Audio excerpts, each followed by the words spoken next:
Zhao Fan traversed into the role of the young sect master of Shushan, yet he trespassed into forbidden grounds, inadvertently causing the legendary purple and green swords to harm his own disciples.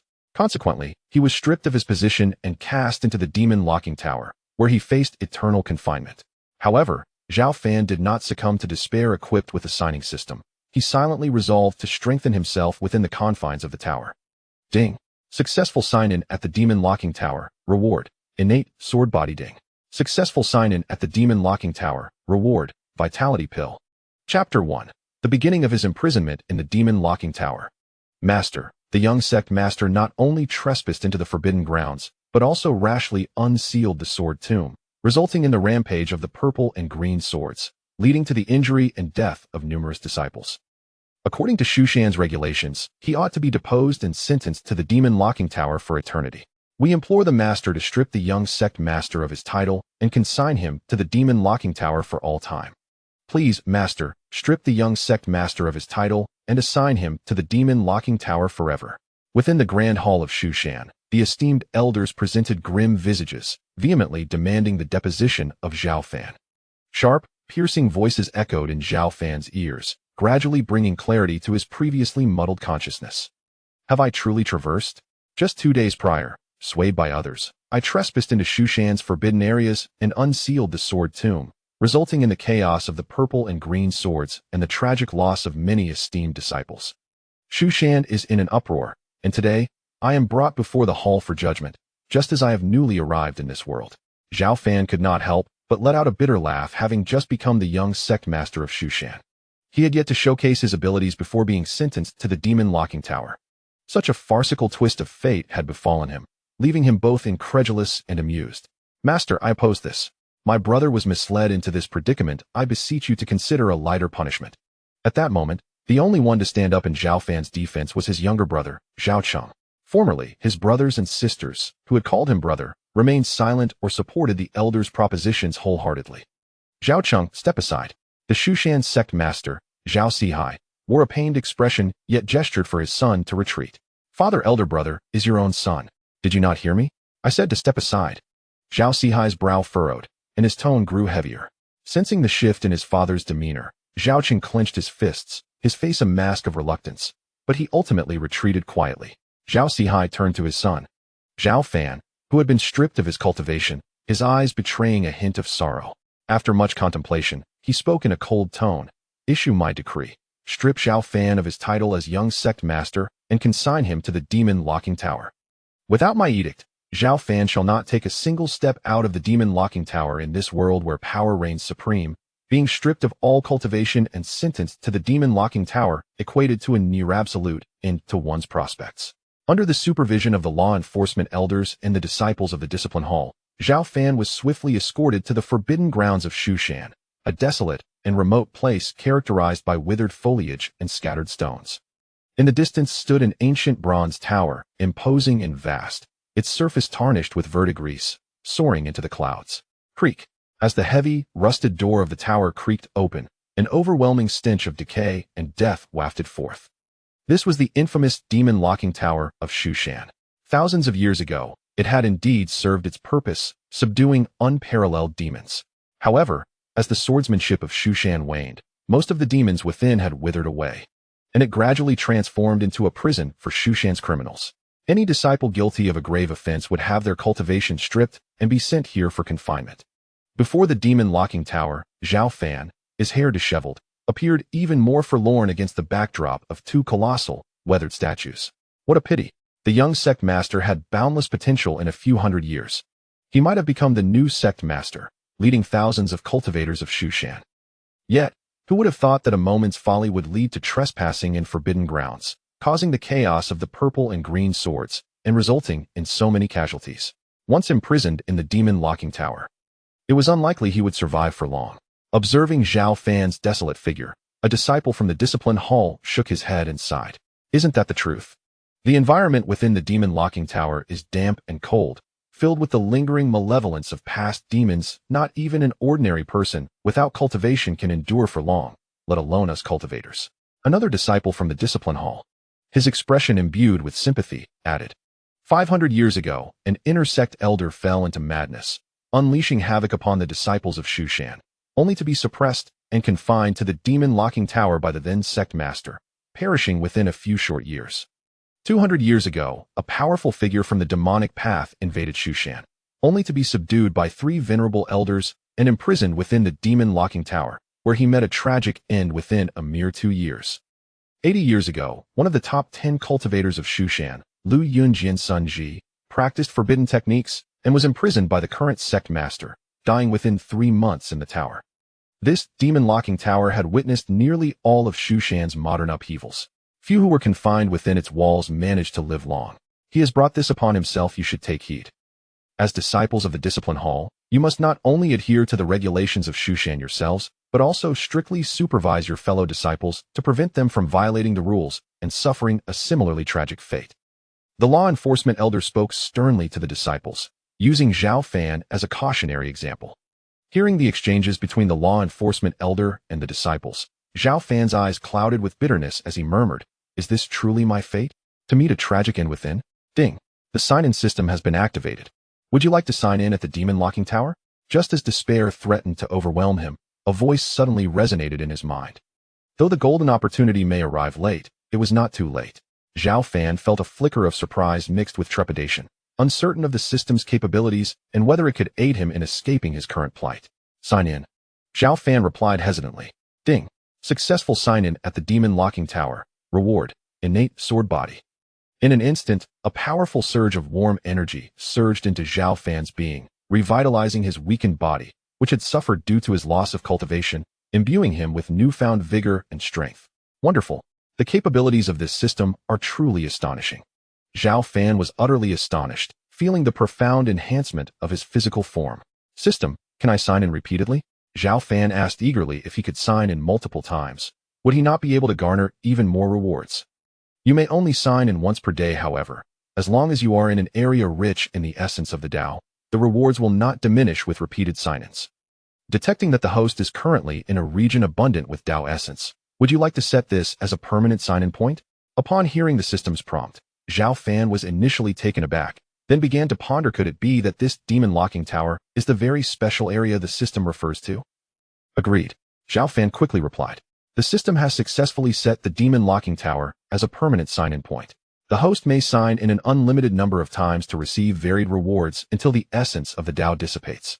With the system's confirmation, Zhao Fan felt a surge of delight. "Does this mean I can safely linger in the demon-locking tower, continuously obtaining rewards through the system sign-ins to enhance my strength? In this world where power is paramount, the outside may be tumultuous, but even within Shu Shan, there are undercurrents. Once I become sufficiently strong with the system's assistance, escaping the demon-locking tower would surely be more prudent." Reflecting on his circumstances, Zhao Fan felt a sense of acceptance. Being imprisoned within the demon-locked tower was not an insurmountable fate. To others, the demon-locked tower represented a place of certain death, yet, for Zhao Fan, it appeared to be an inexhaustible treasure trove. Without waiting for the disciples of the Discipline Hall to urge him, a smile graced Zhao Fan's face as he resolutely stepped into the tower. This scene left the disciples momentarily stunned, including a nearby elder of law enforcement, who wore an expression of surprise. "Young master, what has come over you?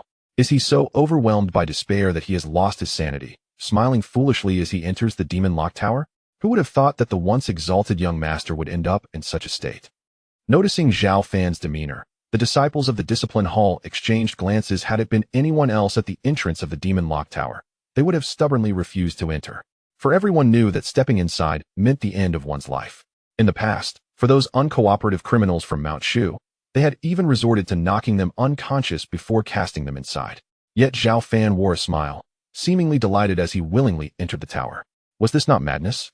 The disciples of the Discipline Hall simultaneously sighed. What a pity. One misstep leads to eternal damnation. The elder of law enforcement shook his head and addressed a young female disciple. "Zhang Qian, you are the youngest disciple of our Discipline Hall, and you shall be responsible for bringing meals to the young master.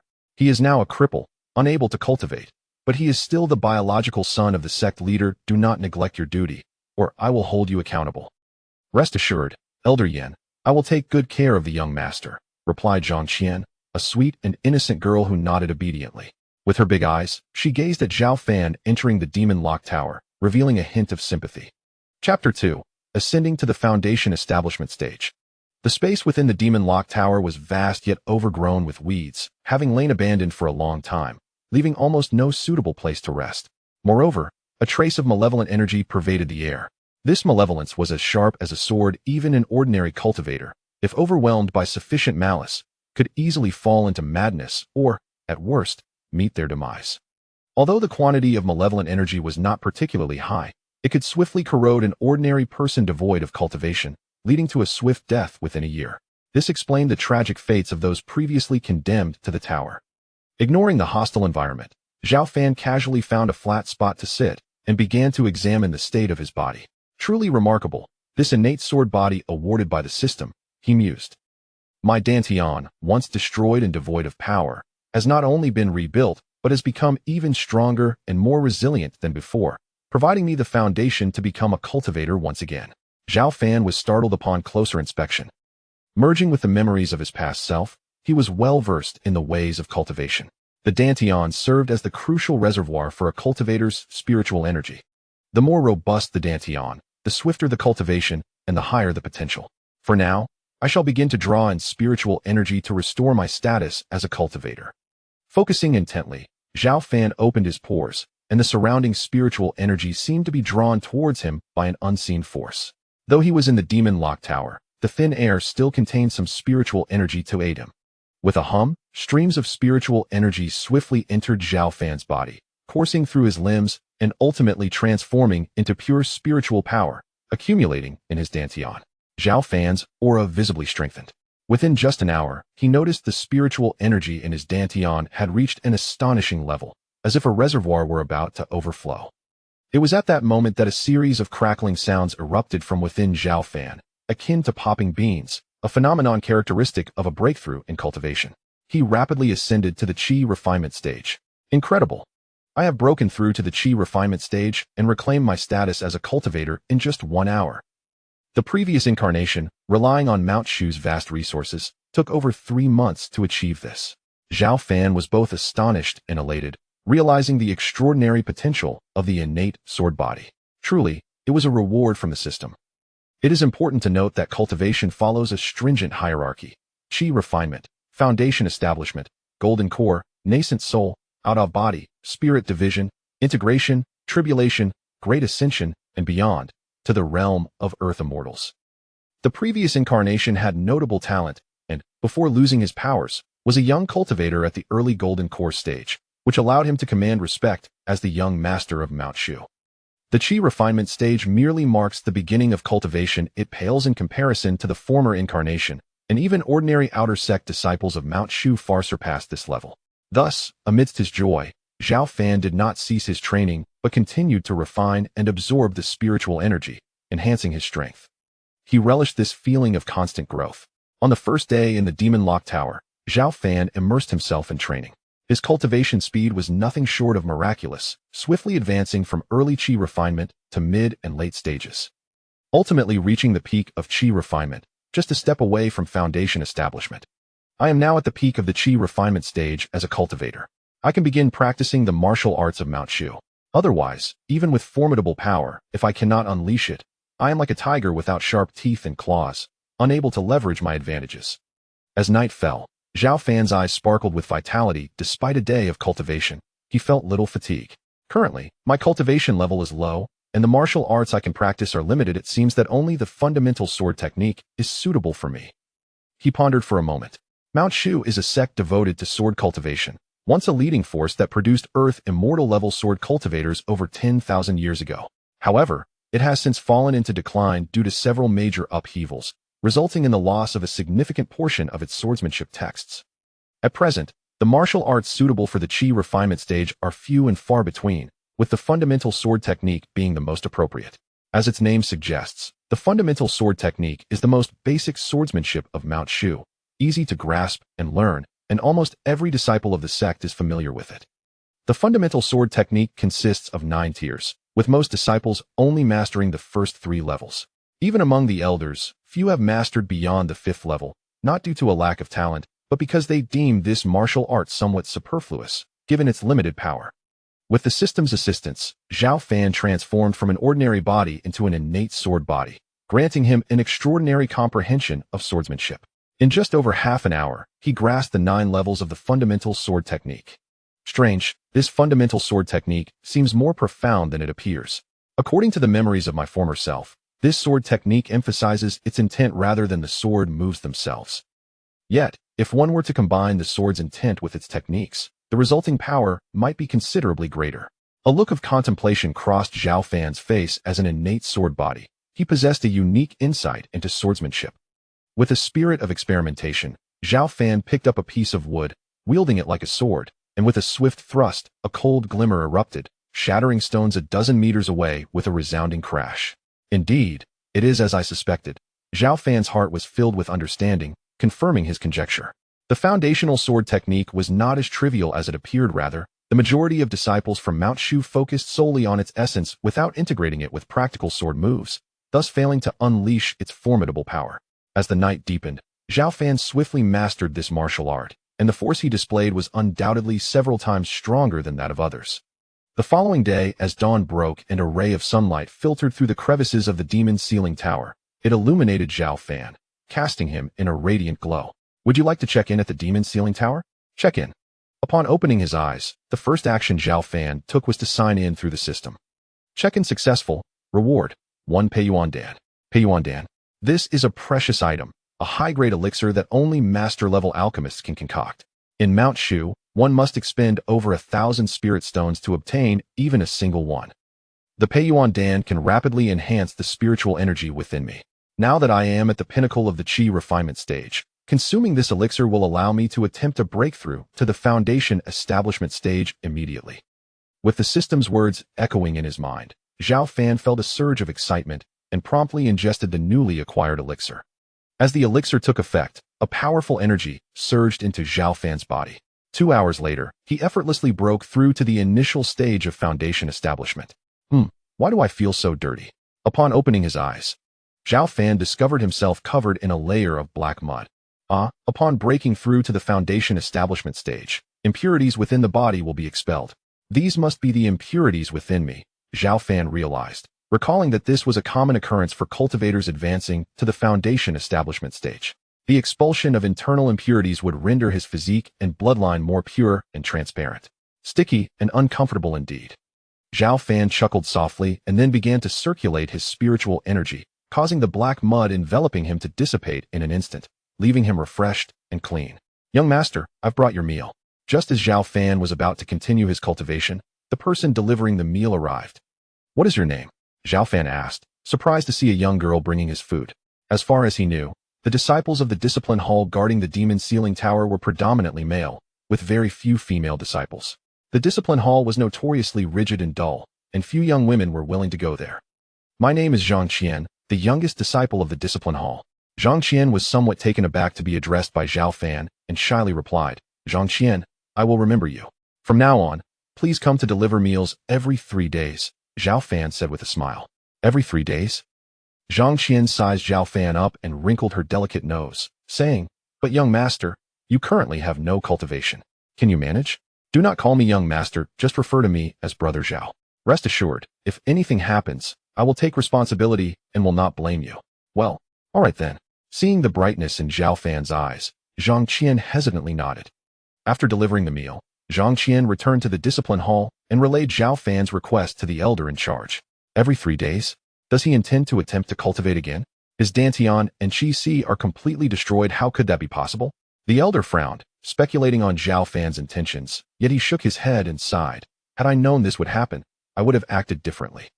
Zhang Qian, just comply with his request. Deliver meals every 3 days. Chapter 3.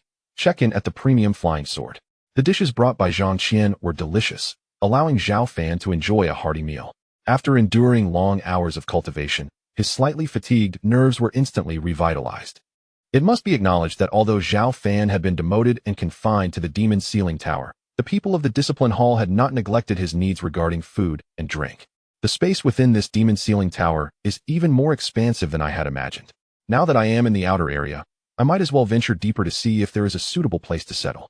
Yang Fan decided to explore the interior, seeking a comfortable spot, for the days ahead were long, and he might have to stay in the demon-sealing tower for quite some time.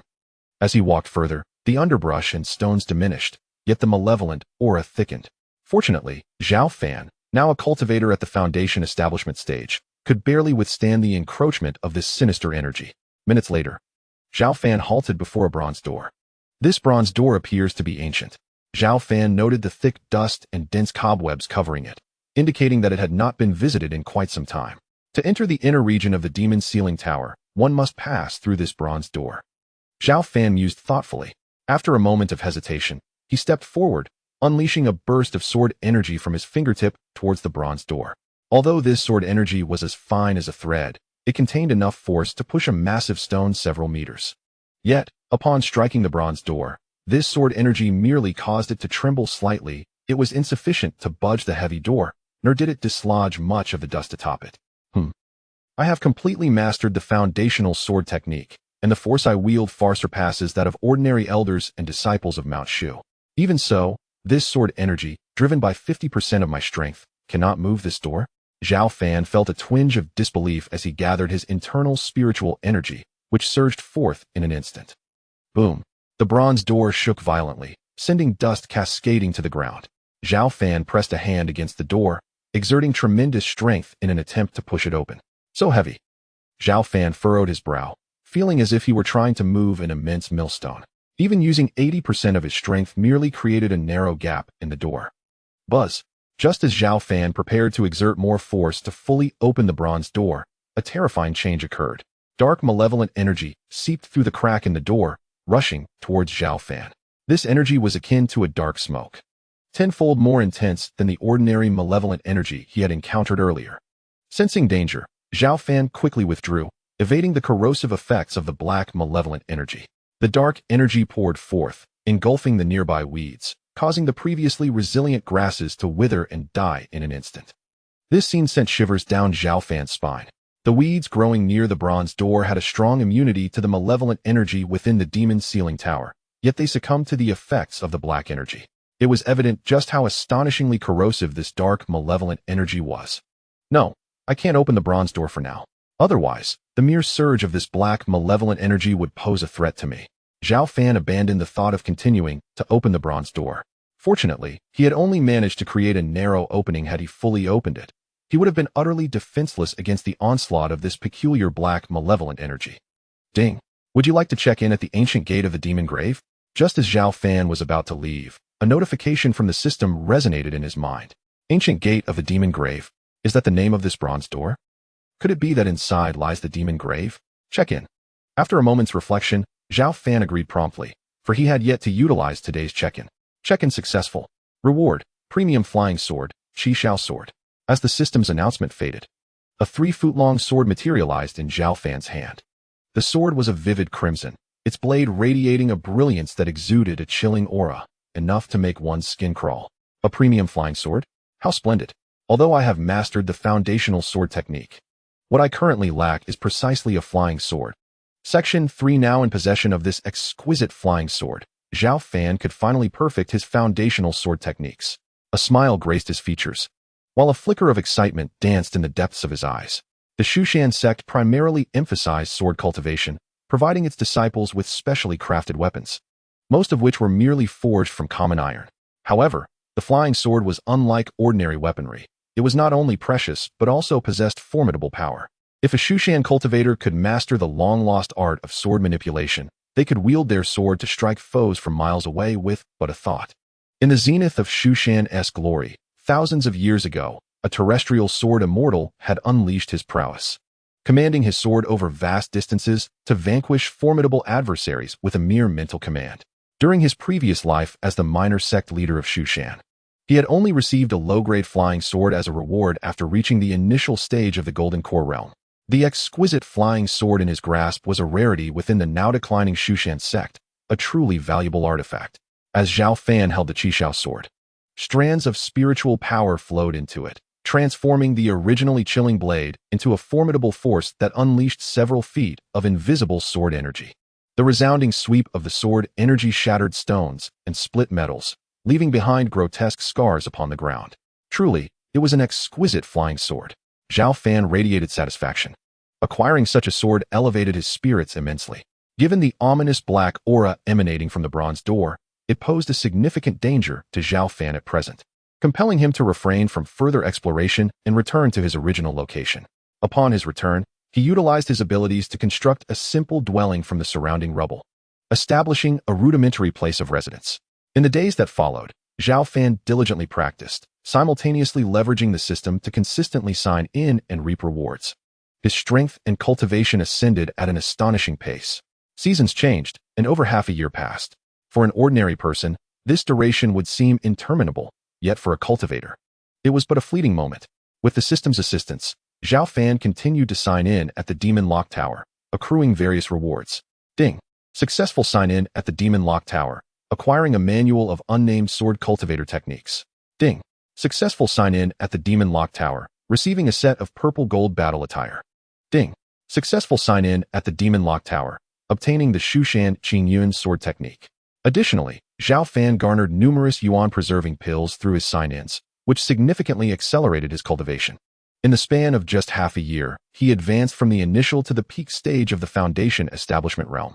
Such rapid progress was remarkable. Typically, the difficulty of advancing within the Foundation establishment realm was tenfold that of the Qi refinement stage.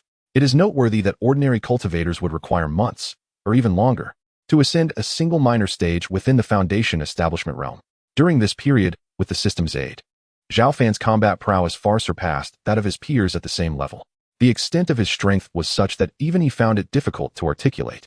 While cultivating, Zhao Fan also explored the surrounding area, which was desolate to the point of being barren. He had not encountered even a single remnant of the demons that had previously perished there. According to Zhao Fan's conjecture, the area beyond the bronze door might be where the demons had met their demise. However, the astonishingly corrosive black aura within instilled a deep sense of trepidation in him. Most importantly, Zhao Fan's intuition warned him of potential risks lurking within, causing him to remain cautious. As the saying goes, curiosity killed the cat. Without absolute strength, he was unwilling to take even the slightest risk. Over the past half year, Zhao Fan had thrived, contrary to the predictions of the disciples from the discipline hall, who anticipated his swift demise, much to the surprise of some. Fortunately, few cared about the fate of this deposed minor sect leader, resulting in Zhao Fan's presence becoming increasingly inconspicuous. However, Zhang Qian, the junior disciple from the discipline hall, became the most attentive and understanding person regarding Zhao Fan. Every 3 days, she brought delicious meals to him, unrelenting through wind and rain over the span of half a year. Although Zhao Fan did not actively inquire about the outside world, Zhang Qian, fearing his boredom, would share tidbits about the unfolding events each time she visited. Daily sign-ins and cultivation filled Zhao Fan with enthusiasm, yet he occasionally felt a sense of numbness. Thus, he did not refuse the kindness of his junior sister and would engage in light-hearted conversation with her. Recently, Zhang Qian mentioned that the entire cultivation world was rife with turmoil. The demonic factions that had lain dormant for millennia were emerging, sweeping through various sects like a tempest, resulting in the deaths of several golden core-level cultivators. Upon hearing this, Zhao Fan perceived the precariousness of the cultivation world and decided that remaining quietly within the Demon Lock Tower to grow stronger was the wisest course of action. One day, Zhang Qian arrived to deliver food, but unlike her usual demeanor, she appeared somewhat troubled, lacking her characteristic vivacity. "Junior sister, why are you not sharing any amusing stories this time?" Noticing her unusual expression, Zhao Fan smiled amiably and inquired. "Minor sect leader, I have mentioned many times. You can simply call me senior brother. I am no longer the minor sect leader of Shushan." Zhao Fan interjected with a smile before Zhang Qian could finish. "Senior brother Zhao, today the sect leader has appointed a new minor sect leader," Zhang Qian hesitantly stated, biting her red lip. She cautiously observed Zhao Fan's reaction, and upon finding him unperturbed, she continued, "The new minor sect leader is none other than your younger brother, Zhao Cheng." Zhao Cheng. Zhao Fan was momentarily taken aback, then smiled with understanding. "That lad is quite capable. His talent is not inferior to mine, so it is only fitting that he becomes the minor sect leader of Shushan. Yet, do you not feel any resentment?" "That was originally your position," Zhang Qian whispered. "That was never my position. My place is here," Zhao Fan chuckled lightly. Choosing not to elaborate further, Zhang Qian appeared as though she had more to say, but Zhao Fan gestured for her to stop. "Senior brother Zhao, I will bring you meals again in a few days." After half an hour, Zhang Qian bid farewell to Zhao Fan and departed with her food container. "All right." As he watched Zhang Qian leave, Zhao Fan turned back to the barren stone ground, a broad expanse where he relished practicing. Would the host like to begin signing in? I will sign in. With the system's prompt resonating, Zhao Fan responded instinctively. Sign in successful. Congratulations to the host for receiving a He Yuan pill. A He Yuan pill? Just when I have reached the peak of the Foundation establishment realm, this He Yuan pill will greatly benefit me. It appears the system knows me well. Zhao Fan's countenance brightened as he gazed at the He Yuan pill in his hand. Chapter 4. Demon Grave. The He Yuan pill is a superior grade elixir, surpassing even the Yuan-preserving pill in value. Most importantly, the He Yuan pill significantly enhances the success rate of breaking through from the Foundation establishment realm to the Golden Core realm. Although the transition from peak Foundation establishment to Golden Core may seem a mere step, the difficulties involved are immense. Under ordinary circumstances, among 10 cultivators at the peak of Foundation establishment, only one would successfully advance to the Golden Core stage. This illustrates the remarkably low success rate for such a breakthrough. In his previous life, blessed with outstanding talent, Zhao Fan still relied on the vast resources of Shushan and spent 3 to 4 months to achieve his breakthrough to the Golden Core realm. Originally, I estimated that it would take another month before I could confidently shatter the bottleneck. However, with the aid of this He Yuan pill, I now have sufficient assurance for a successful transition to the Golden Core realm. Zhao Fan's eyes gleamed with determination as he gradually consumed the He Yuan pill, preparing to attempt a breakthrough from his existing realm. As the pill settled within his abdomen, a surge of potent medicinal energy began to spread throughout Zhao Fan's limbs and bones. Before the naked eye, as Zhao Fan's pores opened, a powerful surge of celestial energy flowed from all directions into his body. Zhao Fan's visage radiated with a serene brilliance, his skin shimmering softly, and even his hair took on a crystalline luster. With the continuous influx of heavenly energy, his spiritual power within the Dantian became increasingly robust, ultimately condensing into a luminous golden core. This golden core sparkled like a star suspended in the night sky. In that moment, Zhao Fan's aura soared, magnified several-fold compared to before. He had successfully reached the Golden Core stage. Feeling the boundless power surging within him, Zhao Fan exhaled in relief. Golden Core cultivators were among the rarest of the disciples in the region. Although he could not yet be compared to the elder cultivators, he was at least more than 10 times stronger than those in the Foundation establishment stage. Now a Golden Core cultivator, he felt he possessed a certain degree of self-protection against the ominous black energy, allowing him to venture into the area beyond the ancient Demon Grave's gate. A flicker of determination ignited in Zhao Fan's eyes. Over the past 6 months, he had explored the surrounding regions. Yet he remained fixated on the ancient gate of the Demon Grave.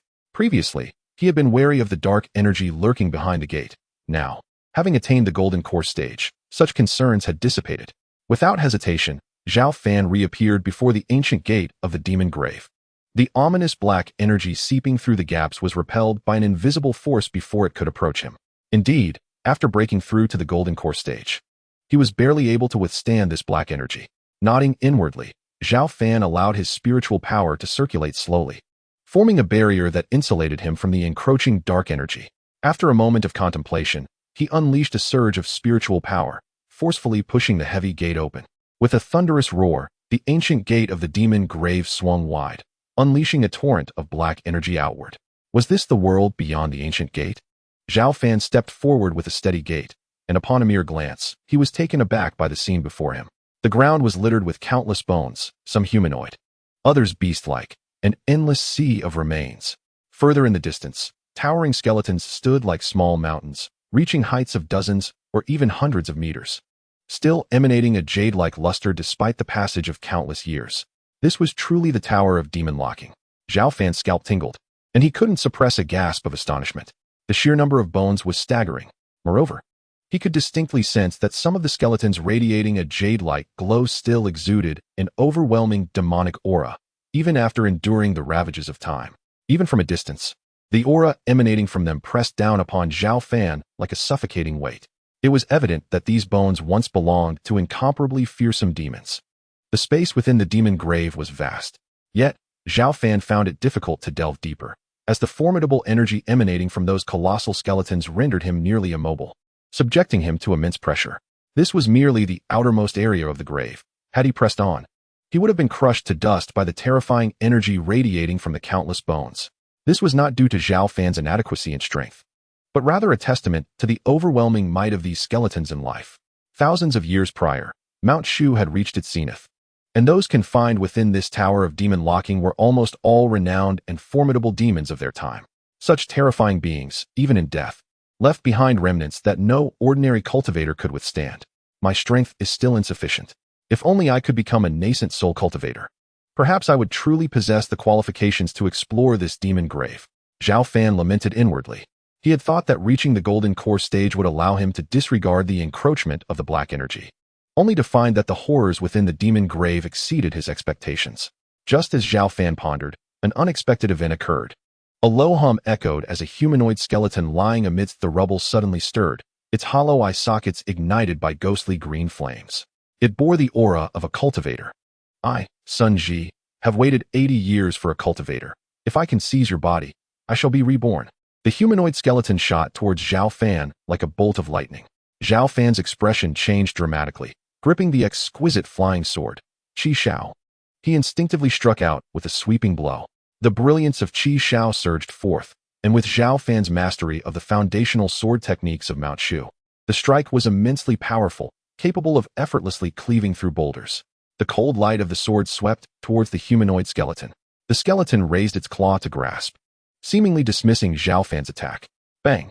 In the next moment, the skeleton let out a wretched cry as it was engulfed by the overwhelming sword energy, leaving it battered and on the verge of collapse. Witnessing the effectiveness of his first strike, Zhao Fan wasted no time and prepared to unleash a second. Stop! The humanoid skeleton, seeing the impending attack, trembled in fear, the ghostly flames in its eye sockets flickering wildly, and it hastily raised its hands in surrender. It had been reduced to nothing but a skeleton, and after suffering Zhao Fan's devastating sword strike, it knew that another blow would annihilate it from existence. Who are you? Zhao Fan remained poised, his gaze fixed on the humanoid skeleton, wary of its sudden ambush. Had he not been sufficiently strong and armed with Qi Shao, he might have been subdued by it. I am Sun Ji, a former disciple of Mount Shu. The skeleton's voice was low and desolate as it introduced itself. Sun Ji, one of the top 10 powerhouses of Mount Shu 80 years ago, who was cast into the Tower of Demon Locking for practicing forbidden techniques. Zhao Fan stared in disbelief, astonished by the remarkable origins of this humanoid skeleton. Indeed, it is I. As Zhao Fan regarded the skeleton with a mixture of suspicion and intrigue, it nodded slowly and continued. I was stripped of my cultivation and imprisoned in the Tower of Demon Locking, suffering the ravages of the malignant energy within. In desperation, I resorted to a certain secret technique, binding my remnant soul to this skeleton, allowing me to linger on to this day. After saying this, Sun Ji's remnant soul fixed its gaze on Zhao Fan and solemnly proposed, Young man, I see you are also a disciple of Mount Shu. Why not engage in a transaction?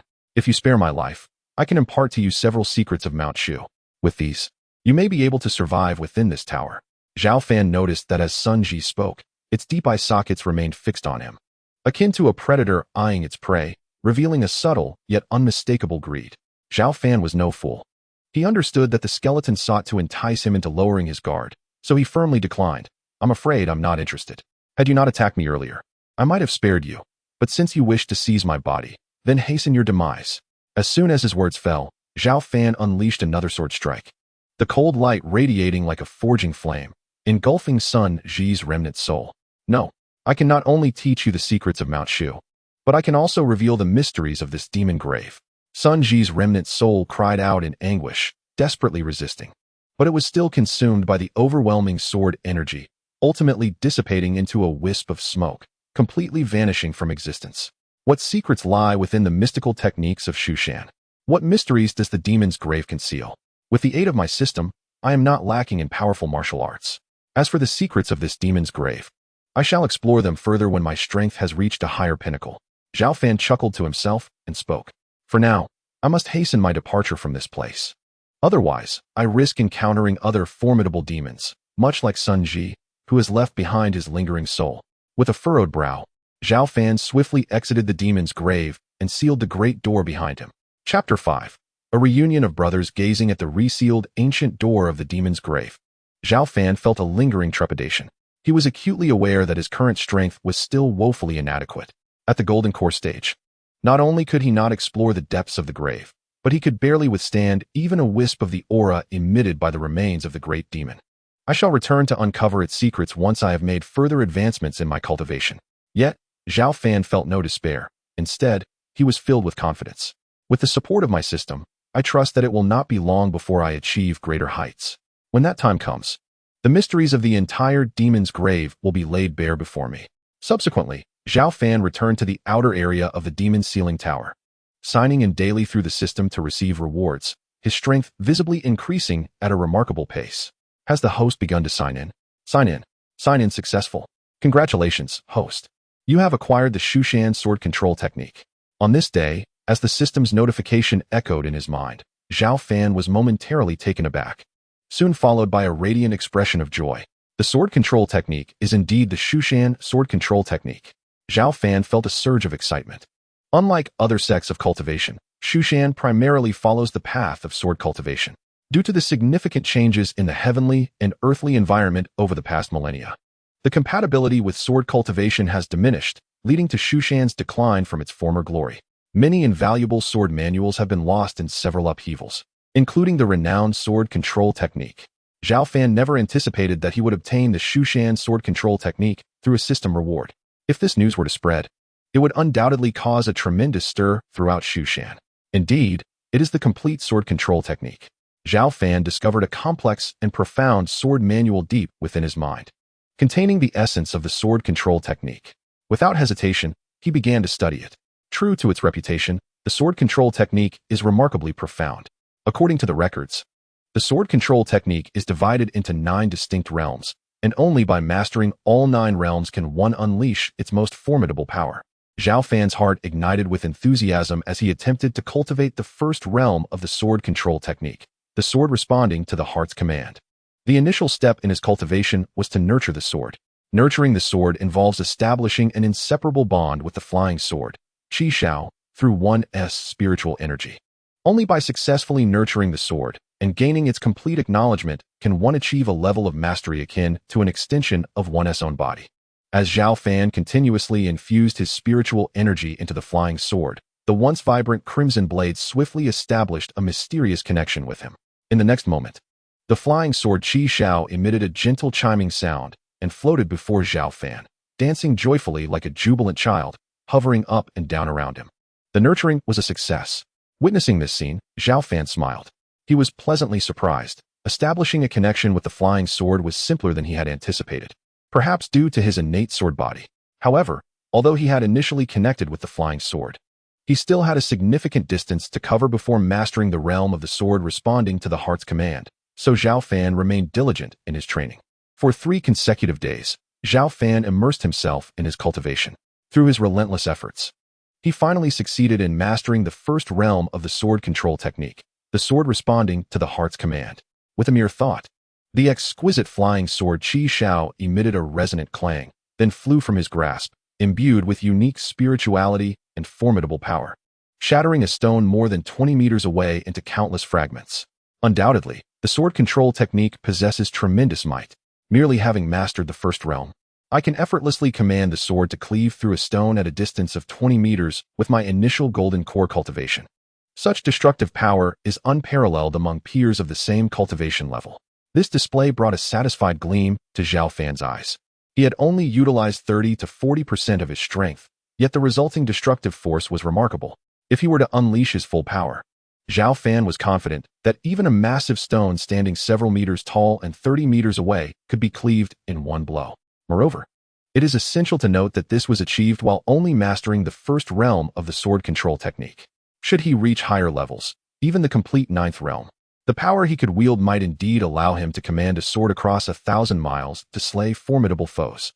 However, it must be said that while the sword control technique is powerful, the difficulty of cultivation increases exponentially as one progresses. The second realm, the unity of man and sword, is not easily attained. Furthermore, to cultivate the second realm of the sword control technique, one must first reach the nascent soul stage. Zhao Fan frowned slightly. He was still at the golden core stage, with a considerable distance remaining to reach the nascent soul. Additionally, as one ascends in cultivation, the challenges become exponentially more daunting. To break through to the nascent soul stage would require an extended period of time. I must seize the time to elevate my cultivation. Only by advancing to the nascent soul stage can I explore the secrets of the demon's grave and cultivate the sword control technique to the second realm. Zhao Fan resolved to expedite his cultivation. Just as he intended to immerse himself in training once more, the heavy doors of the demon-sealing tower suddenly swung open. Sensing something, Zhao Fan lifted his gaze towards the entrance. A young man in a brocade robe stepped in with measured strides. His tall, robust figure, chiseled features, and dignified demeanor bore a striking resemblance to Zhao Fan, sharing nearly 70% of his likeness. None other than Zhao Fan's younger brother, Zhao Cheng. Elder brother, Zhao Cheng exclaimed, his expression tinged with excitement as he called out, "What brings you here?" Zhao Fan was momentarily taken aback, then furrowed his brow and inquired. The demon-sealing tower is a forbidden area of Shushan.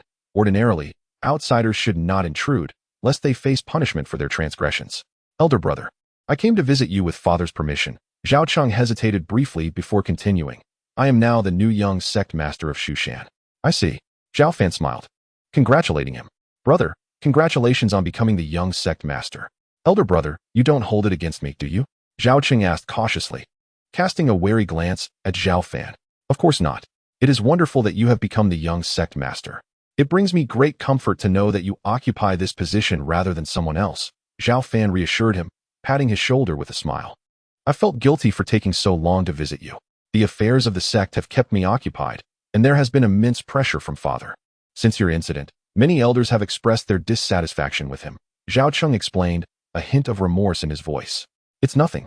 I am already pleased that you came. Zhao Fan waved his hand dismissively, understanding the immense pressure his younger brother faced in visiting him at the demon-sealing tower today. Chapter 5. Brother, do not resent father, dear brother. Do not harbor resentment towards our father. In truth, he has always cared for you. However, as the patriarch, he must balance numerous responsibilities, especially given the challenges currently faced by Mount Shu. Zhao Cheng hesitated to speak, but Zhao Fan interjected with a gentle smile, stating, I do not resent him. If blame is to be assigned, it should fall upon my own reckless pursuit of power that led to my downfall. Zhao Cheng noticed a remarkable change in his elder brother's demeanor. He seemed less domineering and stubborn than before. By the way, brother, I have heard that you are attempting to cultivate anew. Zhao Cheng continued, producing a precious gathering pill that could aid in refining your energy reservoir, along with several spirit fruits infused with the essence of nature, which could significantly enhance your physical prowess. As he spoke, Zhao Cheng revealed a treasured gathering pill and dozens of spirit fruits. This gathering pill is of high quality, Zhao Fan remarked, surprised at its rarity. For such pills were scarcely found throughout Mount Shu. It was evident that his younger brother had made considerable sacrifices to procure it. Brother, this is a token of my sincere intentions. You must accept it. Once I secure my position as the young master, I will surely find a way to rescue you. Zhao Cheng insisted, fearing Zhao Fan would refuse the gift. Seeing his brother's earnest expression, Zhao Fan, now a cultivator once more, felt reluctant to decline the kindness offered to him. With a warm smile, he replied, if that is the case, I shall accept it. However, I am quite content here. Do not act rashly in trying to rescue me, for not only would you endanger yourself, but also bring trouble upon our father. Zhao Fan continued with a somber tone. You are no longer just an ordinary disciple. You are the young master of Mount Shu. Do not emulate my past impulsiveness. Yet, Brother Zhao Cheng's voice trembled with emotion. Such matters are of no concern. This is merely my due punishment, and I find my time in the demon-locking tower quite agreeable. Zhao Fan replied with a light-hearted smile. Though the days were monotonous, they were also fulfilling as he grew stronger through the system. Very well. Zhao Cheng, resigned, understood that his brother had his best interests at heart. The two brothers, having not seen each other for an extended period, conversed for over an hour before Zhao Cheng reluctantly took his leave from the demon-locking tower, turning back multiple times. Brother, I will surely visit you often whenever I have the opportunity, he called out as he departed. Such a foolish boy, Zhao Fan mused with a smile, warmth blossoming within him as he watched his brother leave. Chapter 6. Intruders from the Demon Clan. Chapter 7. Breaking the infant pill. Brother is correct. The man in black chuckled awkwardly upon hearing his brother's words. He then surveyed the surroundings with a mixture of uncertainty and suspicion, asking, Brother, could it be that we have come to the wrong place? Is this truly the demon-locking tower? It appears rather unremarkable. It must be here, the stern-faced man assured, glancing at the flickering treasure mirror in his hand. According to the void mirror's response, our clan's treasure should be deep within the demon-locking tower. Thousands of years ago, a powerful figure from Mount Shu suppressed our ancestral leader, and that ancestral treasure was taken into the demon-locking tower. This time, we must retrieve it to restore our Black Flood Dragon clan. The coldly composed man, named Jiao Shang, was accompanied by his brother, Jiao Tian.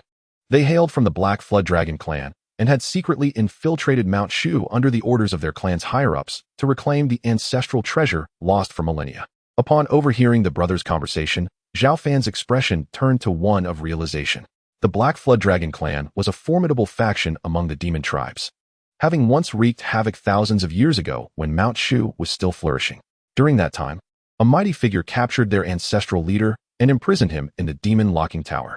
"Follow me, little brother. The Void Mirror has detected the presence of our clan's treasure." Zhao Shang signaled for his brother to follow as they made their way toward the ancient gate of the demon tomb. The demon locking tower was a heavily guarded place, not to be trespassed by outsiders. Just then, a faint voice suddenly echoed, startling the Zhao brothers. Zhao Shang turned toward the sound, realizing a young man had appeared before them. "Is there someone here?" Zhao Tian exclaimed in surprise, scrutinizing the suddenly materialized Zhao Fan. Noting that he exhibited no sign of spiritual energy, and his expression turned menacing as he demanded, "Are you a disciple of Mount Shu?" Though Zhao Shang remained silent, he regarded Zhao Fan with hostility. "This is the demon locking tower. I advise you to leave immediately," Zhao Fan stated expressionlessly, for though imprisoned within the tower, he still regarded himself as a disciple of Mount Shu and would not permit demons to invade. "Brother, this fellow is certainly a disciple of Mount Shu. We cannot allow him to expose our presence," Zhao Tian warned his brother. "Kill him," Zhao Shang ordered coldly. "Understood," Zhao Tian replied, his eyes lighting up with excitement as he raised his hand to strike at Zhao Fan's forehead. As his normal hand transformed into a massive beast's claw, it gleamed with a chilling radiance. Foolish, Zhao Fan thought, initially intending to scare them away but realizing they harbored ill intentions. He decided to show no mercy. With a resounding clang, the flying sword Qishao sliced through the air like a bolt of lightning, severing Zhao Tian's claw. The sword's momentum did not diminish, cleaving Zhao Tian in half, his screams piercing the air, blood gushing forth. "Little brother," Zhao Shang gasped in shock, utterly unprepared for the seemingly unremarkable young man before him to be an exceptionally rare sword cultivator. "Void Mirror," Zhao Shang roared, unleashing the power of the Void Mirror, which erupted in a cascade of radiant light, surging toward Zhao Fan. This artifact not only concealed one's presence, but also possessed formidable offensive capabilities. In the face of Zhao Shang's furious strike, Zhao Fan remained tranquil. With a mere thought, the Qishao sword surged with icy brilliance, effortlessly shattering the oncoming waves of light. As the sword's radiance surged forth, it overwhelmed Zhao Shang, who was frozen in terror. With a soft thud, Zhao Shang's bloodied head rolled to the ground. In an instant, the two fully realized golden core cultivators had fallen before Zhao Fan, who stood unscathed. Such was the might of a sword cultivator, the power of swordsmanship. "You could have avoided this fate. I warned you kindly, yet you chose to strike at me, bringing about your own demise," Zhao Fan reflected, shaking his head with a quiet sigh as he regarded the lifeless bodies. This object is rather intriguing." Out of the corner of his eye, Zhao Fan noticed the fallen Void Mirror and summoned it to his hand. If his memory served him correctly, this mirror could sense the ancestral treasure of the Black Flood Dragon clan. Gazing at the flickering Void Mirror, Zhao Fan felt a spark of interest in the ancestral treasure, which he suspected lay hidden within the demon tomb. "Regrettably, I have yet to transcend to the Yuanying stage, thus rendering me unable to thoroughly explore the depths of the demon tomb." Just then, a notification echoed in Zhao Fan's mind. "Would you like to sign in before the corpse of the Black Flood Dragon clan member?" Without a moment's hesitation, Zhao Fan instinctively replied, "Sign in. Sign in successful. Congratulations, host. You have received a breaking infant pill." "What is a breaking infant pill?" Zhao Fan was momentarily taken aback, only to be overcome with ecstatic joy soon after. The breaking infant pill is an extraordinarily precious elixir, crucially augmenting the success rate of advancing from the perfected golden core stage to the Yuanying stage. Currently, Zhao Fan was stuck at the pinnacle of the golden core stage, and based on his previous assessments, he estimated that breaking through to the Yuanying stage would require at least 6 months to a year of dedicated effort. However, with the breaking infant pill in hand, this time frame could be significantly shortened. "This is wonderful. With this pill, I can attempt to break through to the Yuanying stage. If I successfully become a Yuanying stage cultivator, what is to stop me from exploring the Demon Tomb region?" Zhao Fan felt a surge of excitement, grateful for the system's timely assistance. Without the slightest hesitation, he consumed the breaking infant pill, having been stuck at the perfected golden core stage for some time. His accumulated energy was more than sufficient, requiring little preparation. Zhao Fan, with a dignified demeanor, sat quietly on the ground, his body seemingly transforming into a black hole. drawing in the surrounding spiritual energy, which flowed continuously into him. The brilliant golden core within him gradually began to change noticeably. Zhao Fan sat in meditation for 2 days and nights, his aura steadily intensifying, until finally, his internal organs emitted a sound akin to popping beans. Boom. With a tremendous roar resonating within him, the golden core suspended in his dantian suddenly shattered, forming a golden figure, an infant spirit, a hallmark of Yuanying stage cultivators. At last, the breakthrough was successful. The Yuanying stage. Zhao Fan exhaled a long-held breath of relief, having persevered through 2 days and nights of relentless effort. He had finally become the youngest Yuanying stage cultivator in the history of Mount Shu. In this era, Mount Shu had lost its former glory, with Yuanying stage cultivators being exceedingly rare. Countless disciples of Mount Shu had spent decades, even their entire lives, striving to reach this realm. Yet, with the help of the system, Zhao Fan had achieved this remarkable feat in a mere 3 years. Such a pace of cultivation, if it were to spread, would undoubtedly leave many in awe. Moments later, Zhao Fan opened his eyes, emitting 2 bolts of lightning-like, intimidating gaze. After breaking through to the Yuanying stage, his aura deepened, and his appearance underwent subtle changes. His skin shed a layer of aged surface, revealing a complexion as delicate and fair as that of a newborn. He appeared remarkably younger, resembling a graceful youth of 17 or 18 years. Zhao Fan felt no surprise at this transformation. For breaking through to the Yuanying stage not only granted immense power, but also extended one's lifespan. Below the Yuanying stage, no matter how exceptional one might be, their lifespan was severely limited. Even the most health-conscious cultivators could barely live up to 200 years. However, once one transcended to the Yuanying stage, their lifespan would significantly increase, potentially allowing them to live for 300 to 500 years. Moreover, as one's cultivation level continued to rise, their lifespan would perpetually extend. Should one attain the legendary status of an earthly immortal, they might even approach the true essence of immortality. Now that I am a Yuanying stage cultivator, I can return to explore the demon tomb. Zhao Fan's eyes sparkled with confidence as he proceeded forward. Chapter 8. The Remains of the Black Flood Dragon Ancestor. The Demon Tomb. Following the guidance of the Void Mirror, Zhao Fan advanced steadily ahead. Upon returning, he felt far more composed than during his previous visit.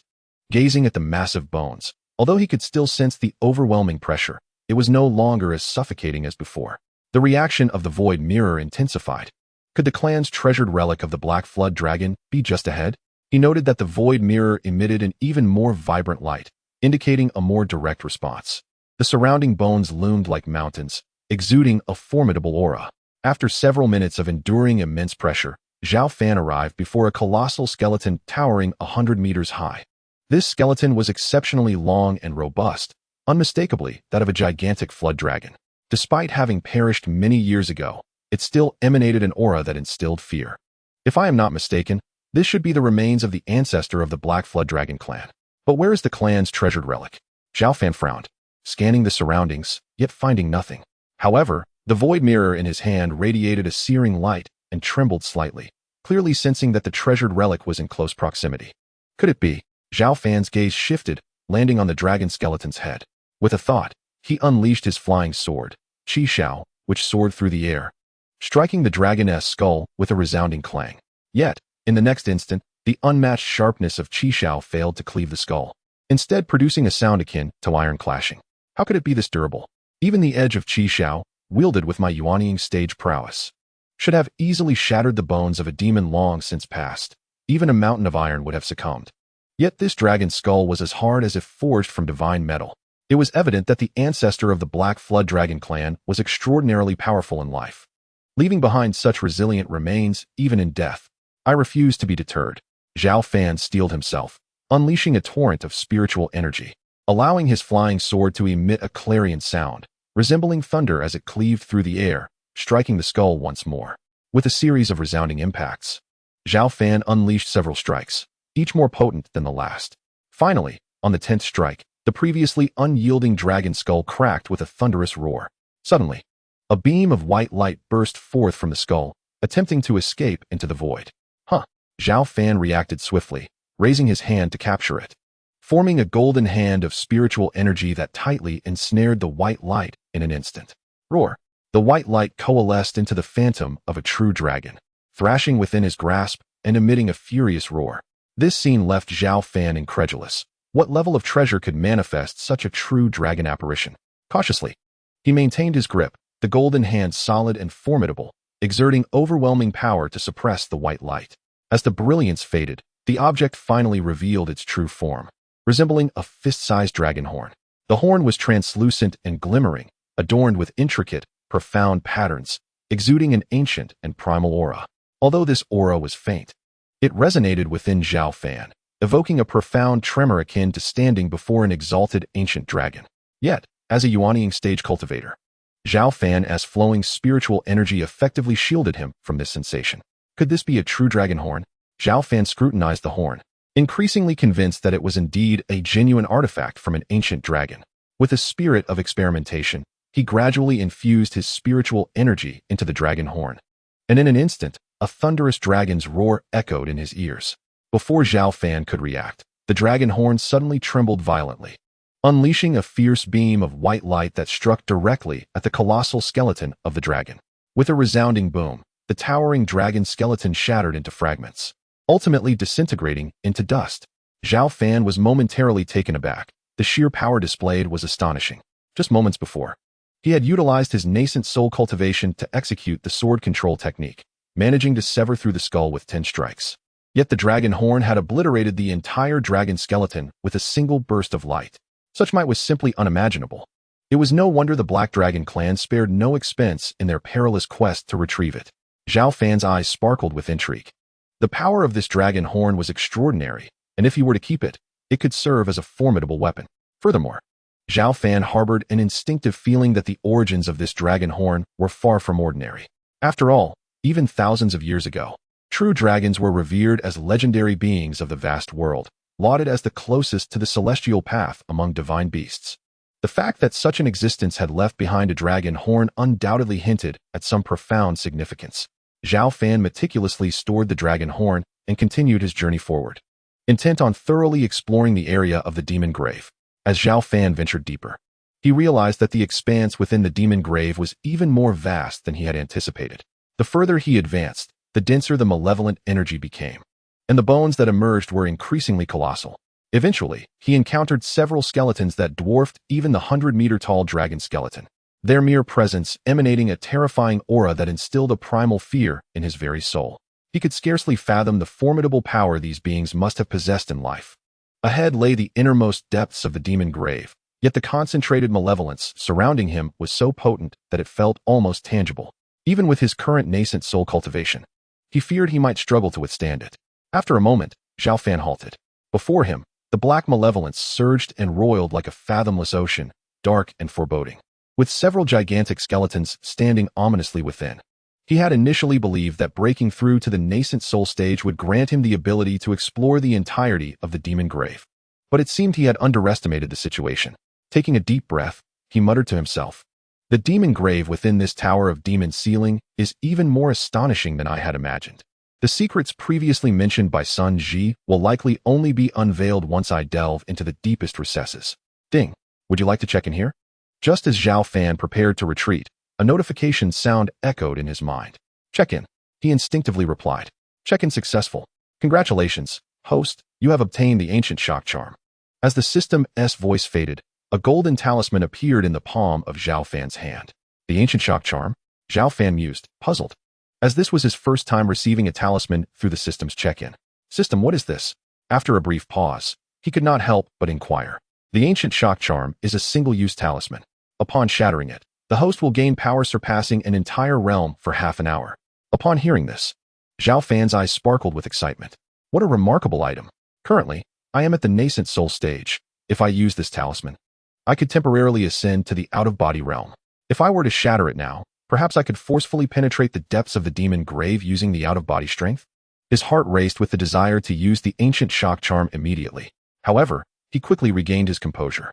"With the system's assistance, my strength will inevitably grow.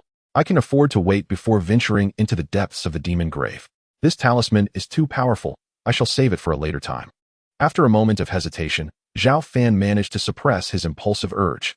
He then cast one last lingering glance at the depths of the demon grave before promptly exiting the area. Upon leaving the demon grave, Zhao Fan returned to the outer region of the tower of demon ceiling and resumed his diligent cultivation. He had only recently broken through to the nascent soul stage and required time to solidify his foundation.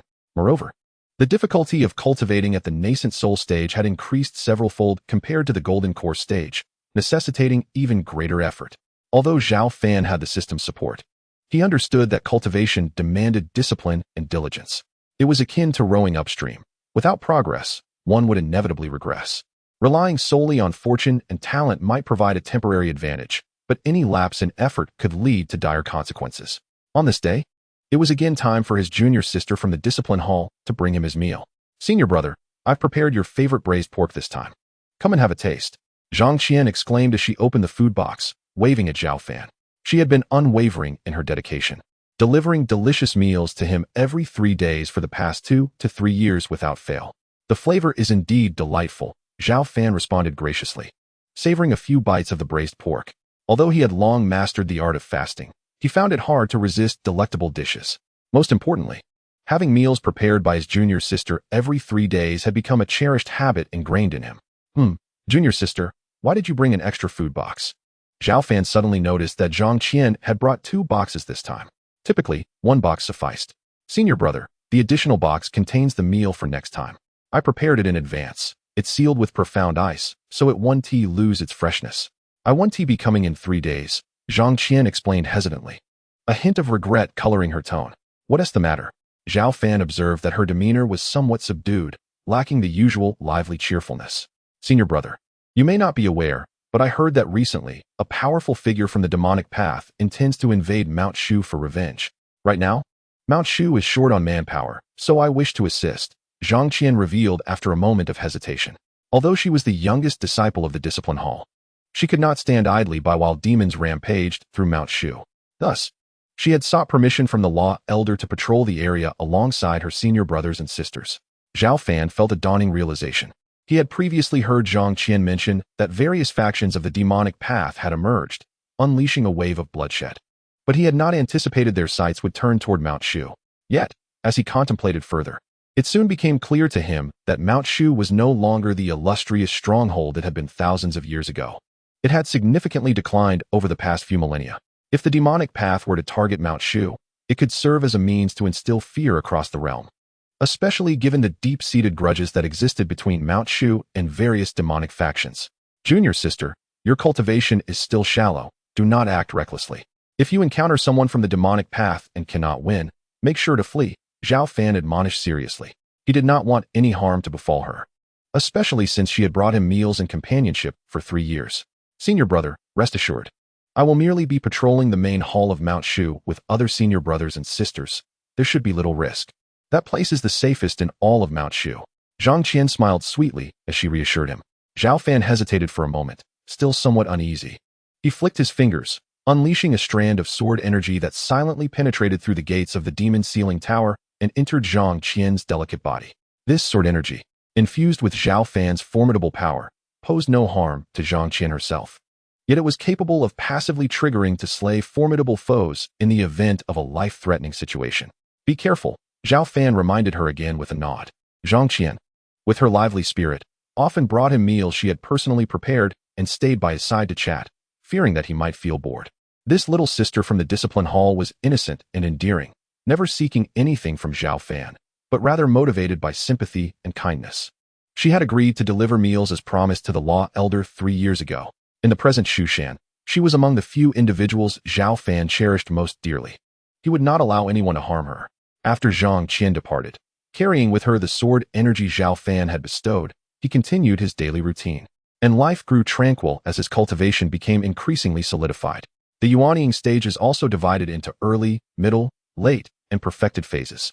On the surface, the differences among these 4 minor realms do not seem significant, yet the actual distinctions are as vast as a chasm. To speak candidly, the gap from the early yuanying stage to the middle stage is comparable to that from the qi refinement stage to the golden core stage. Furthermore, unlike the cultivation in the golden core stage, each step in the yuanying stage is not merely a straightforward increase in internal spiritual energy. It demands considerable time and effort to refine and perfect one's own spiritual power.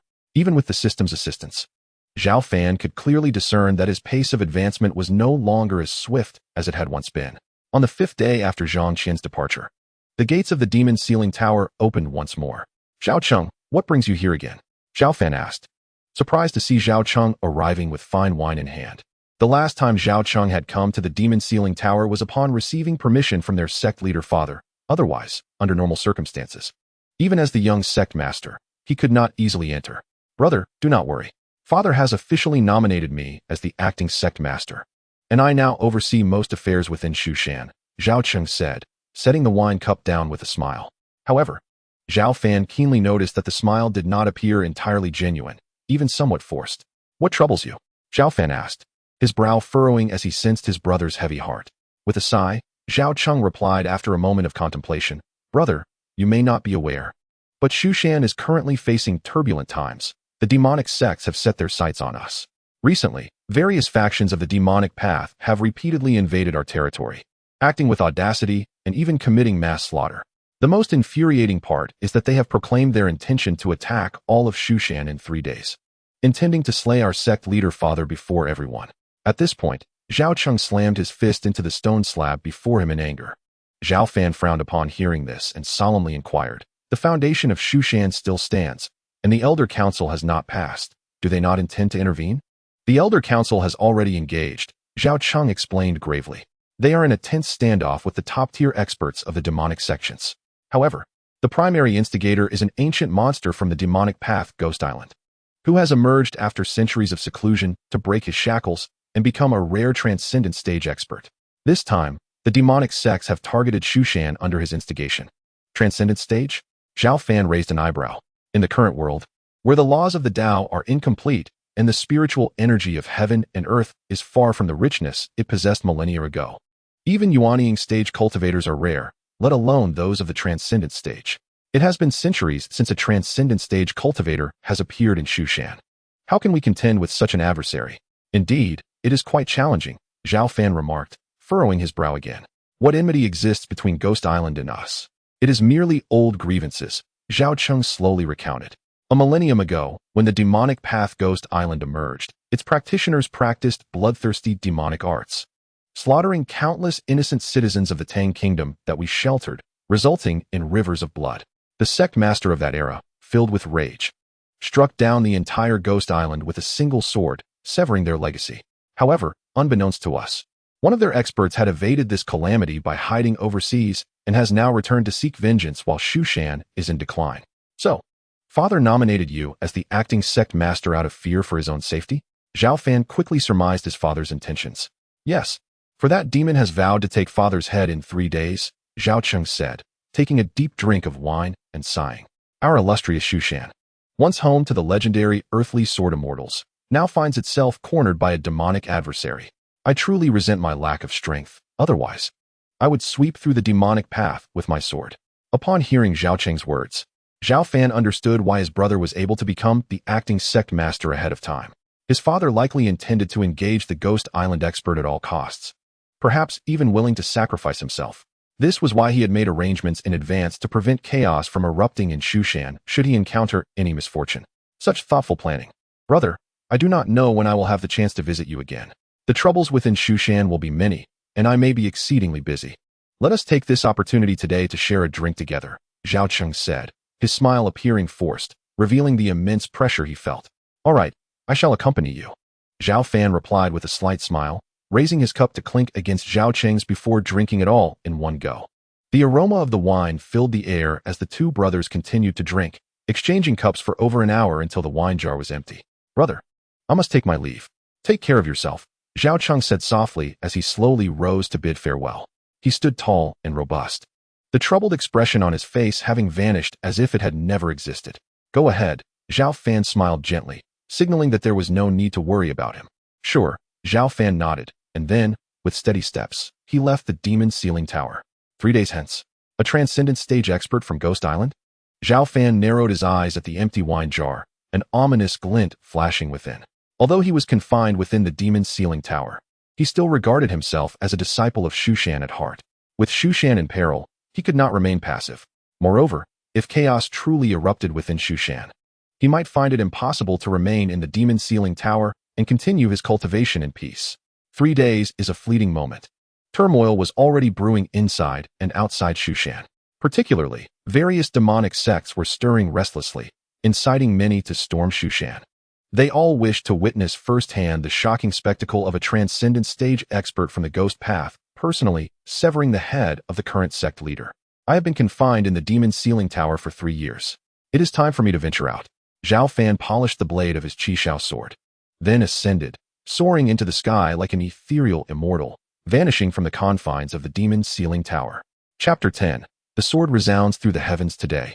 Shushan was heavily fortified, the atmosphere unusually tense. Throughout the key locations, disciples of Shushan patrolled and kept watch. Not even a fly could penetrate their defenses, let alone a formidable being from the demonic path. Inside the Shushan Great Hall, Father, several elders have prepared a safe sanctuary for you. Why do you refuse to seek refuge within? Father, as the leader of the Shushan sect, any misfortune that befalls you could unleash unimaginable consequences for the entire sect.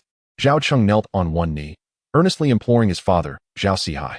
My son, it is precisely because I am the leader of Shushan that I cannot retreat to a hidden place at such a critical moment. If word got out, would I not be ridiculed as a coward, a turtle withdrawing into its shell? Zhao Sihai's gaze was resolute, his voice resonating with authority.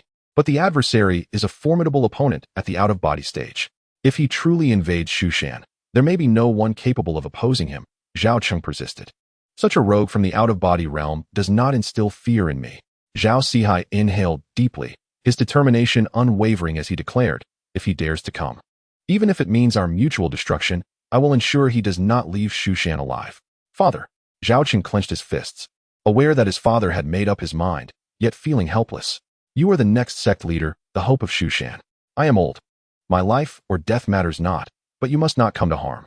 It is no longer safe here. I command you to retreat to the sanctuary at once. Zhao Sihai's tone brooked no argument.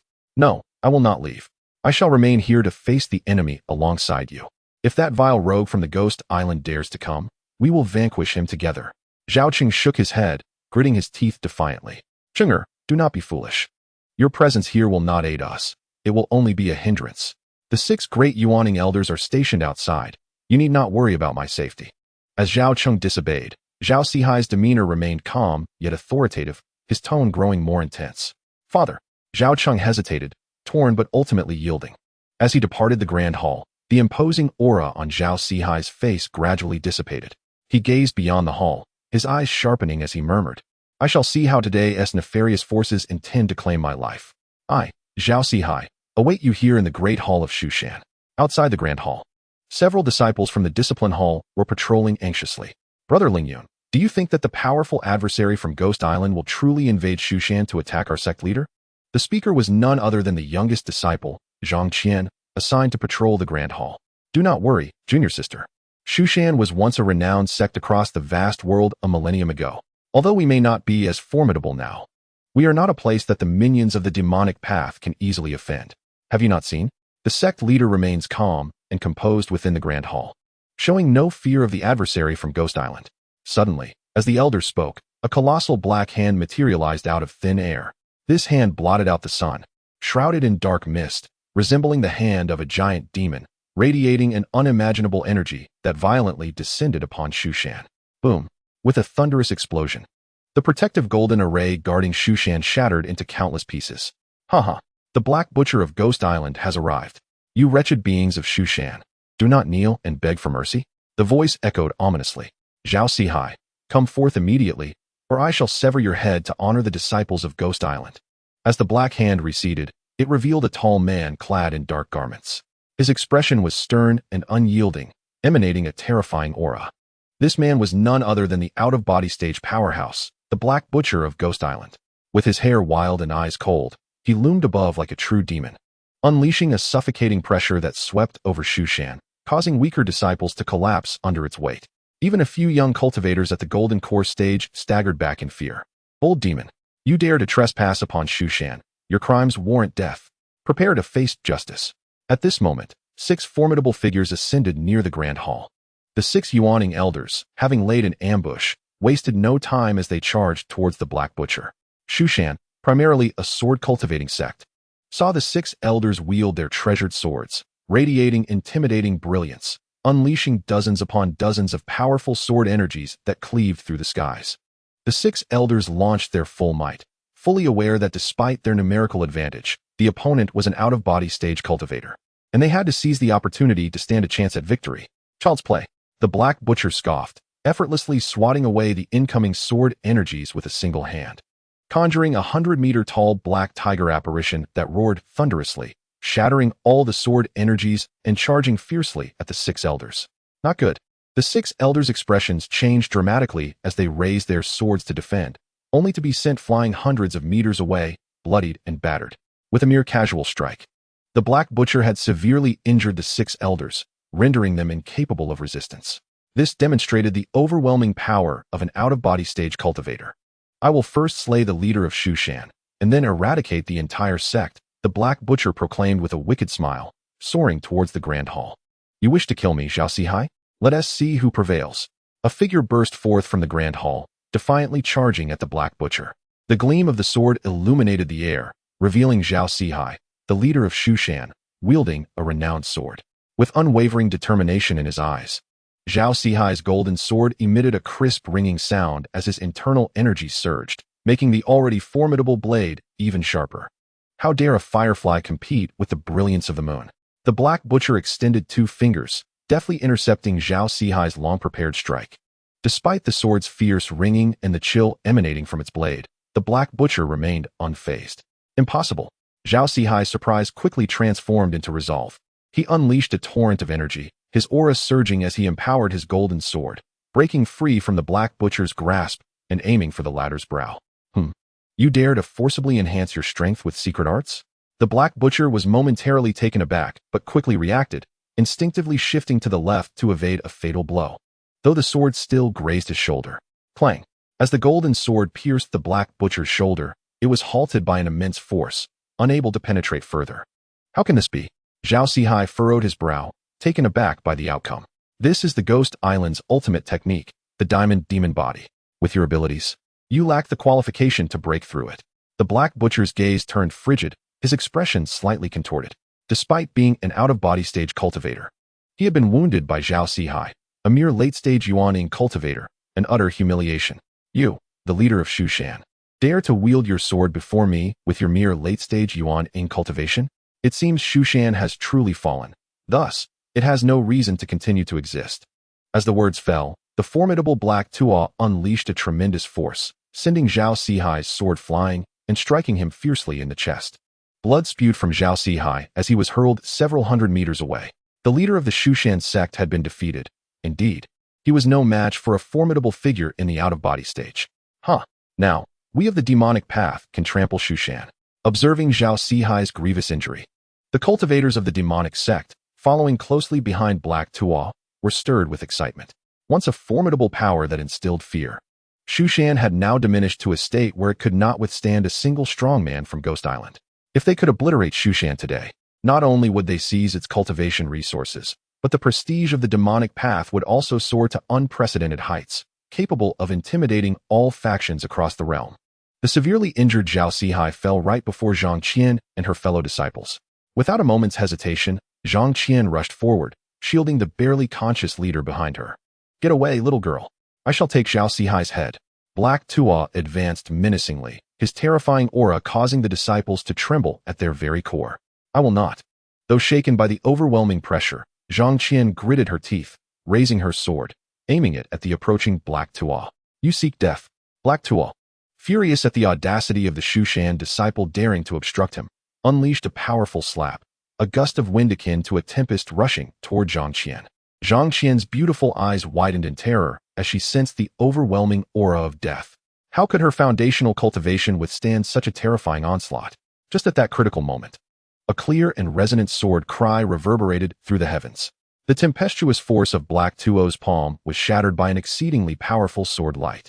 To everyone's astonishment, a figure appeared, soaring on a sword, resembling a transcendent sword immortal, rushing toward the arrogant Black Tuo with overwhelming might. Chapter 11. An uproar in all directions. Who are you? Black Tuo's brows furrowed as he sensed the formidable presence of the figure, whose aura was on par with his own. Could this be a hidden elder of Shu Shan? Unbeknownst to him, the one who had struck was not a hidden elder of Shu Shan, but Zhao Fan, who had temporarily attained the out-of-body stage through the use of an ancient talisman. Without answering, Zhao Fan decisively swung his sword. This was a technique he had comprehended after mastering the foundational swordsmanship, wielded with the strength of the out-of-body stage, sufficient to threaten most opponents of similar rank. Black Tuo, seeing his adversary's unyielding strength and refusal to answer, felt anger well up within him, and he launched a vicious strike with his dark hand. Yet, before the sword energy, his hand was cleaved apart, forcing him to retreat to avoid its edge. The sword energy soared, radiating a resplendent glow that concealed Zhao Fan's true form. Yet the overwhelming aura of his swordplay resonated throughout much of Shushan. With just a casual strike, he had forced Black Tuo to stagger back. Such a powerful aura. He actually repelled Black Tuo with a single sword strike. Could it be that an untransformed elder of Shushan has come to our aid? The previously despairing disciples of Shushan erupted with excitement. May I request the elder to vanquish the demon of Ghost Island? As they gazed upon the imposing figure, the disciples of Shushan, once filled with hopelessness, were now filled with fervor. How can this be? A single sword has repelled a being in the out-of-body stage? Is this sudden sword cultivator truly an ancient monster of Shushan? They were astounded by the depth of Shushan's hidden strength. This scene struck like a bucket of cold water upon the eager, demonic cultivators. Who are you? Black Tuo's expression shifted as he sensed an unprecedented aura of danger emanating from the figure. In response, Zhao Fan remained silent, coldly declaring, "Those who offend Shushan shall be slain without mercy." His words rang powerfully, echoing across the skies of Shushan. No sooner had his voice faded than a brilliant sword light appeared.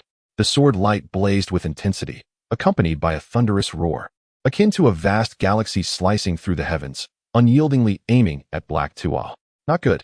Black Tuo's expression changed dramatically as he felt an overwhelming force bearing down on him. He dared not underestimate it, summoning his demonic energy, unleashing a series of formidable hand seals in an attempt to block the sword energy. Yet, the seemingly powerful hand seals were shattered before the sword energy. Diamond Demon Body. As the sword energy approached relentlessly, Black Tuo, filled with fear, roared, his robust physique expanding dramatically as he enveloped himself in a tangible black demonic aura, attempting to withstand this unparalleled sword strike with sheer strength. Clang. True to the teachings of Ghost Island, the Diamond Demon Body absorbed much of the force, withstanding the blow directly. Haha, the sword cultivators of Shushan are nothing but this. Black Tuo, seeing his defense hold, could not help but laugh, feeling his fear dissipate somewhat. Sword control technique. Yet before he could revel in his moment of triumph, Zhao Fan, coldly uttering these 3 words, drained the color from his face. With a ringing sound of the sword, Zhao Fan's Qi Shao sword flew from his hand, arcing through the air like a bolt of lightning toward Black Tuo. Diamond Demon Body. Block it. Black Tuo could hardly discern the trajectory of the flying sword, feeling an overwhelming chill enveloping him. He hastily pushed his Diamond Demon Body to its limits, seeking to defend against the impending strike once more. But in the next instant, blood erupted as Black Tuo's head rolled to the ground, stained crimson. In a single strike of the sword control technique, he had been decapitated. Even his prized Diamond Demon Body could not withstand it. This out-of-body demon of Ghost Island met a tragic end beneath Zhao Fan's blade. He is dead. An out-of-body cultivator was actually slain in one strike? How can this be? The surrounding demonic cultivators were left pale with fear, some collapsing to the ground. We've won. The demon of Ghost Island has been vanquished with a single sword strike. How wonderful. The elder is invincible, and Shushan shall surely prevail. The disciples of Shushan cheered loudly, their voices resounding through the skies. You did well. After slaying Black Tuo, Zhao Fan approached Zhang Qian, offering her a gentle smile. Before anyone could react, he soared into the sky on his sword, vanishing into the vast expanse above. Elder. Zhang Qian's beautiful eyes widened as she watched Zhao Fan's departing figure, feeling a strange familiarity that she could not quite place. By the time everyone regained their senses, Zhao Fan's presence had completely dissipated, as if he had never been there at all. Sword control technique. If I am not mistaken, that must be the long-lost sword control technique of Shushan. Could it truly be that the ancestors of the secluded Shushan are formidable beings? At this moment, an elder of great seniority from Shushan gazed in astonishment at the direction in which Zhao Fan had departed, continuously murmuring to himself. After slaying the formidable He Tu, Zhao Fan silently returned to the demon locking tower. At that moment, the effect of the ancient spirit-dispersing talisman had just dissipated, causing him to descend from the out-of-body stage back to the nascent soul stage. Fortunately, it was with the assistance of the ancient spirit-dispersing talisman that he was able to vanquish the demon from Ghost Island using the sword control technique. Otherwise, relying solely on his own nascent soul cultivation, he would have been utterly incapable of contending with a formidable opponent of the out-of-body stage. Despite having slain a being of the out-of-body stage, Zhao Fan felt no sense of pride. Rather, he became acutely aware that his current strength was still woefully inadequate. Nevertheless, the power of the sword control technique was indeed formidable. With merely the first level of this technique, he could easily slay an opponent of the out-of-body stage. Should he manage to break through to the second level, its potency would undoubtedly increase significantly. Now that he has attained the nascent soul stage, he could attempt to cultivate the second level of the sword control technique, which harmonizes man and sword. Zhao Fan's eyes sparkled with determination as he began to practice this advanced level of technique, while Zhao Fan was diligently cultivating the second level of the sword control technique. The events of the previous days had spread like a tempest throughout Shushan, both inside and out. The news that the formidable He Tu, a master of the out-of-body stage from Ghost Island, had been decapitated by a mysterious sword cultivator from Shushan sent shockwaves across the realms. This astonishing revelation not only instilled trepidation in the scheming demonic sects, but also left other factions of cultivators in a state of disbelief. In these times, when the laws of heaven and earth are incomplete and the spiritual energy is far inferior to that of millennia past, great masters of the out-of-body stage are exceedingly rare, even among the top sections. Moreover, the most crucial factor is that Shushan no longer possesses the radiance of its former glory from thousands of years ago, having declined significantly over the last several millennia, leading many top-tier sects to regard it with disdain. Yet, from this seemingly diminished sect, a mysterious sword cultivator emerged, slaying the demon lord He Tu, stirring a cacophony of astonishment from all corners. Time swiftly passed, and 3 days flew by in the blink of an eye. During this period, Zhao Fan had finally grasped the initial mastery of the second level of the sword control technique, the union of man and sword. Now, with his cultivation at the nascent soul stage, he could wield the sword control technique to the extent of shattering a massive rock several meters high from a distance of 200 to 300 meters. Both the distance he could control the sword and the power he could exert had increased tremendously compared to before. Chapter 12. The Golden Lotus Seat. Although I had initially mastered the second level of the sword control technique, the union of man and sword still eluded me to some extent, requiring further time for deeper comprehension. Zhao Fan's gaze was profound. The Shushan sword control technique was vast and intricate, and the second level of the union of man and sword was even more profound and complex than he had anticipated.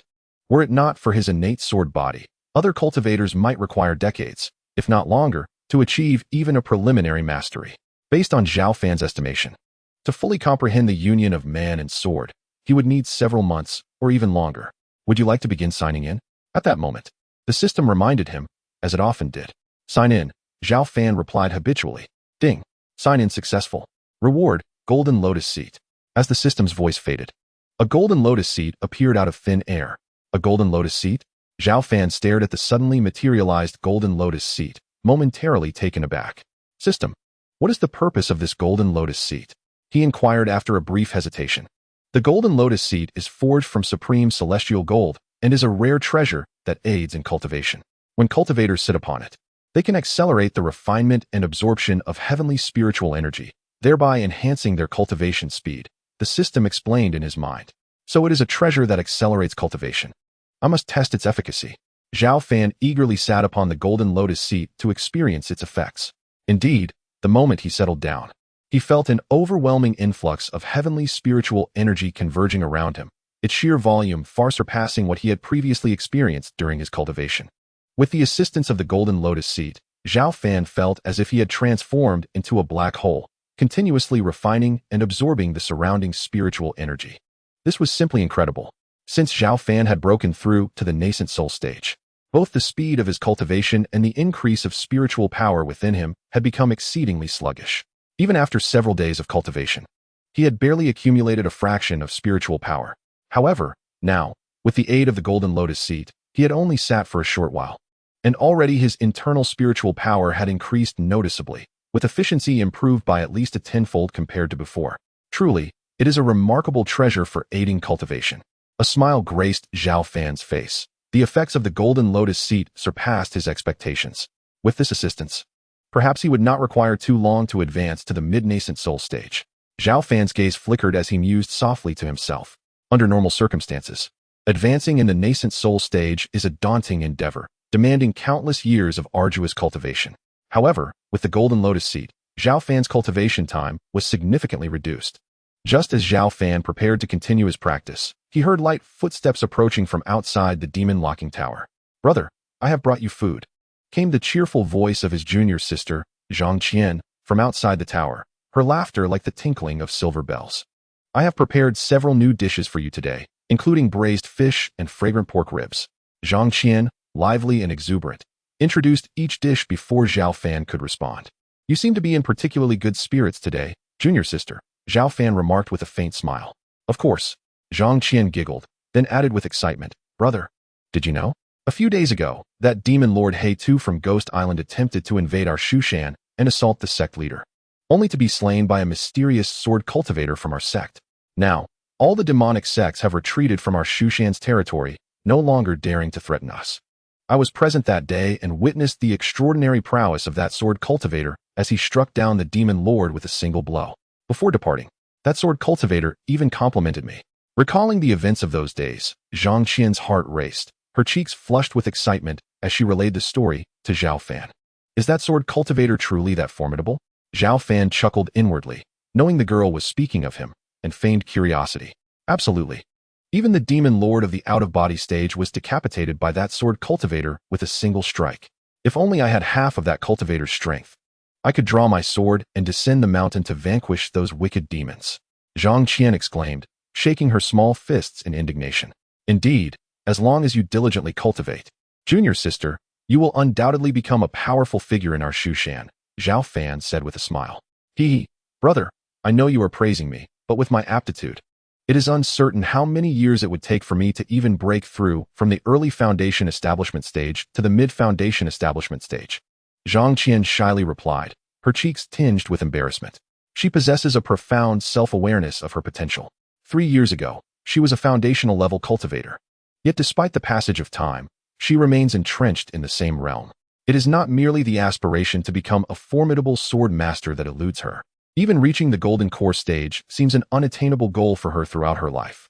Sensing a hint of disappointment in Zhang Qian's tone, Zhao Fan smiled gently and said, "Is it truly so difficult to break through to the mid-foundation stage? After savoring your delightful meals so many times, allow me to assist you just this once. Extend your hand, little sister." "Brother, what do you intend to do?" Zhang Qian inquired, her brows furrowing in confusion, though she hesitantly extended her hand. "You will find out shortly." As Zhao Fan gazed at Zhang Qian's delicate and fair hand, he smiled slightly and then pointed with a finger. A resounding wave of spiritual energy surged into Zhang Qian's body through her palm. "Brother," she gasped, her body trembling slightly, feeling a warm energy flood into her being, loosening the long-standing bottleneck she had endured. "Unify your mind and spirit. Attempt to break through the barrier," Zhao Fan's voice echoed in her ears.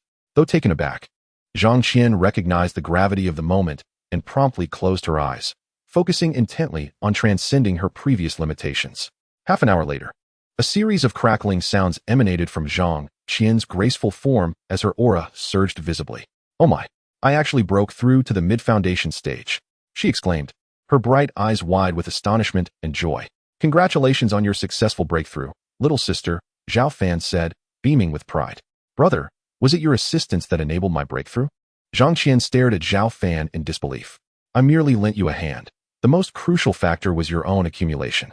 You were only lacking a fleeting opportunity," Zhao Fan explained with a soft smile. Upon receiving Zhao Fan's confirmation, Zhang Qian's astonishment deepened, and she could not help but ask, "Brother, have you successfully cultivated again?" "One could say so," Zhao Fan replied without denial. "That's wonderful.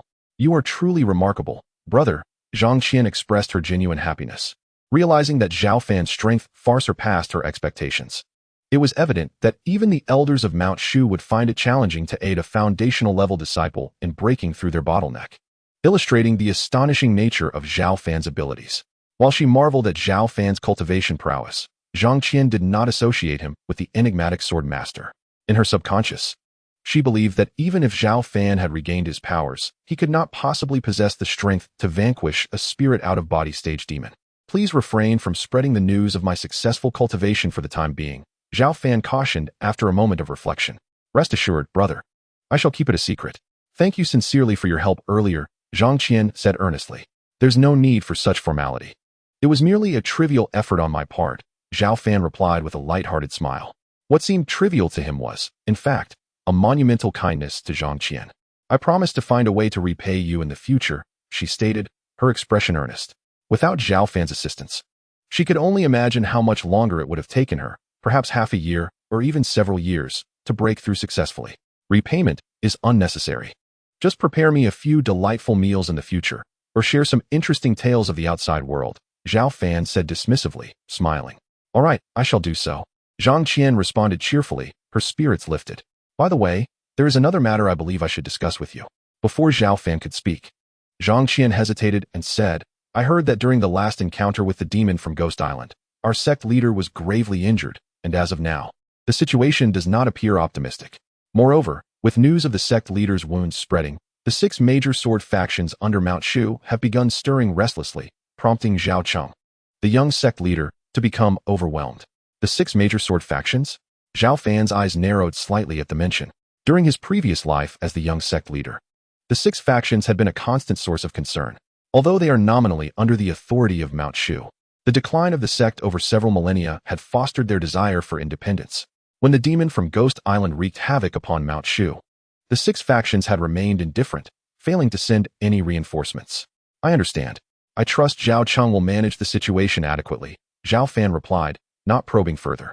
As he was well aware that his predecessor, the sect leader, had commanded Mount Shu for over a century and would not easily succumb to adversity. As for the potential threat posed by the 6 factions, it was not something he needed to fret over. In contrast to these matters, Zhao Fan preferred to remain within the confines of the demon's sealing tower, continuously enhancing his strength through the system. Subsequently, Zhao Fan and Zhang Qian engaged in light-hearted conversation on various trivial topics, fostering a warm rapport. Before Zhang Qian departed, Zhao Fan requested that her visits to bring him meals change from every 3 days to once every 10 days, as he intended to utilize the golden lotus cushion to further augment his cultivation. Chapter 13. 5 years pass in the blink of an eye in the grand hall of Mount Shu. An unusual stillness enveloped the space, with only sect leader Zhao Sihai and his son, Zhao Cheng, present. Chenger, have you found any trace of that sword master yet? None, father. I have dispatched people far and wide, yet there is still no sign of that sword master, Zhao Cheng replied, glancing at his father, who had yet to recover from his injuries. Alas, it seems that sword master wishes to remain undisturbed, Zhao Sihai sighed, a hint of melancholy in his voice. Though the demon has perished, and it appears that the crisis for Mount Shu has been averted, the underlying threats still loom. Furthermore, a significant transformation in the world may soon occur, necessitating the presence of formidable cultivators to maintain order. Otherwise, we shall be unable to deter the various clans and factions of demons, Zhao Sihai spoke gravely. A transformation in the world? Father, what does this mean? I have never heard of such a thing. Zhao Cheng expressed his surprise, as this was the first time he had encountered such news in his life. It is entirely normal that you were unaware. This matter is a closely guarded secret passed down through generations of sect leaders. Now that you are a prospective sect leader, I deem it appropriate to share this with you. Chenger, do you understand that the spiritual energy of the vast world ebbs and flows like the tides? Tides. Confusion deepened on Zhao Cheng's face. Indeed, the tides. As cultivators, we defy the natural order, absorbing and refining the abundant spiritual energy of heaven and earth to enhance our strength and elevate our realms. But have you ever contemplated that the spiritual energy of the world also undergoes periods of depletion and revival? Just like the ocean's tides, receding at dawn and rising at dusk. At this point, Zhao Sihai paused, observing Zhao Cheng's reaction intently. Father, I understand now. The so-called transformation in the world refers to a significant change in the spiritual energy of heaven and earth? Zhao Cheng, possessing commendable aptitude, quickly grasped his father's intended message. Precisely. The vast world experiences a dramatic shift in spiritual energy every several millennia. Thousands of years ago, the reason why our Shushan sword sect could stand tall in the realm of cultivation, even giving rise to sword immortals, was not solely due to its powerful heritage and the emergence of exceptional talents. A paramount factor was the abundant spiritual energy of heaven and earth, which elevated the limits of countless cultivators. Zhao Sihai's eyes sparkled with fervor as he continued. Such rich and flourishing spiritual energy may very well reappear in the coming decades. At that time, not only will those in the out-of-body stage emerge, but even those at the spirit severing and core formation stages will sprout like bamboo shoots after a rain.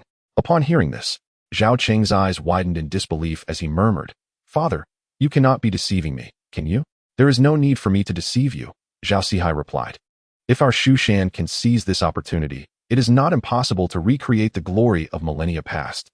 Taking a deep breath, Zhao Sihai's expression turned wistful as he added, "Regrettably, I was severely injured in my previous battle with Haidu, forcing me to activate secret techniques that have drained my lifespan and depleted my potential."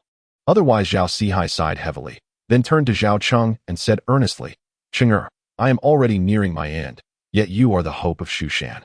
If you can leverage this grand transformation of the heavens to lead Shu Shan to resurgence or even ascend the path of immortality, it will fulfill a cherished wish of your father." "Father, is there truly no hope for your recovery?" Zhao Cheng asked, his heart aching. "I am most aware of my condition. Even the fabled elixirs would offer little in the way of improvement." Zhao Sihai shook his head, then smiled in resignation. "But do not worry. I can still endure for a while longer, at least until you truly take the reins. Cheng'er, in the days to come, you must swiftly familiarize yourself with the affairs of Shu Shan. When the time is ripe, I will entrust the position of sect leader to you." In the blink of an eye, 5 years had passed. During this time, Zhao Fan had not stepped outside the confines of the demon-locking tower. Through the assistance of the system, his cultivation had progressed from the early stages of the nascent soul to the late stages, just one step away from perfection. Such a rate of advancement is extraordinary in the current cultivation world, where ordinarily, it would take decades or even centuries for a typical cultivator to progress from the early to the late stages of the nascent soul, especially given the current environmental conditions. Where spiritual energy had yet to begin its revival, the higher one's cultivation level, the more challenging the progress became. Moreover, this was the case under optimal circumstances. Many individuals find themselves stuck at their bottlenecks for a lifetime. Cultivation is akin to rowing against the current. Without progress, one regresses. As Zhao Fan's cultivation reached the late stages of the nascent soul, his rate of progress began to slow. Even with the aid of the Golden Lotus meditation, 10 days or half a month of diligent practice would yield only a modicum of growth in his internal spiritual energy. What a shame, Zhao Fan thought. I am so close to perfection in the nascent soul stage, yet I still cannot step into it. Opening his eyes, his gaze was deep and serene, and his entire demeanor had become even more unassuming compared to years prior. Still lacking a touch of refinement. Time is needed for honing, he murmured to himself. Devoid of any impatience. Cultivation is a process that unfolds naturally. As long as one accumulates sufficiently, breakthroughs to the next minor realm are ultimately a matter of time. With the support of the system, Zhao Fan felt a profound confidence. With sufficient diligence, whether in a few years or merely half a year, he might break through his shackles. Hence, he remained unhurried, composed, and resolute. Just then, as Zhao Fan completed his session of cultivation, a thunderous drumbeat resonated from outside the demon-locking tower. The heaven drum of Shu Shan. Zhao Fan raised an eyebrow, recognizing the sound. The beating of the drum heralded the ascension of the new sect leader of Shu Shan, presumably Zhao Cheng. He turned towards the source of the drum, feeling no surprise. He recalled recent days when his junior sister, Zhang Qian, mentioned that over the past 5 years, their sect leader's father had stepped back, and Zhao Cheng had gradually taken over the affairs of Shu Shan. The ceremony for Zhao Cheng's ascension was set for today.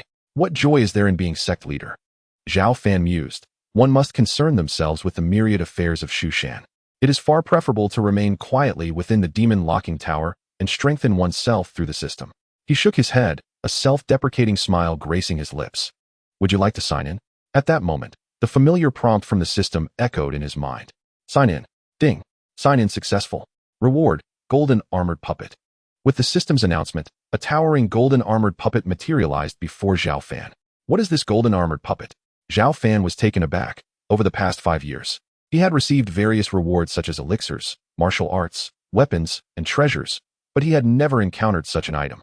The golden armored puppet possesses combat prowess comparable to that of an out-of-body stage cultivator. After blood recognition, it can be controlled with one's mind. The system's explanation was succinct. Combat prowess akin to that of an out-of-body stage cultivator? Zhao Fan's face lit up with a smile. The golden armored puppet before him bore such formidable strength. As expected, products from the system are of unparalleled quality. With this golden armored puppet, it is as though I have an out-of-body stage fighter at my disposal, one who feels no pain and fears no death. Chapter 14. The woes of the new sect leader receiving the golden armored puppet. filled Zhao Fan with great delight. Although he had yet to break through to the out-of-body stage, he at least now possessed a companion of that caliber. In the days that followed, Zhao Fan continued to reside in the demon-locking tower, diligently cultivating. Until one day, the doors of the tower slowly opened, revealing his younger brother Zhao Cheng, now the newly appointed sect leader of Shu Shan, bearing fine wine and delicacies. Greetings to the new sect leader. Zhao Fan stepped forward, bowing gracefully to his brother. Brother, you are being too formal. There is no need for such courtesy between us, Zhao Cheng said with a wry smile. His face marked by evident fatigue despite having only recently assumed the role of sect leader. It was only after taking on the position of sect leader that Zhao Cheng truly grasped the immense burden he bore.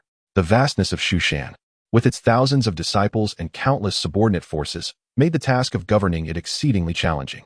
In the few days since his ascension, Zhao Cheng had intended to reorganize Shu Shan and revive the sect, yet he encountered numerous obstacles that left him feeling exhausted. What troubles you? How can the newly appointed sect leader appear so haggard so soon after taking office? Shouldn't you be bursting with energy and vitality? Zhao Fan remarked, noticing his brother's demeanor and unable to resist teasing him. Brother, do not mention it, Zhao Cheng sighed deeply. I thought that becoming the sect leader would allow me to showcase my abilities and lead the sect towards glory. Yet just a few days in, I have discovered the overwhelming internal and external challenges, leaving me with hair almost turned gray from worry. As Zhao Cheng lamented, he arranged the food and drink, saying, with such lofty ambitions thwarted, I can only seek my elder brother for a drink. What obstacles are you facing? Zhao Fan asked casually. Fortunately, the previous incarnation dared to trespass into forbidden territories. Otherwise, these troubles would have befallen him. Outside Mount Shu, various factions of the demonic path and clans of monsters are stirring restlessly, igniting a series of bloody conflicts. Within Mount Shu, the hearts of its disciples are not united. Resembling a scattered pile of sand, engaged in open and covert struggles, lacking ambition. The subordinate powers, such as the 6 great sword sects and several former dynasties that once belonged to Mount Shu, are growing restless, harboring ambitions of independence. Even during my recent ascension ceremony, not a single envoy from the 6 great sword sects came to offer their congratulations. My father was infuriated, and had I not intervened in time, he might have summoned the elders to take drastic action. At this point, Zhao Cheng sighed heavily and downed a cup of strong liquor. Brother, I truly envy you. Although you are confined in the demon-sealing tower, you are spared from these troubling matters. In the past, I watched my father sit majestically as the sect leader, exuding authority from all sides. It wasn't until I assumed this position that I realized the weight of the responsibility I bear. After finishing his drink, Zhao Cheng continued, I detest my lack of strength. Despite consuming so many resources of Mount Shu and spending years of my life, I have only achieved the pinnacle of the Golden Core stage. If only I possessed the strength I had when I defeated the black-clad sword cultivator. Hearing this, Zhao Fan smiled and offered consolation. Do not rush, take your time. You are the youngest sect leader in Mount Shu's history, and you have ample time to revitalize the sect. Moreover, Mount Shu has accumulated many issues over the millennia and has been in decline for nearly 10,000 years. Rising again requires more preparation. Brother, while that may be true, I fear I do not have much time left. Zhao Cheng took a deep breath, seemingly recalling something, and clenched his teeth, saying, Do you know? Just 2 days ago, the 6 great sword sects ceased supplying us with cultivation resources. Furthermore, had that black-clad demon succeeded in killing our father years ago, the 6 great sword sects would have immediately revolted and swallowed Mount Shu whole. If it hadn't been for that sword cultivator who decisively eliminated the demon 5 years ago to avert the crisis, Mount Shu might have long since ceased to exist. Now, the ambitions of the 6 great sword sects are glaringly evident. It won't be long before they declare independence. What is the strength of the 6 great sword sects? Zhao Fan suddenly inquired. Unfathomable, Zhao Cheng replied gravely. A millennium ago, the 6 great sword sects were merely a weak vassal force that split from Mount Shu. However, over the past few thousand years, Mount Shu has clung to its outdated practices, and the main sword techniques have undergone significant changes, no longer aligning with most cultivators' paths. In contrast, the 6 great sword sects have assimilated and advanced various sex cultivation methods, and the quantity and quality of their disciples far surpass ours.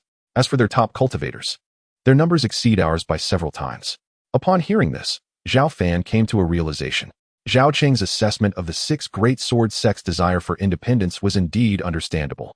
After all, their mid-tier and high-tier cultivators were not inferior to those of Mount Shu.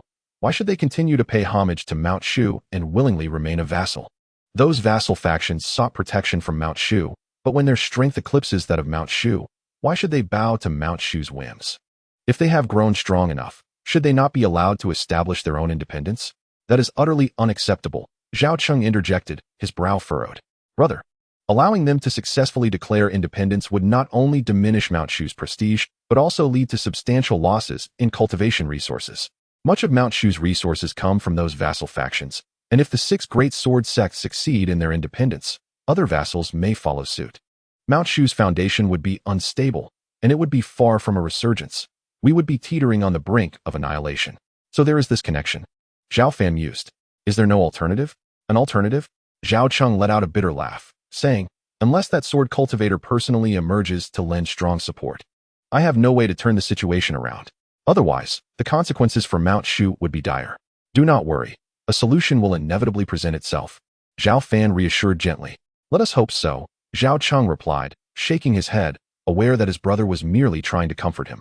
By the way, brother, after being in the Demon-Slaying Tower for so long, don't you wish to go outside? Zhao Cheng suddenly asked. Not at all, Zhao Fan replied decisively, surprising Zhao Cheng with his bluntness. Brother, do not jest. I am now the newly appointed sect leader of Mount Shu. I can help you leave the Demon-Slaying Tower. You need not worry about burdening me, Zhao Cheng urged, mistakenly believing that Zhao Fan was concerned about being a burden. Zhao Fan understood that his brother had misunderstood him and explained, I am not joking. The outside world is tumultuous, and I find it more comfortable to remain here. I genuinely do not wish to leave. After a brief pause, Zhao Fan smiled confidently and added, moreover, I can leave the Demon-Slaying Tower at any time. Very well. Sensing his brother's resolute tone, Zhao Cheng refrained from further persuasion. Though a sliver of confusion lingered in his mind, is it truly so comfortable to remain in this lightless prison? Chapter 15. Zhao Fan's gift. Zhao Cheng struggled to comprehend Zhao Fan's contentment. For he was unaware that Zhao Fan was growing stronger each day by signing in through the system within the Demon-Slaying Tower. Although the days were somewhat monotonous, the constant feeling of enhancing his power brought Zhao Fan immense satisfaction. Brother, the wine has run out. I shall visit you again. Setting down his cup, Zhao Cheng prepared to leave. As the sect leader of Mount Shu, he was burdened with countless duties, and finding time to come here was a rare effort. Wait. Just then, Zhao Fan suddenly called out to Zhao Cheng. Brother, do you have something else to say? Have you changed your mind and decided to leave the Demon-Slaying Tower? Zhao Cheng chuckled, teasing him. In response, Zhao Fan shook his head and slowly said, I have a gift for you. To celebrate your ascension as the new sect leader of Mount Shu. As soon as he finished speaking, Zhao Fan gestured, and a golden armored puppet materialized out of thin air. This is, feeling the overwhelming aura emanating from the golden armored puppet, Zhao Cheng's expression shifted, and he exclaimed, a cultivator at the out-of-body stage. Not a cultivator at the out-of-body stage, but a golden armored puppet with the combat power of one, Zhao Fan corrected. A golden armored puppet with out-of-body stage combat power? Zhao Cheng asked incredulously, clearly astonished. Brother, how did you acquire this? I found it deep within the Demon-Slaying Tower. It must have belonged to a powerful being previously imprisoned there. Zhao Fan casually explained, careful not to reveal the existence of the system. Is that so? Hearing Zhao Fan's explanation, Zhao Cheng was somewhat convinced, for indeed, millennia ago, the Demon-Slaying Tower housed formidable demons, and it was plausible that unique artifacts remained. Brother, are you certain you want to give me such a precious and rare item? Zhao Cheng inquired, his gaze fixed on the golden armored puppet, filled with covetous desire. Of course. I have little use for this golden armored puppet. You need it more than I do, Zhao Fan replied with a slight smile. His words were sincere. Although the golden armored puppet was powerful, Zhao Fan spent his days in the Demon-Slaying Tower and had no need for it. Furthermore, he possesses systematic assistance, and his strength continues to improve. Ultimately, there will come a day when he can break through and become a transcendent cultivator. Brother, thank you. I am truly grateful, Zhao Cheng said, taking a deep breath filled with immense appreciation. Between brothers like us, expressing gratitude feels distant. Go forth and fulfill your role as the sect master of Shushan, Zhao Fan replied with a smile, dismissing the sentiment lightly. Zhao Cheng nodded earnestly and then strode away from the demon-locking tower. It was only after Zhao Cheng's figure completely vanished that Zhao Fan slowly withdrew his gaze. He hoped that with the aid of the golden armored puppet, his brother, the sect master, could alleviate some unnecessary troubles. With Zhao Cheng's departure, the demon-locking tower returned to its former tranquility. I am currently at a bottleneck. Since my cultivation has stagnated, I shall intensify my practice of sword control technique. Although Zhao Fan had initially grasped the second layer of the sword control technique, the unity of man and sword, he had not fully mastered it. Thus, he resolved to dedicate ample time to strengthen his training in this regard. However, the sword control technique is vast and profound, even as a natural sword body. Mastering the second layer is no simple task. Once, it was the mightiest sword technique of Shu Shan, renowned throughout the cultivation world millennia ago. Despite its formidable power, the difficulty of practice is exceedingly high.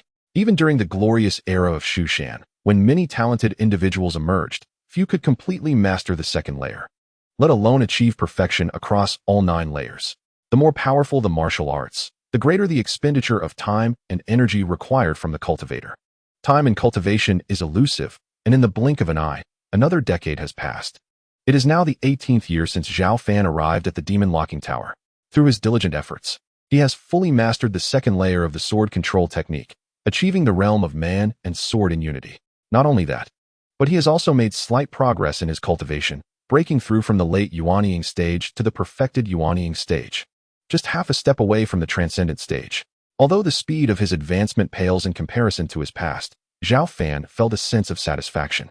He understood well that in the current celestial environment, as one's realm continues to rise, the difficulty of cultivation increases exponentially, demanding more time and effort.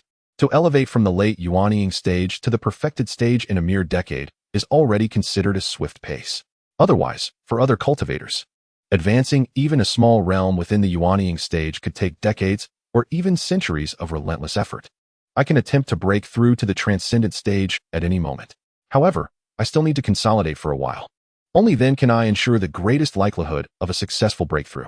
Zhao Fan's gaze was calm and profound, and his demeanor had taken on a more unpretentious quality.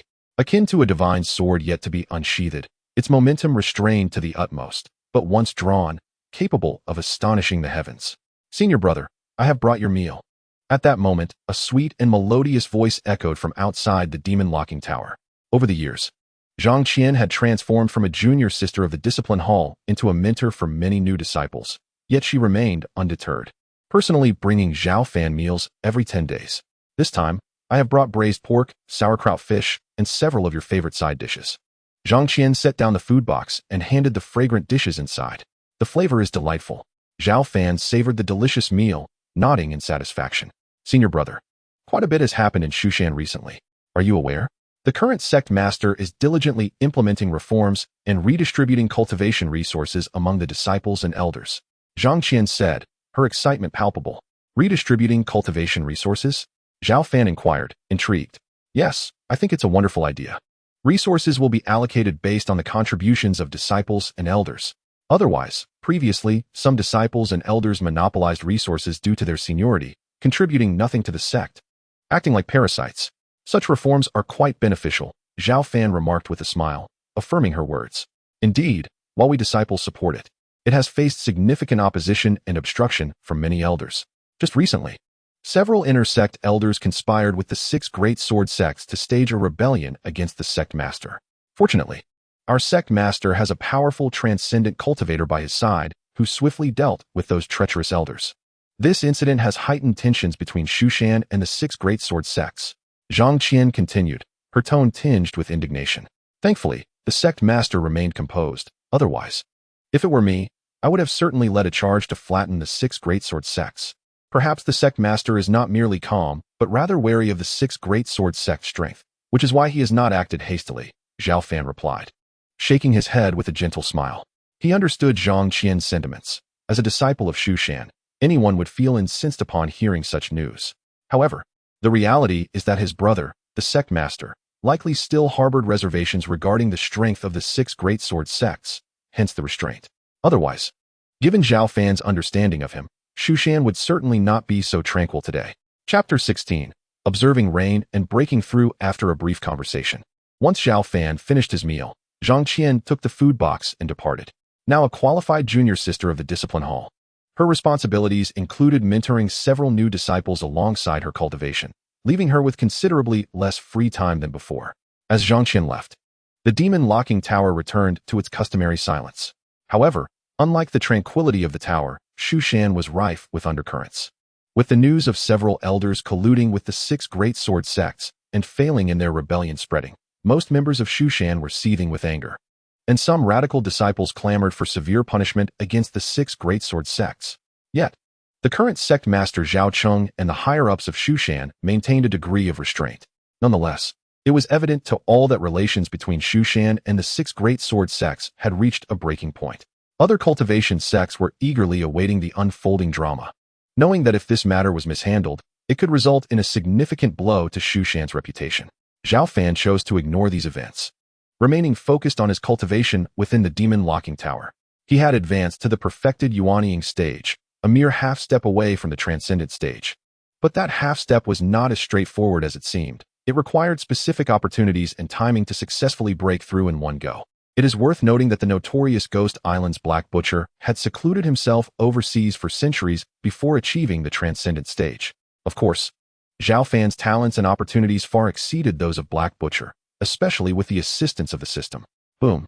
On this day, dark clouds loomed, lightning tore through the sky, and torrential rain poured down.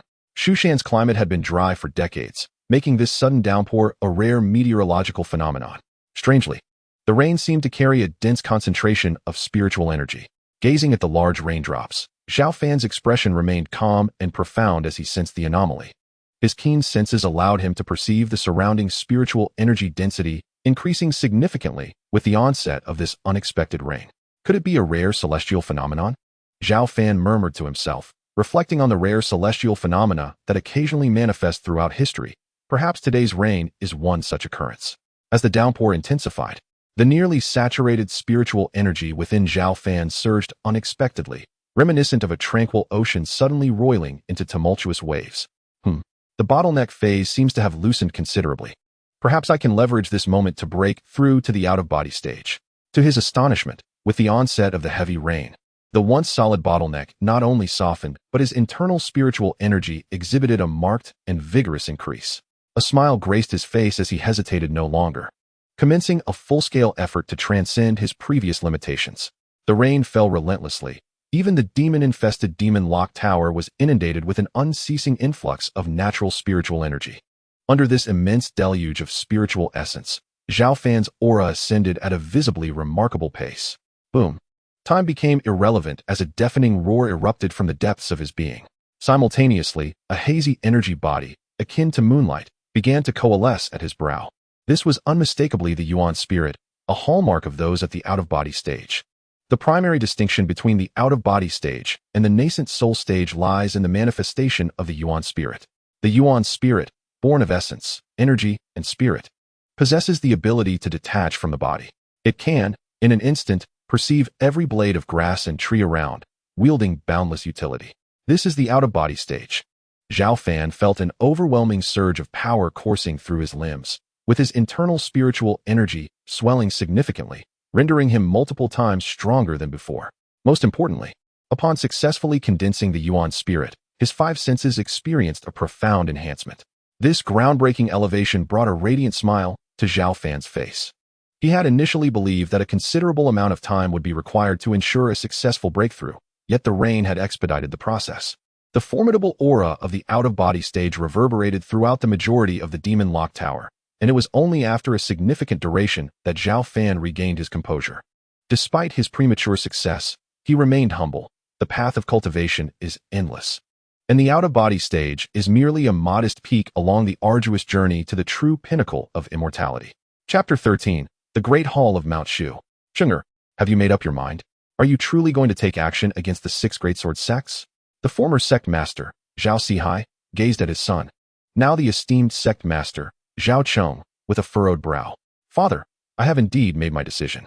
Over the past decade, I have endured and compromised. Yet this has only emboldened the 6 great sword sects, making them increasingly arrogant. Just recently, they incited a rebellion among several elders of our sect. If we continue to appease them without a strong response, the prestige of Mount Shu will be irrevocably lost. We will become a laughingstock among other cultivation sections. Zhao Qing clenched his fists, his voice laced with indignation. That may be true, but do you have the assurance to proceed? Zhao Sihai paused, gravely stating, though I have retreated from the forefront, I have heard that the 6 great sword sects have expanded significantly over the past decade, their power now greatly surpassing what it once was. Father, do not worry. I have made ample preparations during this decade, Zhao Cheng replied, his eyes gleaming with determination. Since assuming the position of sect master, he had been diligently preparing. The current Mount Shu not only boasted a substantial increase in mid to low-ranking disciples, but also saw the number of nascent soul elders rise from a mere handful to 30. Furthermore, aside from the protective golden armored puppets, another elder recently achieved a breakthrough to the out-of-body stage. Zhao Cheng had kept this achievement discreet, intending it as a trump card against the 6 great sword sects. Thus, he was filled with confidence when inviting his father, Zhao Sihai, hoping to gain his support. Cheng'er, since you possess confidence, I shall fully support you. Should you require assistance, this frail body of mine can still contribute to Mount Shu's cause. After a moment of hesitation, Zhao Sihai took a deep breath, clearly articulating his stance. This is wonderful. With your words, Father, I feel even more assured. This time, I am determined to restore Mount Shu to its former glory. Upon hearing this, Zhao Cheng's weariness dissipated, his eyes sparkling with fervor, exuding remarkable fighting spirit. Observing this, Zhao Sihai nodded, yet a fleeting shadow of worry flickered in his gaze. He sensed a hint of recklessness in his son's urgency, but refrained from voicing his concerns, fearing it might dampen Zhao Cheng's spirit. Moreover, the 6 great sword sects had indeed gone too far. Since their failure to incite a rebellion among the elders, they had offered no apology. If Mount Shu failed to respond, their remaining dignity would be utterly stripped away. As the former sect master, Zhao Sihai would never allow such a disgrace to unfold. Chapter 17. The Arrogance of the 6 Great Sword Sects. As sect master Zhao Cheng prepared to take action against the 6 great sword sects, the atmosphere within Mount Shu became palpably tense. Aside from a few high-ranking officials, the majority of disciples remained oblivious to the imminent upheaval, and Mount Shu appeared as tranquil as ever. However, astute observers soon noticed subtle changes within the sect. For instance, most disciples stationed at various branches had hurried back to the sect, and healing elixirs, typically distributed every few months, were now being issued prematurely. These seemingly minor actions alerted many to the undercurrents of Mount Shu, suggesting that the sect was amassing strength in preparation for a major confrontation. Countless affiliated forces under Mount Shu felt a sense of unease, uncertain of the sect master's true intentions. Their tension was understandable. For millennia, Mount Shu had gradually declined, leading these once loyal factions to harbor resentment, either overtly or covertly defying the sect's commands, even turning against Mount Shu when possible. The current sect master, Zhao Cheng, appeared composed.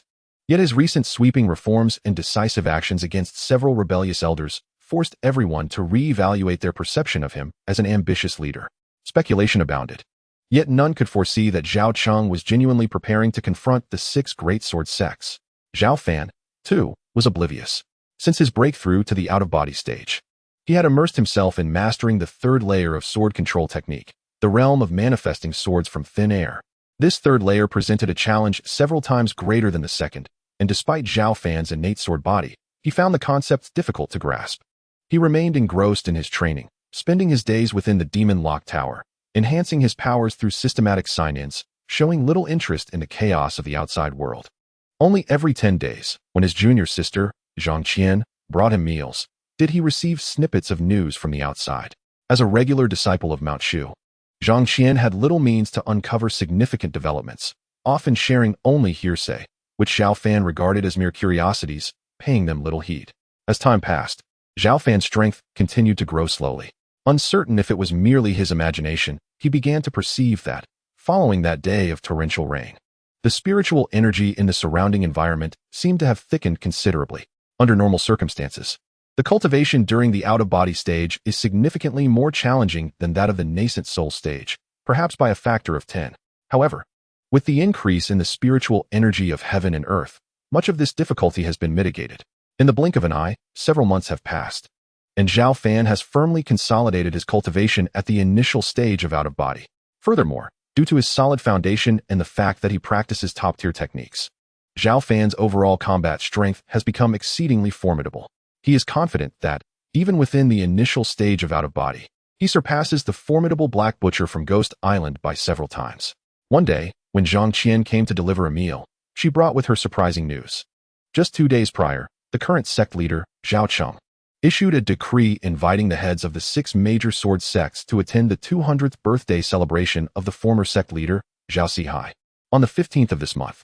Although cultivators enjoy lifespans far exceeding those of mortals, Their cultivation often defies the natural order, and any misstep could lead to dire consequences. Therefore, many cultivators host grand birthday celebrations at certain ages, inviting guests from all around to partake in the festivities. The former sect leader, Zhao Fan, previously commanded Mount Shu for a century.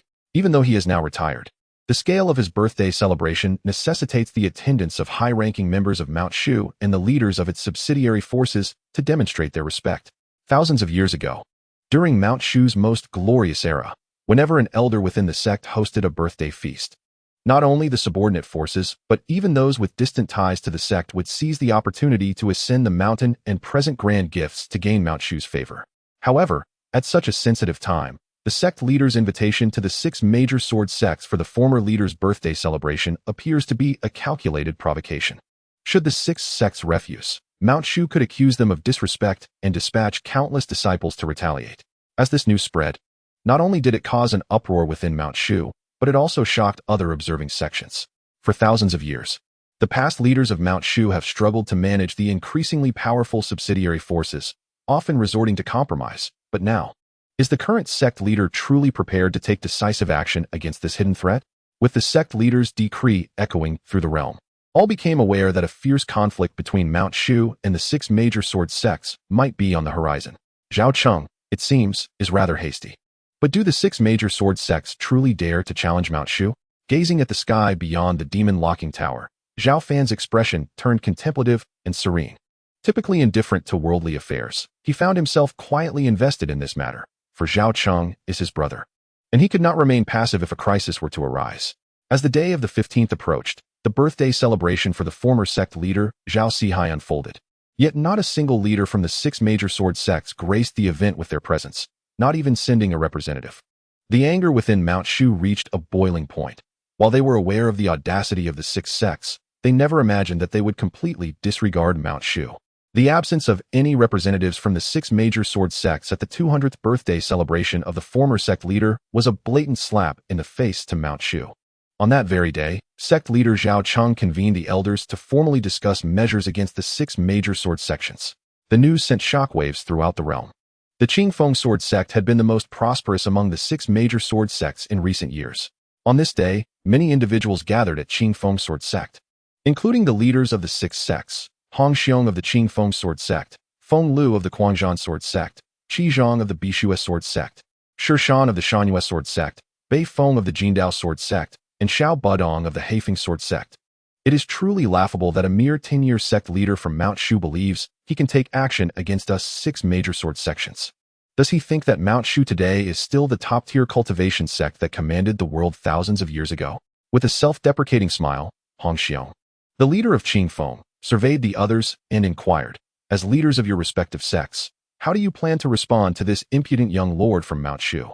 Plans? Feng Lu, the leader of Quanzhan, scoffed. In my view, we should naturally go to war with him. Let us unite as 6 families and topple the oppressive Mount Shu. And thereafter, let us see who dares to tread upon us with impunity.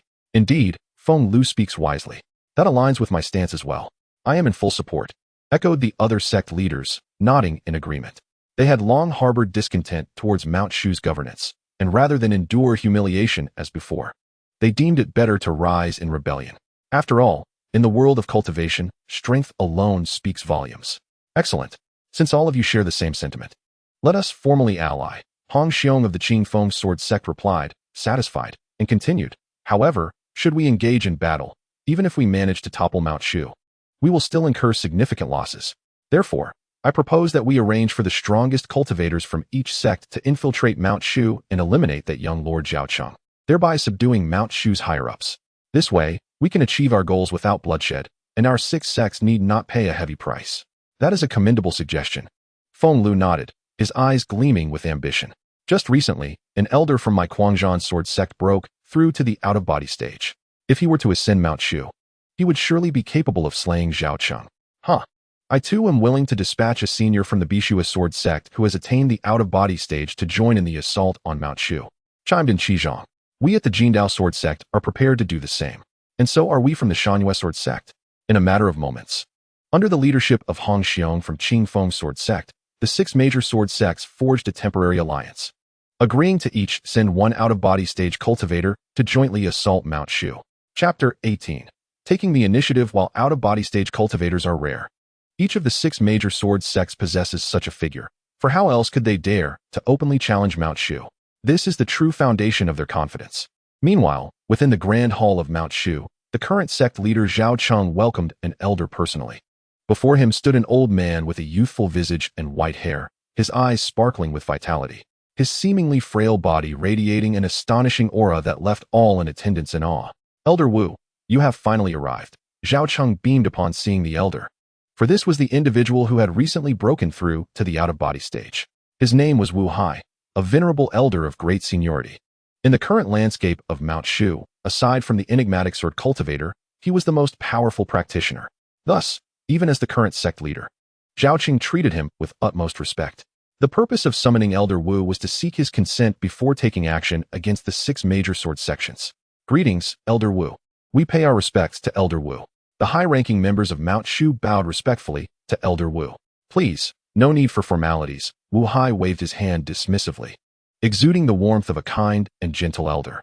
His deep-set eyes turned to Zhao Cheng as he inquired, Sect leader, have you truly resolved to act against the 6 major sword sects?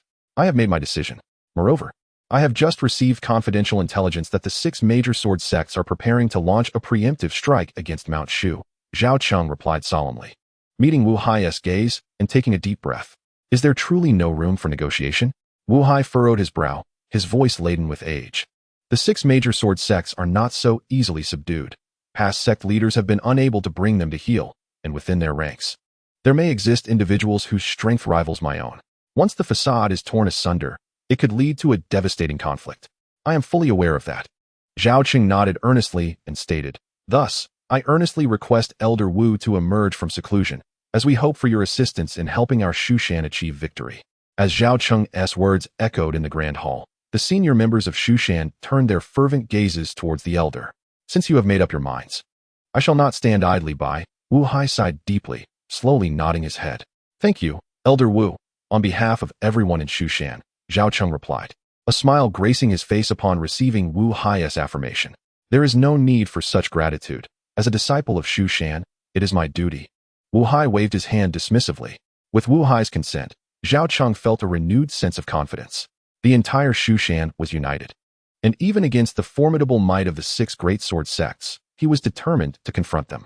In the days that followed, Shushan operated with the precision of a well-oiled machine.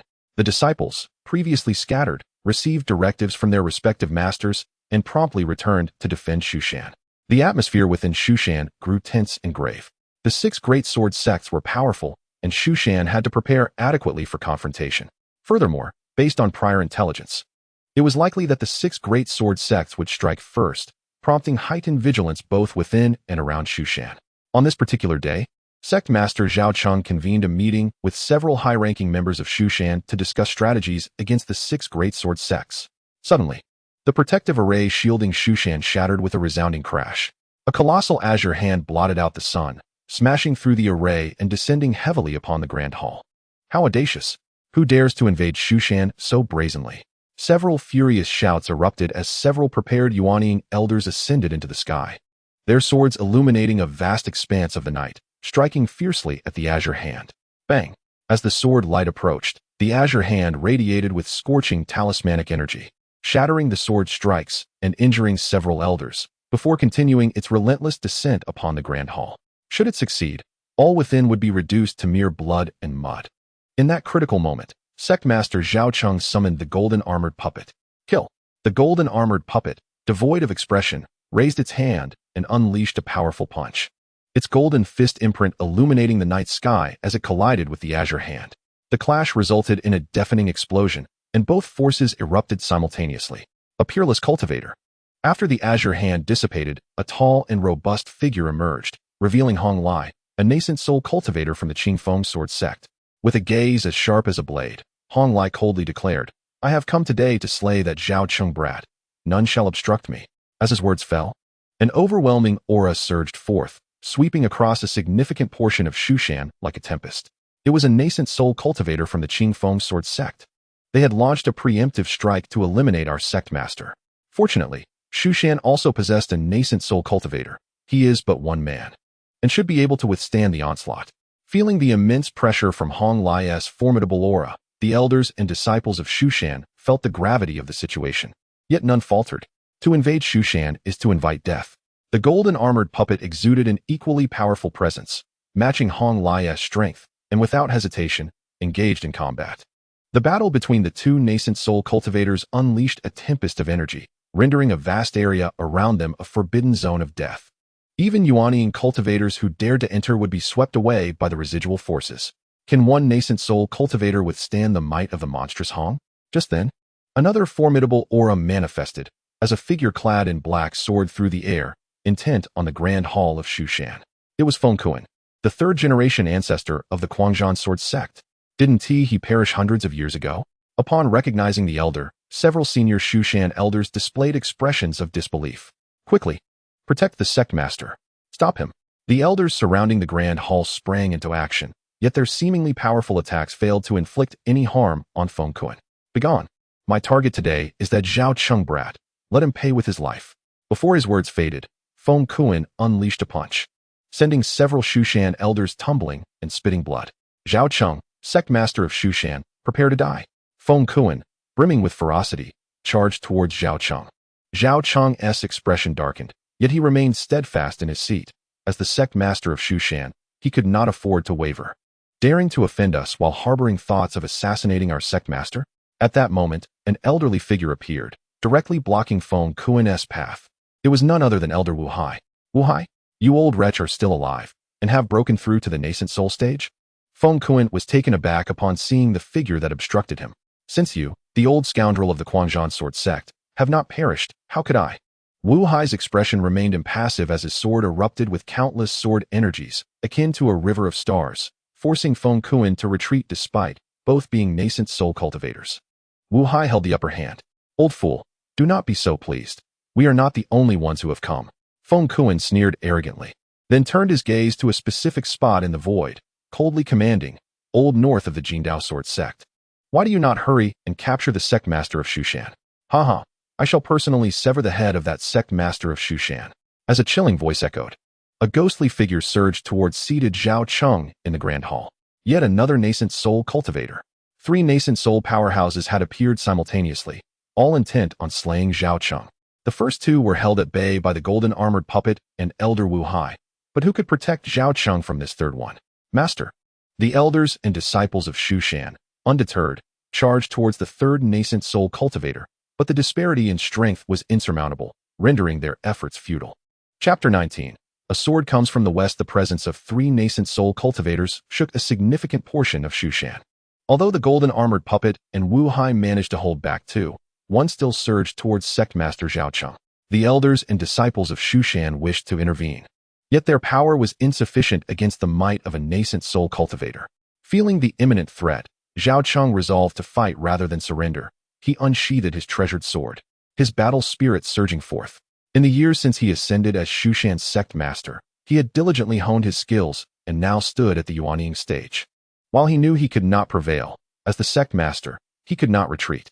Let me handle this, my son. Just as Zhao Cheng prepared for a desperate struggle, a figure approached with steady steps. It was the former sect master, Zhao Sihai. Father, you must not. Zhao Cheng urgently implored. For his father had sustained grievous injuries in his previous encounter with Haidu, and his lifespan was now dangerously short. If he were to act recklessly, not only would he fail to stop the enemy, but he would also exhaust himself completely. For the sake of Shu Shan, I would gladly lay down my life. Zhao Sihai declared. Rather than lingering in despair, it is better to conclude my tale amidst the storm of battle. As his words fell, Zhao Sihai's once lustrous black hair turned white in an instant. Simultaneously, an overwhelming and furious aura erupted from within him. The scene resembled a withered tree blossoming in spring, momentarily acquiring an overwhelming and endless force. Father Zhao Cheng clenched his fists, his face etched with sorrow, as Zhao Sihai unleashed a terrifying secret technique passed down through generations of the Shu Shan sect. The magnitude of its application was far superior to that of his previous battle against the Black Butcher. Yet, the greater the power, the more it would inflict irreversible harm upon his body. Zhao Sihai, already weakened from past injuries, would find even victory over his foes to be a hollow triumph. as he would ultimately exhaust himself to the point of death. Was this the power of the out-of-body stage?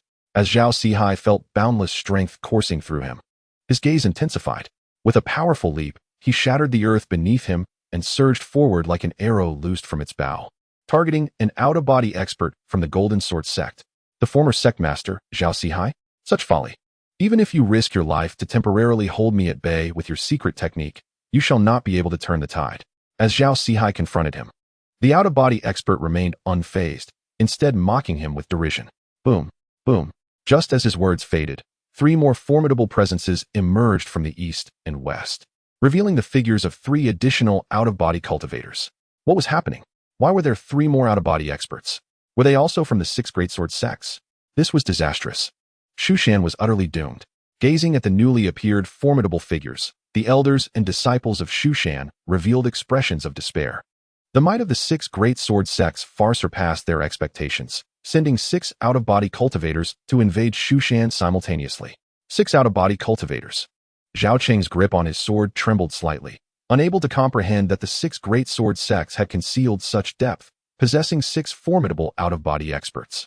Initially, he had estimated there would be a maximum of 2 or 3, but now, it was clear he had underestimated the strength of the 6 greatsword sects.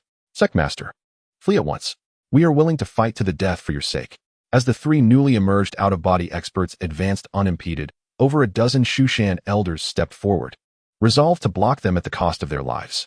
Even if I die in battle today, I, Zhao Cheng, shall never flee.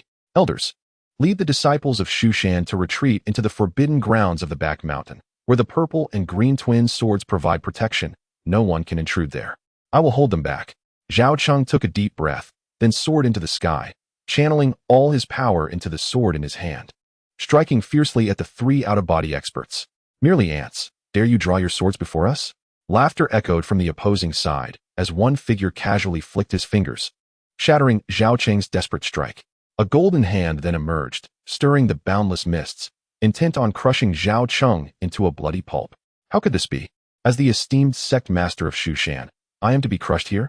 Zhao Cheng's hair disheveled as he roared in fury, but it was to no avail. At that moment, the Shu Shan elders and disciples looked on in despair. Was the revered sect master truly to perish at the hands of the 6 greatsword sects? Just then, a clear and melodious sword cry resonated from afar, a golden beam slicing through the western night sky, illuminating the entirety of Shu Shan. Boom! The golden hand exploded, the sword light surging forward with unstoppable momentum, striking at the 3 out-of-body cultivators. Who dares? The 3 were taken aback, almost instinctively retaliating with tremendous force to fully block the sword light. Those who offend Shu Shan shall face death without mercy. Before the onlookers, a tall and robust figure appeared, riding the wind on his sword, resembling a legendary sword sage, ethereal and formidable. This extraordinarily powerful figure was none other than Zhao Fan, emerging from the demon ceiling tower. The violent commotion caused by the 6 out-of-body cultivators invading Shu Shan had not escaped Zhao Fan's notice, and as a disciple of Shu Shan, he could not remain idle, especially since they aimed to kill his own younger brother, the current sect master Zhao Cheng. It is him, the one who defeated the Black Butcher. Wonderful. Shu Shan is saved. Seeing Zhao Fan's silhouette, the previously despondent elders and disciples of Shu Shan became immensely excited. Sword Sage, Zhao Cheng, having narrowly escaped death, gazed at Zhao Fan's figure, his heart racing with exhilaration. You are the one who vanquished the Black Butcher? At last, you have emerged. But we are not the Black Butcher of old. Can you withstand us alone?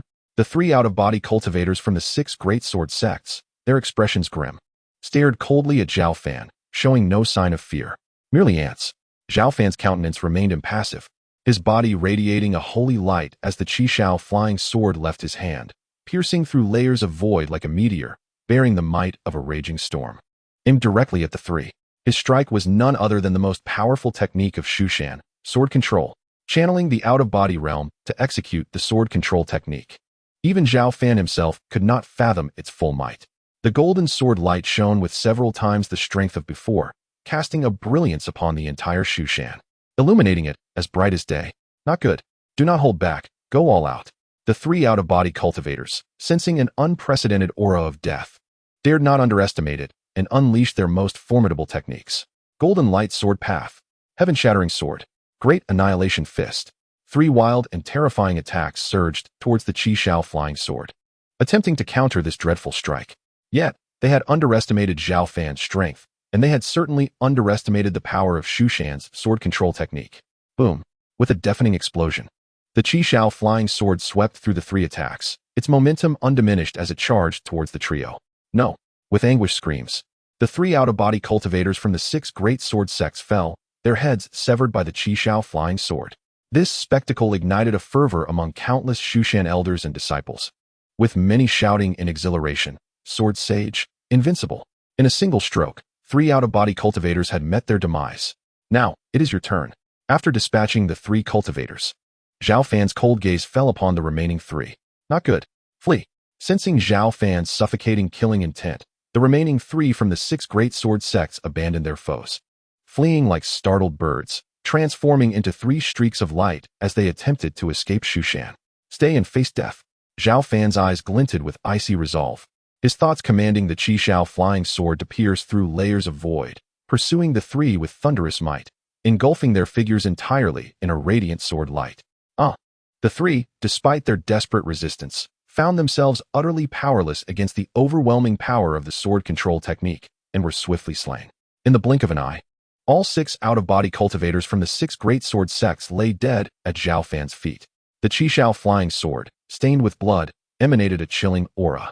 Zhao Fan stood proudly, enveloped in a hazy radiance that obscured his true visage, evoking reverence among all present in Shu Shan. 6 formidable cultivators of the out-of-body stage have perished, all slain. Just how immensely powerful must this sword cultivator be? Observing the figure that radiated an aura of invincibility akin to a deity, an elder from Mount Shu murmured to himself. In the current realm of cultivation, out-of-body cultivators are considered the pinnacle of strength among the major factions. Yet, this sword cultivator merely drew 2 swords to dispatch 6 formidable adversaries from the 6 great sword sects, a display of power that defies imagination. The sword cultivator stands unmatched in the world. The disciples of Mount Shu gazed upon Zhao Fan's silhouette, their eyes ablaze with fervor and their hearts racing. Unable to restrain their cheers, Zhao Fan, however, remained indifferent, preparing to depart. "Father!" At that moment, a cry from Zhao Cheng pierced through the air. Zhao Fan turned to see Zhao Cheng supporting his ailing father, Zhao Sihai. Zhao Sihai, his hair now white and face aged, emanated an aura of decay and impending death. "Please, sword cultivator, lend your hand and save my father," Zhao Cheng implored desperately. "Do not trouble yourselves on my account," Zhao Sihai interjected, shaking his head. "The sword cultivator has already performed a great deed by slaying our enemies. I am beyond saving. Do not burden him further." "Father," Zhao Cheng cried, heartbroken yet still clinging to hope in the mysterious and powerful sword cultivator. "I shall see what I can do," Zhao Fan replied.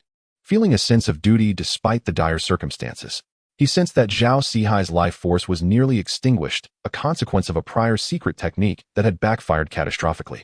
Inside the grand hall of Mount Shu, a profound silence enveloped the space, with only Zhao Fan and the fading Zhao Sihai present.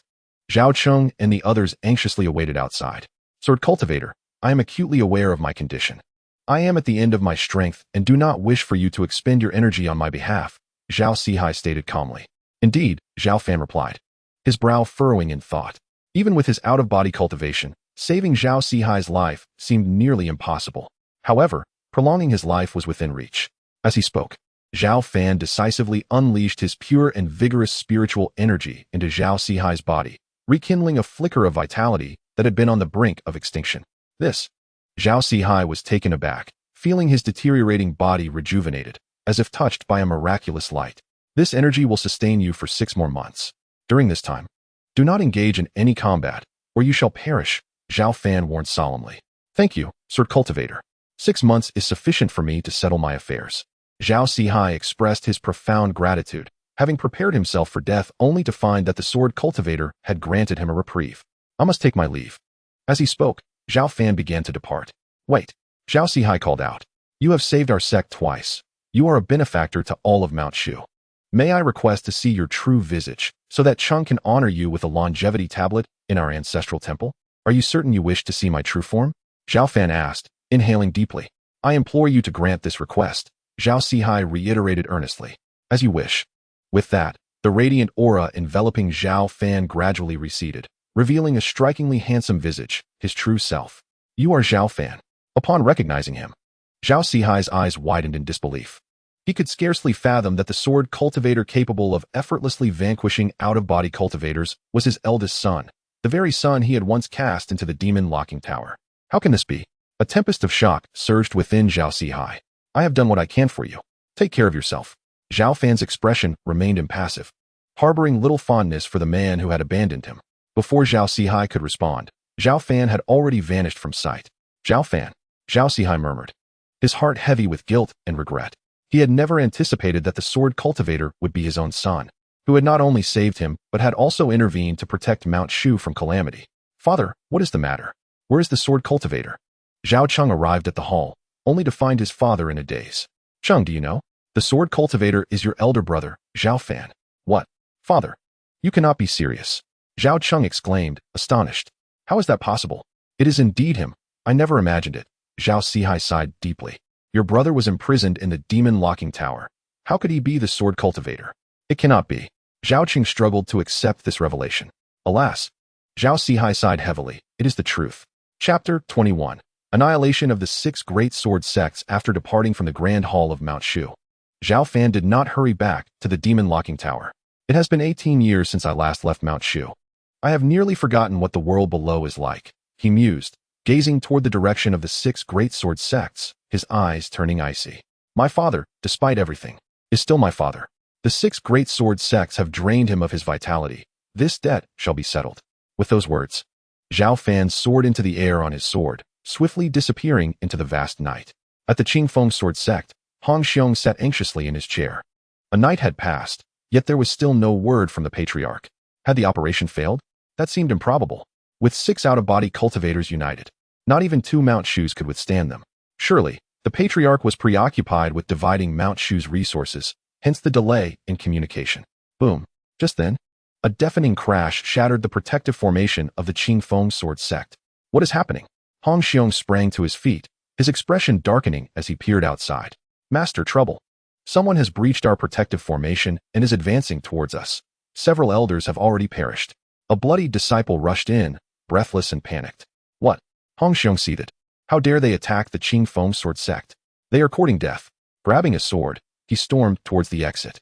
Upon exiting the Grand Hall, Hong Xiong beheld the chaotic scene at the Qingfeng sword sect. At the forefront, 5 or 6 elders, accompanied by hundreds of disciples, were in a standoff against a figure exuding a nebulous glow. Despite their numerical superiority, the elders and disciples of Qingfeng sword sect were retreating slowly, their faces etched with terror. Bring forth the sect master of Qingfeng sword sect. Otherwise, do not blame me for the bloodshed. Zhao Fan's expression remained impassive as his sword, Qi Shao, emitted a clear ringing sound. The sword light surged, causing the nearby elders and disciples to scream in agony. This was merely his restrained effort. Otherwise, they would not have survived at all. Audacious fool. I am the sect master, Hong Xiong. You trespass upon Qingfeng sword sect, and shall pay with your life for your crimes.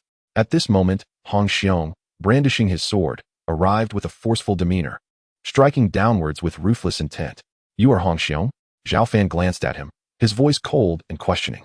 Indeed, I am, Hong Xiong retorted with a mocking smile, as his sword light cleaved the air with overwhelming force towards Zhao Fan. Very well, you shall perish. Zhao Fan's gaze sharpened suddenly, and like a bolt of lightning, his sword Qi Shao sliced through the void, shattering Hong Xiong's sword light before continuing its relentless descent. What? Hong Xiong was taken aback, hastily summoning a protective artifact to defend himself. Yet, he had overestimated his own strength. With a sickening sound, blood erupted forth as, in a single stroke, Hong Xiong and his artifact were cleaved in two. Sectmaster.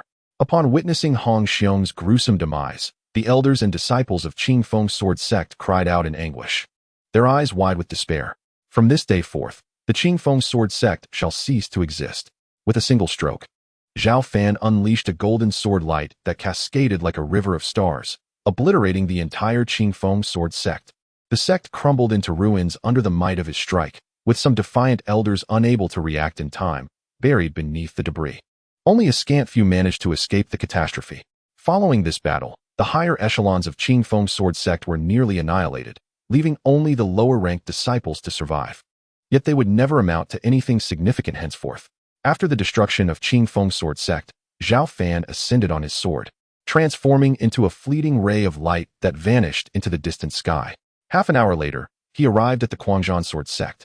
Without uttering a word, he pierced through their protective formation with a single stroke, unleashing a torrent of sword light that engulfed and consumed the stronger members of Quanzhan sword sect. "Who dares to attack my Quanzhan sword sect?" roared the sect master, Feng Lu, as he soared into the air. However, his response was met with Zhao Fan's straightforward strike. With a splatter of blood, Feng Lu was instantly slain without a chance to retaliate. In no time, under Zhao Fan's overwhelming might, Quanzhan sword sect too was reduced to ruins. What? The Qingfeng sword sect and Quanzhan sword sect have been annihilated by a mysterious swordsman? Following the destruction of these two sects, the nearby Jindao sword sect received news promptly. Could it be that the Six Ancestors expedition to Mount Shu has failed? I must retreat, or the consequences for Jindao sword sect will be dire. The sect master of Jindao, Beifeng, turned pale with fear upon receiving the news and prepared to leave the sect's headquarters to evade the impending storm. However, before he could act, the protective barrier of Jindao sword sect shattered explosively. A golden sword light, akin to a relentless river, descended upon the entire sect.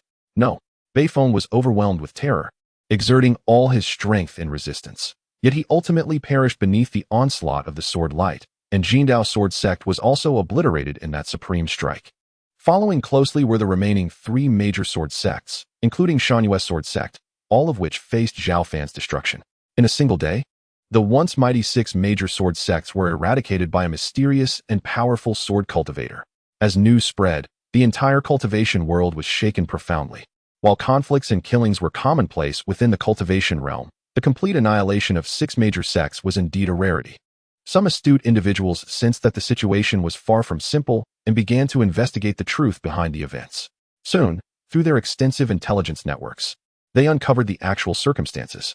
2 nights prior, the six major sword sects had dispatched one powerful cultivator from each sect to Mount Shu, intending to kill the current sect master, just as they were on the verge of success. The mysterious swordsman who had slain the demon lord of Ghost Island a decade ago re-emerged, swiftly dispatching all 6 powerful cultivators. Consequently, the 6 major sword sects suffered devastating repercussions. It was truly astonishing that Mount Shu harbored such formidable depth. As more concrete information circulated, many cultivation factions were left trembling in fear. They had initially believed that the conflict between Mount Shu and the 6 major sword sects would lead to a disastrous outcome. Yet they had not anticipated this turn of events. Mount Shu emerged victorious, while the 6 major sword sects were obliterated. Zhao Fan, however, paid no heed to the external reactions. After resolving the fate of the 6 major sword sects, he returned to the demon locking tower. 2 days later, "Senior brother, I have brought you your meal." A sweet, melodious voice rang out from outside the demon locking tower. "I apologize, senior brother. I came in a hurry today and only prepared a few simple dishes, lacking braised pork and steamed fish." Zhang Qian explained with a hint of remorse. "There has been significant unrest at Mount Shu these past few days, and the discipline hall has been particularly busy, so I hope you can forgive me." "No worries." Zhao Fan waved his hand dismissively, unconcerned.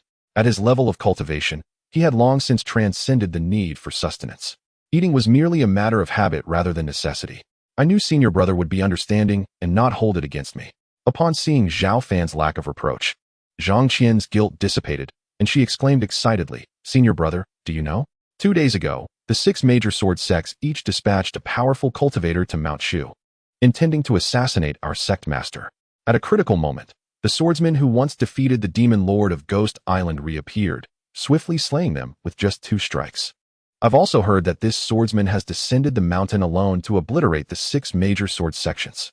Now, most of the cultivation world is buzzing with the rumor that our swordsman is an invincible being." As Zhao Fan savored the dishes, Zhang Qian spoke with enthusiasm. Her fair skin slightly flushed with excitement. "Is that so? We owe much to that swordsman. Otherwise, Mount Shu would have been in serious trouble." Zhao Fan smiled faintly, casually agreeing. It seemed his estranged father had not revealed his true identity. Otherwise, the entire Mount Shu would have known that Zhang Qian could not possibly be unaware that he was that very swordsman. Indeed, that swordsman is not only mysterious but extraordinarily powerful. He is truly my idol. Now, all the disciples at Mount Shu are speculating about who this swordsman might be, pondering whether he is one of our ancient yet undying masters, for how else could he possess such astounding strength, effortlessly defeating 6 powerful cultivators? Zhang Qian paused momentarily before continuing. "Based on my conjecture, it is highly likely that it belongs to an elder from a previous generation who has not yet transcended." That may not necessarily be the case, Zhao Fan chuckled, shaking his head in jest. It could very well be a disciple from modern times. Perhaps someone who is far yet near. Sensing the playful undertone in Zhao Fan's words, Zhang Qian giggled, "Senior brother. You wouldn't be suggesting that you are that sword cultivator from the past, would you? If you were that esteemed predecessor, how could you still be imprisoned within the demon-locking tower? Please, do not jest with me. If you don't believe it, so be it," Zhao Fan scoffed lightly. Choosing not to press the matter further, the two then engaged in casual conversation, with Zhang Qian often recounting stories while Zhao Fan listened quietly. Before long, Zhang Qian departed with a food box, promising to return in 10 days. Just as Zhang Qian had left for a short while, the great door of the demon-locking tower creaked open. Zhao Fan turned to see his younger brother Zhao Qing enter, bearing a heavy heart. After resolving some disturbances, he finally arrived at the tower today. "Elder brother," he said, his expression somewhat complex. From their father Zhao Sihai, he had learned that Zhao Fan was indeed that legendary sword cultivator, a fact that still seemed hard to fathom even after 2 days. "Please sit." Noticing his brother's unusual demeanor, Zhao Fan smiled warmly. "Elder brother, are you truly that sword cultivator?" After a moment's hesitation, Zhao Cheng slowly inquired, wishing to receive confirmation directly from Zhao Fan himself. "What? Do you think I do not resemble him?" Zhao Fan replied with a faint smile. His previously restrained aura suddenly radiated outward, overwhelming like a tempest, causing the vast demon-locking tower to resonate with a deep rumbling sound. Zhao Cheng was taken aback. Despite being a Yuan-Ing stage cultivator, he felt a suffocating pressure bearing down on him. However, this imposing aura manifested swiftly and dissipated just as quickly. Before Zhao Cheng could fully comprehend, Zhao Fan returned to his ordinary demeanor, the terrifying power seemingly vanishing without a trace. "Elder brother, you truly are that sword cultivator. Did you also personally annihilate the 6 greatsword sects?" Zhao Cheng exclaimed, a mix of astonishment and joy coloring his voice. The 6 greatsword sects were exceptionally arrogant. "I could not allow them to remain," Zhao Fan affirmed without denial. "I am profoundly grateful to you. The peril posed by the vassal forces of Mount Shu, which has persisted for centuries, has been utterly eradicated." Zhao Cheng took a deep breath, expressing his immense gratitude. "We are brothers. Such expressions of thanks are unnecessary. Furthermore, I am also a disciple of Mount Shu. How could I remain indifferent in times of trouble?" Zhao Fan smiled, elaborating. "Elder brother, your formidable prowess is extraordinary. Why not join me in revitalizing Mount Shu? Do not linger in the demon-locking tower any longer, all right? If you are willing, I can offer you the position of sect master." Zhao Cheng's eyes sparkled with fervor as he made his request. Before arriving, he had resolved that if Zhao Fan were indeed that legendary sword cultivator, he would willingly relinquish the position of sect master to invite Zhao Fan to restore Mount Shu to its former glory. "I appreciate your goodwill, but I have no interest in the position of sect master. Moreover, the outside world is tumultuous. I wish to remain undisturbed in the demon-locking tower, focusing on my cultivation and growth." To Zhao Cheng's surprise, Zhao Fan rejected the offer decisively. "Elder brother, you need not persuade me further. My mind is made up." Before Zhao Cheng could continue, Zhao Fan interrupted. Zhao Cheng's expression turned helpless, realizing he could not sway his elder brother, and thus chose to remain silent. "You are now the sect master of Mount Shu, and my brother. If you have any aspirations, pursue them without hesitation. I will support you." Sensing Zhao Cheng's thoughts, Zhao Fan suddenly spoke. "That's wonderful. With your words, I am reassured," Zhao Cheng exclaimed, visibly electrified by the affirmation. "Go now. Mount Shu has just weathered a storm. As sect master, you have many matters to address." Zhao Fan said with a gentle smile. "Very well. I shall visit you again, elder brother." Zhao Cheng nodded and then exited the demon-locking tower, freed from the constraints of the 6 greatsword sects. He believed Mount Shu would soon usher in a brighter era. As Zhao Cheng departed, Zhao Fan murmured to himself, "Just as I anticipated. With the absence of the 6 greatsword sects, Mount Shu has entered a rapid development phase. Following the demise of the 6 greatsword sects, Mount Shu acquired their territories and resources, gaining substantial support. Most importantly, the other vassal forces, previously harboring treacherous thoughts, witnessed the tragic fate of the 6 greatsword sects and promptly surrendered, dutifully submitting resources to Mount Shu. The long-standing threat posed by these vassal forces had been decisively resolved. Chapter 23. The passing of the former sect master with the fall of the 6 greatsword sects. Mount Shu experienced a brief period of growth. Notably, since the extraordinary downpour that had occurred last time, the entire environment seemed to manifest subtle changes. The spiritual energy in the world gradually became denser. Some elders and disciples of Mount Shu, who had stagnated at their bottlenecks, achieved substantial breakthroughs. And the overall strength of Mount Shu steadily improved. This phenomenon was not confined to Mount Shu alone. The entire cultivation world experienced similar transformations. Though the changes were slight, they did not escape the notice of some extraordinarily perceptive cultivators. The spiritual energy in the world appeared to be on the rise. What might be the cause? Within the confines of the demon-locking tower, Zhao Fan furrowed his brow. Even in this energy-deprived environment, he could distinctly perceive the subtle changes in the world around him. Furthermore, as time progressed, the spiritual energy continued to thicken.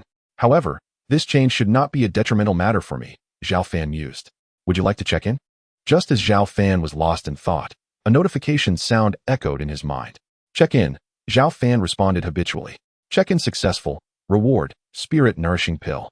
With the system's announcement, a crystalline, translucent pill materialized in Zhao Fan's hand. Is this truly a spirit-nourishing pill? Zhao Fan's face lit up with delight. This pill is among the most valuable of the elite elixirs. Its primary function is to aid cultivators in the out-of-body stage in enhancing their divine consciousness.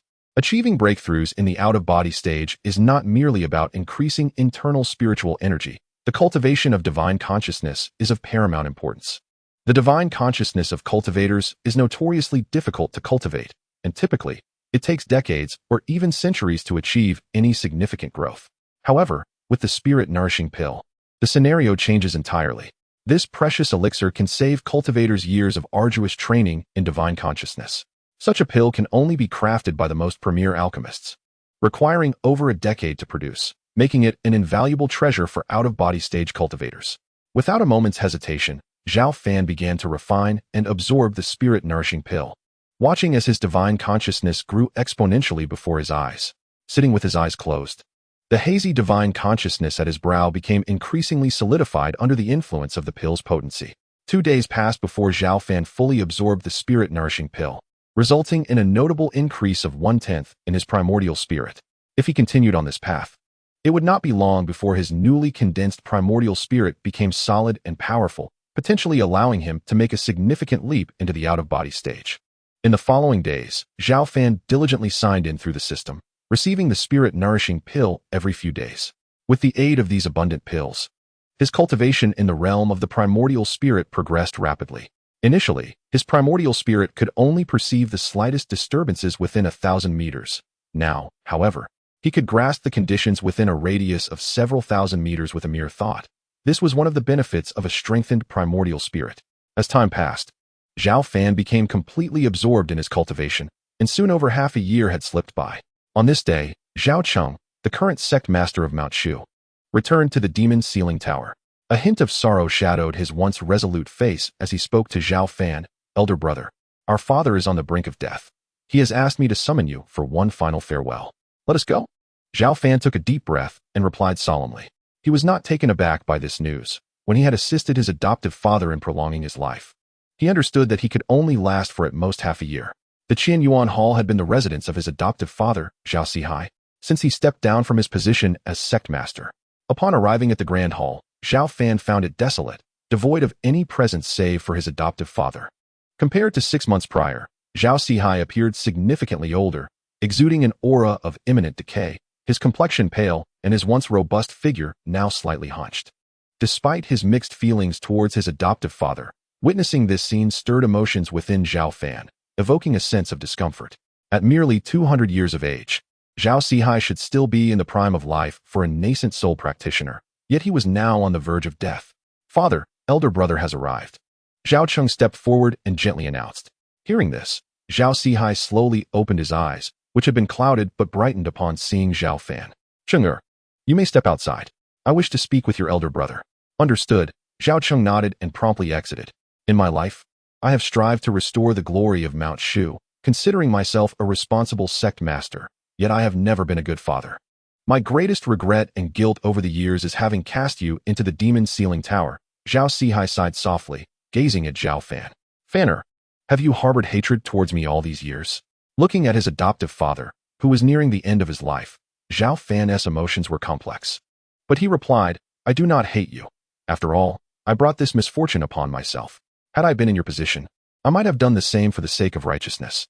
Nevertheless, I have neglected you all these years. Can you forgive me? Zhao Sihai trembled slightly, his gaze earnest as it fixed upon Zhao Fan. You are my kin. There is no need for forgiveness between family. Zhao Fan shook his head, signaling that there was nothing to be troubled over. Your words bring me comfort.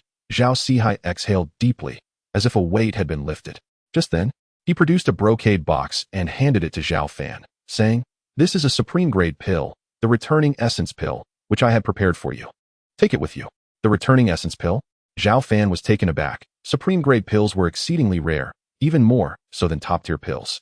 The returning essence pill possessed unparalleled efficacy, allowing those who had exhausted their cultivation to immediately restore themselves to the golden core stage.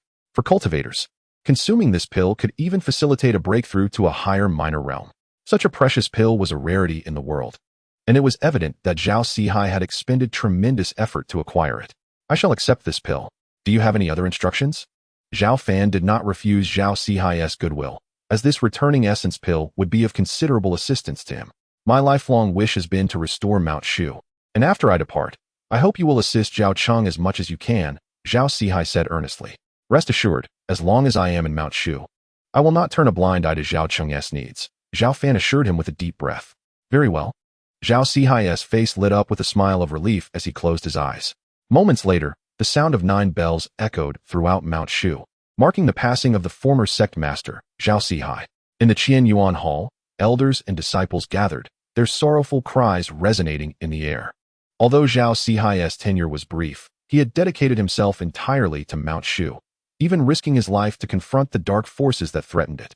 Later, when 6 out-of-body stage experts attacked Mount Shu, he spared no effort to confront one, ultimately leading to his own demise. The elders and disciples cherished the former sect master deeply, and as news of his passing spread, many disciples, without needing encouragement from their elders, voluntarily attended his funeral. Important leaders from the affiliated forces under Mount Shu also hurried to attend the ceremony upon receiving the news.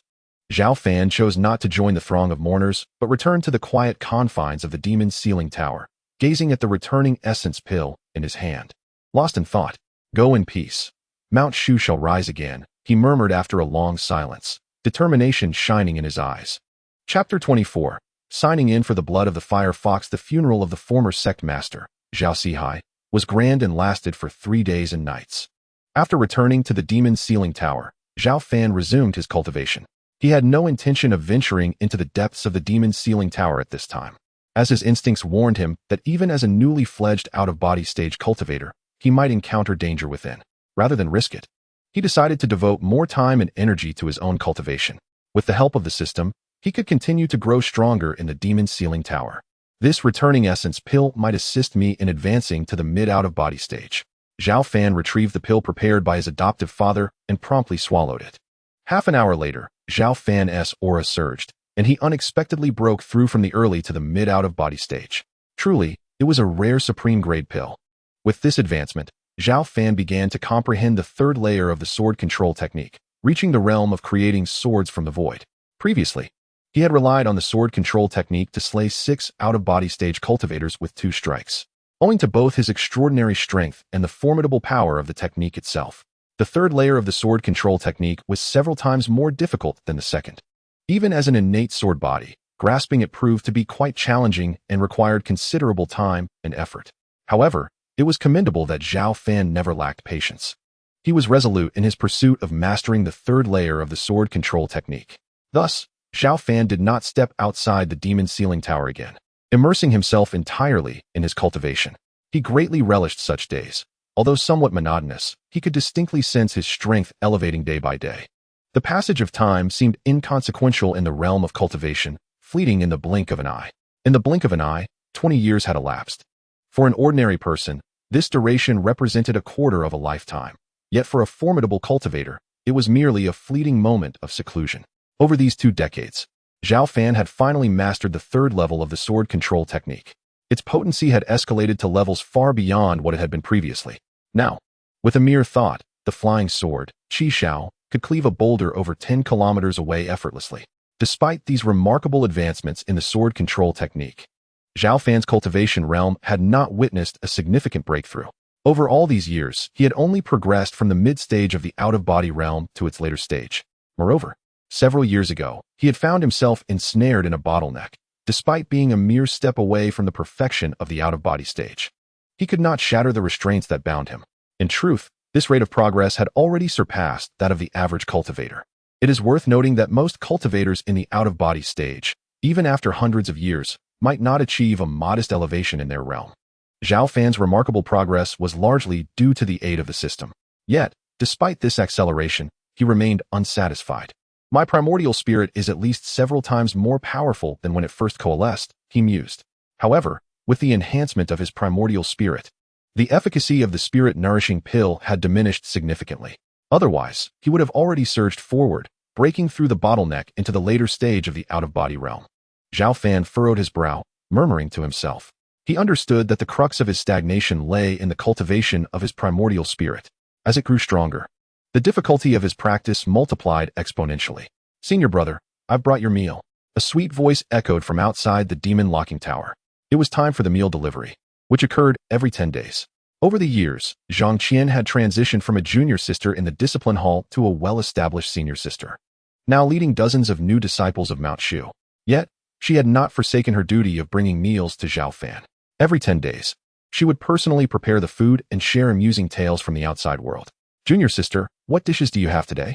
Zhao Fan inquired with a slight smile upon hearing her voice. "You are in for a treat today, senior brother. I made 7 or 8 dishes, including braised eggplant, braised pork, and boiled fish," Zhang Qian replied with a playful smile, providing a brief overview of the meal. "All right, I must savor it properly." Zhao Fan chuckled as he accepted the food box and began to indulge. "By the way, how is Mount Shu lately, junior sister?" Upon Zhao Fan's inquiry about the outside world, Zhang Qian's spirits lifted instantly. "Mount Shu is thriving more than ever, under the leadership of our sect master. The number of disciples has doubled compared to before. Recently, we held the Mount Shu conference to select outstanding disciples. Several of our senior brothers and sisters achieved commendable rankings and were awarded a return to origin pill. A few of them have even broken through to the golden core stage and descended the mountain to vanquish demons just a couple of days ago."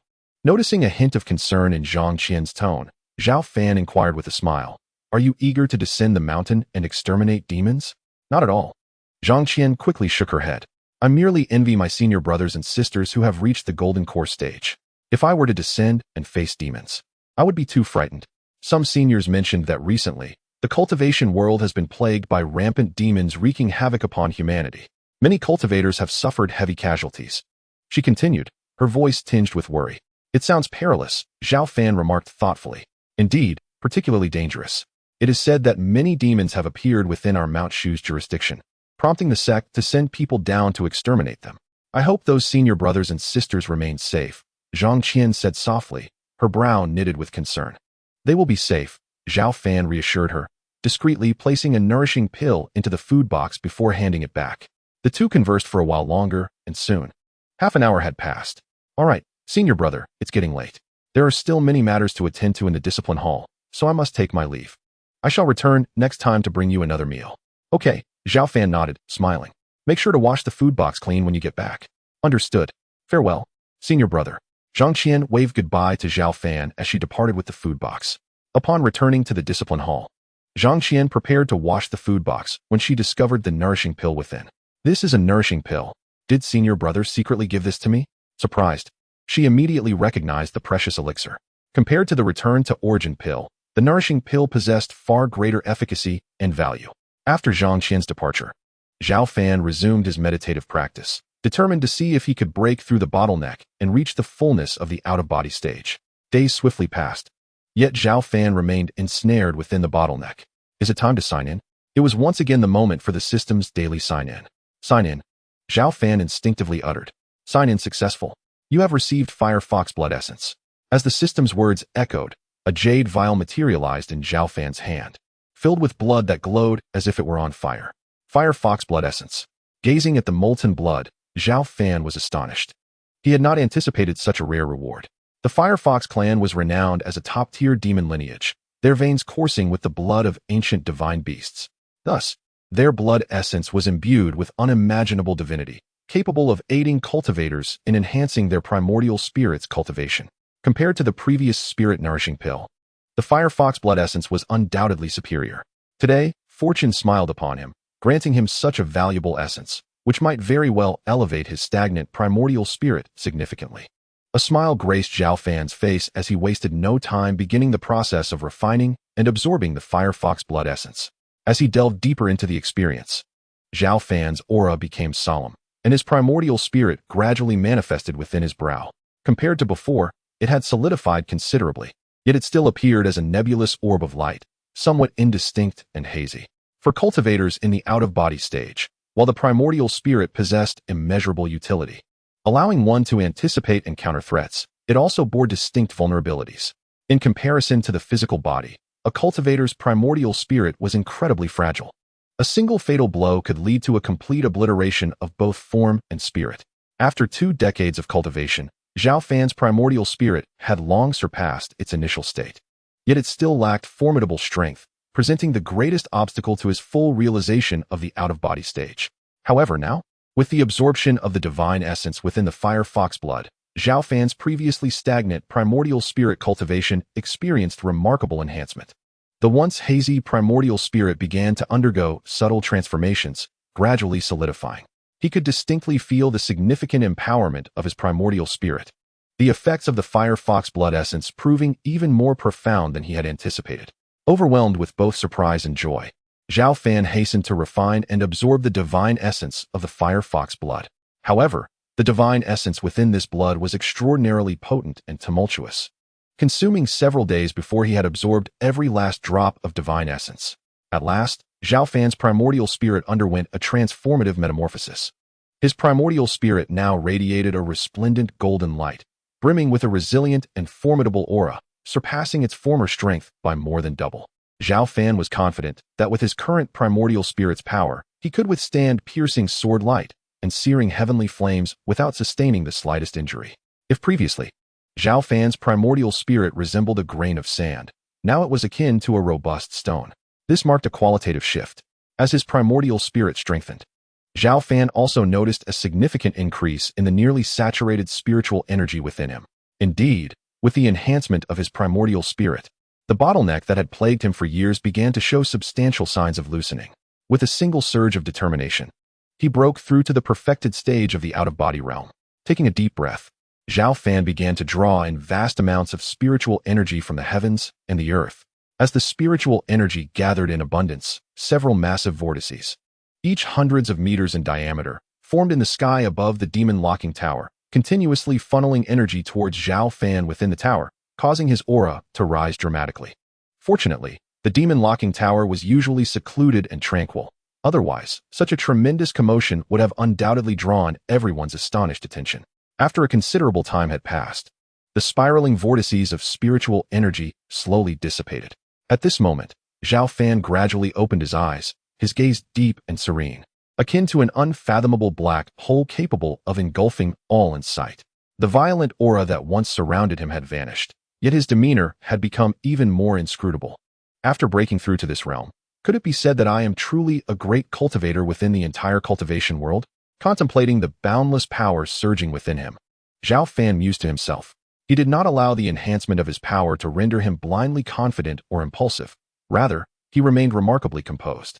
For nearly several millennia, while those at the out-of-body stage were the openly recognized pinnacle of the cultivation world, Zhao Fan held an unwavering belief that there were undoubtedly formidable cultivators surpassing the out-of-body stage among the various powers. Of course, this was merely his personal conjecture. Yet, regardless of their existence, Zhao Fan was unconcerned. For as long as he remained here to sign in, he could continuously grow stronger. Even if there were dormant, ancient-level cultivators lurking within the vast world, he was confident he could surpass them. It was merely a matter of time. Subsequently, Zhao Fan spent several more days solidifying his cultivation realm. On one particular day, just as Zhao Fan was preparing to continue his training, 2 unexpected guests arrived at the demon-locking tower. Before the tower's grand entrance, 2 imposing figures materialized out of thin air. The aura of another demon race cultivator. Zhao Fan furrowed his brow, sensing the powerful fluctuations of demon energy emanating from them, indicating they were indeed out-of-body realm demon cultivators. It's those 2 useless ones, Zhao Tian and Zhao Shang. They were sent to infiltrate the demon-locking tower in hopes of retrieving treasures belonging to our Black Zhao clan. Yet decades have passed without a word. Otherwise, why would we, 2 esteemed clan elders, have to take matters into our own hands. Gazing at the nearby demon locking tower, a stern-faced, middle-aged demon man spoke coldly. Zhao Fan, stop complaining and act quickly. They are merely juniors, lacking sufficient strength. Perhaps they perished within the tower long ago. Our stealthy infiltration entails great risk. If we do not act swiftly, we may find it difficult to retreat unharmed should we be discovered. Let us not forget that I have heard there is a mysterious sword cultivator stationed in Mount Shu. Just as he finished speaking, the other long-haired demon man, Zhao Yan, frowned and cautioned. So, they are two elders of the Black Zhao clan. Zhao Fan stood not far from them, yet he had concealed his aura to the utmost degree, merely standing there as if he were one with the entire demon locking tower, rendering them completely oblivious to his presence. Years prior, two Golden Core Realm demon cultivators dispatched by the Black Zhao clan had been personally vanquished by Zhao Fan, and he had obtained the clan's ancestral treasure left behind within the demon grave. To his astonishment, decades later, the Black Zhao clan was still undeterred, sending two out-of-body realm demon cultivators. Zhao Fan did not rush to confront them. The Black Zhao clan's bold actions suggested that the situation might be more complex than it appeared, indicating they sought more than just the clan's treasure. What is so impressive about that mysterious sword cultivator? We are brazenly infiltrating Mount Shu, and he remains unaware, does he not? If he were truly as formidable as rumored, could we still be standing here conversing? It seems to me he is merely a figure of empty renown. Zhao Fan scoffed derisively. You should be quiet. Let us hasten inside, locate the clan's treasure, and uncover the true secrets deep within the demon locking tower. If we can unveil that secret, perhaps our Black Zhao clan could surpass all others and become the leaders of the great demon races. Zhao Yan's eyes sparkled with urgency as he spoke. Chapter 26. Treasure Secrets? Upon hearing Zhao Yan's words, Zhao Fan's eyes glimmered with intrigue. It seemed these two elders of the Black Zhao clan were indeed not solely here for the clan's treasure. He decided to refrain from immediately slaying the two, opting instead to observe their actions. Under Zhao Fan's watchful gaze, Zhao Yan and Zhao Fan infiltrated the demon locking tower and swiftly made their way towards the ancient gate of the demon grave. They appeared to possess a certain familiarity with the tower's layout. Zhao Fan followed at a leisurely pace. He could easily suppress the two whenever he wished, so there was no need to rush. Moreover, he found himself increasingly intrigued by the secrets they spoke of. The demon grave within the demon locking tower was indeed filled with the formidable, malevolent energy, as rumored. These were the remains of demons who had been suppressed and perished here millennia ago. The sheer number was astonishing. Gazing at the countless bones of demons before him, Zhao Yan's expression grew solemn as he muttered to himself. Truly, the renowned demon locking tower is worthy of its reputation. Alas, the Mount Shu of today is far from its former glory. Otherwise, could we too traverse here so easily? Zhao Fan sneered dismissively. Let us proceed to search for the ancestors' remains. The two moved swiftly onward. How strange. Where are the ancestors' remains? Could the information we received previously have been false? Moments later, Zhao Yan and Zhao Fan exchanged glances, having scoured nearly the entirety of the demon grave. Yet they found no trace of the remains of the Black Zhao ancestor, let alone the clan's treasure. Little did they know, the remains of the Black Zhao ancestor had long been obliterated by Zhao Fan, and the clan's treasure had fallen into his possession. This is troublesome. The clan's treasure rests within the ancestor's remains. It is the ancient dragon horn, containing supreme divinity, which could aid our Black Zhao clan in transforming into true dragons. If we cannot find it to bring back, how can our Black Zhao clan hope to rise again? Zhao Yan's brow furrowed tightly as he spoke. Do not fret. I will employ a secret technique to sense the ancestor's remains. Zhao Fan, feeling somewhat uneasy, began to utilize a secret technique to search for the remains of the Black Zhao ancestor. He slowly drew forth a drop of his blood, suspending it in the air. This is the blood-sensing secret technique of the Black Flood Dragon clan. It is capable of detecting any trace of their kind nearby through the blood. Yet, at this moment, there is no response whatsoever. How peculiar. Could it be that the information is erroneous, that our ancestors' remains are not here? Even our clan's secret technique shows no sign of reaction. Zhao Fan felt a sense of uncertainty. Could it be that the ancestors' remains lie deep within the demon's grave? At this moment, Zhao Yan suddenly spoke. It is highly probable. Since we are already here, why not venture inside? Even if we do not find the ancestors' remains, we cannot return empty-handed. Indeed, the two quickly reached an agreement, transforming into two streaks of light as they surged deeper into the demon's grave. Zhao Fan followed leisurely behind, remaining undetected by the two, and soon arrived at the depths of the grave. The black malevolence was exceedingly thick. enough to pose a threat to any cultivator below the out-of-body stage. Enormous, boundless bones were scattered around, exuding a terrifying pressure that was almost suffocating. Even Zhao Yin and Zhao Feng became exceedingly cautious upon arriving here. According to the clan leader's instructions, the secret at the deepest part of the demon's grave is said to house an unparalleled treasure. This was the message that our Black Flood Dragon ancestor had returned to the clan through whatever means before his demise in the tower. If I am not mistaken, it should be nearby. Let us split up and search. Very well. Unparalleled treasure? Upon hearing their conversation, Zhao Fan's eyes narrowed. No wonder the Black Flood Dragon clan has sent people one after another. He stood not far from them, almost blending into the surroundings. Although Zhao Yin and Zhao Feng were also at the out-of-body stage, their cultivation levels were far inferior to Zhao Fan's, rendering them completely unaware of his presence. I have found the entrance. Half an hour later, Zhao Feng exclaimed with excitement. Excellent. Zhao Yan's eyes brightened as he rushed over. Zhao Fan followed at a leisurely pace. This was a raised earth mound in the depths of the demon's grave, and behind it, a towering portal several meters high was revealed. The portal had been well concealed, buried deep underground, but Zhao Feng had shaken off the soil to expose it. The door appeared to be forged from an unknown material, looking immensely heavy and sturdy. Bang! Zhao Feng extended a large hand, which emanated a faint wave of demonic energy, attempting to push the portal open, but was effortlessly repelled by the surface's secret power. Something is amiss. Let us strike together. Seeing this, Zhao Feng's eyes sparkled with excitement as he called on Zhao Yin to jointly break the door. Agreed. Zhao Yin nodded, and both of them launched their attacks simultaneously. A powerful surge of demonic energy soared into the sky, crashing forward like a tempest. Although they were merely mid-out-of-body stage cultivators, their combined efforts were sufficient to rival a late out-of-body strike, the force devastatingly overwhelming. Even with the protection of the secret power, the door shattered with a thunderous roar. Behind the door lay a deep, bottomless passage. The two demons wore expressions of delight, ready to rush inside. However, at that moment, an unexpected change occurred. Whoosh! A beam of cold light shot forth from the pitch-black passage, striking at Zhao Yin and Zhao Feng with lightning speed. Not good. The two demons were taken aback. But being mid-out-of-body stage cultivators, they reacted swiftly, raising their claws to attempt to block this lethal strike. Puff! The cold light flashed past, severing their claws. And without losing momentum, it decapitated them instantly. This sudden turn of events sent a chill down Zhao Fan's spine, and he revealed a wary expression. Though Zhao Yin and Zhao Feng were both out-of-body cultivators, and while they were not particularly strong, the demon race is known for its remarkable physical defenses. Yet, they were slain in an instant by that cold light, illustrating the extraordinary prowess of the assailant.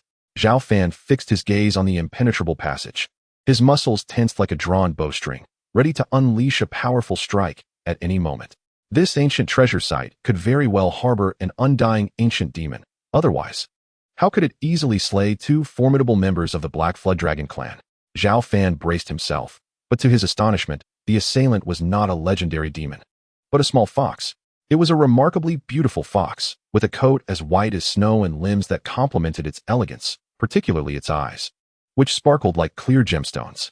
The little white fox glanced at the corpses on the ground, displaying a clear expression of disgust, and began to stride gracefully back into the passage. Yet, in the next moment, it halted, its fur suddenly bristling. At the same time, Zhao Fan stepped in front of it, an out-of-body late-stage fox. How intriguing! Zhao Fan smiled, surveying the little white fox. The fox fixed its gaze on Zhao Fan, sensing a strong aura of danger emanating from this human. Without hesitation, it raised its paw to strike at him. The cold light flashed, but unlike before, it was easily deflected by Zhao Fan. Chapter 27. The jade coffin within the palace. Witnessing this scene, the little white fox widened its gem-like eyes, displaying an expression of surprise akin to that of a human.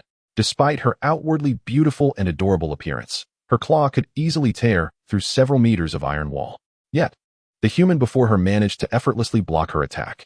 Realizing Zhao Fan's strength, her pristine white claws began to glow as she summoned all her power for another strike. This time, her speed was swifter, her strength greater, resembling a streak of light. Clang! However, before the little white fox could close in, a crisp, powerful sound of swordplay resonated.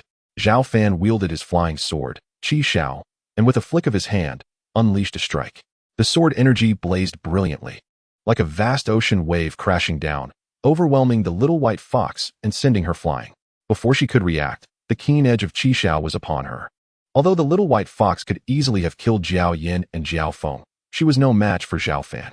Feeling the coldness emanating from the sword's edge, the little white fox felt a chill throughout her body and attempted to retreat, but the surrounding space felt like quicksand, rendering her limbs heavy and unresponsive. Just when the little white fox thought she would perish beneath the sword, the fearsome blade halted mere inches from her face. If I am not mistaken, you must be the guardian of this treasure, correct? Zhao Fan did not strike, but instead smiled and inquired. The little white fox looked at him in terror, momentarily speechless, clearly shaken. Seeing this, Zhao Fan reached out his hand, drawing the little white fox into his palm. She struggled violently, but was immediately subdued by his overwhelming spiritual power. Do not move, or I truly will kill you.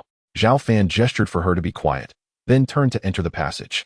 The little white fox fumed, her teeth grinding, but she understood very well that she was not a match for the human cultivator before her, so she could only temporarily abandon her resistance. The passage was exceedingly deep, stretching at least 1,000 meters. After a considerable duration, Zhao Fan finally arrived at a spacious underground chamber, where magnificent palaces sprawled, appearing extraordinarily grand and imposing. To think that such a subterranean space lay hidden within the depths of the demon's grave. Moreover, judging by the architectural style, it was evidently not constructed by the sages of Shushan throughout the ages, who could have left behind such a secretive place. Zhao Fan was somewhat taken aback, murmuring to himself. Upon hearing his words, the little white fox displayed a look of disdain, seemingly mocking Zhao Fan's lack of insight. Do you know the origin of this place? Zhao Fan, noticing the fox's demeanor, inquired with a smile. The little white fox glared at him, disinterested in answering, and turned her little head away. Observing this, Zhao Fan chuckled, choosing not to stoop to her level. Since she was unwilling to speak, he would explore at his own pace. After all, time and patience were in plentiful supply for him. As a fully realized cultivator at the out-of-body stage, Zhao Fan's spiritual consciousness had developed to a certain extent, allowing him to probe the surroundings within several thousand meters effortlessly. He noticed that these subterranean palaces were protected by formidable formations, which, despite enduring countless ages, still emanated terrifying waves of energy. Could it be that treasures remained within these palaces? Otherwise, why would there be such extensive protective formations? Zhao Fan's gaze grew fervent as he approached the largest palace ahead of him. This palace, radiant and translucent, was the grandest structure within the entire subterranean realm, and its formation was notably weaker compared to the others, suggesting that Zhao Fan might be able to breach it with force. Noticing Zhao Fan's actions, the little white fox grew anxious, glaring at him in frustration while emitting a clear, melodious sound, akin to a young girl protesting in discontent. Ignoring her, Zhao Fan arrived before the white palace and slashed with his sword. Bang! The razor-sharp edge of the Qishao sword was thwarted by a resilient formation. Sword control technique. Zhao Fan decided to abandon any reservations and directly employed the Shushan sword control technique. With a sweeping motion, the Qishao cut through the void, striking the formation with overwhelming force. Boom! The tremendous impact distorted the entire array, visible cracks appearing on its surface, yet it remained unbroken. This formation is more powerful than I anticipated. Zhao Fan frowned slightly, preparing to strike again. Witnessing this scene, the little white fox was infuriated, her snowy fur bristling as she began to thrash violently. Your strong reaction. Could it be that this palace is yours? Zhao Fan inquired, noticing her response. The little white fox rolled her eyes at him, seemingly conceding the point. Even if it is your palace, I must take a look. As he spoke, Zhao Fan readied himself to continue his assault. Frustrated and helpless, the little white fox extended her pristine paw, gesturing toward Zhao Fan. Are you suggesting that you can help me unlock the formation, but without your consent, I cannot disturb the treasures within the palace? Zhao Fan asked tentatively. Upon hearing this, the little white fox nodded gently. Very well. Although Zhao Fan was confident in his ability to break the formation, it would require considerable time and effort. It was more prudent to let the little white fox assist in unlocking it. With that, Zhao Fan withdrew his spiritual energy, temporarily restoring the little white fox's ability to move. She glared at him, her eyes filled with resentment, contemplating whether to retaliate. However, recalling her earlier predicament, she abandoned the notion. She raised her paw and gently swiped at the palace's formation, causing it to dissipate in an instant. This spectacle made Zhao Fan look at the little white fox with renewed interest. Could it be that this subterranean space was created by her? Yet, he quickly dismissed this thought. With only the cultivation level of the out-of-body stage, how could she possibly have created such a place? After the formation was dispelled, the little white fox entered the palace first, with Zhao Fan closely following. Inside, the palace was even more spacious than he had imagined. In the center lay a pristine, radiant jade coffin, exuding an abundance of spiritual energy. This was undoubtedly a divine artifact crafted from primordial spiritual jade. Such a large piece of primordial spiritual jade has been fashioned into a coffin. Zhao Fan was momentarily speechless. Primordial spiritual jade was exceedingly rare and valuable, capable of accelerating a cultivator's training. Even a small piece the size of a thumb could incite fierce contention in the outside world. Such a massive block was a rarity of millennia. The little white fox climbed atop the jade coffin with ease. Seemingly wary that Zhao Fan might have designs on this divine artifact, her large eyes fixated on him with a watchful intensity. Zhao Fan noticed that, aside from the primordial jade coffin, there were numerous scattered pill bottles and remnants of heavenly materials that had been consumed. The multitude of bottles and remnants nearly covered the entire palace, indicating an astonishing quantity. These pills and heavenly materials were all consumed by you, weren't they? Zhao Fan asked the little white fox. Still fuming, she turned her head away, unwilling to engage with him. This jade coffin is impressive. Zhao Fan approached, scrutinizing the coffin made from primordial spiritual jade. Its surface was not only translucent, but also engraved with intricate symbols, suggesting a unique origin. Observing this, the little white fox tensed up, glaring at Zhao Fan, clearly reluctant to let him near the coffin. Is the coffin significant to you? Noticing her vigilance, Zhao Fan smiled and inquired. The little white fox nodded lightly, then, with a spark of intelligence, extended her paw to write. This is my treasure. You shall not take it. Zhao Fan felt a mixture of amusement and frustration. This little white fox was indeed a little money grubber. With a smile reminiscent of a mischievous uncle coaxing a young girl, he spoke in a gentle tone. I want to take it away. But could you allow me to see inside? To his surprise, the little white fox shook her head vigorously, outright denying Zhao Fan's request.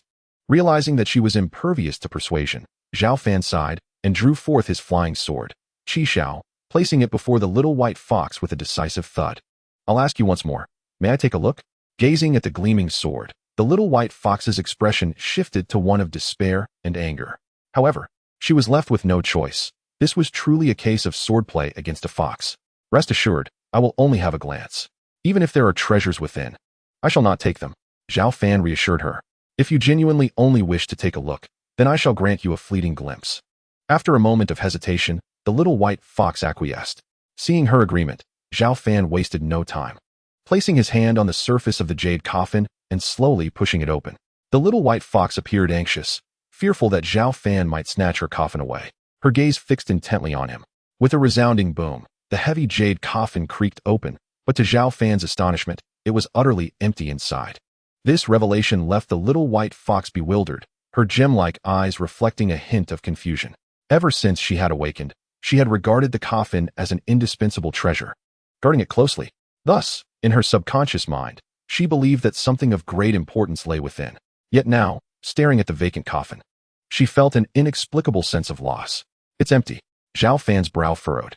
This coffin, crafted from the immensely precious primordial spiritual jade, should normally contain something exceedingly rare or valuable. How could it possibly be devoid of contents? Little fox, could it be that you have consumed the contents of this jade coffin? Zhao Fan inquired, casting a glance at the nearby white fox. No, I have never opened the jade coffin since I awoke, the little white fox replied, her confusion evident as she inscribed intricate characters in the soil with her pristine paws. That is indeed peculiar. Could it be that you were once lying within the jade coffin? What is your origin? And why have you not transformed or spoken even at this stage of your development? Zhao Fan questioned, his curiosity piqued. The little white fox possessed formidable strength, and typically, one would expect a demon of her caliber to have transformed into human form and spoken by the time they reached the nascent soul stage. Upon hearing his words, the little white fox fell silent, seemingly lost in thought. After a moment, she shook her head and continued to write. I do not know. I have remained here since I awakened and cannot recall anything. Truly, a perplexed little fox. Zhao Fan harbored no doubts about her words. Yet his intrigue regarding her origins intensified. The little white fox shot him an indignant glare, her expression a mixture of frustration and determination as she ground her teeth. Aside from this palace, have you ventured into any other palaces? What treasures lie within? Zhao Fan pressed further. I have not. The little white fox rode after some contemplation. Very well, let us explore the other palaces. Since we have discovered nothing here, I wish to uncover the truth about this subterranean space. After a moment's hesitation, the little white fox decided to follow Zhao Fan. Soon, the pair arrived at the nearest palace, which was fortified with a powerful array for protection. With a flick of his thoughts, Zhao Fan unleashed his flying sword, Qi Xiao, slicing through the air. With a series of resounding crashes, he unleashed dozens of strikes, expending most of his spiritual energy to dismantle the protective formation guarding the palace. Zhao Fan realized why the little white fox had never ventured into the other palaces. Breaking through the formations was nearly an impossible feat for her. After exerting such tremendous effort, Zhao Fan expected to find rare treasures or clues regarding the subterranean space. Yet to his dismay, the interior was utterly barren. Frustrated, he continued to expend great energy to breach 5 or 6 more palaces. Among them, only 2 contained divine elixirs and rare treasures. But regrettably, after countless years of erosion, those treasures had long since lost their potency and value. After toiling for most of the day, he found himself returning empty-handed. This subterranean space may have existed far longer than I had imagined, Zhao Fan murmured. Even divine elixirs and rare treasures, when left undisturbed for millennia, should retain their essence unless the existence of this subterranean realm far exceeded such a time frame. Little white fox, do you truly possess no memories of this place? Zhao Fan asked softly, glancing once more at the little white fox. The little white fox dug her claws into the ground, emitting a soft squeak as she struggled to recall any associations with this subterranean realm.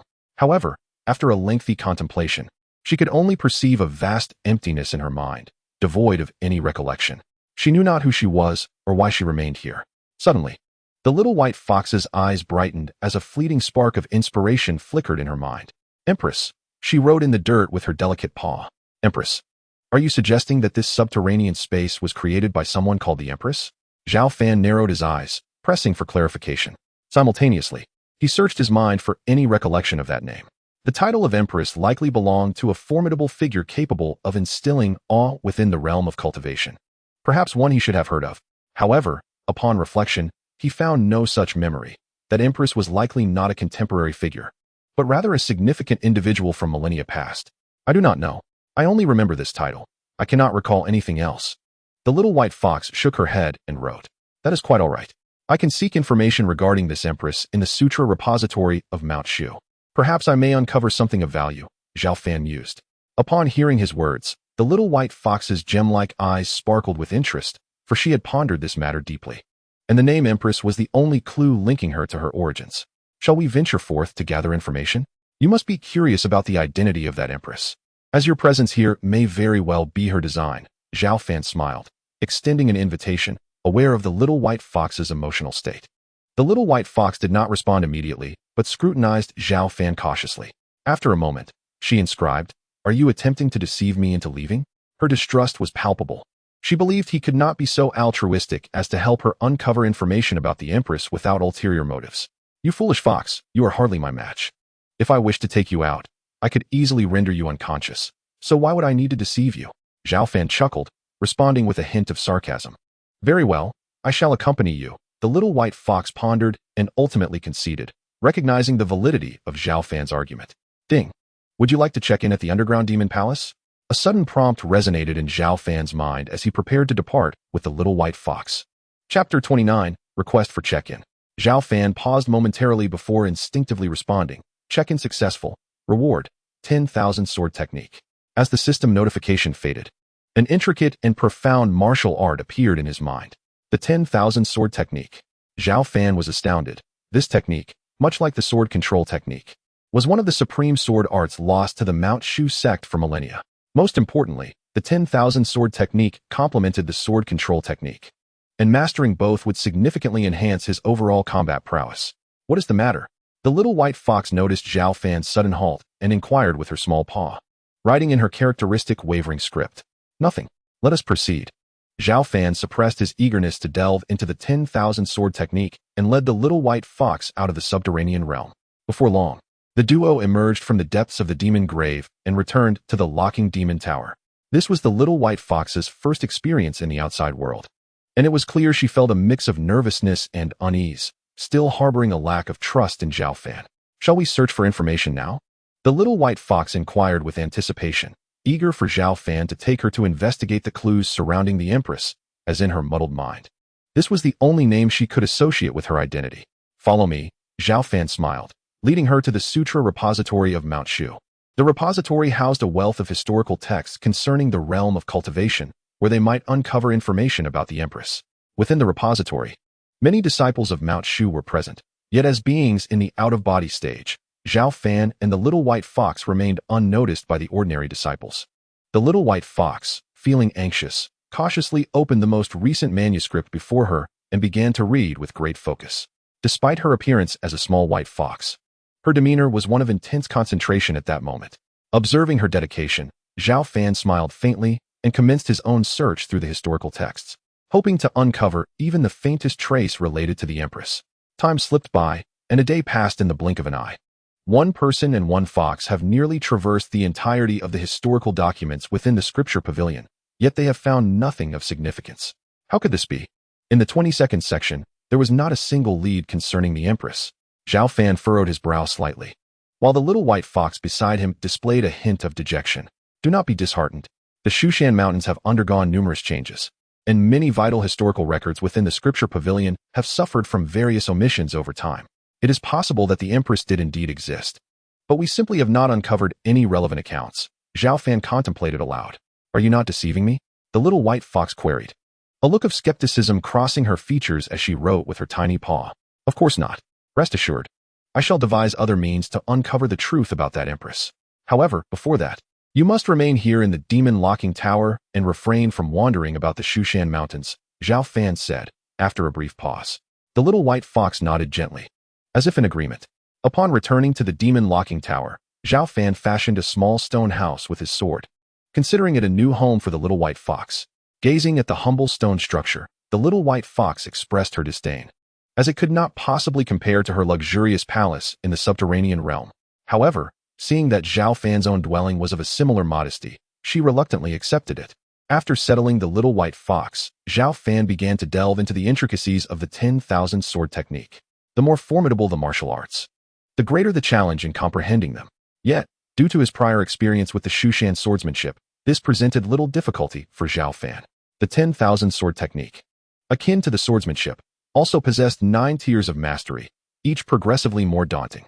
Time slipped by unnoticed, and soon over a month had passed. Zhao Fan had grasped the first layer of the 10,000 sword technique, significantly enhancing his overall prowess.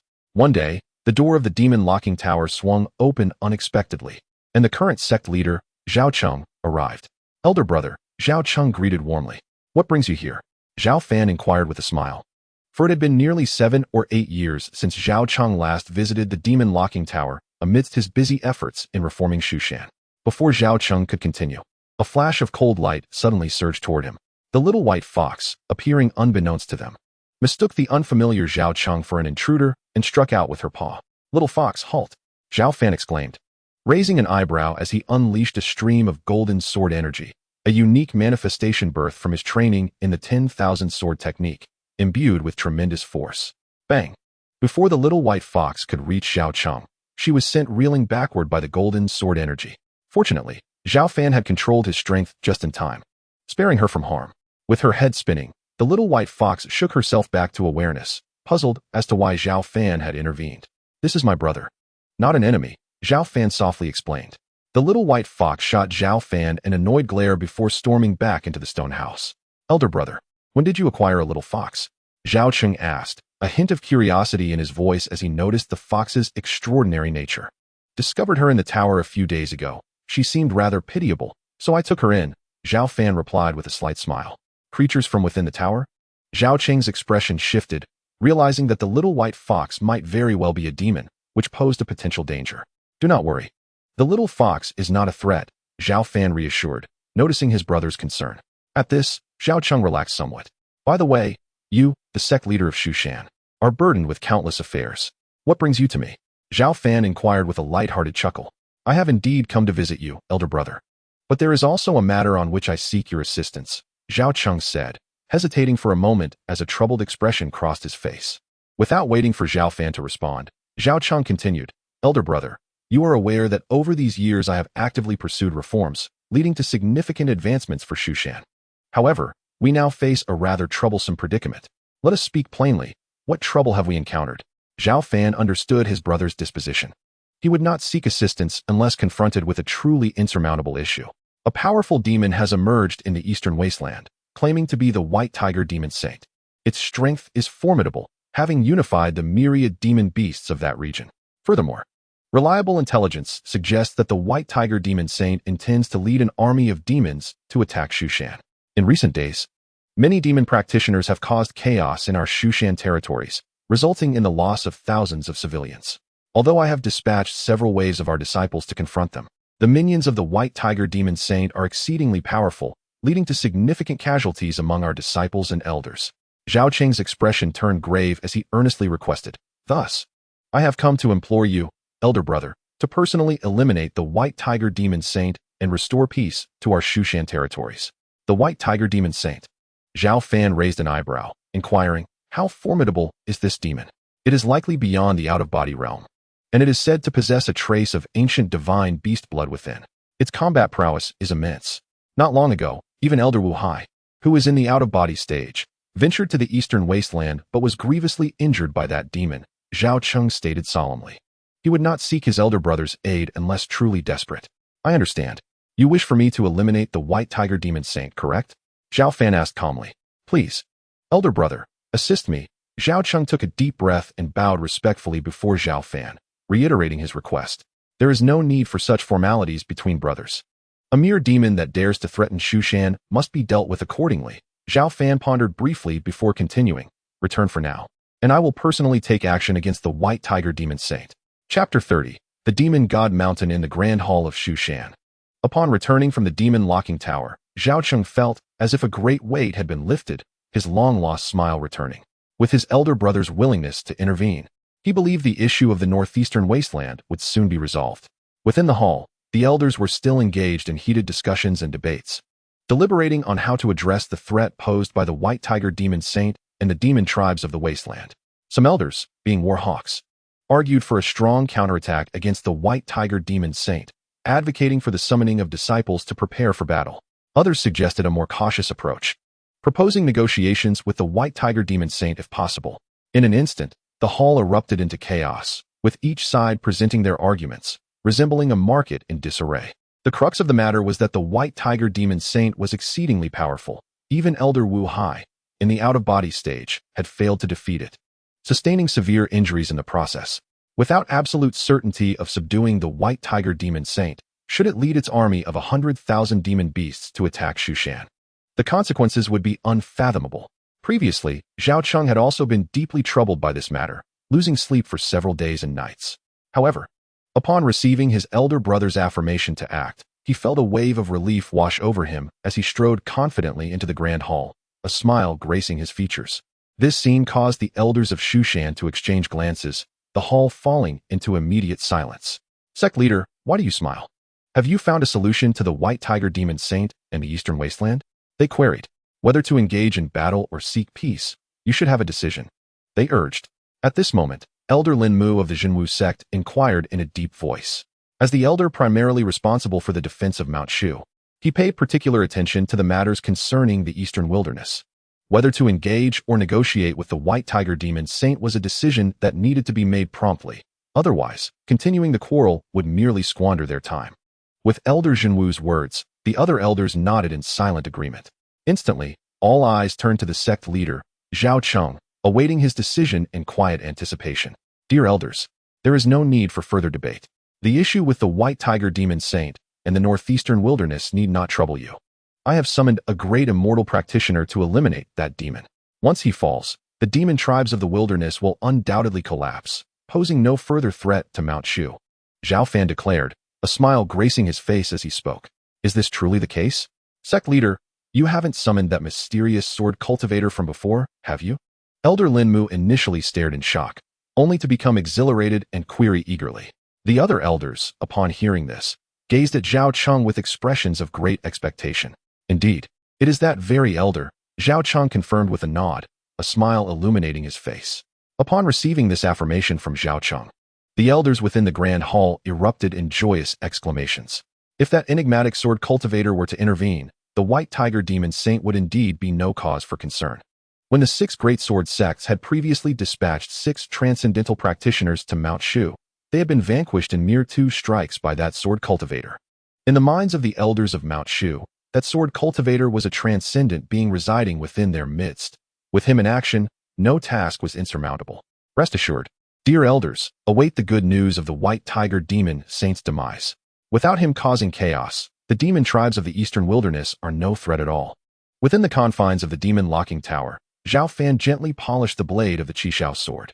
The originally bright red blade shone even more brilliantly under his care. Not far away, the little white fox approached with graceful steps, her gem-like bright eyes fixed on Zhao Fan. And she began to inscribe in the ground with her tiny paw. Are you going out? Though she had hidden in the stone room moments ago, she had keenly overheard Zhao Fan's conversation with his brother, Zhao Cheng. Curiosity and longing welled within her. She wished to accompany Zhao Fan outside, for she had never left this place since awakening in the subterranean space. Yes, we are going out to slay demons, Zhao Fan affirmed with a nod, noticing the sparkle in her eyes. Would you like to join me? The little white fox immediately nodded, displaying her delight. I can take you along. But you must promise to behave, Zhao Fan cautioned with a smile. Though somewhat reluctant, the little white fox emitted a soft sound, seemingly acquiescing to his request. The distance from the eastern wilderness to Mount Shu was still considerable, and with the sweltering weather along the way, the landscape stretched for miles, parched and cracked. Zhao Fan soared on his sword, enveloped in spiritual energy, warding off the knife-like gusts of wind. The little white fox obediently perched on his shoulder, her gem-like eyes surveying the scenery with wonder. This was her first venture beyond the demon locking tower since awakening, and she was filled with curiosity about the outside world. Observing the little white fox's excitement, Zhao Fan felt a wave of sentiment. This was akin to his own first departure from Mount Shu since traversing into this realm. Although the scenery was not particularly splendid, both man and fox maintained a shared sense of curiosity and appreciation, leading to a serene state of mind. A perfected transcendental practitioner could traverse distances with remarkable speed, yet it took Zhao Fan an entire day to reach the eastern wilderness. Though termed a wilderness upon arrival, he discovered it to be a vibrant grassland brimming with spiritual energy. Gazing into the distance, the sky intertwined with the horizon. Zhao Fan, possessing a formidable spiritual essence, quickly discerned several small demons through his mental probing. From their discourse, he learned that the White Tiger Demon Saint was currently forging a demon platform on Demon God Mountain, with nearly 100,000 demon warriors amassed at its base. Faced with Zhao Fan's overwhelming presence, the small demons dared not conceal anything, promptly directing him towards Demon God Mountain. This mountain was revered as the sacred mountain of the demon tribes in the wilderness, believed to be the dwelling place of a demon deity that once commanded all demonkind. It was a site the demon tribes held in great reverence, and typically, even the bloodthirsty and violent demons would not approach lightly unless compelled by grave necessity. However, the White Tiger Demon Saint's actions in forging a demon platform and gathering the demon tribes at its foot indicated grand ambitions. Zhao Fan soared swiftly, soon beholding a magnificent mountain standing tall against the heavens. This mountain was insurmountable, its peak shrouded in layers of clouds, exuding an ancient and primal aura. This is Demon God Mountain. Zhao Fan observed the throng of demon tribes congregating at its base, resembling a surging tide, numbering at least 100,000. The White Tiger Demon Saint indeed intended to invade Mount Shu. Had he not arrived today, this multitude of demons alone would have wrought devastation upon Mount Shu. Such a mere demon faction dared to incite such calamity. It seemed clear that they could not be spared. A cold glint flickered in Zhao Fan's eyes, a hint of murderous intent surfacing. Chapter 31. The Sword Strikes the Demon. Saint Demon God Mountain bore a sacrificial altar towering several dozen meters high. This altar was ominous, adorned with countless skulls, some human, some demon, exuding an eerie and terrifying aura. Upon the altar stood a robust and imposing figure, his face twisted in a grimace, exuding a fierce presence. He was the White Tiger Demon Saint, once an inconspicuous beast in the wilderness, who unexpectedly awakened a fragment of the White Tiger bloodline, rising to become a formidable practitioner among the demon tribes. Great Demon God, I am on the verge of leading my army to assault Mount Shu. I beseech you to grant me unparalleled power to aid my cause. The White Tiger Demon Saint knelt before the altar, fervently praying. As his words fell, malevolent energy coalesced from all directions above the altar, transforming into threads of cold, sinister power that surged into the White Tiger Demon Saint's body, amplifying his already formidable aura to unfathomable depths. To think he would resort to sacrificing living beings to cultivate strength. Truly, a beast remains a beast. daring to challenge Mount Shu. Such folly could only lead to ruin. At that moment, a streak of golden sword energy, traversing a distance of 10,000 meters, descended like a meteor, carrying the force of thunder toward the white tiger demon saint. This strike was unfathomably powerful, even dispersing much of the clouds atop the mountain. Who dares to ambush me? The white tiger demon saint roared, reacting with remarkable speed. His hands transformed into claws, infused with boundless demonic power.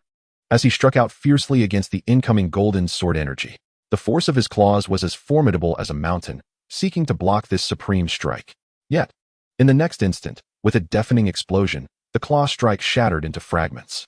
The golden sword energy surged forth unabated, aiming directly at the white tiger demon saint, who hastily raised his indomitable claws to defend against it. The physical prowess of demon practitioners was inherently immense, and the white tiger demon saint was among the elite. His claws rivaled powerful artifacts. To the surprise of the white tiger demon sage, his claws trembled violently, dripping with blood, and he lost control, hurtling off the altar. After retreating for a full kilometer, he finally managed to stabilize his form. At this moment, the white tiger demon sage finally discerned his adversary. It was a young man, with flowing dark hair and strikingly handsome features, his brows etched with a hint of coldness.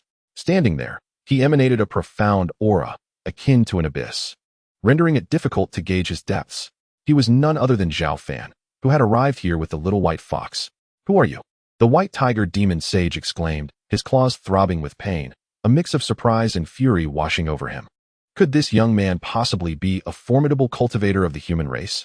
Otherwise, how could he possess such strength? Yet, as he racked his memory, he found no recollection of such a figure. Those on the brink of death need not know too much, Zhao Fan said coldly, ready to draw his sword. However, at that moment, the little white fox perched on his shoulder tapped him with its tiny paw, seemingly intrigued by the white tiger demon sage.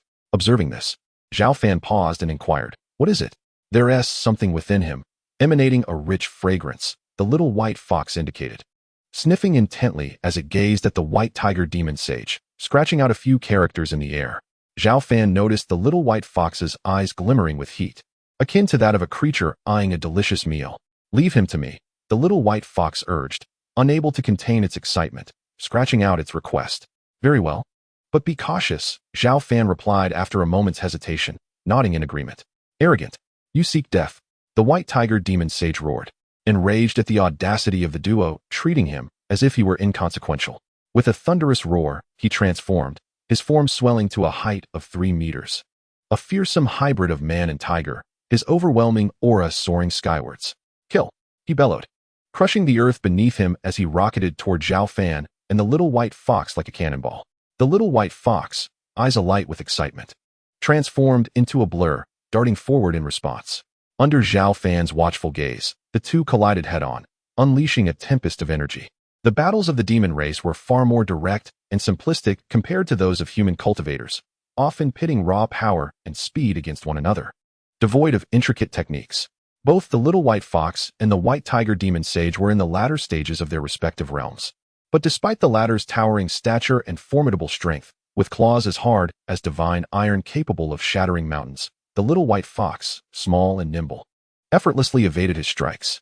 With remarkable sharpness, its small claws left terrifying gashes upon the white tiger demon sage's body. The white tiger demon sage roared in frustration, unable to land a hit on the little white fox, while it inflicted multiple wounds upon him. The battle raged fiercely, with the little white fox leveraging its speed to dominate the larger creature. "That little fox is rather clever, using its agility to keep the brutish tiger at bay," Zhao Fan observed with a smile, sensing that he might not need to intervene. However, as the situation grew increasingly dire for the white tiger demon sage, he unleashed a roar, his body surging with visible blood energy, amplifying his already formidable presence in an instant. This was the awakening of the ancient beast's bloodline power, drastically enhancing the white tiger demon sage's strength. "Kill." His gaze turned frigid as he morphed into a blur, evading the little white fox's attack and appearing behind it in an instant, his massive claws distorting the air as he struck with overwhelming force. The blow came like a bolt of lightning, swift and lethal. The little white fox, caught off guard by the white tiger demon sage's hidden prowess, instinctively raised its paw in defense. Bang! In the next moment, the little white fox was sent flying, its body racked with pain. The white tiger demon sage, with murderous intent, pursued the little white fox, intent on finishing it off. Clang! At that moment, Zhao Fan's sword, the Qi Xiao, appeared out of thin air, blocking the white tiger demon sage's advance. Recognizing the little white fox's peril, Zhao Fan intervened just in time. The white tiger demon sage was taken aback, sensing an icy chill coursing through him. He summoned all his blood energy, raising his claws to strike. 10,000 swords technique. Zhao Fan scoffed, as the Qi Xiao erupted with a blinding radiance, effortlessly severing the white tiger demon sage's claws and continuing its momentum toward his brow. No. The white tiger demon sage cried out in despair, yet he was met with the fatal strike, his head cleaved from his body. Thus, the white tiger demon sage, possessing a trace of ancient beast blood, fell beneath Zhao Fan's sword. The little white fox observed Zhao Fan with a complex gaze. But soon she was drawn to the corpse of the white tiger demon sage, rushing forward and opening her mouth wide. Crimson, glistening blood essence from the white tiger demon sage's body flowed into the little white fox's mouth, the very essence of the ancient beast bloodline.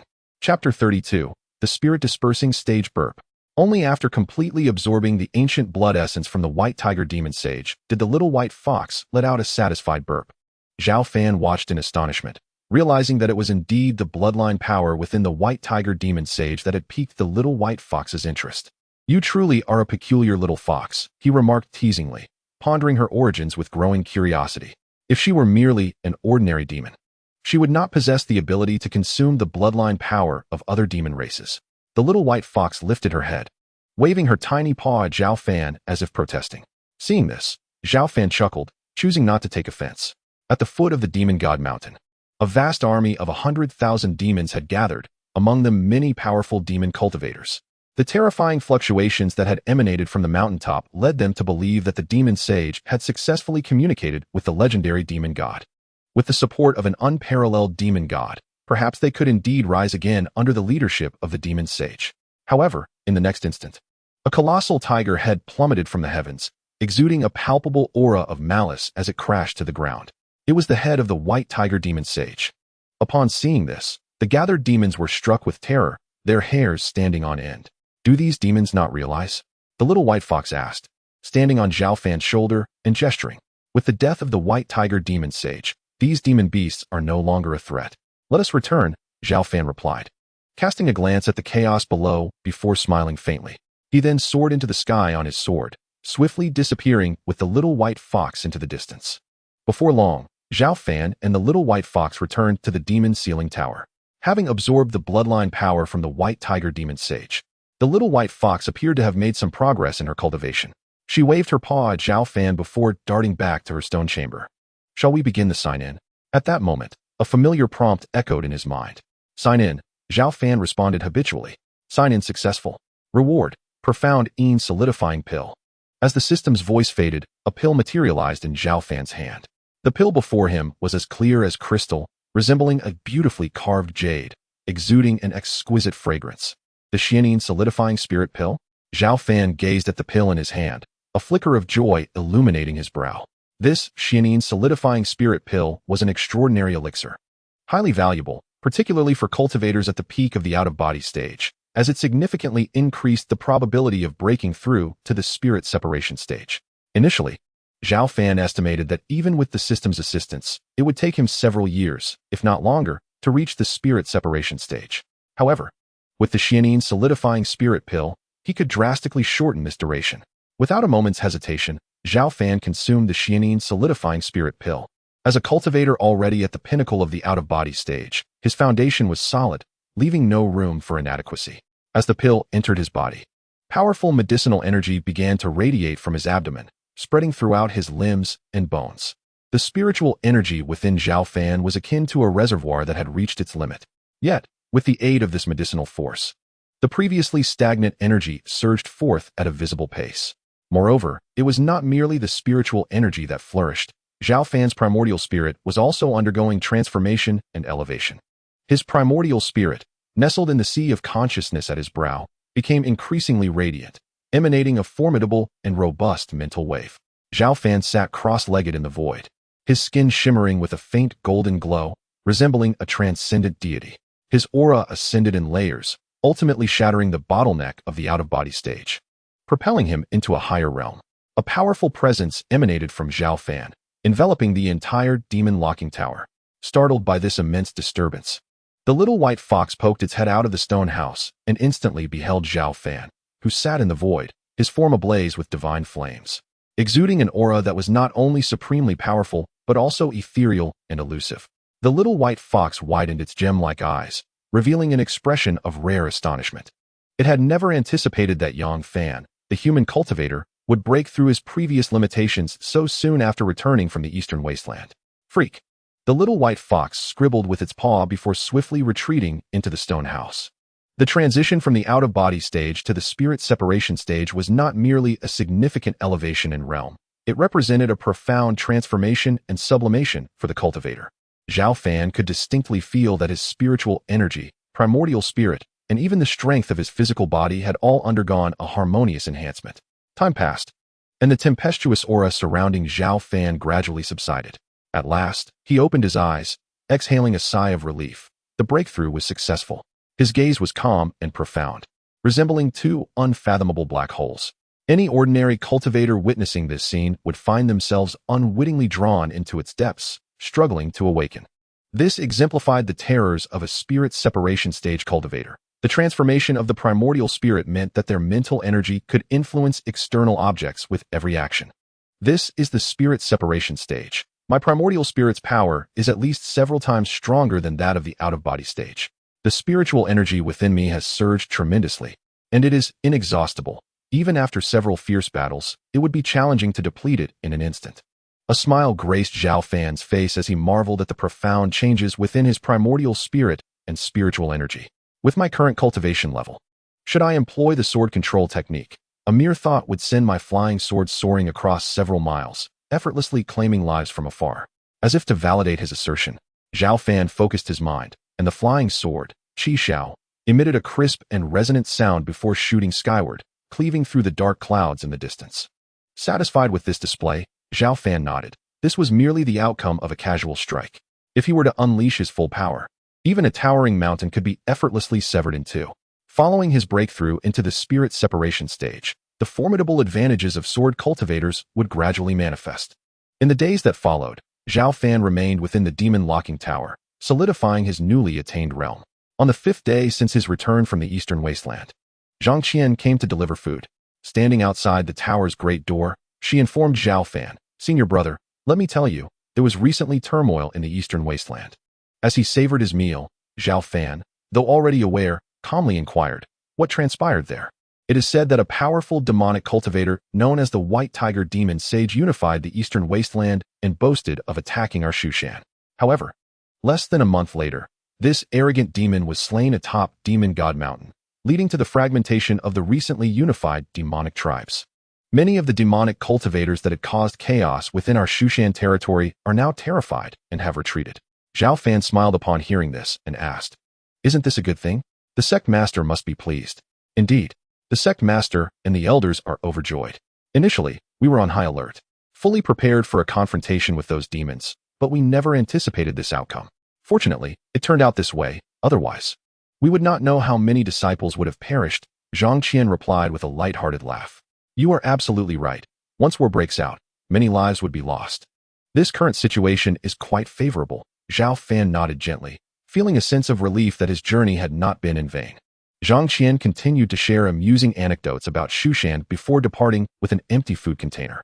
In the subsequent days, Zhao Fan devoted himself to his training within the demon-locking tower. Since the last incident, the little white fox had remained in the adjacent stone house. Having absorbed the bloodline power from the White Tiger Demon Sage, Zhao Fan noticed that the little white fox seemed to have reached a bottleneck, striving to break through its previous limits, so he refrained from disturbing it. One day, while immersed in his cultivation, Zhao Fan was abruptly awakened by a deafening thunderclap.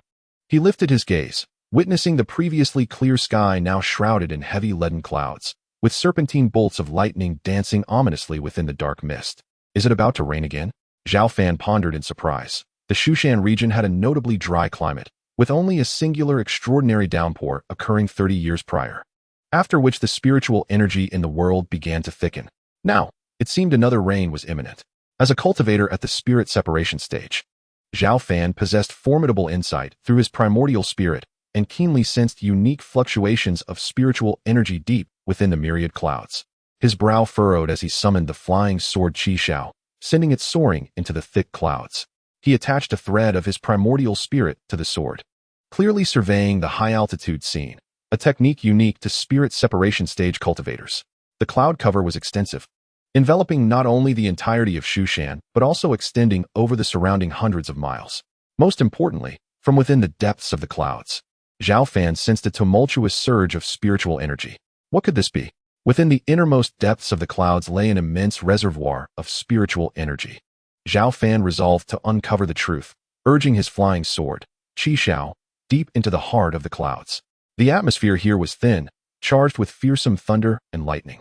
Fortunately, his remarkable swordsmanship allowed the sword to deftly evade the entanglements of the storms, ultimately breaking through the myriad obstructions to reach the summit of the dark clouds. The spirit attached to the sword relayed vivid images back to him. Above, at an altitude of 10,000 meters, yawning chasms of inky blackness exhaled astonishing waves of energy. These spatial rifts were erratically scattered, almost saturating the entire expanse of the void beyond the heavens. So densely packed, they seemed innumerable. At this moment, they appeared to be drawn downward by some dreadful arcane force, slowly descending toward the earth.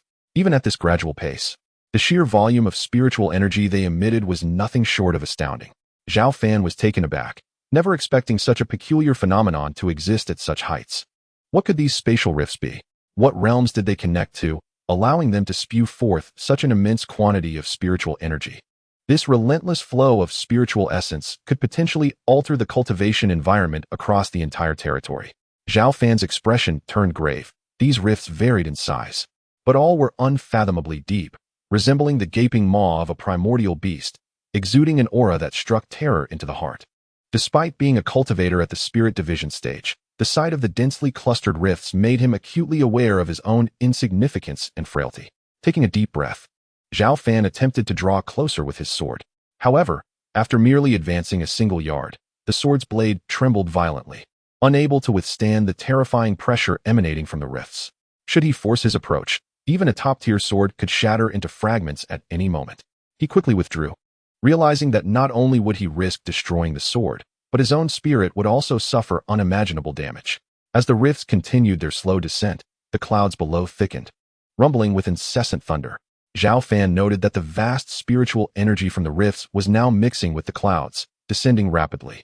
If this continued, it would not be long before this immense essence of spiritual energy would fall to the earth with the rain. It was a pity. His true form could not reach such heights. Otherwise, he might have found a way to uncover more truths. Zhao Fan felt a pang of regret, for the fierce winds and bizarre energies of the void beyond the heavens rendered even spirit division cultivators incapable of ascending to such altitudes. It seemed that to seek the truth, he would have to await a time when his cultivation level grew stronger for further enlightenment. Nevertheless, such extraordinary celestial phenomena should be recorded in the archives of the Shushan Scripture Pavilion. I shall seek out the records. After a moment's hesitation, Zhao Fan retracted his flying sword, and his spirit swiftly returned to his true form. He vanished from his location, only to reappear in the Shushan Scripture Pavilion. Previously, he had come here with the little white fox in search of clues regarding the Empress, but left empty-handed. Yet, being a repository of significant historical documents, it should contain ample records of unusual celestial phenomena. With his formidable spirit, Zhao Fan quickly scanned the numerous ancient texts within the pavilion. Soon, after half an hour of diligent searching, he uncovered a lead. Spiritual energy tides. He discovered a vague account within a miscellaneous tome. According to the text, the spiritual energy of the vast world ebbs and flows like the tides, receding at sunrise and surging at sunset. No wonder, in recent years, since that last heavy downpour, he had sensed the spiritual energy becoming increasingly dense. It seemed to align closely with the situation described in the book. And now, with another impending rain imbued with spiritual energy, could this be a clearer indication of the revival of spiritual essence? It was highly likely. Zhao Fan raised an eyebrow, formulating a bold hypothesis. Thousands of years ago, cultivators flourished, even reaching the level of terrestrial immortals. That era was resplendent, perhaps during a time of peak spiritual abundance. Yet, for nearly 10 millennia, the Tao of heaven and earth had been incomplete, making cultivators above the out-of-body stage as rare as phoenix feathers. This scarcity might be attributed to the depletion of spiritual energy, which had rendered the cultivation environment unrecognizable. Zhao Fan squinted, murmuring to himself. If his supposition held true, then a chaotic new era might soon dawn, reviving the once declining cultivation realm to its former glory of thousands of years. Upon returning from the scripture pavilion, a torrential rain began to pour, accompanied by a continuous rumble of thunder. Indeed, the spiritual energy within this rain was vast and overwhelming, akin to an astonishing spiritual downpour. It was exponentially richer than the previous rainfall. Observing the downpour, Zhao Fan felt a shiver of anticipation, convinced that after this spiritual rain, the entire environment would improve, enabling cultivators from all corners to not only reach higher limits, but also cultivate at an accelerated pace. Even those who had been stuck at a bottleneck for years might seize this opportunity to break through successfully. Chapter 34. In the blink of an eye, this spiritual rain was monumental, lasting 3 days and nights, inundating the world with tremendous spiritual energy. For ordinary cultivators, it was difficult to perceive such a shift in the heavens, but for those who had long been trapped at their limits, the change was unmistakable. One after another, powerful cultivators broke through their previous boundaries, achieving heights that had once seemed unattainable. Even Zhao Fan, who had just recently reached the early spirit division stage, reaped considerable benefits. Normally, consolidating his cultivation would take months, yet with the aid of this spiritual rain, he accomplished it in just 3 days. A testament to the magnitude of the shift in spiritual energy. The scope of this spiritual rain was vast, suggesting that the revival of spiritual energy was accelerating. At this rate, within a century, the glorious age of cultivation from thousands of years ago could very well be reinstated. It was truly something to anticipate and yearn for. On a towering mountain, an elder clad in coarse robes gazed at the distant sky, laughing heartily, his voice resonating like thunder, shaking both heaven and earth. The second spiritual rain had arrived. The world was on the cusp of transformation, and the day of our emergence was finally at hand. Having remained dormant for thousands of years, waiting for this day, the path to immortality, beneath the black mountains of the burial ground, a dormant ancient being let out an excited growl. After enduring countless years of concealment, they were finally about to emerge. The day of my resurgence would coincide with the ascendancy of the demonic race. From the terrifying demon realm came the faint murmurings of supreme fiends. As the spiritual rain fell, the entire cultivation realm began to stir restlessly. On the surface, everything appeared calm, yet beneath, currents of change surged. Boom. Within the demon-locking tower, in the stone chamber where the little white fox resided, an astonishing surge of demonic energy erupted. The little fox had broken through. Zhao Fan sensed this. Ever since the little white fox had devoured the bloodline of the white tiger demon saint, it had secluded itself in the stone chamber for cultivation. With the immense spiritual energy brought by the rain, its breakthrough was entirely expected. Moments later, the surge of demonic energy gradually subsided, and the delicate figure of the little white fox appeared before Zhao Fan. She strode in with her head held high and a graceful gait, her mood exceptionally buoyant. "Congratulations on reaching new heights," Zhao Fan remarked with a smile upon witnessing her demeanor.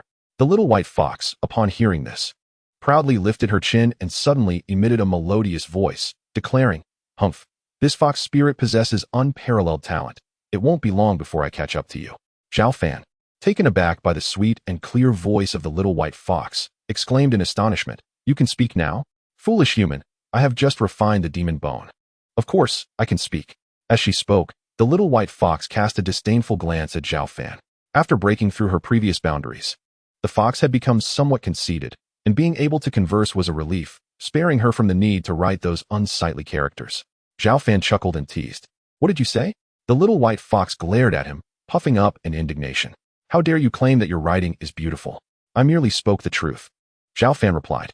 Infuriated, the little white fox turned away like a sulky young girl, wishing to teach him a lesson if only she had the strength to do so. Understanding that she would not stray far, Zhao Fan chose not to stop her and retreated to his stone chamber to resume his cultivation. Realizing the resurgence of spiritual energy in the world, he raised his standards for personal cultivation, fully aware that as the revival of spiritual energy intensified, more powerful cultivators would emerge. Should he become complacent, he would eventually be surpassed. In the days that followed, Zhao Fan paid no heed to the shifting tides of the outside world, with only the little white fox by his side.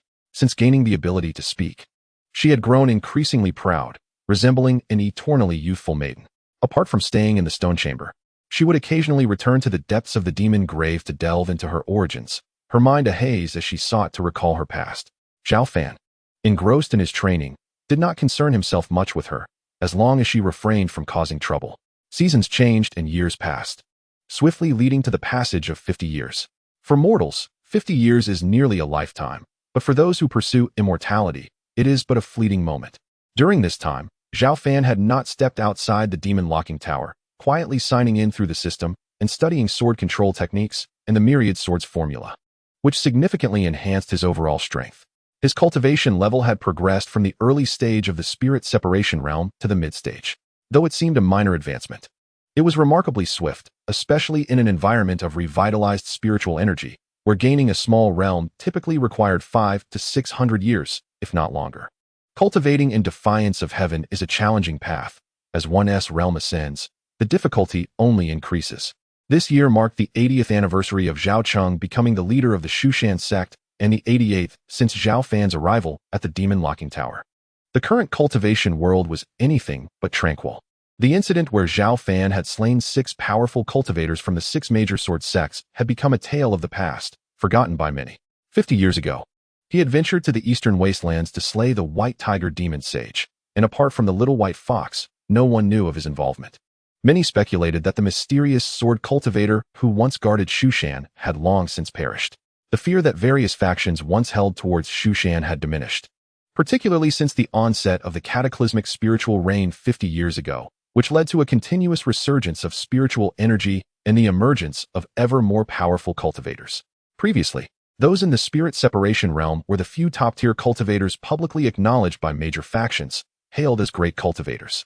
However, now spirit separation cultivators were commonplace, with every major faction harboring hidden powerful figures in this realm.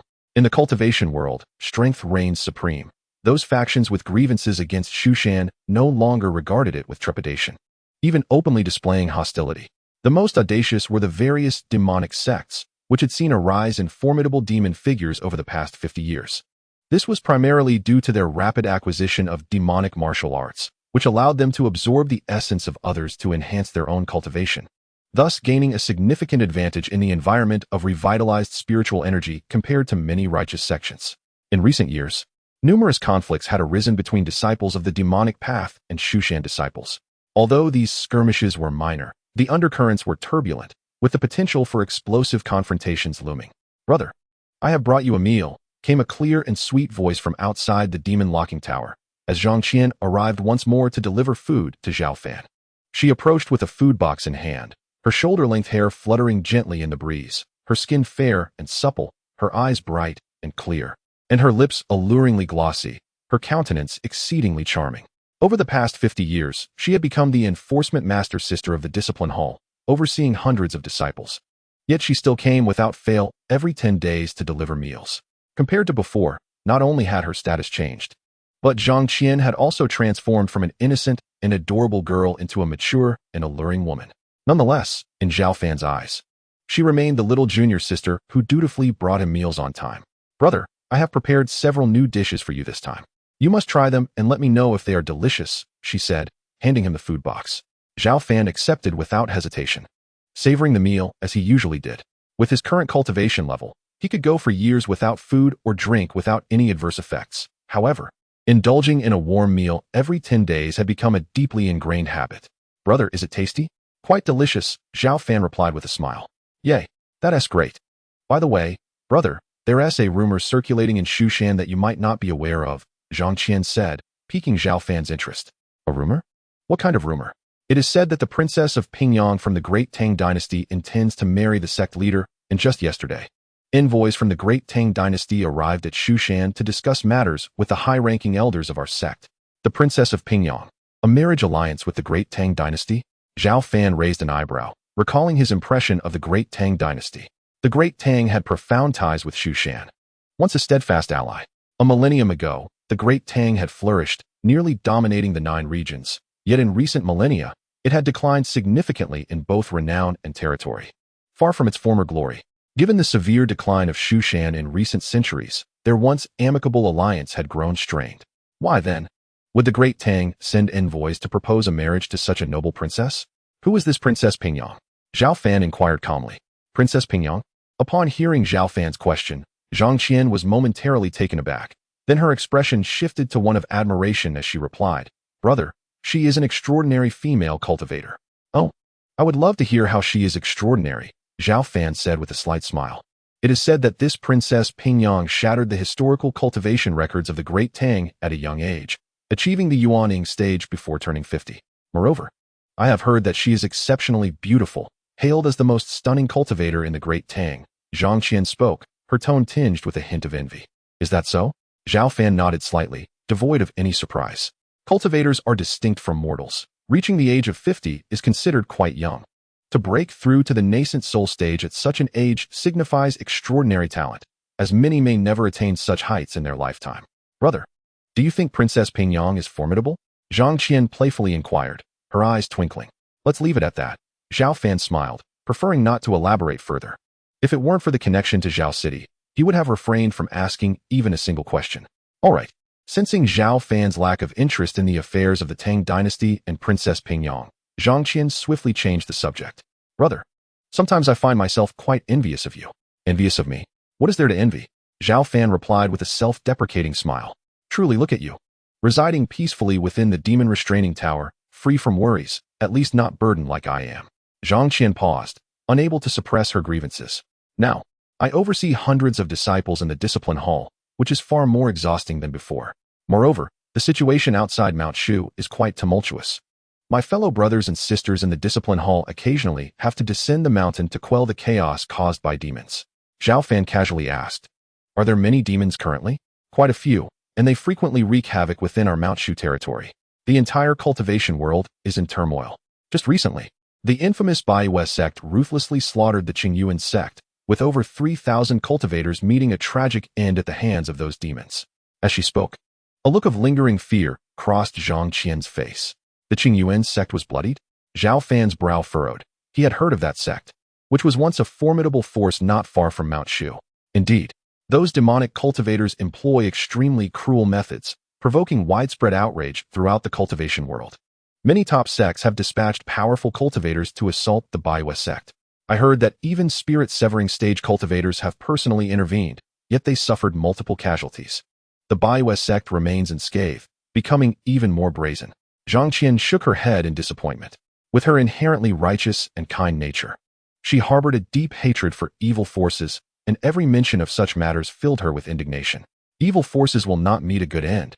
Zhao Fan comforted her softly, sensing her emotions. "You are right, brother," Zhang Qian nodded. Glancing at the darkening sky, she continued, "It's getting late. I should head back now. I will visit you again next time." "All right."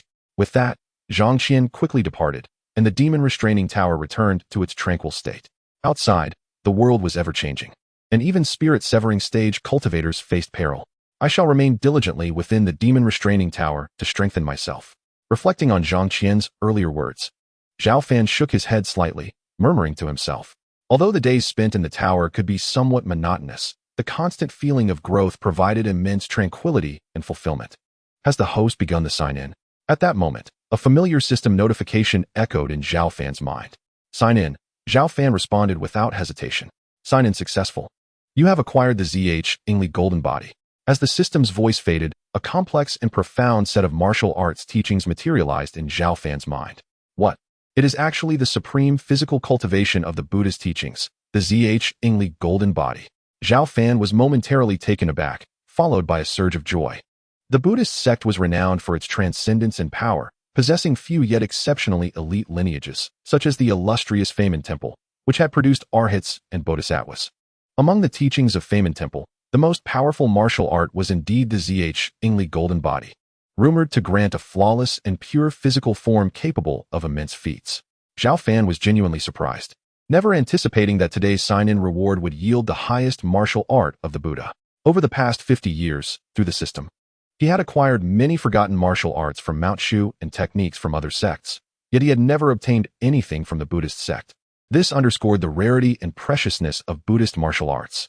With the aid of the Shu Mountain sword technique and the 10,000 sword art, my combat prowess far exceeds that of my peers. However, my only shortcoming lies in my physical form. If I can successfully cultivate the exiled golden body, I shall be without flaw. Taking a deep breath, Zhao Fan wasted no time, and began to contemplate the intricacies of this martial art. Chapter 36. Zhao Qing's Confusion, truly a supreme martial art of the Buddha. The teachings revealed that the Zhi golden body is divided into 9 distinct realms. And only by mastering all 9 can one unleash its ultimate power. Zhao Fan felt a burning desire within him as he endeavored to practice the first layer of the Zhi golden body. The first step in cultivation is body tempering. Typically, a practitioner of Zhao Fan's caliber has a physique that is already strong. Yet true physical strength remains a considerable distance away. Only through successful body tempering can one tap into the latent potential within one's flesh, strengthening the body. Zhao Fan focused his mind, embodying a dignified presence, as the pores of his skin opened to draw in the countless spiritual energies of heaven and earth.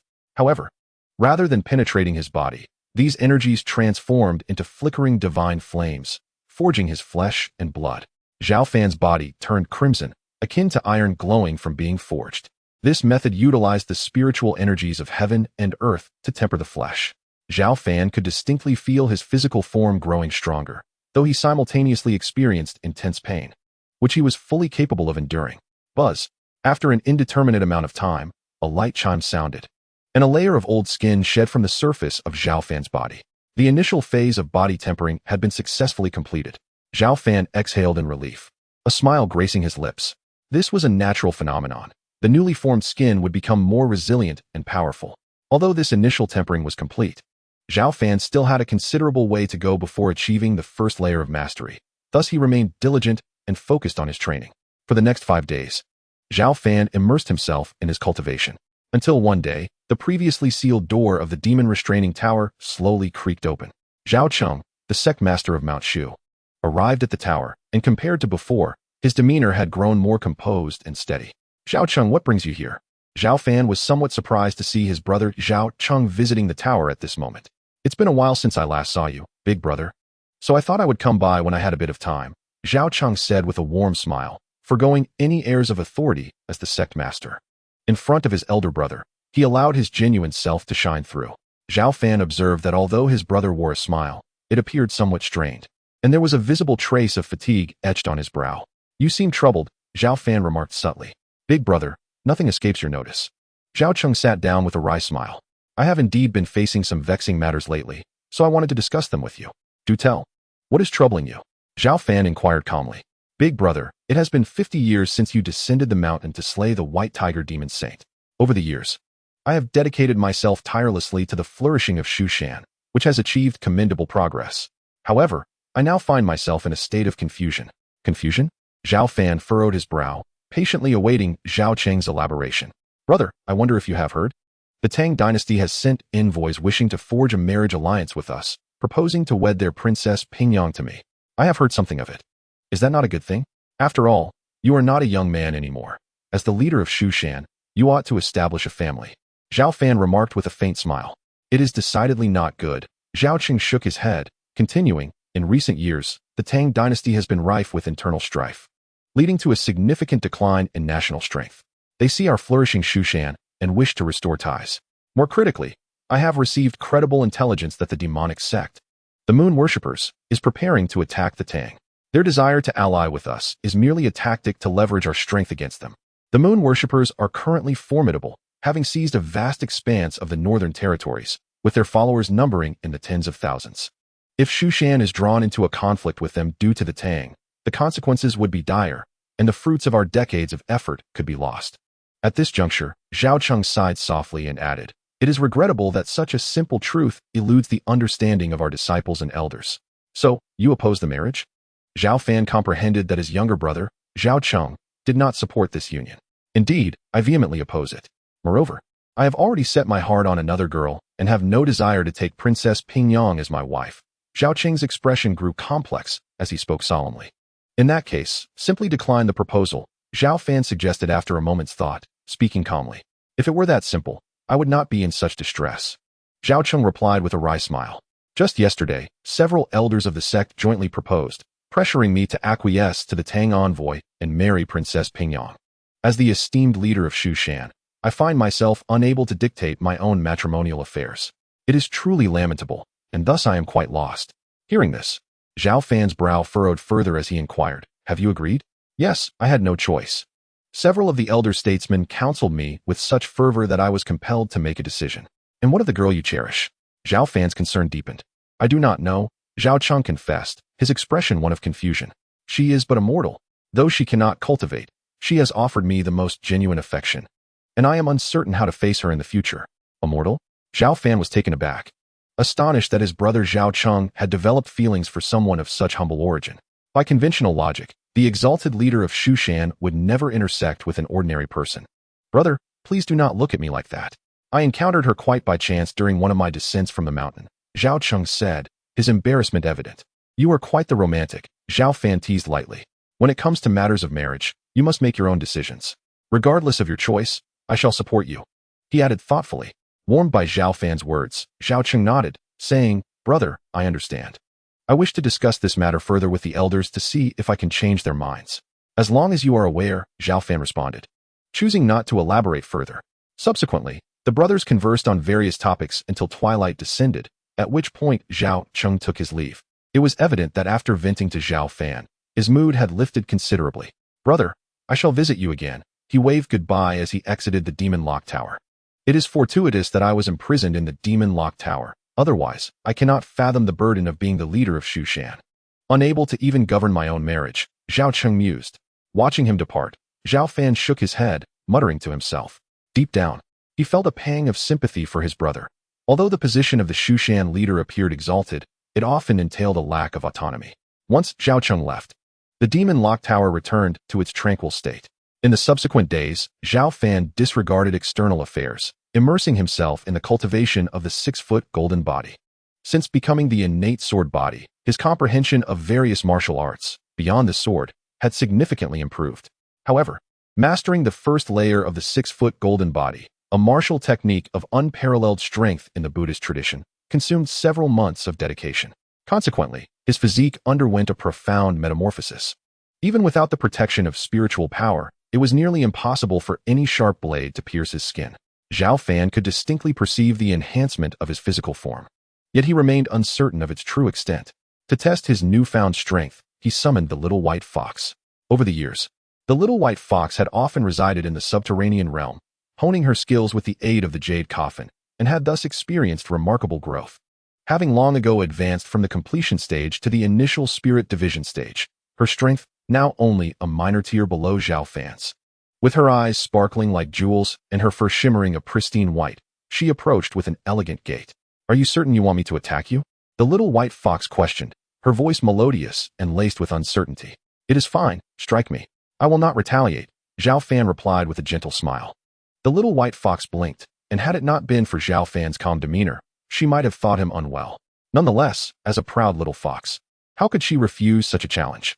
Humph, do not blame me if you get hurt, she warned, and with that, she unleashed her attack without hesitation.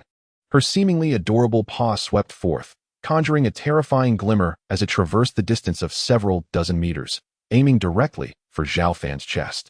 This strike was fierce and powerful. Even a peer of equal strength would suffer grievously if struck head-on. Zhao Fan narrowed his eyes, standing motionless until the chilling light approached, still refraining from summoning his inner spiritual energy for defense. Get out of the way, the little white fox exclaimed, a hint of fear in her voice, anxious that she might truly injure Zhao Fan. Boom. Yet before she could finish her sentence, the icy light struck Zhao Fan with a thunderous force, resulting in a cataclysmic explosion that sent dust and debris swirling. The little white fox's eyes widened in alarm, and she was about to rush forward to check on him when Zhao Fan's robust figure emerged from the cloud of smoke. You, the little white fox gasped in astonishment. Taking in Zhao Fan's elongated physique, his skin glowing with a golden luster, reminiscent of a reborn golden Buddha, exuding a sacred and powerful aura. In the face of Zhao Fan's formidable presence, the little white fox instinctively took 2 steps back, overwhelmed by a sense of suffocation. Impressive indeed. Truly worthy of being the pinnacle of Buddhist martial arts. Your physical prowess alone can withstand my attack, Zhao Fan beamed, feeling quite pleased. Having attained the first layer of the 6-foot golden body, he could withstand a strike from a spirit division cultivator. If he were to master the second, or even third layer, how astonishing would his defensive capabilities become? The mere thought filled him with anticipation. What an anomaly! What cultivation technique are you practicing that makes you so formidable? The little white fox inquired, regaining her composure. The 6-foot golden body, Zhao Fan clarified, noting her confusion. It is the supreme martial art of the Buddhist tradition. If you are interested, I can teach you. I am not interested at all. Although the little white fox felt a stir in her heart, she still stubbornly shook her head. Really not interested? Truly. Then forget it. Zhao Fan shrugged and said, Wait. Upon hearing this, the little white fox immediately changed her tune, saying, If you beg me to teach you, I shall not refuse. After speaking, the little white fox's face flushed slightly, yet she still held her chin high, maintaining the last shred of her pride. Enough with the pretense, little fox. Seeing her in this manner, Zhao Fan found it both amusing and exasperating. To give her an out, he said, Consider it me begging you to teach me. Is that satisfactory? That's more like it.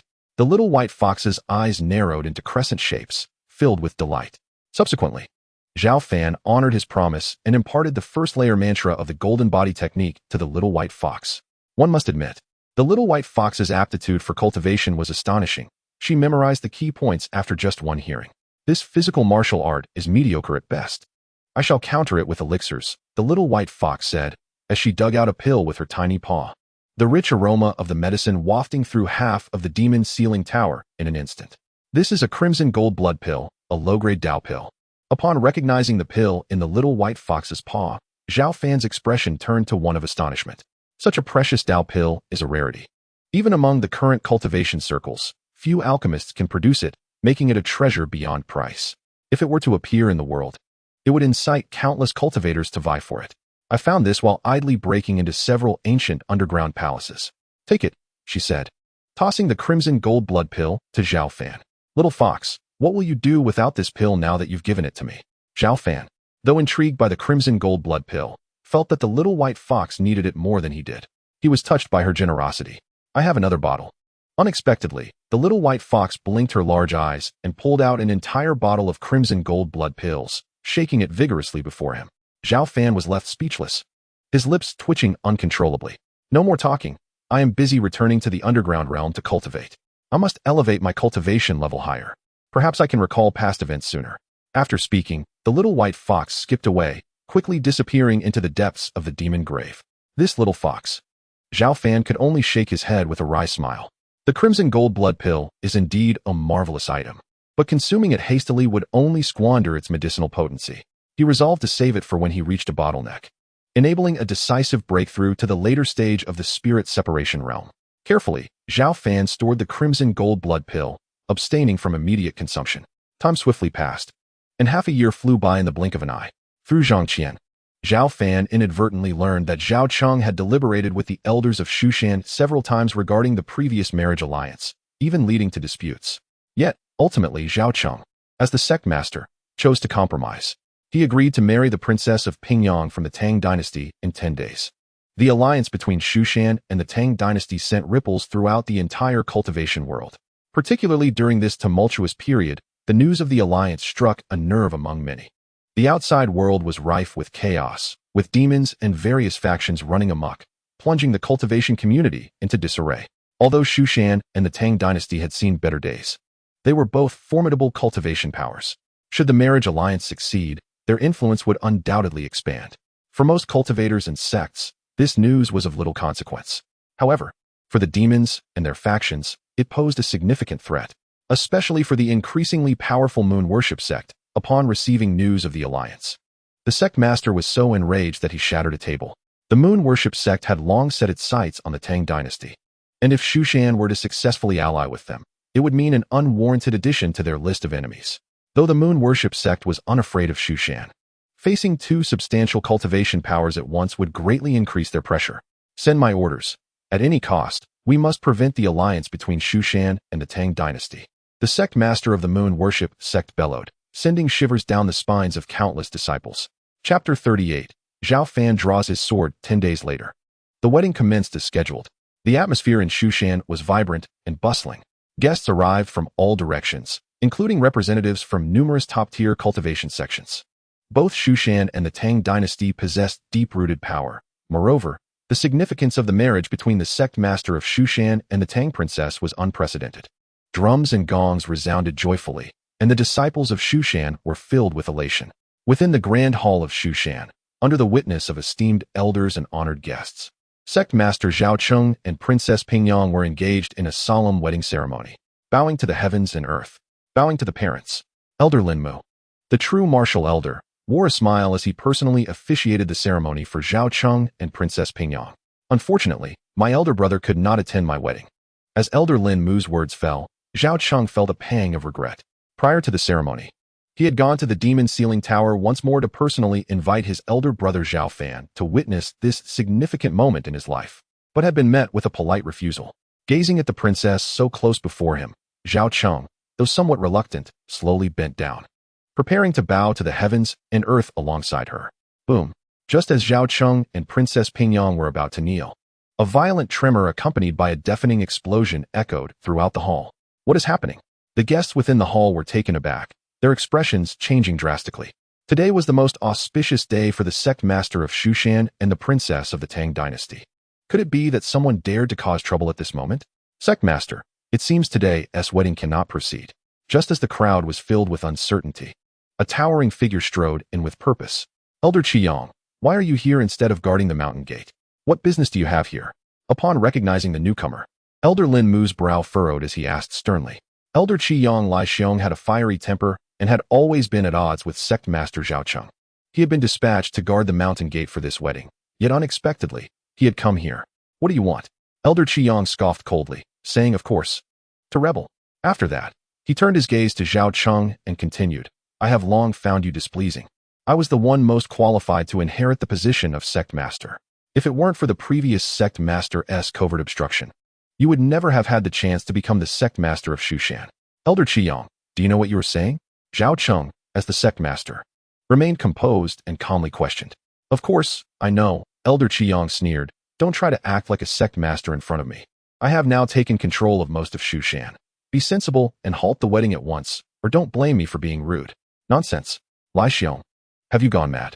Guards, seize him. Before Zhao Cheng could speak, Elder Lin Mu could no longer bear it, and ordered several nearby elders. Elder Qiyang, I am sorry. As soon as Elder Lin Mu's words fell, a few loyal Shushan elders sprang into action simultaneously. Over the years, they had all made significant progress, each having reached the peak of the nascent soul realm, just a step away from the out-of-body realm. The sound of swords rang out as several streams of sword energy sliced through the air, striking towards Elder Qiyang. Humph, a mere trivial skill. Elder Qiyang scoffed disdainfully, stepping forward as his aura suddenly surged. With a flick of his fingers, he unleashed an overwhelming force that effortlessly shattered the sword energy before him, continuing with unabated momentum to strike several elders of Mount Shu, leaving them grievously injured and unable to rise. Out-of-body stage? You have concealed your strength so well. Elder Lin Mu of True Martial was taken aback, astonished to discover that the seemingly mere nascent soul cultivator Qiyang was, in fact, a formidable out-of-body stage expert who had deceived everyone until now. I possess even deeper hidden abilities. Come forth. Elder Qiyang clapped his hands, and several ghostly figures appeared out of thin air, each emanating a terrifying aura that sent shivers down the spine. The 6 hall masters of the moon worship sect. Princess Pingyang, with her ethereal beauty, gasped instinctively at the sight of the towering figures beside Elder Qiyang, recognizing them from previous encounters between the Tang dynasty and the moon worship sect. The moon worship sect? Zhao Cheng's complexion turned ashen, gritting his teeth in anger. You wretched scoundrel. How dare you collude with them? Hee. We promised Lai Xiong that once we conquer Mount Shu, he would be granted the title of the new sect master. The leading figure from the moon worship sect explained sinisterly. Lai Xiong, you are truly treacherous. Elder Lin Mu of True Martial was furious, realizing that for his own selfish desires, Lai Xiong had allied with outsiders to incite chaos. In his anger, he launched an unceremonious attack, releasing an aura that rivaled that of Elder Qiyang, charging fiercely at the latter. Lin Mu, the situation is already set. Do not be oblivious to the times. Elder Qiyang's eyes turned cold, and he retaliated with equal ferocity. The 2 out-of-body stage powerhouses quickly engaged in a fierce battle. Disciples of Mount Shu, follow me to suppress the evil. Zhao Qing took a deep breath, shedding his festive groom's attire, and brandished his treasured sword as he charged towards the 6 hall masters of the moon worship sect. After becoming the sect master of Mount Shu, he had not neglected his cultivation. Now he was a perfected nascent soul cultivator, armed with the secret techniques of Mount Shu, confident that he could temporarily contend with out-of-body stage experts. Follow the sect master, suppress the evil. Within the grand hall, Dozens of elders from Mount Shu closely followed, attacking the 6 hall masters of the moon worship sect. Instantly, the entire hall of Mount Shu descended into chaos. Although the elders of Mount Shu had the advantage in numbers, the 6 hall masters of the moon worship sect were all out-of-body stage cultivators, and in mere moments, they had severely injured most of the elders, causing them to cough up blood. Only a few deeply cultivated elders from Mount Shu could barely hold their ground. But their situation was extremely perilous. In the fray, Zhao Cheng wielded his golden sword, his robust physique unleashing a powerful spiritual force as he clashed with one of the moon worship sect's experts. Despite exerting all his strength, he was forced back by the immense disparity in power. Oblivious to your own demise. Once we eliminate you, the sect master of Mount Shu, let us see who dares to resist. The moon worship sect expert, expressionless, hurled a dominating punch, unleashing a torrent of demonic energy that caused Zhao Cheng to cough up blood. Without holding back, the expert seized the opportunity to launch a lethal strike against Zhao Cheng. Golden Armored Puppet. Zhao Cheng swiftly summoned forth his golden armored puppet of out-of-body stage strength to fend off the attack. However, just as the puppet blocked one assailant, another expert from the moon worship sect charged in. Brazen. This is the sacred ground of Mount Shu. How dare you demons act so recklessly? As Zhao Cheng found himself in danger, a thunderous voice echoed through the chamber. Elder Wu Hai appeared, striking the moon worship sect expert with a single palm, severely wounding him. An out-of-body stage cultivator. Sensing Wu Hai's formidable aura, the other experts from the moon worship sect abandoned their skirmishes with the Mount Shu elders and quickly surrounded him. Excellent. It's Elder Wu Hai. The Mount Shu elders, who had felt despair, now displayed expressions of excitement upon seeing Wu Hai's arrival. 50 years prior, Wu Hai ranked just below the mysterious sword cultivator in strength. After all these years, he had become even more powerful. Kill. The moon worship sect's experts unleashed their attacks almost simultaneously, their overwhelming demonic energy causing the entire hall of Mount Shu to tremble and crack.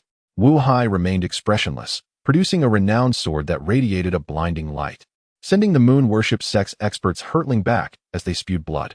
Just as the situation appeared dire, Elder Qiyong, locked in battle with Elder Lin Mu, suddenly bellowed. Deputy Sect Master, if you do not intervene, we are in grave trouble.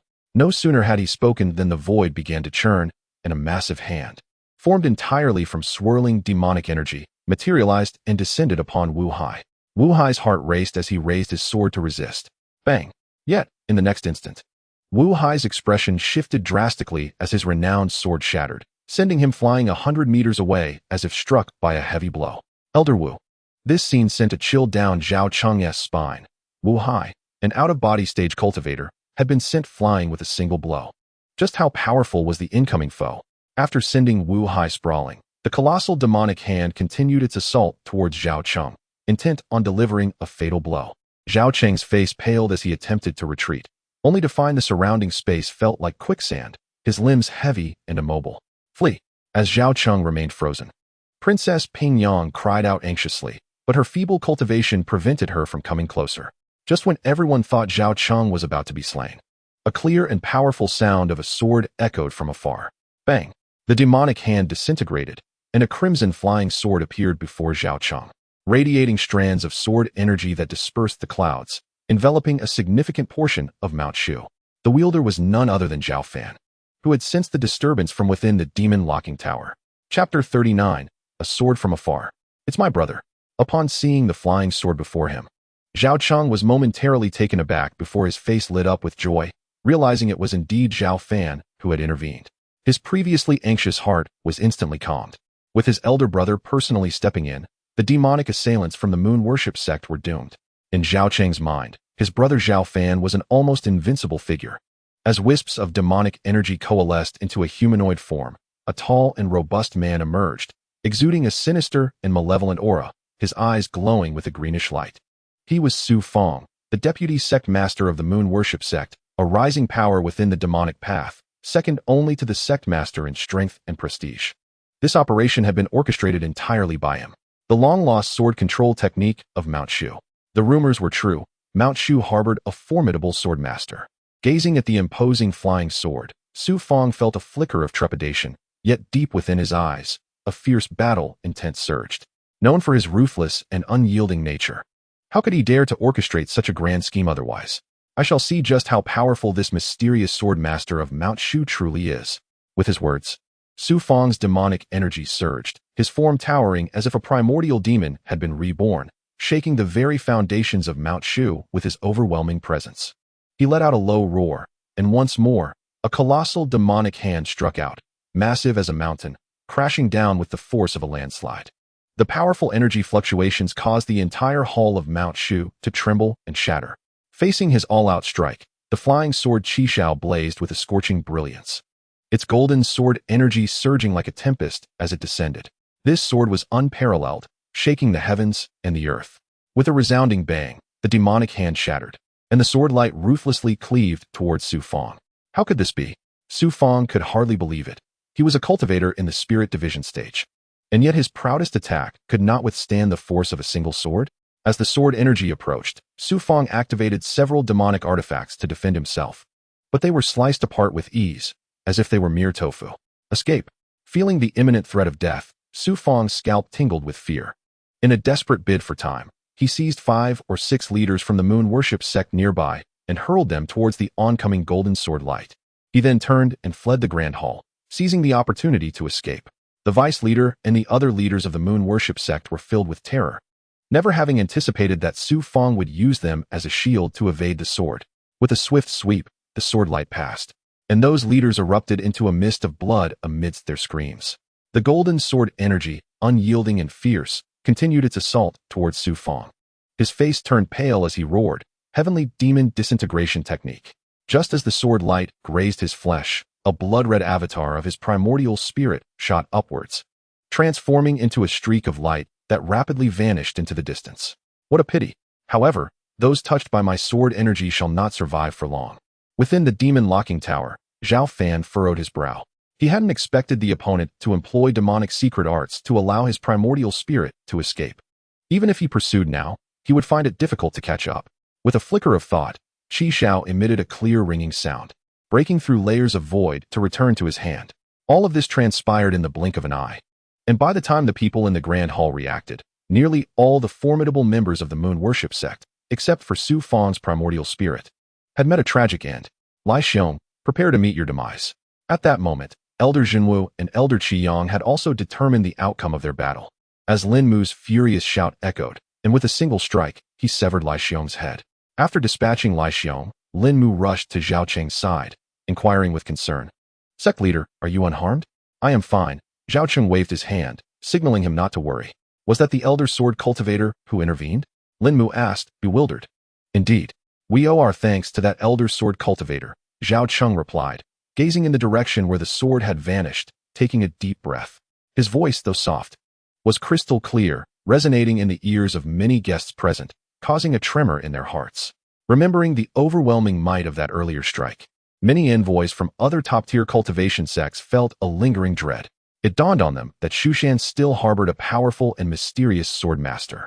However, after 50 years of seclusion, and with the changes in the world leading to an influx of formidable beings, everyone had somewhat forgotten his existence. Yet, after this battle, the renown of the Shushan sword master would undoubtedly resound throughout the realm once more. Having not revealed his true form, he had dispatched the 6 leaders of the moon worship sect and obliterated the vice leader's physical body. What achievements could rival such prowess? The wedding continued. After a brief period of chaos, and with the consent of sect leader Zhao Cheng and Princess Pingyang, Elder Jinwu announced the resumption of the wedding. Meanwhile, at the moon worship sect's headquarters, the sect leader sat upon the throne, emanating a terrifying and sinister aura. Beneath him stood several powerful figures, among the most formidable within the moon worship sect. "Once Su Fang disrupts the alliance between Shushan and the Tang dynasty, we shall strike immediately, first conquering the Tang and then annihilating Shushan. With the abundant resources of the Tang dynasty and Shushan, our moon worship sect will surely rise in power, becoming one of the foremost forces in the demonic path. At that point, dominating the entire cultivation world will be well within our grasp." The sect leader chuckled coldly, outlining his grand ambitions to the assembly. First, conquer the Tang, then annihilate Shushan, and reign supreme over the cultivation world. The moon worship sect shall be invincible, unmatched.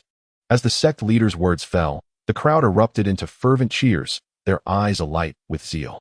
The moon worship sect was poised to strike, awaiting only the successful news of the vice leader Su Fang's disruption of the alliance.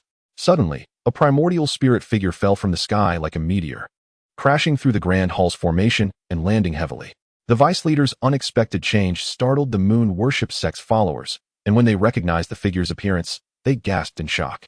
Su Fang, what has happened to you? The sect leader's brow furrowed deeply as he hastily inquired. Sect leader, the operation has failed. Su Fang's primordial spirit was dim and lifeless. To escape Shushan, he had paid an unimaginable price. He felt incredibly weak, but managed to hold on. Hastily recounting the events that had transpired in Shushan. What? A mysterious sword master from Shushan appeared, slaying the 6 guardians and destroying your physical body with a single strike? The sect leader's expression darkened, his inner turmoil unyielding. Su Fang was a formidable individual, second only to himself. Even if he were to intervene personally, it would require considerable effort to suppress him. Yet that mysterious sword cultivator from Shushan had obliterated Su Fang's physical form with just one sword strike, without revealing his true identity. How powerful could he be? If I hadn't used the heavenly demon disintegration technique to escape in time, my primordial spirit would not have returned. As Su Fang spoke, his avatar dimmed further. On the brink of collapse. Do not speak. Let me stabilize your primordial spirit. The sect leader stepped forward, raising his hand to channel demonic energy into Su Fang's spirit. However, just as he reached out, as if triggered by something, a strand of sword energy erupted suddenly, shattering Su Fang's feeble spirit and transforming into an unstoppable divine sword, silently attacking the sect leader. The sect leader's expression shifted dramatically as he instinctively raised his hand to defend. Boom! A terrifying sonic boom echoed, causing the sect leader to violently cough blood, staggering back over 10 meters before barely regaining his balance. What an astonishing sword energy, imperceptible in its transformation, capable of injuring me from a distance. Upon uttering these words, the hall fell into a deathly silence. The moon-worship sect members, who had just been boasting about dominating the cultivation world, were now stricken with fear, no longer daring to speak further. Chapter 40. The Unseen Transformation. The leaves in the hall rustled as the moon-worship sect members appeared flustered and distressed. They could not have anticipated that Shushan still harbored such a powerful sword master, who not only killed the vice leader Su Fang, but also injured the sect leader from afar with a single strike. Sect leader, are you all right? A graceful woman worriedly gazed at the sect leader. Just a minor injury, nothing serious. The sect leader waved his hand, feigning calmness. But his pale countenance caused unease among everyone. They were not foolish. They realized the severity of his injuries. The crowd grew anxious and tense. The sect leader was a formidable figure in the spirit division stage, significantly stronger than the vice leader. Yet even he had been wounded from a distance by a single sword strike, making it unimaginable just how powerful the sword master was who had acted. Now that the operation to disrupt the alliance has failed, what shall we do next, sect leader? The woman inquired, her brows furrowed. Issue orders to postpone the operation. Though reluctant, the sect leader still commanded. The attempt to obstruct the Union not only failed but also resulted in the loss of formidable cultivators from the Soviet side. Should the moon worship sect continue to provoke the Tang dynasty, it would find itself simultaneously facing the two deeply rooted sects of Shushan and the Tang. The greatest concern for the moon worship sect leader at present is the enigmatic sword master from Shushan. Upon receiving the command, the members of the moon worship sect nodded in agreement. Once they departed, the leader of the sect exhaled a long sigh, blood trickling from the corner of his mouth. His once resilient body now resembled a deflated balloon, collapsing wearily upon the throne. As a peak early-stage divine separation cultivator, he was merely a step away from the mid-stage. Yet, that individual was capable of inflicting severe injuries upon him with mere sword energy from a distance. Was he perhaps a late-stage divine separation master, or even a consummate expert? The leader furrowed his brow in distress. Over the years, he believed that upon becoming a divine separation cultivator, he would find few rivals within the realm of cultivation. He now realized that there are always greater heights beyond one's own. This was unacceptable. He needed to summon the old leader back. If the elder were to intervene personally, he could undoubtedly eliminate that sword master from Shushan, making the subsequent annexation of Shushan and the Tang a mere formality. A glimmer of determination shone in the leader's eyes as he quickly reached a resolution. In the demon locking tower, Zhao Fan remained oblivious to the fact that his actions had caused the once arrogant moon worship sect to temporarily restrain its aggression. Currently, his mastery of sword control had reached new heights, perfecting the 3rd level of the void creation sword technique. It was now time to attempt to comprehend the 4th level, formless transformation. Compared to the first 3 levels, the difficulty of the 4th level increased exponentially. Over the past decades, Zhao Fan had found no clues, until just recently, when he had slain the intruding moon worship sect cultivator, which sparked a new revelation within him. Zhao Fan sat in meditation, enveloped in a formidable sword aura. He entered an extraordinary state, as if he had transformed into a divine sword, or perhaps into all of existence itself. He silently contemplated the essence of the fourth level of sword control, and time slipped away unnoticed. 10 days passed in the blink of an eye. Indeed, the Shushan sword control technique was profound beyond measure, particularly the fourth level of formless transformation. One day, Zhao Fan gradually opened his eyes and spoke softly to himself, having gleaned some insights. "Junior sister, I have brought you your meal." Came the light footsteps of Zhang Qian from outside the tower, just as Zhao Fan was preparing to resume his cultivation. "Today, I have prepared sweet and sour pork, braised fish, chicken soup, and a few greens," Zhang Qian chimed, her voice melodious as she gently handed the food box through the door. Inhaling the tantalizing aroma, Zhao Fan smiled and remarked, "Junior sister, has the sun risen in the west today? You've prepared 7 or 8 dishes. Surely something joyous must have occurred?" "Indeed." Zhang Qian beamed. "Brother, not long ago, the sect leader was wed, and now our alliance with the Tang dynasty is stronger than ever. Shouldn't that be cause for celebration?" "Certainly, it is worthy of celebration," Zhao Fan replied with a slight smile, indulging in Zhang Qian's culinary skills. "Brother, take your time. I must tell you, on the day of the wedding, there was nearly a mishap. Elder Qiyang conspired with the moon worship sect to attack Shushan, almost disrupting the ceremony. Do you know what happened in the end?" Zhang Qian paused for effect, anticipating Zhao Fan's reaction. Understanding her intent, Zhao Fan played along. What transpired?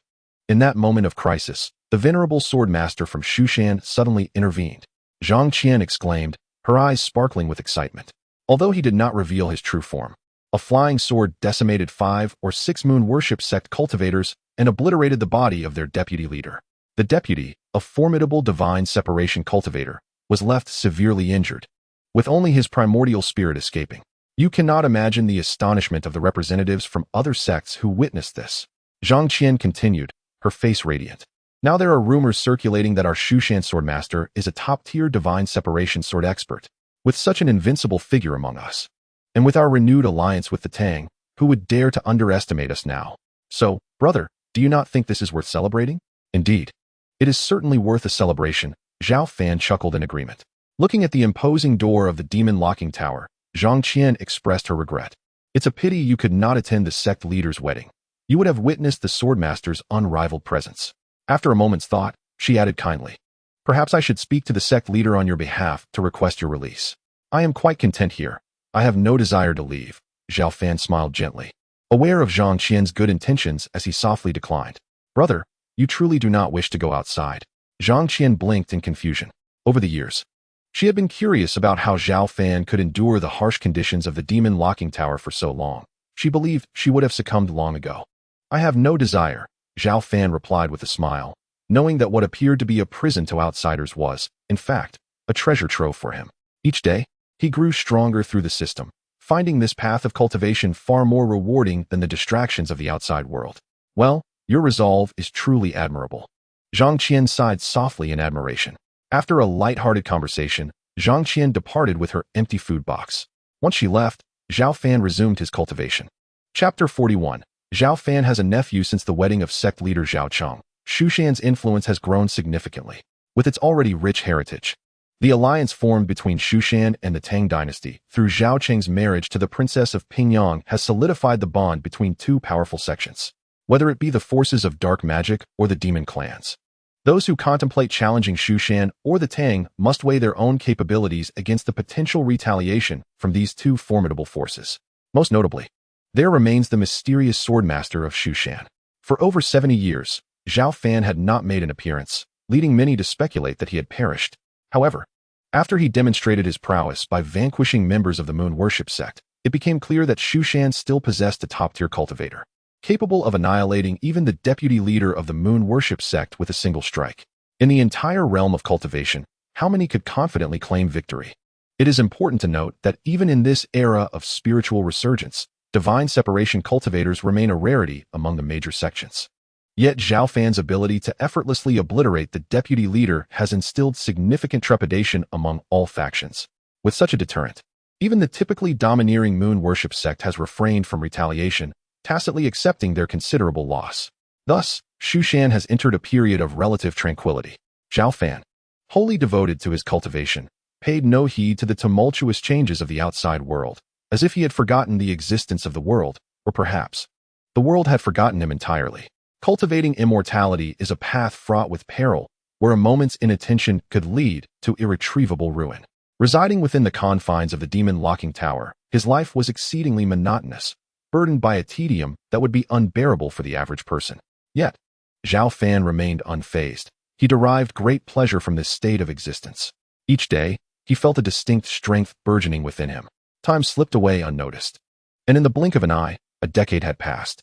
The pace at which spiritual energy surged throughout the realm had quickened, and formidable cultivators emerged in droves. Many previously inconspicuous figures shot forth like meteors, establishing themselves as regional sovereigns. Meanwhile, the ancient monsters that had lain dormant within various factions seized the opportunity presented by the upheaval of the heavens and earth, achieving marked advancements in their cultivation. Compared to the thousands of years prior, the realm of cultivation entered a favorable period. While it could not compare to the resplendent era of tens of thousands of years ago, it exhibited a burgeoning vitality and resurgence of myriad laws. For cultivators, this was a splendid age. However, for the common populace, it was a harsh and dark time. In just a decade, the cultivation world was rife with turmoil, with demonic sects vying for dominance and various races rising, while dynasties and sects clashed incessantly, leading countless civilians to suffer and become displaced. These were the circumstances that Zhang Qian had mentioned during her visits to bring him meals. Fortunately, Shu Shan remained relatively stable, not yet a target for other factions, allowing the common folk of its territories to live in peace. Within the demon-locking tower, Zhao Fan sat in serene meditation, his figure radiating an imposing presence. His robust physique emanated a faint golden light, akin to being forged from celestial gold, brimming with overwhelming power. Remarkably, he merely sat there, without channeling any spiritual energy. Yet he exuded a terrifying sword intent that twisted the very fabric of space around him. With closed eyes, Zhao Fan's sword intent intensified, evolving from dozens to hundreds, and eventually to thousands. The sheer volume of sword intent stirred the air, causing the vast majority of the demon-locking tower to tremble slightly. With a deafening roar, countless strands of sword intent suddenly dissipated, reminiscent of raindrops vanishing upon striking the lake's surface, yet more akin to an ethereal essence merging with all creation, enveloping Zhao Fan in a torrent of sword intent.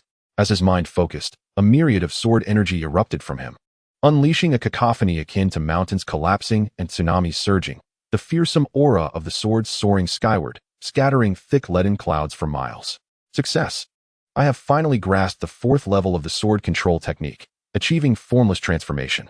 Taking a deep breath, Zhao Fan slowly opened his eyes, a fleeting golden glimmer flashing within the depths of his pupils. Over the past decade, he had immersed himself in comprehension, and today he had successfully initiated the fourth level of the sword control technique. My cultivation level has significantly increased? Zhao Fan then realized that his spiritual power had become nearly saturated, reaching the pinnacle of the spirit division stage, a mere half-step away from completion. Under normal circumstances, he had anticipated it would take several more years to approach this bottleneck, yet he had unexpectedly advanced much sooner. If that is the case, I shall consume the crimson gold blood pill and break through to the completion of the spirit division stage in one decisive effort. Feeling the nearly saturated spiritual energy within him, Zhao Fan hesitated not a moment. He retrieved the pill gifted to him by the little white fox and swallowed it whole. Half an hour later, an aura capable of dimming the heavens surged skyward, causing the entire demon-locking tower to tremble and roar. With the aid of the crimson gold blood pill, Zhao Fan successfully broke through to the completion of the spirit division stage, his demeanor growing even more unfathomable. After achieving this breakthrough, he took some time to solidify his cultivation level. On this day, the grand doors of the demon-locking tower slowly opened. After many years, Sect Master Zhao Cheng once again arrived here. "Zhao Cheng, what brings you here?" Zhao Fan inquired, only to suddenly notice a little boy, over 8 years old, standing beside Zhao Cheng. The child had bright eyes and a charmingly delicate visage, evoking a sense of surprise in Zhao Fan, who hesitated before asking, "Is this child?" "Brother, he is my illegitimate son, Zhao Xiaotian." With that, Zhao Cheng gently patted the boy and softly urged, "Xiaotian, come greet your uncle." The little boy, shy and timid, hid behind Zhao Cheng, only daring to peek at Zhao Fan. "Xiaotian, what did your father teach you?" Quickly greet your uncle, Zhao Qing urged, furrowing his brow at his son's inaction. Never mind. Children are often shy. Let it be. Zhao Fan waved his hand dismissively and curiously asked, how did you come to have an illegitimate son? Hearing Zhao Fan's question, Zhao Cheng let out a bitter laugh and replied, brother, do you not recall what I shared with you before? I once fell in love with Immortal, and Xiaotian is the child we had together.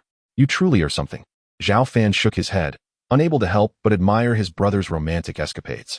Alas, Zhao Cheng sighed, a shadow of sorrow crossing his features as he spoke with a wry smile. Xiaotian's mother concealed the birth of this child from me, and only recently, before her passing from a grave illness, did she reveal his true lineage. His tone carried a tinge of profound guilt. 10 years prior, he had abandoned the mortal girl he loved under the elder's arrangement to marry Princess Pingyang, believing he had severed all ties. Little did he know that she had borne him a child. Brother, I have come to ask if you might temporarily take in Xiaotian. Zhao Cheng inhaled deeply and spoke slowly. Though I am the esteemed sect master of Shushan, placing him here openly would not only invite controversy, but also cause discomfort to Pingyang. Thus, I implore you to care for Xiaotian for a time. Though he held the lofty title of sect master, Zhao Cheng understood that should the young Zhao Xiaotian's lineage be exposed, he may not grow up in peace. Thus, he found himself compelled to seek his elder brother's assistance. Moreover, Zhao Cheng was acutely aware that his brother was the strongest cultivator in Shushan. Should Zhao Xiaotian remain here to receive his guidance, the child's future would be boundless. Zhao Fan fell silent, a frown creasing his brow. He could sense his brother Zhao Cheng's helplessness and good intentions, yet this was the demon locking tower, a far from ideal environment for a young child. Who would struggle to adapt to such a life? Brother, please help me, and help this child as well. Come, Xiaotian, kneel and plead with your uncle, Zhao Cheng implored, seemingly fearing Zhao Fan's refusal, as he pulled the boy down to kneel before him. What are you doing? Get up. Zhao Fan flicked his finger, a gentle force lifting both father and son off the ground. Brother, if you do not agree, I shall not rise, Zhao Cheng insisted. Very well, let the child stay. After a moment's hesitation, Zhao Fan relented. Wonderful. Xiaotian, quickly thank your uncle. The little boy, timidly gazing at Zhao Fan, stammered, thank you. We are all family here. There is no need for thanks. However, if you choose to leave this child here, he will undoubtedly endure considerable hardships. When that time comes, do not lament your decision. Zhao Fan pondered for a moment and solemnly expressed this warning. I understand. Brother, if Xiaotian misbehaves, you need only to discipline him. Zhao Qing nodded in agreement. Xiaotian, you must stay here and listen to your uncle. You must not act out of turn, do you understand? Zhao Cheng gently reminded as he ruffled Zhao Xiaotian's hair. The little boy blinked his large eyes, appearing somewhat shy, but still nodded earnestly.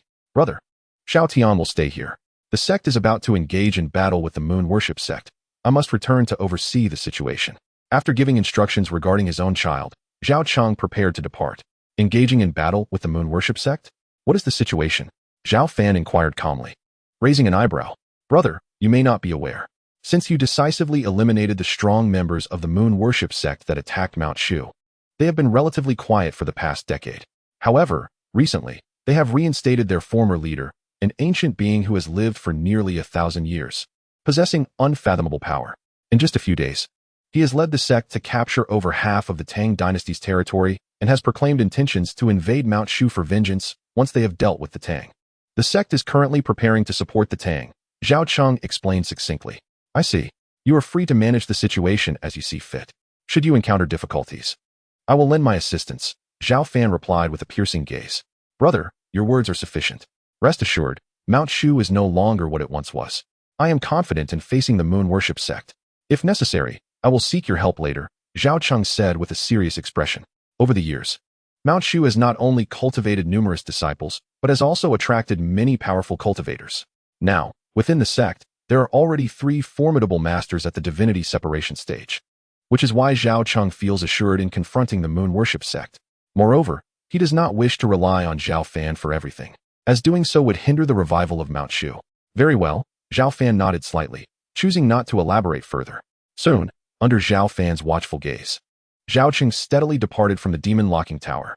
Father, Zhao Xiaotian, resembling a delicate sculpture, gazed at Zhao Cheng's receding figure and took a few steps forward, only to remember his father's previous instructions and hesitantly retreat. He nervously assessed Zhao Fan, his small hands fidgeting together, revealing his unease. From now on, I shall call you Xiaotian. You are not permitted to leave the demon locking tower without my consent, nor are you allowed to wander about inside it. Understood? Zhao Fan addressed the bashful Zhao Xiaotian calmly. Understood, Zhao Xiaotian replied, blinking his large eyes, his voice somewhat awkward. Zhao Fan smiled, and, with a thought, summoned the flying sword Qi Xiao, which appeared with a melodious chime. With a few swift strokes, he crafted a charming stone cottage. You will reside here from now on. This is the foundational cultivation technique of Mount Shu. Take a look, and if you have any questions, feel free to ask me. Zhao Fan nonchalantly waved his hand, causing spiritual energy to coalesce into a manual that materialized in Zhao Xiaotian's hands. This miraculous sight left the young Zhao Xiaotian wide-eyed with astonishment. Yet he did not inquire further. Instead, he timidly accepted the manual and obediently retreated into the stone cottage to rest. Not bad, Zhao Fan remarked with a smile upon witnessing this scene. Meanwhile, Zhao Cheng had returned to the Grand Hall of Mount Shu, where nearly all of the sect's high-ranking officials had gathered, the atmosphere palpably tense. Sectmaster, you have finally arrived. Elder Lin Mu of the true martial faction sighed in relief upon seeing Zhao Cheng. Noticing the unusual atmosphere, Zhao Cheng furrowed his brow and asked, Elder Lin, what is the matter? Sectmaster, we have just received the latest news. The old demon of the moon worship sect has seized the royal capital of the Tang dynasty, inflicting severe losses upon the Tang. Their emissaries are currently in the side hall, pleading for us to dispatch troops to confront the moon worship sect swiftly. Otherwise, the Tang may face annihilation at any moment. What? Zhao Cheng exclaimed, his usually composed demeanor faltering as he incredulously questioned. How could it happen so quickly? Wasn't it said that the Tang could hold out for a while longer? That old demon possesses formidable skills and has successively slain 2 powerful cultivators at the divinity separation stage, causing the remaining cultivators of the Tang to lose their will to fight, leading to a complete rout, Elder Lin Mu explained. Slain 2 powerful cultivators at the divinity separation stage? Zhao Cheng's expression darkened, his brow furrowing deeply. He had never anticipated the old demon to be so formidable. Sectmaster, the Tang is in imminent peril. Should we assist or refrain from intervening? Lin Mu gazed at Zhao Cheng, as did the other elders. Mount Shu had previously allied with the Tang dynasty, restoring their friendship. If they remained indifferent, it would invite ridicule from the world. However, should they choose to intervene, they would have to confront that old demon of the moon worship sect. Even though Mount Shu had grown stronger, the outcome of a real battle was still uncertain. We must aid them. Even if we do not intervene, that old demon will eventually come to Mount Shu, rather than wait passively for doom. It is better to strike first. Zhao Cheng inhaled deeply, his gaze sharpening as he commanded. Send my orders. All disciples of Mount Shu should prepare to engage the moon worship sect at once. As you command, the assembled individuals responded in unison. Following Zhao Cheng's orders, Mount Shu quickly dispatched a large number of cultivators to confront the moon worship sect, which was wreaking havoc within the Tang dynasty. Mount Shu's response garnered the attention of numerous other sections. Initially, they believed that facing the unfathomable old demon of the moon worship sect, Mount Shu might choose to bide its time and watch the Tang dynasty perish. However, to their surprise, they acted decisively in a moment of crisis. In addition to the righteous cultivators, many demon factions were also keenly observing this clash. Zhao Fan, however, remained unconcerned with the turmoil outside, focusing solely on his cultivation. Despite his tender age, Zhao Xiaotian exhibited exceptional talent in cultivation, having grasped the foundational techniques of Mount Shu within just a few days and even managing to begin drawing in spiritual energy for practice. Most importantly, the child was remarkably well-behaved. He would only approach Zhao Fan with inquiries when faced with difficulties, ensuring he did not disturb him unnecessarily. Although Zhao Fan did not openly express it, he gradually accepted the child and was willing to provide guidance whenever he had the opportunity. Shall I begin the sign-in process? Section 31. Sign-in. Inside the demon locking tower, Zhao Fan habitually responded. Sign-in successful. Reward. High-grade flying sword, Lu Yun. As the system's voice fell, a silver flying sword appeared in Zhao Fan's hand. A high-grade flying sword? Zhao Fan raised an eyebrow in surprise. He had not anticipated today's sign-in reward to be a flying sword, albeit one of inferior quality compared to his own Qi Xiao. He shook his head and casually stored the sword in the system's designated space, recognizing that while it might not be useful to him, it was still a high-grade sword that could be gifted to someone in need in the future. Chapter 43. The Spirit Sword demonstrates its power. One day, Zhang Qian returned once more. The meals she brought were, as always, delicious, and she continued to engage Zhao Fan in conversation. Zhao Fan savored the dishes before him. a smile gracing his face as he listened to her recount various trivialities. Senior brother, in a few days, I shall descend the mountain. Should I fail to return next time, I will have others from the discipline hall send word. Please do not take offense upon my return. I shall make amends by preparing several dishes for you, Zhang Qian said with a gentle smile, her voice soft. Zhao Fan raised an eyebrow, momentarily taken aback. What business calls you down the mountain? He inquired. Zhang Qian, now a seasoned senior sister within the discipline hall, was responsible for guiding over 100 novice disciples. A weighty obligation. Under normal circumstances, it would be improbable for her to leave the sect freely. Recently, the demonic sect, the Moon Worshippers, had nearly overrun the entire Tang dynasty, and the sect had been embroiled in conflict with them for several days, suffering significant casualties among its members. To decisively address the issue posed by the Moon Worshippers, the sect leader planned to lead the Elder Council and elite disciples in a confrontation at Qingfeng Gorge in 3 days. As a senior sister in the discipline hall, I must contribute to the sect's efforts and confront those wicked forces, Zhang Qian stated resolutely, her eyes shining with determination. Zhao Fan frowned slightly, recalling the situation mentioned by Zhao Cheng a few days prior. He had initially thought his sect leader brother could handle it with ease, and thus had not given it much thought. However, it now appeared that the situation was graver than he had anticipated. Otherwise, a disciple from the discipline hall like Zhang Qian would not need to descend the mountain to engage in battle. Little sister, you must exercise caution when you go down. If you encounter disciples from the demonic sect, fight if you can, but if not, flee. Do not be reckless, Zhao Fan cautioned gravely. He had watched over her for many years, and he did not wish for any misfortune to befall her. Thank you for your concern, senior brother. I am now in the late stage of the Golden Core realm. As long as I do not encounter overly powerful demonic practitioners, I should be safe. Moreover, I will not be alone. I will fight alongside our other senior brothers and sisters against the evil forces, which is something I find exhilarating. Zhang Qian replied with a cheerful laugh. Her character was upright and kind, harboring a deep-seated aversion to evil, and she had long wished to personally vanquish the demonic practitioners who harmed the common folk. That may be so, but remember that in battle, blades show no mercy. Exercise caution, Zhao Fan advised, still somewhat uneasy. With a swift motion, he summoned the spiritual energy from the surroundings within 100 meters, coalescing it into a translucent spiritual sword in the palm of his hand. This was the 4th level of the sword control technique, a technique that allowed him to imprison the spiritual energy of a specific area, refining and compressing it into a sword of pure energy, with a fragment of his own consciousness embedded within. Should the sword be unleashed, unless faced with an equally skilled practitioner, no one beneath the completion stage of the spirit separation realm could withstand its strike. Take this small sword with you. It should prove helpful, Zhao Fan said, extending the 3-inch-long spiritual sword through the crack of the demon locking tower's door to Zhang Qian outside. Senior brother, what is this? Zhang Qian inquired, gazing at the exquisite, compact sword, sensing its extraordinary nature but unable to articulate why, given her own cultivation was still at the late stage of the Golden Core realm.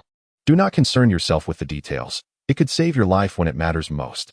After all these years of knowing each other, I do not wish to see you come to harm, Zhao Fan responded, admiring Zhang Qian's forthright nature. She had brought him meals for over 90 years since the commanding elder's orders, and she had never sought anything in return. In everyone's eyes, Zhao Fan was merely a prisoner confined within the demon locking tower, of little value to consider. Among the entire Mount Shu, Zhao Fan cared only for 2 individuals, Zhang Qian and his brother Zhao Cheng. Thank you, senior brother. I will carry it with me at all times, Zhang Qian replied. Her heart warmed, nodding gently. Though she had some doubts about the sword's purported power, she recognized it as a gesture of Zhao Fan's goodwill, and thus she carefully tucked it away. Soon, Zhang Qian departed, taking the spiritual sword with her. The demon locking tower returned to its usual tranquility. Since breaking through to the completion stage of the spirit separation realm, Zhao Fan's spiritual power growth had become exceedingly slow, even after expending several days. He could not muster even a sliver of progress.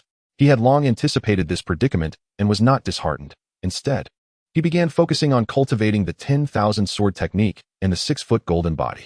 While Zhao Fan practiced, he also made time to guide his nephew Zhao Xiaodian, who was exceptionally well-behaved and diligent, spending each day in the stone room practicing without daring to wander off without Zhao Fan's permission. As for the little white fox, it had remained deep within the demon grave's subterranean space, having not emerged for quite some time. Zhao Fan took the opportunity to visit and found the little white fox in a deep slumber, yet its aura was steadily increasing, clearly undergoing a crucial phase of cultivation. Zhao Fan refrained from disturbing her. For the little white fox's sole aspiration at present was to enhance her strength and attempt to recall the memories that had long eluded her. Time passed. At last, the day arrived for the climactic battle between Mount Shu and the moon worshippers. Qingfeng Gorge, the gateway to Mount Shu, was typically sparsely populated. Yet today it was filled to the brim with countless figures. Under the leadership of sect leader Zhao Cheng, the elite disciples of Mount Shu had mobilized in full force, numbering in the thousands, to guard the gorge. Outside the gorge, banners fluttered against the sky, and demonic energy surged as over 10,000 moon worshippers pressed forward like a torrential flood. Nearby, powerful figures from righteous and demonic sects observed the impending conflict. The atmosphere was thick with malice, and shadows of evil loomed. The blazing sun was shrouded by heavy leaden clouds, and a figure of immense stature, accompanied by a deafening sonic boom, tore through the layers of void from the distance. It was an elder with pure white hair, his eyes as dark as night, his form wreathed in flickering demonic flames that exuded a terrifying aura. He was none other than the old leader of the moon worshippers, the bloodthirsty elder. Sect leader of Mount Shu, do you dare openly lead your followers against the moon worshippers? Are you seeking a fate akin to that of the Tang dynasty? He taunted coldly. Submit to me now, and perhaps I shall spare your life. Otherwise, do not blame me for unleashing a massacre, leaving no trace of Mount Shu behind. The bloodthirsty elder's foot shattered the earth as he coldly regarded Zhao Cheng, his tone brimming with arrogance and disdain. You, old demon of the moon worshippers, shall not act so brazenly. You have committed countless atrocities, brazenly attacking the Tang dynasty and daring to challenge us at Mount Shu. Do you truly believe yourself invincible? Zhao Cheng retorted fiercely. Mount Shu has stood in the realm of cultivation for tens of thousands of years, reigning over a vast territory and billions of lives. We shall not allow you vile creatures to wreak havoc. The three esteemed elders of Mount Shu surged forth, their formidable presence scattering the clouds as they ascended, revealing themselves as three powerful practitioners at the spirit separation realm. Encircling the bloodthirsty elder from different directions, they prepared to confront him. Three initial stage spirit separation practitioners. You seek your own demise, the bloodthirsty elder sneered dismissively.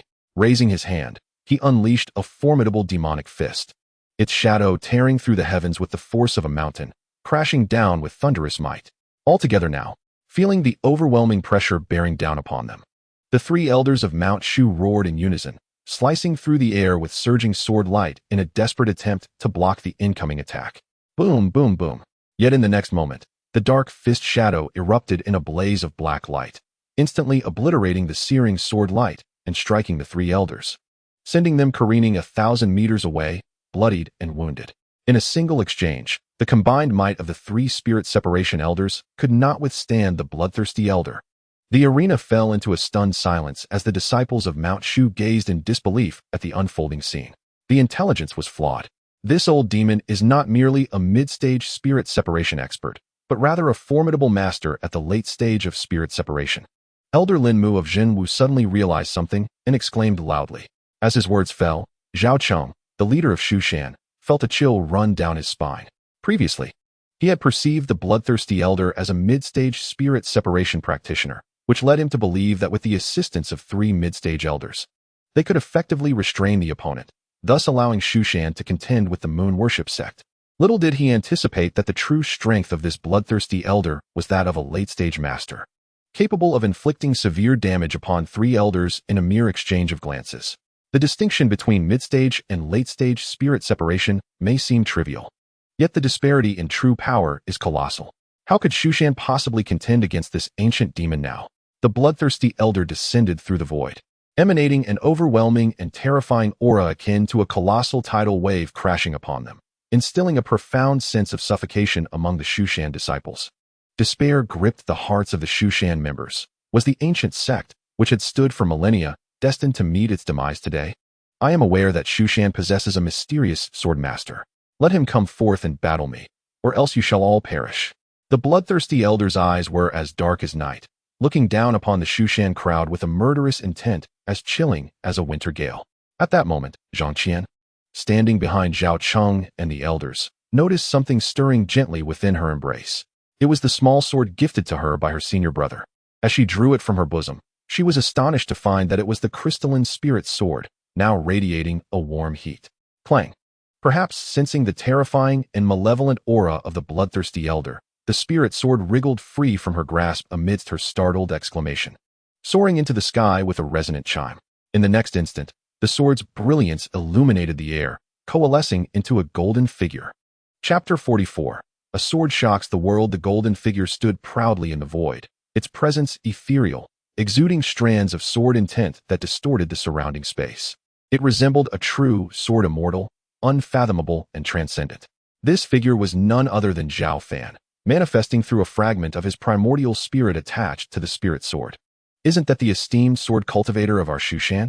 Elder Lin Mu exclaimed, unable to contain his astonishment as he gazed upon Zhao Fan's silhouette, his voice tinged with excitement. "It's my elder brother." Zhao Cheng was equally elated, astonished by the timely appearance of his sibling. "It is indeed the sword cultivator of Shushan. We are saved," they cried in unison. "Please, esteemed sword cultivator, lend us your strength to vanquish the old demon of the moon worship sect." The disciples of Shushan, who had previously been engulfed in despair, now brimmed with fervent excitement. In their minds, the sword cultivator was a symbol of invincibility. "Esteemed sword cultivator, why?" Zhang Qian stood dumbfounded, but after a moment, she suddenly realized something and quickly covered her mouth. At this moment, the Shushan disciples were filled with exuberance, oblivious to Zhang Qian's unusual demeanor. At last, the sword master of Shushan has appeared. The bloodthirsty elder, regarding Zhao Fan's figure, felt no trepidation. Instead, his murderous intent intensified. Having lived for nearly a millennium, he was a veritable ancient monster and would not be intimidated by Zhao Fan's reputation. Moreover, with his unparalleled strength at the late stage of spirit separation, he was fully confident in easily suppressing any rumored sword master from Shushan. Section 32. Those who offend Shushan shall face death. Zhao Fan's expression was impassive, yet his voice resonated clearly and powerfully in the ears of all present. "I shall see how you plan to kill me," the bloodthirsty elder sneered. With that, he decisively unleashed his attack, his fist radiating with a surging power that formed terrifying shadows resembling mountains. This strike was far more formidable than the one that had previously defeated the three elders. As the bloodthirsty elder unleashed his demonic fists, Zhao Fan remained unmoved, radiating a resplendent golden glow. Boom! With a deafening roar, under the astonished gazes of all, the horrendous fist shadows shattered against Zhao Fan's golden aura. This was the might of the gold body, capable of effortlessly withstanding the opponent's assaults. "What?" The bloodthirsty elder's expression shifted dramatically. "Die!" Zhao Fan's gaze turned frigid as he initiated his own strike. The previously delicate spirit sword surged into a 3-foot divine sword, sweeping forth with a brilliance that illuminated the heavens and the earth, tearing through the boundless void as it swept toward the bloodthirsty elder. This sword strike was earth-shattering, instilling fear in both demons and gods. Dark demonic fist. Sensing the overwhelming aura of death, the bloodthirsty elder bellowed in fury, exerting all his might as he unleashed his fists in a desperate attempt to block this lethal blow. Boom! Under the radiance of Zhao Fan's sword, the force of the fists was instantaneously obliterated, unable to withstand the onslaught. No, like the Milky Way cascading down upon him, the sword light completely engulfed the bloodthirsty elder, culminating in his flesh exploding into countless blood mists amidst his unwilling screams, leaving no chance for even his primordial spirit to escape, resulting in true annihilation of both body and spirit. All of this transpired in the blink of an eye. By the time those present comprehended the unfolding events, the bloodthirsty elder had completely perished. In but a single strike, this ancient monster who had survived for nearly a millennium was slain, leaving all witnesses in a state of shock. He is dead. The old leader is actually dead. The current leader of the moon worship sect was filled with terror, trembling in fear. How could the late-stage bloodthirsty elder, their proud former leader, be slain by a single sword strike? "Leader, we must flee at once." Several powerful figures from the moon worship sect, filled with dread, urged him. Flee immediately." The leader of the moon worship sect finally came to his senses, abandoning thousands of his followers to escape with a few key individuals. However, before they could get far, a beam of sword light tore through the void, descending with lightning speed. With a few anguished cries, the early-stage leader of the moon worship sect and several of his trusted aides were obliterated. "This is disastrous. The old leader and the current leader are dead. We must flee. Run quickly." With the demise of their leader, the once numerous followers of the moon worship sect scattered in panic, fleeing in all directions. As for these individuals, Zhao Fan had no intention of pursuing them. If he could not handle them, then Zhao Cheng, the sect leader, should consider stepping aside. Zhao Fan cast a glance at the Shushan disciples, his golden figure gradually dissipating until it vanished completely. Within the demon-locking tower, as the fragment of his primordial spirit returned, Zhao Fan opened his eyes, letting out a slight sigh of relief. Moments ago, from an unfathomable distance, he had slain the bloodthirsty elder and others with a fragment of his primordial spirit. Although it did not consume much spiritual power, it carried considerable risk for the primordial spirit. If that fragment were to suffer damage, it would inflict significant harm upon the cultivator's true self. Thus, unless one possesses absolute confidence in their strength, such distant killing methods should not be employed lightly. Despite the demise of key figures such as the bloodthirsty elder and the moon worship leader, the followers of the moon cult continued their malevolent ways, embodying the brutality of dark practitioners. If they were allowed to escape, they would pose a persistent threat to countless innocent civilians. Thus, as Zhao Fan vanished from sight, the sect leader Zhao Cheng swiftly reacted, issuing a resolute command. All disciples of Mount Shu, follow me to eradicate the moon cult. At your command. The battle cries of thousands of elite disciples from Mount Shu echoed through the skies, their momentum fierce as they pursued the moon cult followers. Although the cult outnumbered them, most were paralyzed by fear. In a mere half-day, the disciples of Mount Shu decimated over half of the cult, with only a few managing to flee from Qingfeng Gorge. Following this confrontation, the moon cult crumbled into ruin. The events of that day swiftly spread throughout much of the cultivation world. The formidable bloodthirsty elder, a master of the late-stage spirit division, had been slain without a fight by a mysterious swordsman from Mount Shu, causing a tremendous uproar. Many speculated about the level of power possessed by this swordsman, with some asserting he must be a consummate master of the spirit division, while others suggested he was on the verge of transcending to the integration stage. Opinions varied widely, yet no one could provide a definitive conclusion. Undoubtedly, after this battle, the majority of the cultivation world held a deep respect for Mount Shu. Even the once arrogant demons and various factions, upon hearing the news, cautioned their disciples and kin to steer clear of Mount Shu's territory, advising them to refrain from provoking this formidable power. While the outside world buzzed with excitement, Zhao Fan remained undisturbed, instead initiating a new day of signing in with the system. Shall we begin the sign-in? He inquired habitually. Sign-in successful. Reward, blood-purging demon-subduing pill. As the system's voice faded, a green pill materialized in Zhao Fan's hand. This exquisite elixir, while not particularly beneficial for him, could assist cultivators below the spirit division stage in enhancing their abilities. Chapter 45. Zhang Qian's admiration. Zhao Fan quietly stored the pill, preparing to resume his cultivation. At that moment, a powerful fluctuation of spiritual energy emanated from a nearby stone hut. In a flash, Zhao Fan vanished from his original position, reappearing beside Zhao Xiaotian. The 8-year-old boy lay with his eyes tightly shut, a pained expression etched across his youthful face. His forehead was slick with cold sweat, his skin flushed, and his body radiated heat. Focusing his mind, he endeavored to refine the influx of spiritual energy into his own power. Zhao Fan's expression turned serious as he spoke in a deep tone. Simultaneously, he reached out, effortlessly drawing in the surrounding spiritual energy, which flowed into Zhao Xiaotian's body through his pores. The young boy trembled violently, his expression contorted with pain, yet he remained silent. This child possesses remarkable fortitude, Zhao Fan thought to himself, nodding inwardly. For a child of his age, to grit his teeth and endure such torment indicated a willpower far beyond the ordinary.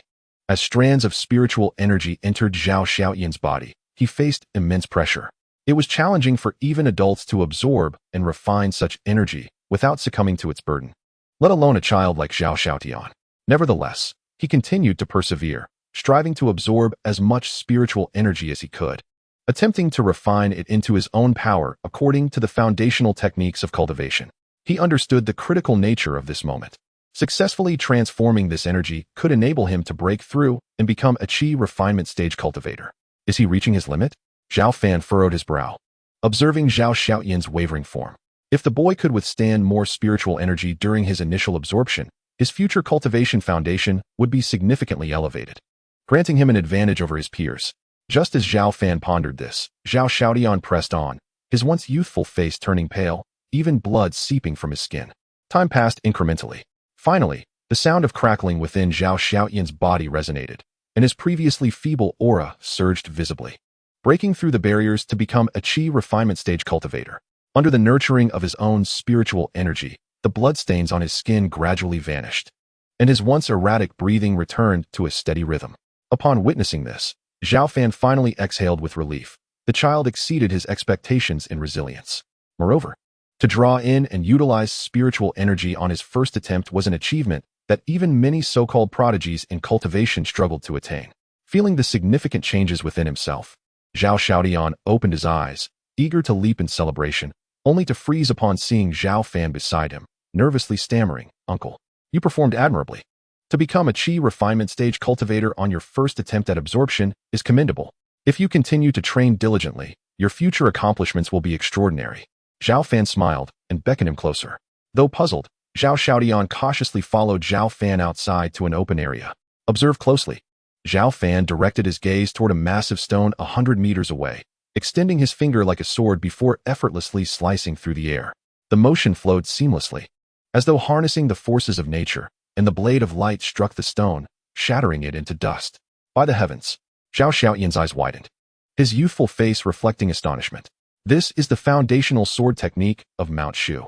I will demonstrate it once. Your comprehension will depend on your own talent." As soon as he finished speaking, Zhao Fan gracefully executed the enhanced foundational sword technique of Mount Shu, moving slowly yet embodying profound swordsmanship with every gesture. To Zhao Xiaotian, the movements appeared intricate and layered with supreme sword essence. The boy's face grew serious as he widened his eyes, meticulously observing each of Zhao Fan's actions. Although some aspects eluded his understanding, he sensed that the sword technique imparted by his uncle was undoubtedly extraordinary. After completing the demonstration, Zhao Fan paused and asked, "Did you remember it?" I think I remember most of it, but also feel like I remember none of it." Zhao Xiaotian scratched his head, unsure. "Excellent. That is precisely the right mindset." Contrary to expectations, Zhao Fan smiled rather than expressing frustration. He affectionately patted Zhao Xiaotian's head. "From today onward, practice this sword technique. If you have any questions, feel free to ask me." "I understand." Relieved by Zhao Fan's approachable demeanor, Zhao Xiaotian nodded earnestly. Without needing further prompting, he began to mimic Zhao Fan's earlier movements, diligently practicing the foundational sword technique of Mount Shu. It must be noted that this child possessed an innate talent for cultivation. After just a single demonstration from Zhao Fan, he was able to recall nearly all the sword moves, though his motions were somewhat stiff. For a child of over 8 years, this achievement was remarkable. Time slipped away swiftly, and soon, 7 days had passed. Through relentless effort, coupled with Zhao Fan's guidance, Zhao Xiaotian has gained a certain understanding and insight into the foundational sword techniques of Shushan. However, Zhao Fan did not relax his expectations. He insisted that Zhao Xiaotian diligently practice every day. One day, the sound of light footsteps echoed outside the demon-locking tower, signaling the arrival of Zhang Qian with meals. "Senior brother, I've brought you some food, along with a few bottles of fine wine," she called out, her voice sweet and melodious, laced with an excitement not previously heard. Zhang Qian, with her exquisite features and graceful figure, had matured, losing some of her innocence while gaining an alluring charm. "What delightful wines have you brought, junior sister?" Zhao Fan inquired with a smile. "I have osmanthus wine and fine yellow wine, both over a century old. I traded quite a bit with the wine-loving brothers in our sect to obtain these," she replied, her eyes sparkling with mischief. "You must drink a few cups." Zhao Fan savored the aromatic drink, nodding in satisfaction. Zhang Qian beamed at his approval, her beautiful eyes gleaming momentarily as she said, "As long as the esteemed swordsman is pleased." "Junior sister, you haven't had any wine. How is it that you're tipsy?" "I am your senior brother, not an esteemed swordsman." Zhao Fan chuckled nonchalantly. "Don't play coy. I've figured it out. You are indeed the mysterious swordsman of Shushan," Zhang Qian declared with fervent admiration. Recalling the small sword he had gifted her, which had manifested the prowess of the legendary swordsman by slaying a bloodthirsty elder in Qingfeng Gorge. She had been ecstatic in the days following that event, finding it hard to sleep at night. Despite her innocent nature, she was astute. Zhao Fan's calm demeanor during perilous moments had only solidified her suspicions regarding his identity. Chapter 46. Accumulation and Reflection. Zhang Qian spoke with utmost conviction, buoyed not only by her logical deductions, but also by the innate intuition of a woman. She was entirely certain that Zhao Fan was the powerful swordsman of Shushan. Though separated by the thick doors of the demon-locking tower, Zhao Fan could sense her eager anticipation. "Since you've deduced it, I suppose I cannot deny it any longer." Zhao Fan finally admitted with an air of candor. "Is it true? You truly are the esteemed swordsman of Shushan," she exclaimed, nearly leaping in excitement. I knew my suspicions were correct. Her joy surpassed even the exhilaration of a significant breakthrough in her cultivation. After a moment of elation, she pouted her rosy lips, pondering a question. Senior brother, why didn't you tell me sooner? Didn't I mention it before? Zhao Fan feigned ignorance, reminding her, if memory serves. I did claim to be the swordsman of Shu Shan. You simply didn't believe me at the time. Zhang Qian's face flushed with embarrassment as she recalled the joking remark he had made after the incident involving the 6 great sword sections. She had thought it was just a jest and had not taken it to heart. In retrospect, she realized he had not deceived her. Senior brother, may I still call you that? Can I continue to bring you meals as before? She asked with wide, innocent eyes. Knowing that Zhao Fan was the enigmatic swordsman brought her great joy but also a sense of pressure. Of course. Why would you stop bringing me meals? Zhao Fan teased. No. I would love to bring you meals every day. To serve the esteemed swordsman is a dream for many. Zhang Qian exclaimed with a bright smile. Just call me senior brother as before. Remember, our secret about my identity must remain between us, Zhao Fan gently reminded her. Rest assured, I won't tell anyone. I wouldn't want to disturb your peace, Zhang Qian promised earnestly. Then it's settled. Zhao Fan smiled softly before asking, by the way. I dealt with the bloodthirsty elder. Has the issue with the Baiwa sect been resolved? Yes, the Baiwa sect has been entirely eradicated. Moreover, this incident has instilled considerable fear in many demon clans and sects, leading several factions to issue orders prohibiting their disciples from stepping foot in Shu Shan. The most gratifying news is that a dozen or so immortal families have voluntarily joined us as vassals. I hear our sect leader and the elders are quite busy. Zhang Qian summarized the aftermath of the Baiwa sect's downfall. This is all thanks to you, senior brother. As long as you are here, Shu Shan will surely grow stronger. She added, not forgetting to flatter him. To restore Shu Shan, we must rely on more than just one person. It requires the collective effort of many. Zhao Fan replied calmly with a gentle smile. Zhang Qian nodded thoughtfully, her bright eyes reflecting her contemplation. They continued to chat until dusk, when she reluctantly took her leave. Once Zhang Qian departed, the demon locking tower returned to its usual tranquility. In the days that followed, Zhao Fan did not venture beyond its confines. His daily routine consisted of signing in and cultivating, occasionally taking time to guide his nephew, Zhao Xiaodian, in his training. Zhao Fan, a cultivator of such caliber, could provide immense assistance to ordinary practitioners with even the most casual advice. Zhao Xiaodian, possessing decent aptitude for cultivation, progressed rapidly under Zhao Fan's repeated guidance. Time flowed steadily, and 22 years passed in the blink of an eye. This marked the 120th year since Zhao Fan's arrival at the Demon Locking Tower. For ordinary mortals, a century is a long lifetime, but for cultivators, it is but a fleeting moment. During these 22 years, Zhao Fan did not achieve any notable breakthroughs in his cultivation, remaining at the pinnacle of the separation stage. Beyond this stage lies the integration stage, a profound and pivotal realm for cultivators. Even during the glorious epochs of the cultivation world millennia ago, those who reached the integration stage were regarded as formidable beings, their every movement capable of reshaping landscapes. The integration stage was within reach. Zhao Fan could easily breach it, but felt no urgency. To attain this level, one must harmoniously elevate their primordial spirit, spiritual energy, and physical form to their utmost limits. In the past 10,000 years, even the rarest prodigies who reached this threshold often excelled in only one or two aspects, falling short of true greatness. My primordial spirit and spiritual energy have been honed to near perfection over the years. It is merely my physical form that requires refinement. Once I achieve the trifecta of unity and breakthrough, my overall strength will vastly surpass that of my peers, Zhao Fan mused to himself, his eyes gleaming with determination. Over the years, he has continuously refined himself, amassing profound knowledge and experience. After 22 years, Zhao Fan's spiritual power has become as boundless as the ocean, while his primordial spirit is solid and radiant, akin to a blazing sun. In the expansive courtyard of the Demon Locking Tower, Zhao Fan stands with his hands clasped behind his back, gazing at the endless expanse of dark clouds above. With a flick of his fingers, he casually slashes through the air. Thunder rumbles. The thick black clouds, shrouding an area of several miles, are instantly cleaved in two, creating the illusion that the entire sky has been split apart. This scene catches Zhao Xiaoyan's eye from a distance, leaving him wide-eyed in astonishment. But this is not the end. Zhao Fan does not invoke any spiritual power.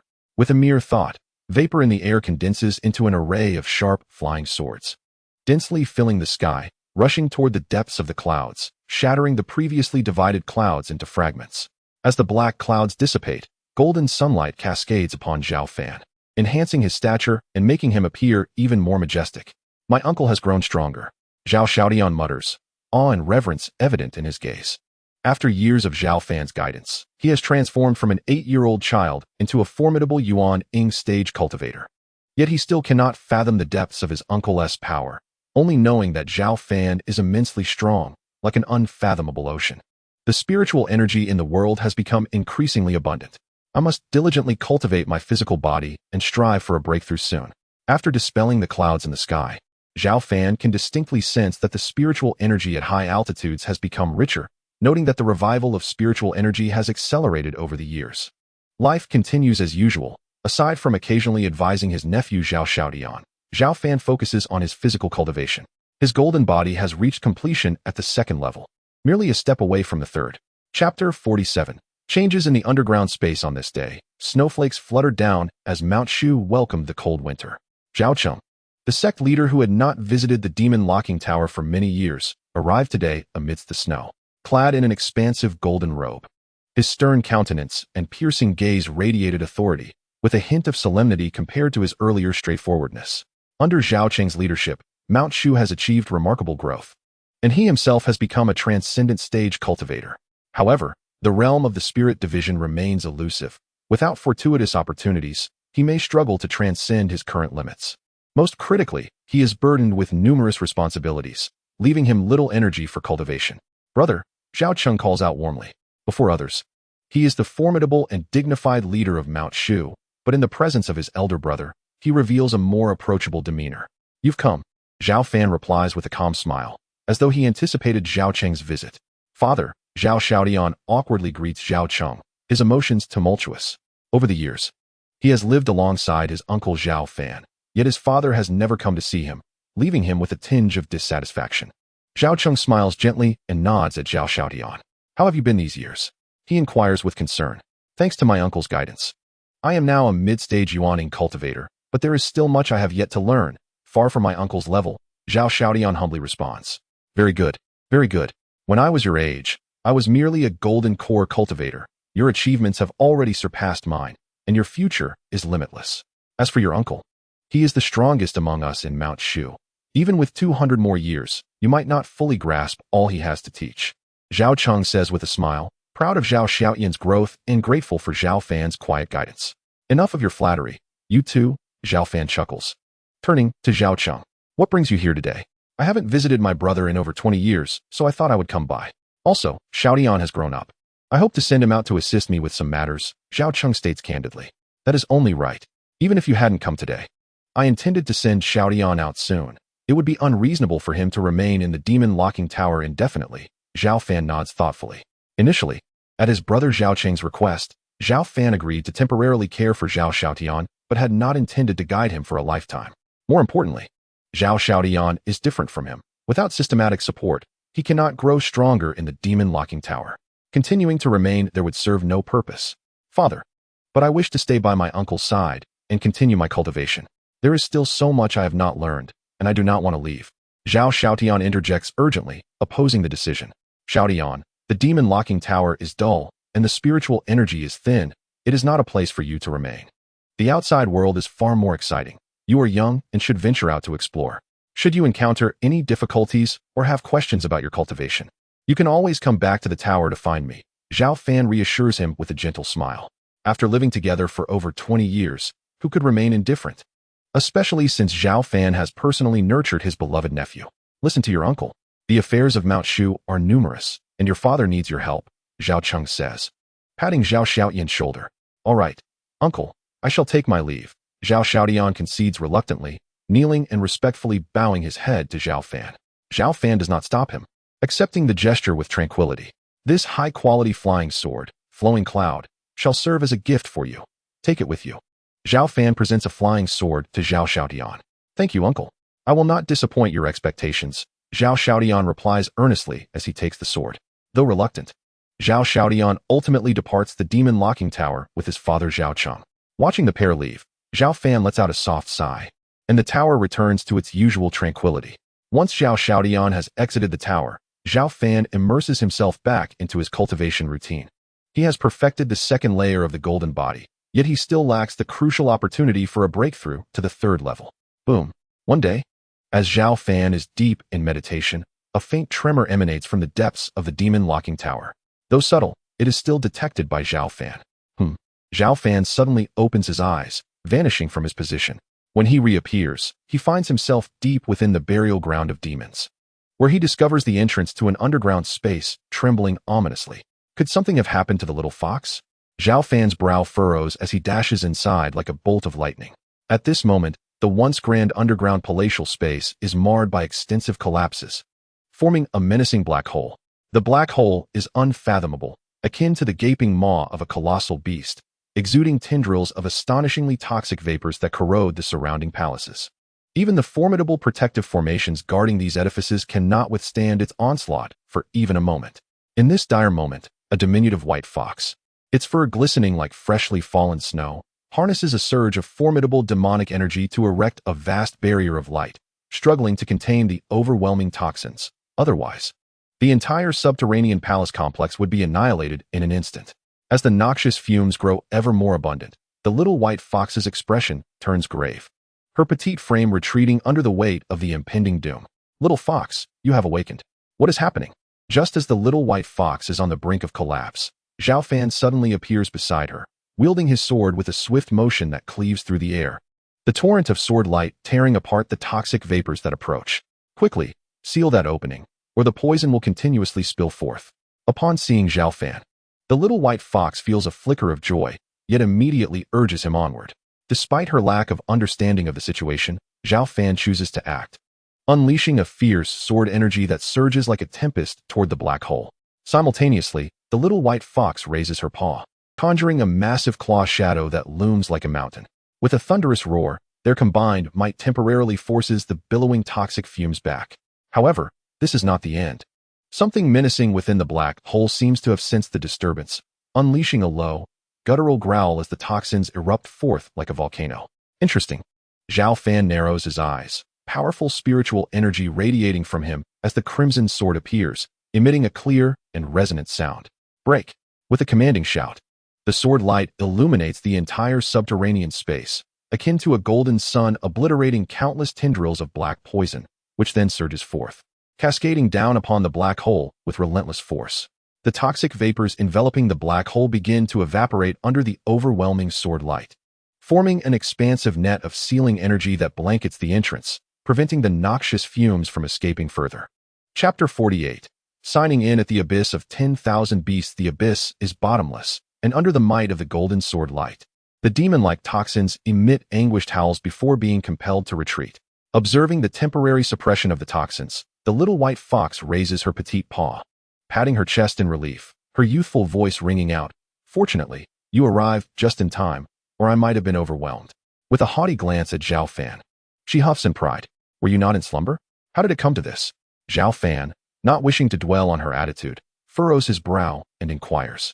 "I cannot say." The little white fox shakes her head in confusion. "I had barely finished my slumber, reveling in my breakthrough to the late spirit division stage, when the ground suddenly collapsed, revealing this black hole that spewed forth a relentless stream of toxins, nearly suffocating me." "You have broken through to the late spirit division stage?" Zhao Fan, upon hearing this, scrutinizes the little white fox and indeed perceives that her aura has significantly strengthened, with subtle changes in her form. A second tail has sprouted behind her, swaying gently, exuding an air of mystery and power. Of course, the little white fox raises her head, pride evident in her demeanor. "My innate talent is unparalleled. I am not to be compared with mere human cultivators." Just as her words conclude, she suddenly seems to recall something, her bright eyes widening as she fixates on Zhao Fan. "Wait, even my late spirit division cultivation is insufficient to suppress the toxins from the black hole. How have you achieved this?" "Take a guess." Zhao Fan chuckles playfully. "Could it be that you too have advanced?" Truly monstrous. The little white fox, feeling somewhat disheartened, had hoped that after her prolonged slumber and her ascension from early to late spirit division, she would catch up to Zhao Fan, only to realize she still falls short. She harbors a flicker of disappointment, planning to teach him a lesson once she surpasses him. "You are doing remarkably well," Zhao Fan reassures her with a smile. "After merely 2 decades of slumber within the jade coffin, achieving 2 minor breakthroughs, at this rate, it won't be long before you catch up to me." Is what you say true? The little white fox blinks her large eyes, skepticism lacing her voice. Absolutely, Zhao Fan responds with an encouraging smile. He is not merely comforting her. Her rapid progress genuinely astonishes him.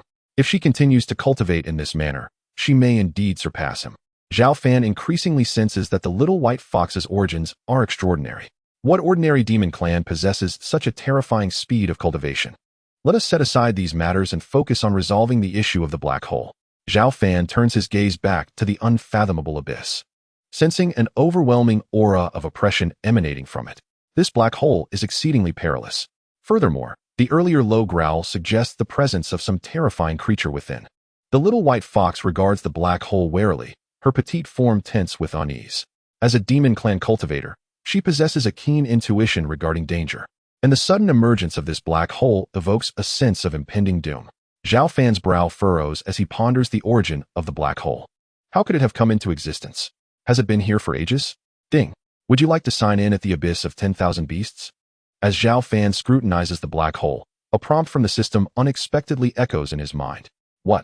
This black hole leads to the abyss of 10,000 beasts. Zhao Fan is momentarily taken aback before instinctively responding, sign in. Sign in successful.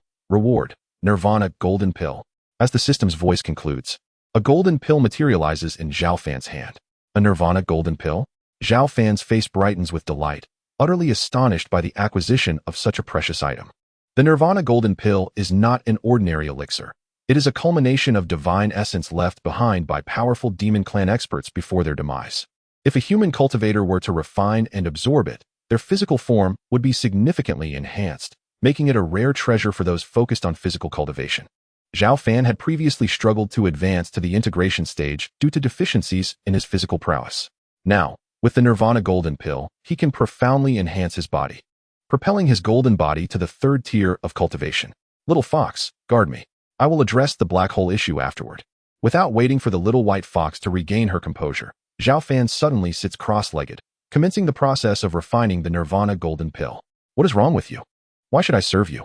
The little white fox stamps her delicate white paw in frustration, but ultimately remains dutifully by Zhao Fan's side. She watches him intently, and in the next moment, her eyes widen in astonishment as Zhao Fan's flesh and blood radiate a dazzling golden glow, akin to the brilliance of the sun. What a formidable physique! What has happened to him? The little white fox steps back in surprise, closely observing Zhao Fan. Under her scrutinizing gaze, Zhao Fan's entire being is enveloped in a luminous golden aura, as if forged from celestial gold, brimming with immense power. From a distance, it resembled a golden Buddha, emanating a radiant light that even caused the swirling toxic gases within the nearby black hole to hesitate, reluctant to continue their assault on the sword-light seal. Zhao Fan, with a dignified countenance, successfully ascended to the third realm of the great golden body with the aid of the Nirvana golden pill. He could distinctly sense that his physical form had become several times stronger than before. Crucially, along with the enhancement of his flesh, Zhao Fan's primordial spirit and spiritual power began to transcend as well, a divine aura emanating from within him. Boom! In the next moment, a thunderous roar akin to a landslide and tsunami erupted from Zhao Fan's body, his momentum surging exponentially. Caught off guard, the little white fox staggered backward under this overwhelming force. With her fur bristling, she gazed at Zhao Fan with wide eyes filled with astonishment. Despite being at the late stage of the spirit separation realm, she was pressured to such an extent by his aura. Just how powerful had he become? As the little white fox pondered, the terrifying aura that Zhao Fan had exuded swiftly dissipated, as if it had never existed. The sensation was quite pleasant. Not long after, Zhao Fan opened his eyes, his entire demeanor now imbued with a profound depth, reminiscent of an unfathomable ocean. Have you broken through again? The little white fox inquired, her large eyes blinking in uncertainty. One could say that, Zhao Fan replied with a smile, not denying it. Super freak. The little white fox huffed indignantly. Chapter 49. The living demons irritated. The little white fox felt disheartened that just after their first encounter, Zhao Fan, this human cultivator, had achieved yet another breakthrough. You stay outside. I will venture in, Zhao Fan said after a moment's hesitation, gazing into the unfathomable black hole. If the system's hints were correct, this black hole was the den of myriad demons.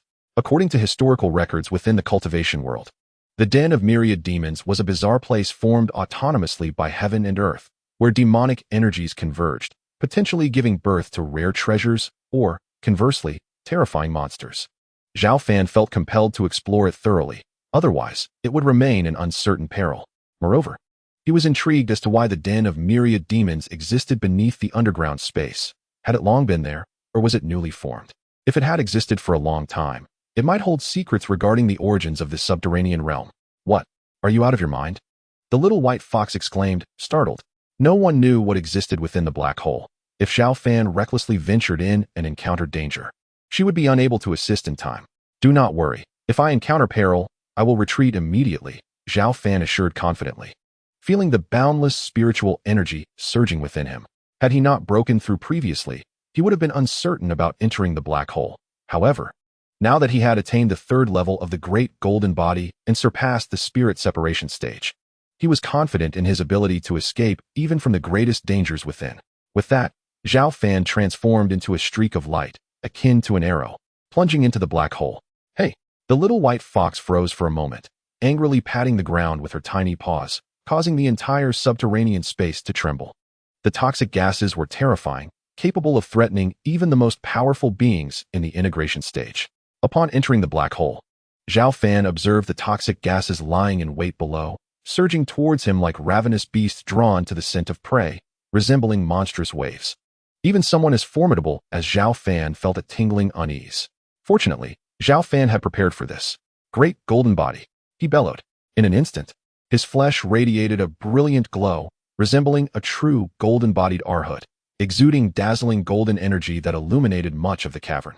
As the surging toxic gases approached, they evaporated upon contact, like ice meeting fire. This was the protective aura of the third realm of the great golden body. The golden energy was flawless. Not even a fully realized cultivator at the spirit separation stage could hope to breach its defenses. Though shielded from the corrosive toxins, Zhao Fan remained vigilant, his expression growing increasingly grave. The further he descended, the denser the toxic gas became, eventually seeming almost tangible. After descending several thousand meters, he still did not reach the cavern's end, as if it were boundless. Roar! At that moment, a low growl emanated from the unfathomable depths of the black hole, scattering countless toxic gases. A massive crimson claw, measuring at least 100 meters, surged upward toward Zhao Fan, accompanied by a terrifying stench. Is there really a creature dwelling within? Zhao Fan mused, sensing an intense aura of danger emanating from the giant red claw. Without hesitation, he grasped his sword in one hand, summoning the crimson sword, which burst forth with a radiant glow, cleaving down upon the enormous claw with immense force. Thud! The sword light sliced through the toxic gases, severing the red claw in one strike. Roar! The unknown creature below howled in fury, causing the entire cavern to tremble as numerous powerful claws tore through the layers of toxic gas, charging violently toward Zhao Fan. Zhao Fan's expression shifted, and as he looked around, he saw over 100 massive claws, threatening to burst the cavern apart, their overwhelming demonic power surging like tempestuous waves. Sword art. Zhao Fan took a deep breath, unleashing a torrent of spiritual energy.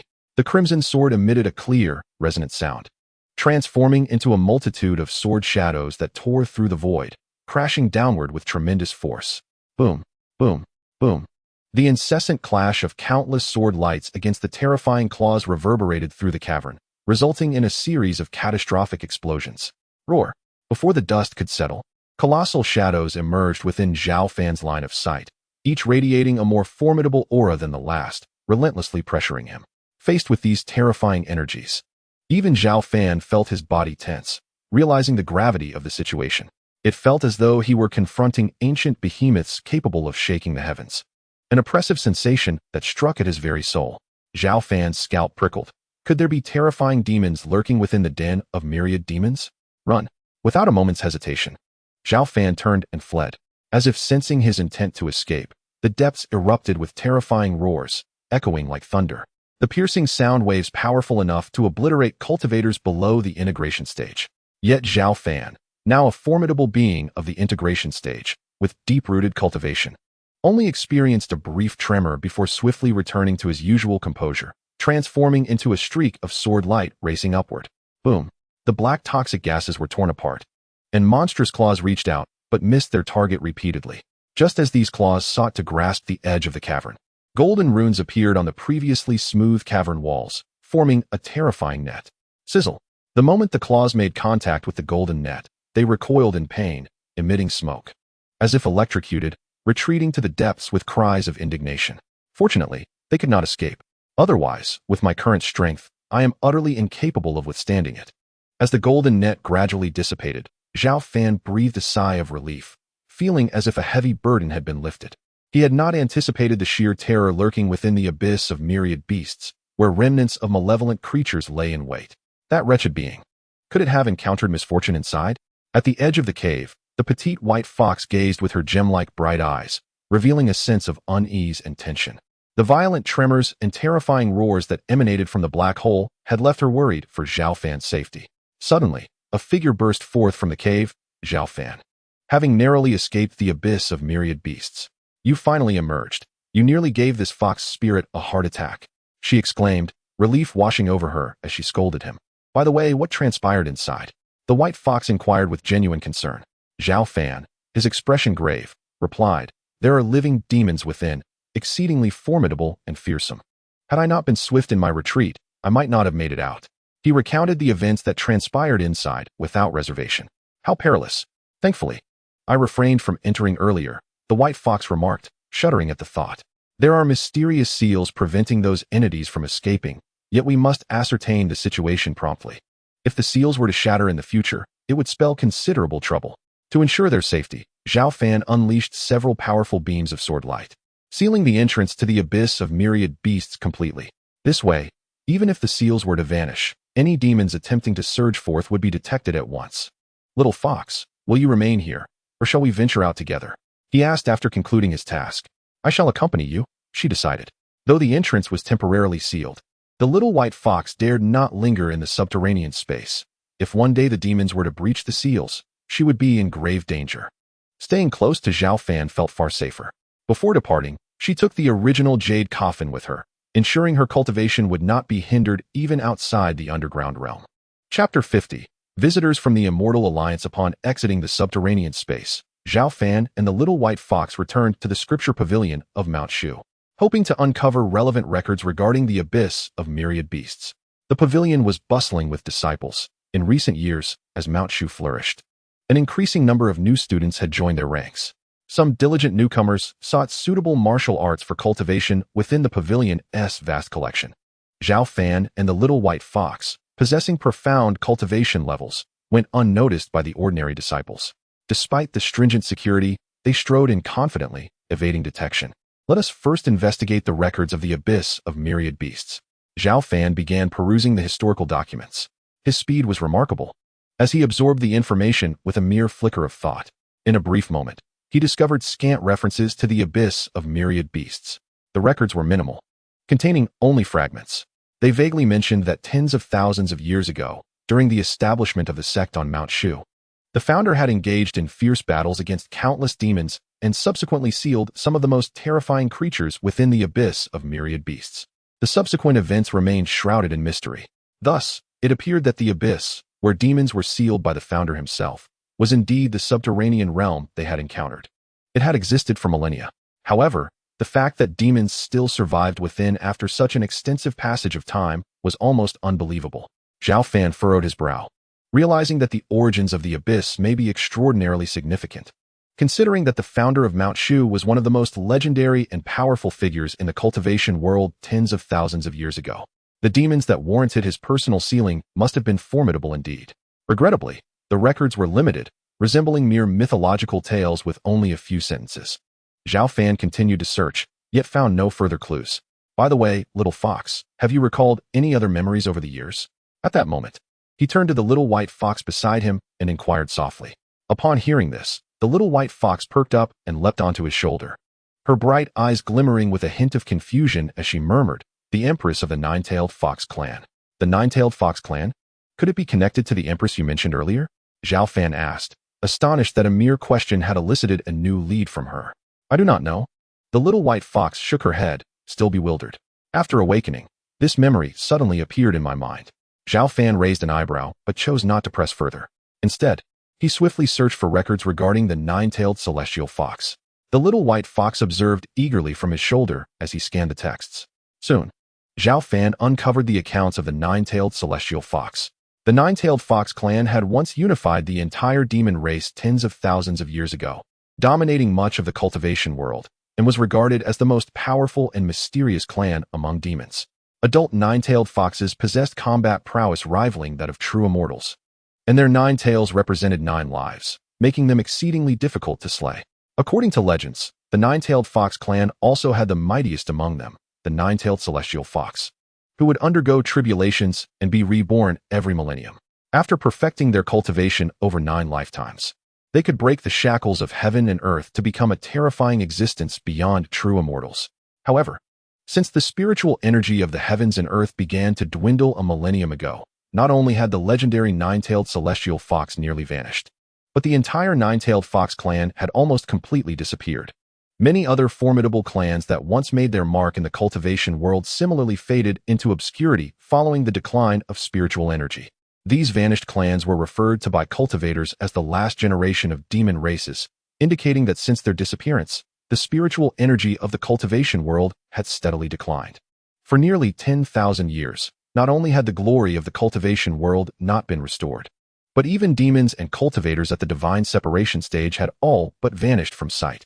In recent years, however, as the spiritual energy of the heavens and earth gradually revived, many cultivators and demons at the divine separation stage began to emerge once more. Yet even so, the appearance of beings beyond the divine separation stage remained exceedingly challenging. Little Fox, could you possibly be of the Nine-Tailed Fox clan? Upon reading the relevant records, Zhao Fan gazed intently at the little white fox, particularly at her 2 tails, which were unmistakable features. I am uncertain, the little white fox replied, somewhat confused. The Nine-Tailed Fox clan possesses 9 tails, yet I currently have only 2, and many fox clans can also bear multiple tails. Very well then. Might the subterranean space have been constructed by the Nine-Tailed Fox clan? Zhao Fan speculated, pondering whether the enigmatic empress hailed from the Nine-Tailed Fox clan and created the underground realm.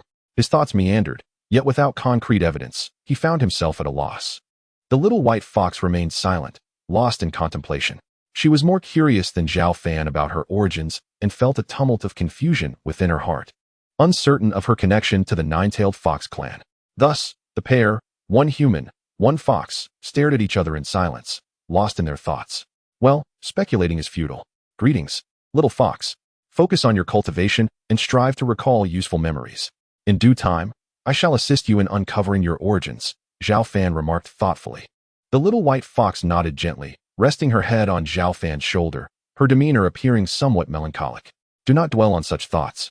I will support you, Zhao Fan said with a reassuring smile, noticing her despondence. The little white fox turned her head away with a huff, yet warmth lingered in her heart. Before long, the man and the fox departed from the scripture pavilion and returned to the demon locking tower. The little white fox moved the jade coffin into her stone dwelling and comfortably lay atop it to cultivate.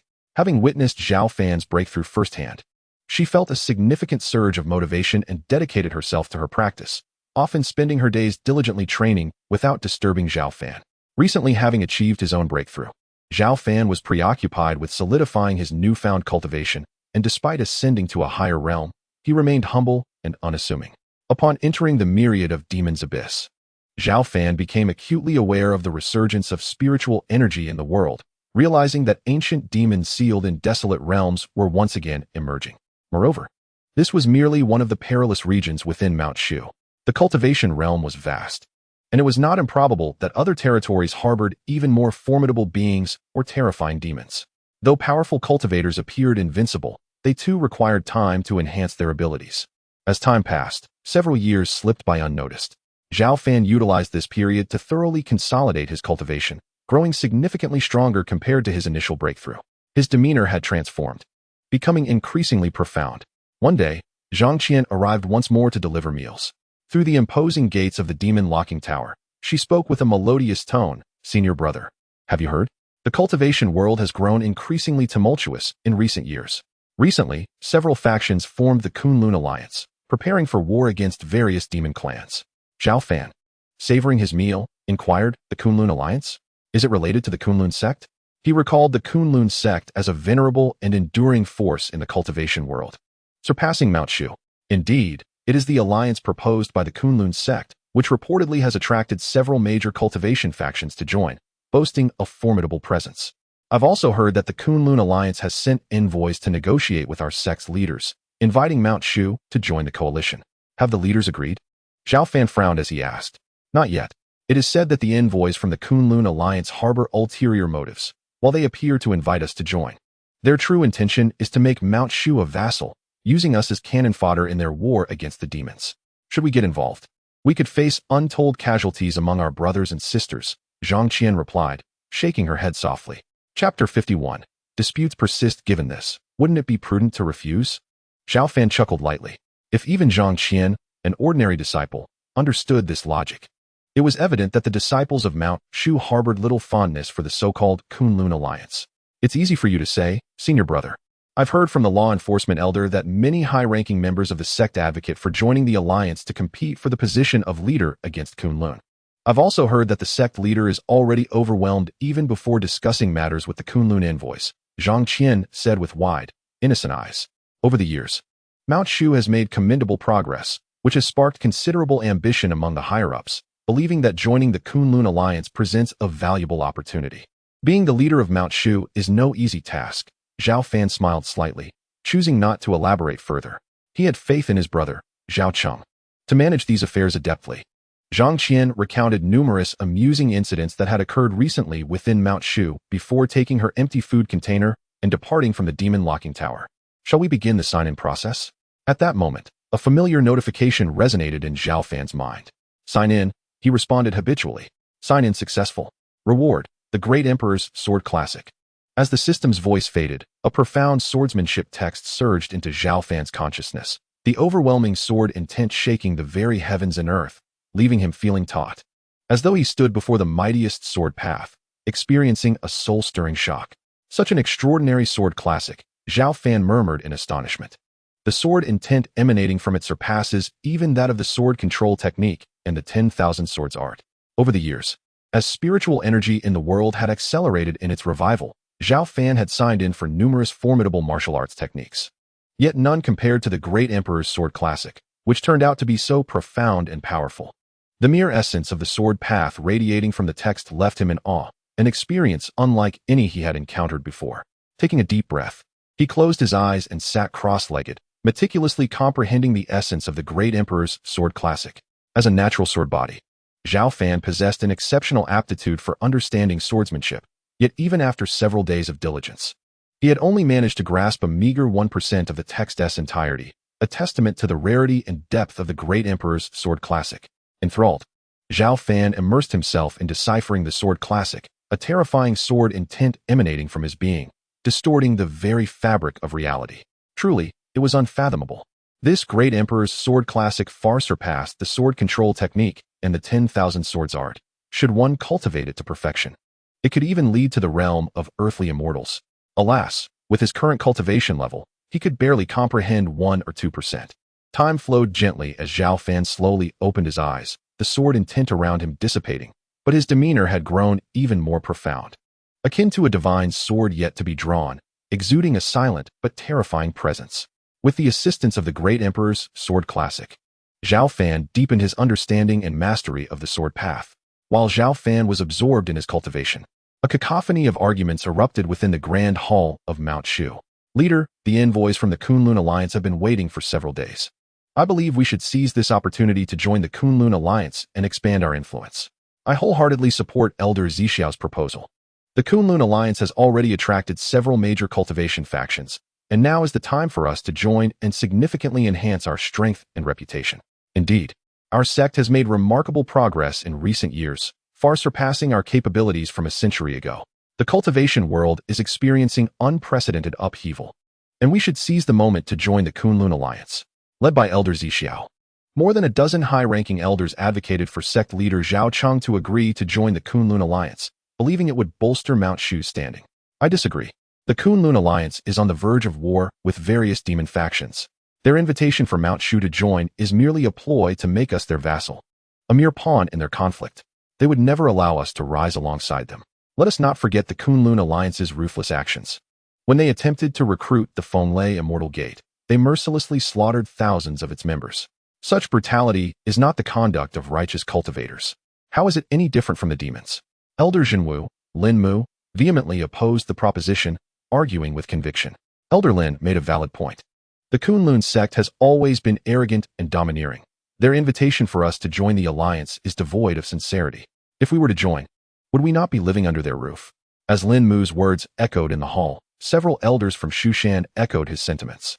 They were acutely aware that although the Kunlun Immortal Alliance currently boasts immense strength, it is led by the Kunlun sect, which harbors ambitions of dominating the realm of cultivation. Once Shushan becomes embroiled in their affairs, it would be exceedingly difficult to maintain a stance of neutrality.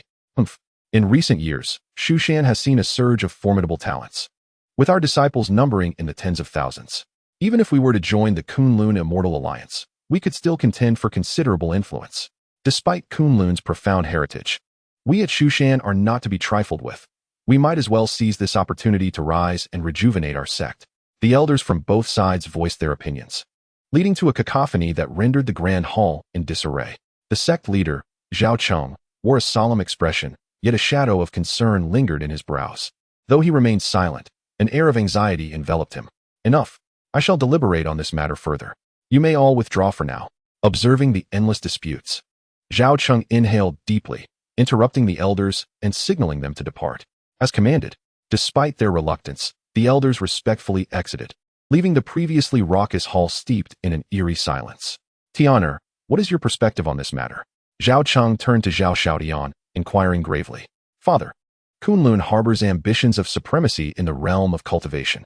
Should we at Shushan join the alliance, we would undoubtedly find ourselves shackled to their chariot. However, if we refuse outright, Kunlun will not let it slide easily. The fate of the Wind and Thunder sect serves as a stark warning to us. Zhao Xiaotian spoke with a grave countenance.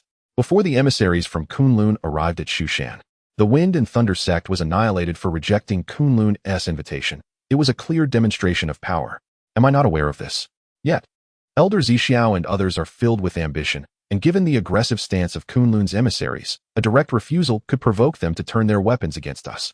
Kunlun, with its enduring legacy, has reportedly produced several perfected cultivators in the divine transformation stage in recent years.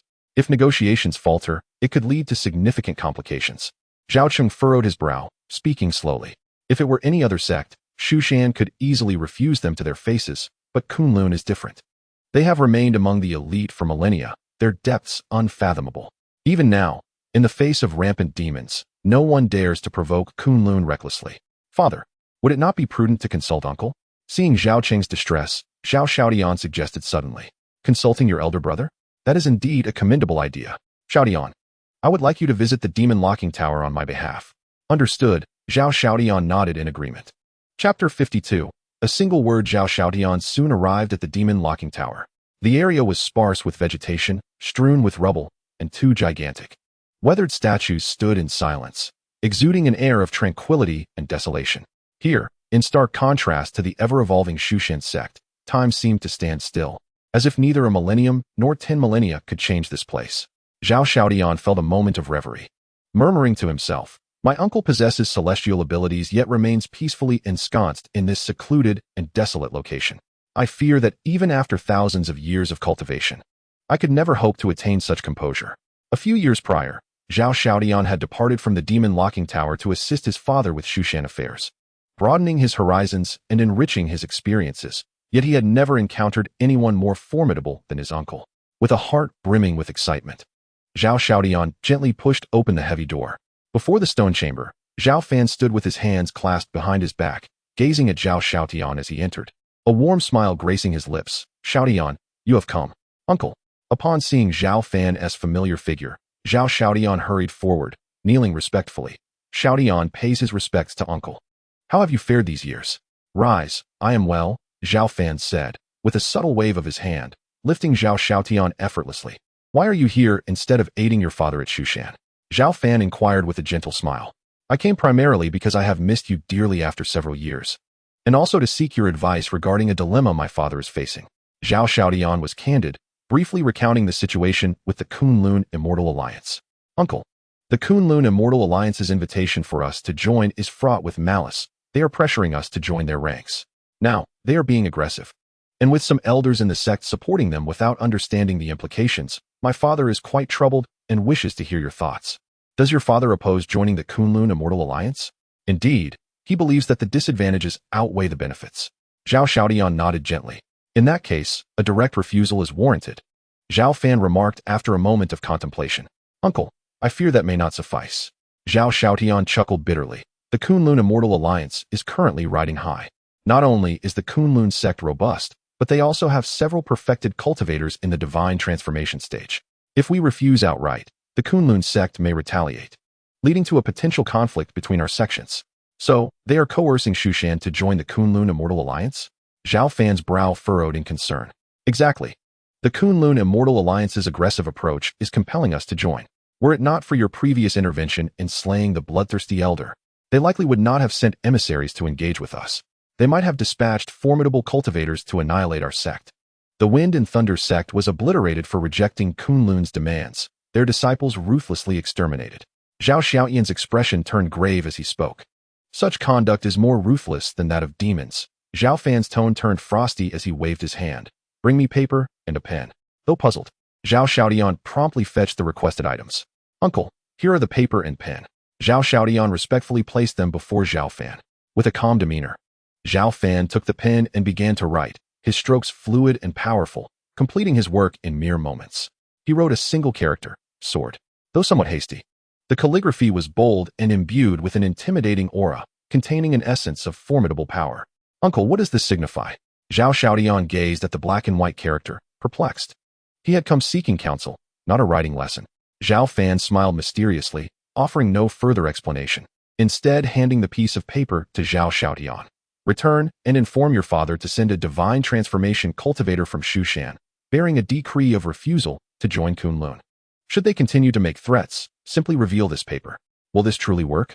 Zhao Xiaotian expressed skepticism, finding it hard to believe that a mere piece of writing could quell the arrogance of the Kunlun sect. What? Do you doubt it? Zhao Fan shot him a sidelong glance and retort. Xiaotian would not dare. Zhao Xiaotian quickly shook his head. He would not question his uncle's capabilities even 100 times. Remember, do not reveal this character before reaching the Kunlun sect. Zhao Fan paused, his tone growing serious. Otherwise, lives could be lost.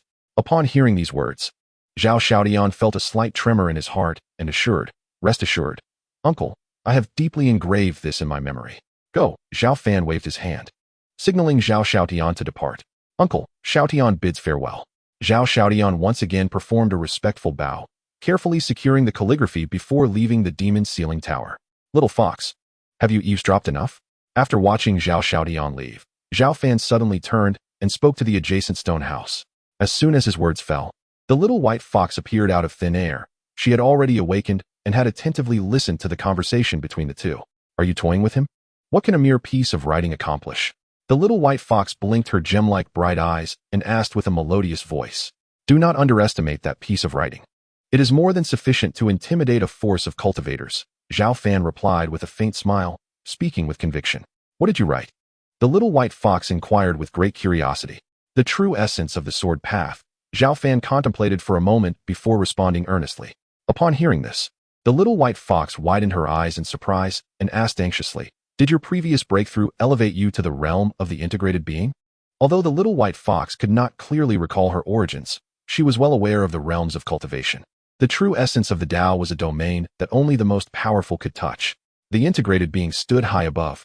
Even during the most glorious era of the cultivation world thousands of years ago, they were considered top-tier cultivators. When she witnessed Zhao Fan's breakthrough, she had her suspicions. But she never anticipated that he had truly shattered his shackles and ascended to that realm.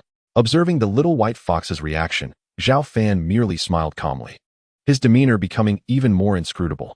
Carrying Zhao Fan's calligraphy, Zhao Xiaotian hurried back to the Shushan Hall. Xiaotian, you returned so quickly? What does your uncle mean? Upon seeing Zhao Xiaotian's return, the sect leader Zhao Cheng asked with concern. Father, uncle instructed me to bring back this piece of writing. Zhao Xiaotian solemnly handed over the neatly folded artwork to Zhao Cheng while briefly recounting Zhao Fan's previous instructions. What can a mere piece of writing accomplish? Zhao Cheng appeared perplexed and somewhat incredulous. Father, since uncle is confident, I believe we should follow his wishes, Zhao Xiaotian suggested quietly. You are right. Go summon Elder Wang Lai. Zhao Cheng pondered and replied. Wang Lai was currently the strongest elder of Shushan, previously a formidable figure from a subordinate force under Shushan.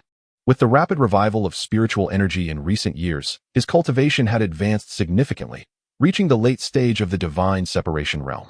Following the attack by the Baiwei sect on Shushan, Zhao Cheng had been actively recruiting powerful cultivators to continuously enhance Shushan's overall strength.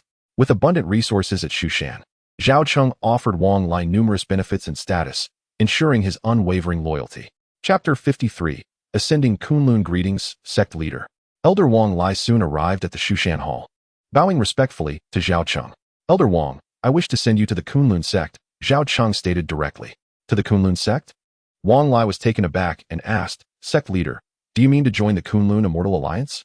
Recently, there had been much discussion within Shushan regarding the potential alliance with Kunlun, and although he maintained a neutral stance, he was quite attentive to the matter. Not at all. Zhao Cheng shook his head, speaking with seriousness. I plan to reject their proposal. Wang Lai's expression turned troubled as he lamented, if that is the case, I fear I will be outmatched in Kunlun. Kunlun has stood for tens of thousands of years. Its foundation is unfathomable. It is said that they possess 7 or 8 peak divine separation realm experts within their sect. My late-stage divine separation cultivation would only invite humiliation. While Wang Lai was fiercely loyal, he was not a fool. Zhao Cheng's intention to refuse the Kunlun Immortal Alliance meant that if he recklessly approached them as an envoy for negotiations, he might provoke Kunlun, making it exceedingly difficult to leave unscathed.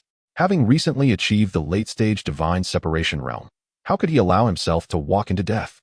Zhao Cheng was naturally aware of Wang Lai's concerns and smiled reassuringly. Elder Wang, do not misunderstand. I am sending you to Kunlun merely to deliver a decree, not to provoke them. We shall avoid conflict if possible. Attempt to avoid conflict? Wang Lai frowned, saying, Sect leader, I have heard that Kunlun is notoriously domineering. What if they react violently upon receiving your refusal? Anticipating this concern from Wang Lai, Zhao Cheng handed him the calligraphy on the table and said earnestly, If it comes to that, you shall unveil this piece of calligraphy. What effect could a piece of calligraphy possibly have? Wang Lai looked skeptical, sensing that Zhao Cheng might be trying to deceive him, though he hesitated to voice his doubts. Elder Wang, this calligraphy is penned by a senior sword cultivator. Zhao Xiaotian interjected at that moment. Is it the same sword cultivator who slew the bloodthirsty elder a few years ago? Wang Lai's eyes lit up with excitement as he asked. Though he had only recently joined Shushan, he held deep admiration for that mysterious sword master. The reason he had agreed to become an elder at Shushan was not merely due to the benefits and status offered by Zhao Cheng, but also because of the renowned sword cultivator. Years ago, when Wang Lai had yet to break through to the late stage of divine separation, the mysterious sword master had effortlessly slain the bloodthirsty elder of the same realm, causing a stir throughout the cultivation world. Now, after all those years, one could only wonder how much stronger that sword master had become. Indeed, it is so, Zhao Cheng replied with a slight smile. If that is the case, I shall personally undertake the trip to Kunlun. After a moment's hesitation, Wang Lai readily agreed. Excellent. I appreciate your efforts, Elder Wang. Zhao Cheng clapped Wang Lai on the shoulder, displaying a satisfied expression. Wang Lai was currently the strongest elder in Shushan, making him the most suitable candidate for the journey to Kunlun. Sending anyone else might result in not even being able to enter Kunlun's gates. Elder Wang, you must remember not to unveil this calligraphy before reaching Kunlun, or you may endanger your life, Zhao Xiaotian reminded him appropriately, as this was a direct instruction from Zhao Fan. Understood, I shall keep that in mind, Wang Lai nodded, then clasped his hands toward Zhao Cheng, stating, Rest assured. Sect leader, I will not let you down. Good. Xiaotian, bring forth my decree for Elder Wang to take with him, Zhao Cheng instructed, indicating for Zhao Xiaotian to retrieve the decree he had prepared in advance. Elder Wang, travel safely. Once you descend the mountain, I will announce this decision to the entire sect and the cultivation world. Although Kunlun is domineering, as long as you are an elder of Shushan, they will surely think twice before overstepping their bounds. That would be ideal. I shall take my leave now. Wang Lai respectfully bowed and, with the decree and calligraphy in hand, slowly exited the hall. No sooner had Wang Lai departed from Shushan than sect leader Zhao Cheng openly declared the decision to reject joining the Kunlun Immortal Alliance, simultaneously notifying the entire cultivation world that Shushan would not align with any allied forces. The news of Zhao Cheng sending someone to Kunlun soon spread, igniting a significant uproar. In contemporary times, the Kunlun Immortal Alliance is flourishing, attracting countless various sects of cultivators desperate to join. On one hand, they seek the protection of the Kunlun Alliance. On the other, they fear the grim fate that awaits those who do not align themselves, as exemplified by the tragic downfall of the Wind and Thunder sect. No one anticipated that at such a critical juncture, the Shushan sect would audaciously oppose the Kunlun alliance. As news spread, all factions, whether righteous or demonic, awaited Kunlun's response with bated breath. Historically, Kunlun's formidable style leaves little room for leniency, and they would undoubtedly retaliate against Shushan. At this moment, Wang Lai, accompanied by a decree penned by Zhao Cheng, arrived at the gates of the Kunlun sect. He, an elder of Shushan, approached with a calm yet assertive demeanor. The grand entrance of Kunlun loomed before him, yet no one responded. A slight frown crossed Wang Lai's brow as he sensed an unusual atmosphere. Suddenly, figures began to emerge from the high steps, tall disciples of Kunlun, each radiating a robust aura of spiritual power far exceeding that of most Shushan cultivators. Before Wang Lai could fully appreciate their strength, the collective energy of these disciples surged and coalesced, creating a tempestuous pressure that bore down upon him. This overwhelming force, forged from the combined might of hundreds, if not thousands, of Kunlun disciples, was daunting enough to stagger even seasoned cultivators at the spirit division stage. Wang Lai's expression darkened. Had he arrived only to be met with such intimidation? It seemed the rumors of Kunlun's domineering nature were indeed accurate. Yet, he was no easy target. He unleashed his own spiritual energy, the formidable presence of a late-stage spirit division cultivator radiating from him. The clash of their energies resonated through the air, creating a deafening roar. While Wang Lai remained steadfast, the surrounding Kunlun disciples faltered, retreating in disarray. Such audacity! To arrive at our Kunlun and display such arrogance. Sever his legs first, then interrogate him thoroughly, a cold voice interjected, laced with lethal intent. Was this the hospitality of Kunlun? Wang Lai's expression soured as he declared, I am an elder from Shushan. What is an elder from Shushan worth? For esteemed guests, Kunlun rolls out the red carpet. For unwelcome visitors, we show no mercy. As the words fell, a terrifying aura erupted from deep within the mountain gates, surging forth like an ancient behemoth, intent on crushing Wang Lai. The oppressive energy was staggering. Even a powerful cultivator like Wang Lai felt a suffocating weight pressing down upon him. He staggered back, struggling against the force, and barely managed to steady himself after several steps. At the summit of the steps stood a tall figure clad in golden robes, exuding an aura of solemn authority that rendered him akin to an insurmountable mountain. Such is the measure of a Shushan elder, he remarked disdainfully, gazing down at Wang Lai with a hint of contempt. Wang Lai's face turned ashen, his fists clenched instinctively, but recalling his sect leader's words, he quickly regained his composure. Ignoring the provocation, he stated, I come on behalf of Shushan to convey our sect leader's decree. The decree from a mere sect leader of Shushan holds no weight in Kunlun. It is utterly laughable. Just then, another figure appeared, reinforcing the disdain. Not merely laughable, but utterly foolish. Were it not for a powerful swordsman in Shushan, you would not even be worthy of conversing with us. As more figures emerged, filling the steps like an assembly of deities, Wang Lai's face drained of color. Each silhouette emanated an aura that felt like an insurmountable mountain. Bring him into the hall. I wish to hear what the Shushan sect leader has to say, came a cold, commanding voice. As Wang Lai trembled with anxiety, the golden-robed man reluctantly parted the way. Wang Lai exhaled softly, adjusted his posture, and, under the scrutiny of numerous Kunlun disciples, ascended the steps and entered the grand hall of Kunlun.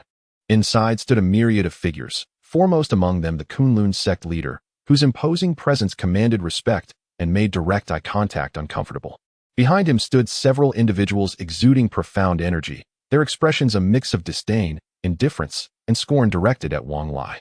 The pressure was palpable, far exceeding the earlier intimidation. What business does the Shushan sect leader have that you bring it forth? The Kunlun leader inquired, feigning ignorance. Nervous but striving for composure, Wang Lai replied, Kunlun leader, here is our sect leader's decree. Would you prefer I read it aloud, or would you like to examine it yourself? The Kunlun leader, devoid of expression, gestured in the air, and the decree fell into his grasp. In mere moments, his brow furrowed deeply, his countenance darkening as he perused the succinct, yet forceful words within. The decree not only rejected Kunlun's invitation to Shushan, but also enumerated Kunlun's overbearing conduct, clearly stating that Shushan would never conspire with Kunlun. When Zhao Cheng composed it, he had little concern, yet the lines brimmed with Shushan's grievances against Kunlun, causing the Kunlun leader's expression to turn grim and his gaze icy. For millennia, Kunlun had stood unyielding in the realm of cultivation, never exhibiting any sign of decline, remaining a top-tier force. How dare a mere Shushan speak against them? Ah, very well. Your sect leader's refusal to join the Kunlun Immortal Alliance, coupled with his accusations of our tyranny, is indeed a rare display of foolishness. It has been a long time since I encountered such ignorance. With a flick of his hand, the decree disintegrated into dust. He sneered. It seems there is no longer a need for Shu Shan to exist. Let us begin with you. A glimmer of murderous intent flashed in Wang Lai's eyes as he realized the stakes. His life was forfeit as a lesson for Shu Shan to learn the consequences of defying Kunlun. The surrounding disciples felt no surprise. Had it not been for the mysterious swordsman protecting Shu Shan, Kunlun would not have even extended an invitation. Now, not only had Shu Shan openly refused, but they also dared to criticize Kunlun's methods, courting their own demise. Kunlun was notorious for its tyranny. It would never allow opposition to flourish. Kunlun leader, I am an elder of Shu Shan. Do you not fear sparking a war between our sects? Wang Lai's cold sweat dripped down, akin to a sheep stumbling into a den of wolves, his heart racing with trepidation. Kill him. The Kunlun sect master, weary of idle chatter, coldly declared his intent. As his words echoed, a formidable and astonishing aura surged skyward, with 8 masters at the pinnacle of the spirit division emerging to encircle Wang Lai. Ordinarily, a single master of such caliber would suffice to deal with Wang Lai, let alone 8. The actions of the Kunlun sect master clearly aimed to showcase the might of Kunlun, especially with numerous other cultivators from the Immortal Alliance present, ensuring they understood the profound depth of Kunlun's heritage. Observing this spectacle, several other powerful cultivators could only shake their heads in disbelief, simultaneously astonished by Kunlun's strength and sympathetic towards Wang Lai's dire predicament. The Shu Shan sect master had been exceedingly arrogant, dispatching merely a late-stage spirit division cultivator alone to Kunlun. Was this not akin to a sheep walking into a den of tigers? In a perilous situation, Wang Lai, drenched in cold sweat, managed to retain his composure. He scanned the Kunlun sect master and his companions, mustering his courage to speak. Kunlun sect master, do not blame me for not warning you. Before I departed from Shu Shan, I acquired a priceless piece of ink work, the genuine article penned by our esteemed sword cultivator. At this declaration, the Kunlun disciples erupted in laughter. Even if the ink work had been crafted by the enigmatic sword master of Shu Shan, what could it possibly achieve? In that moment, it was clear that not even the sword master himself could save Wang Lai's life from the overwhelming presence of 8 perfected masters in the spirit division. Such naivety was unfathomable.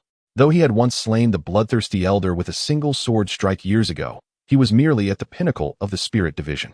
With the resurgence of spiritual energy, new cultivators emerged, and Kunlun's 8 perfected masters would surely vanquish him without remorse. The Kunlun sect master scoffed repeatedly, looking at Wang Lai as one might regard a fool. In Shu Shan, our sword master is the embodiment of invincibility. If you do not believe, then I shall unveil this ink work, Wang Lai declared, taking a deep breath amidst the mocking gazes and slowly revealing the painting. Boom.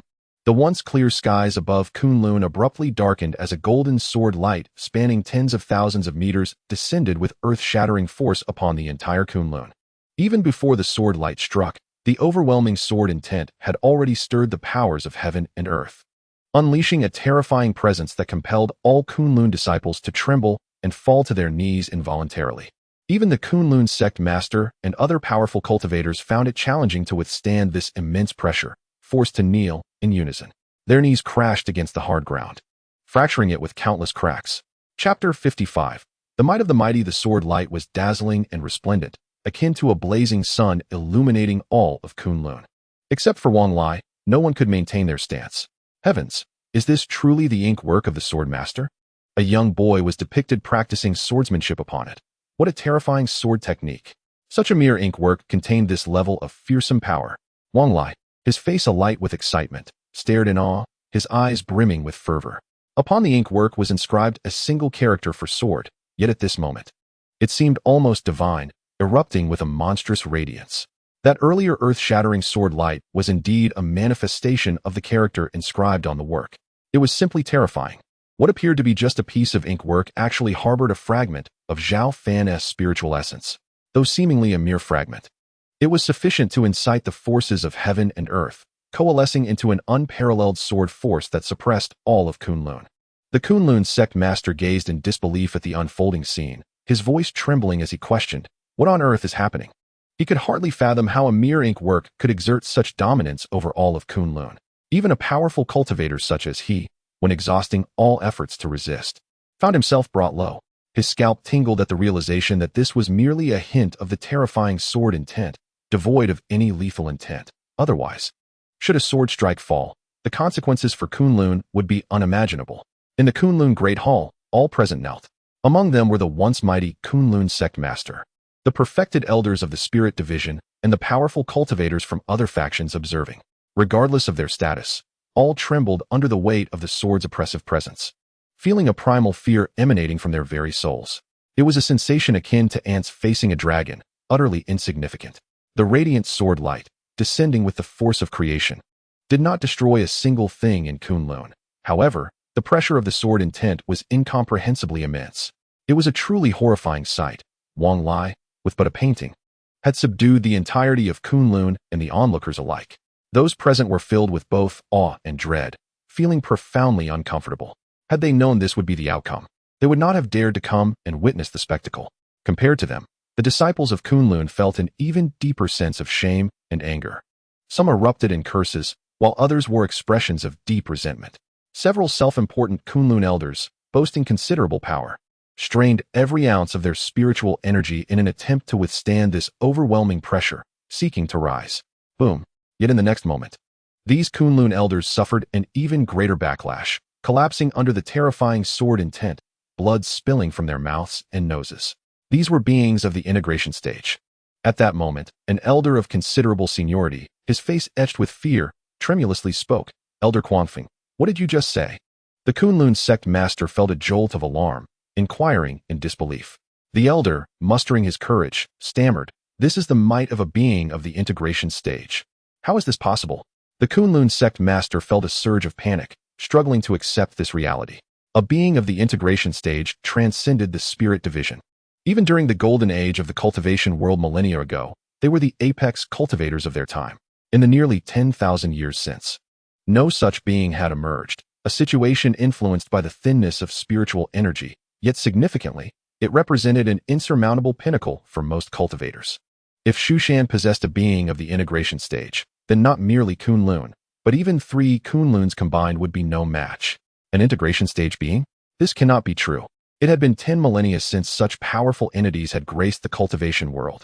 Could Shu Shan genuinely have a mighty being in residence? As the elder's words reverberated through the hall, cold sweat broke out on the brows of all present.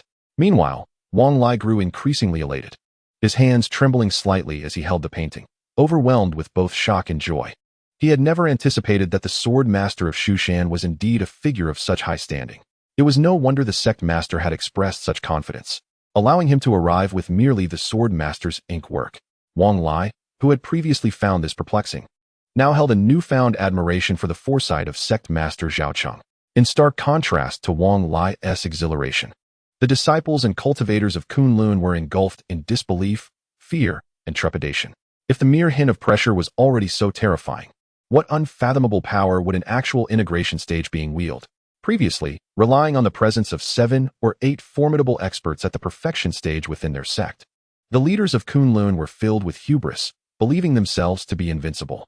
They sought to unite several cultivation factions to establish the Kunlun Immortal Alliance, with the ambition of dominating the realm of cultivation. Initially, they intended to wage war against Mount Shu should it refuse to join the alliance. However, they have now come to realize the naivety of their assumptions.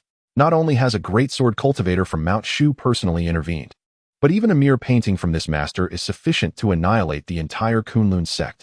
This illustrates the terrifying power of a perfected being at the integration stage. At this level, even a single breath of their energy can invoke a tremendous force across hundreds of miles, generating an overwhelming and relentless power. Historical records from 10 millennia ago indicate that such beings can shift mountains and fill seas with a mere gesture, and their thoughts alone can obliterate entire sections. The elder of Kunlun, with a face full of despair, sighed and reminded them of this grim reality. As his words settled, the Kunlun leader closed his eyes in despair, revealing a rare look of defeat. He understood that from this day forth, while they might preserve their lineage, the reputation they had built over millennia would be irrevocably lost. It was no wonder that Mount Shu dared to refuse Kunlun's proposal so boldly. They were backed by a formidable being, and Kunlun had unwittingly struck a great iron wall.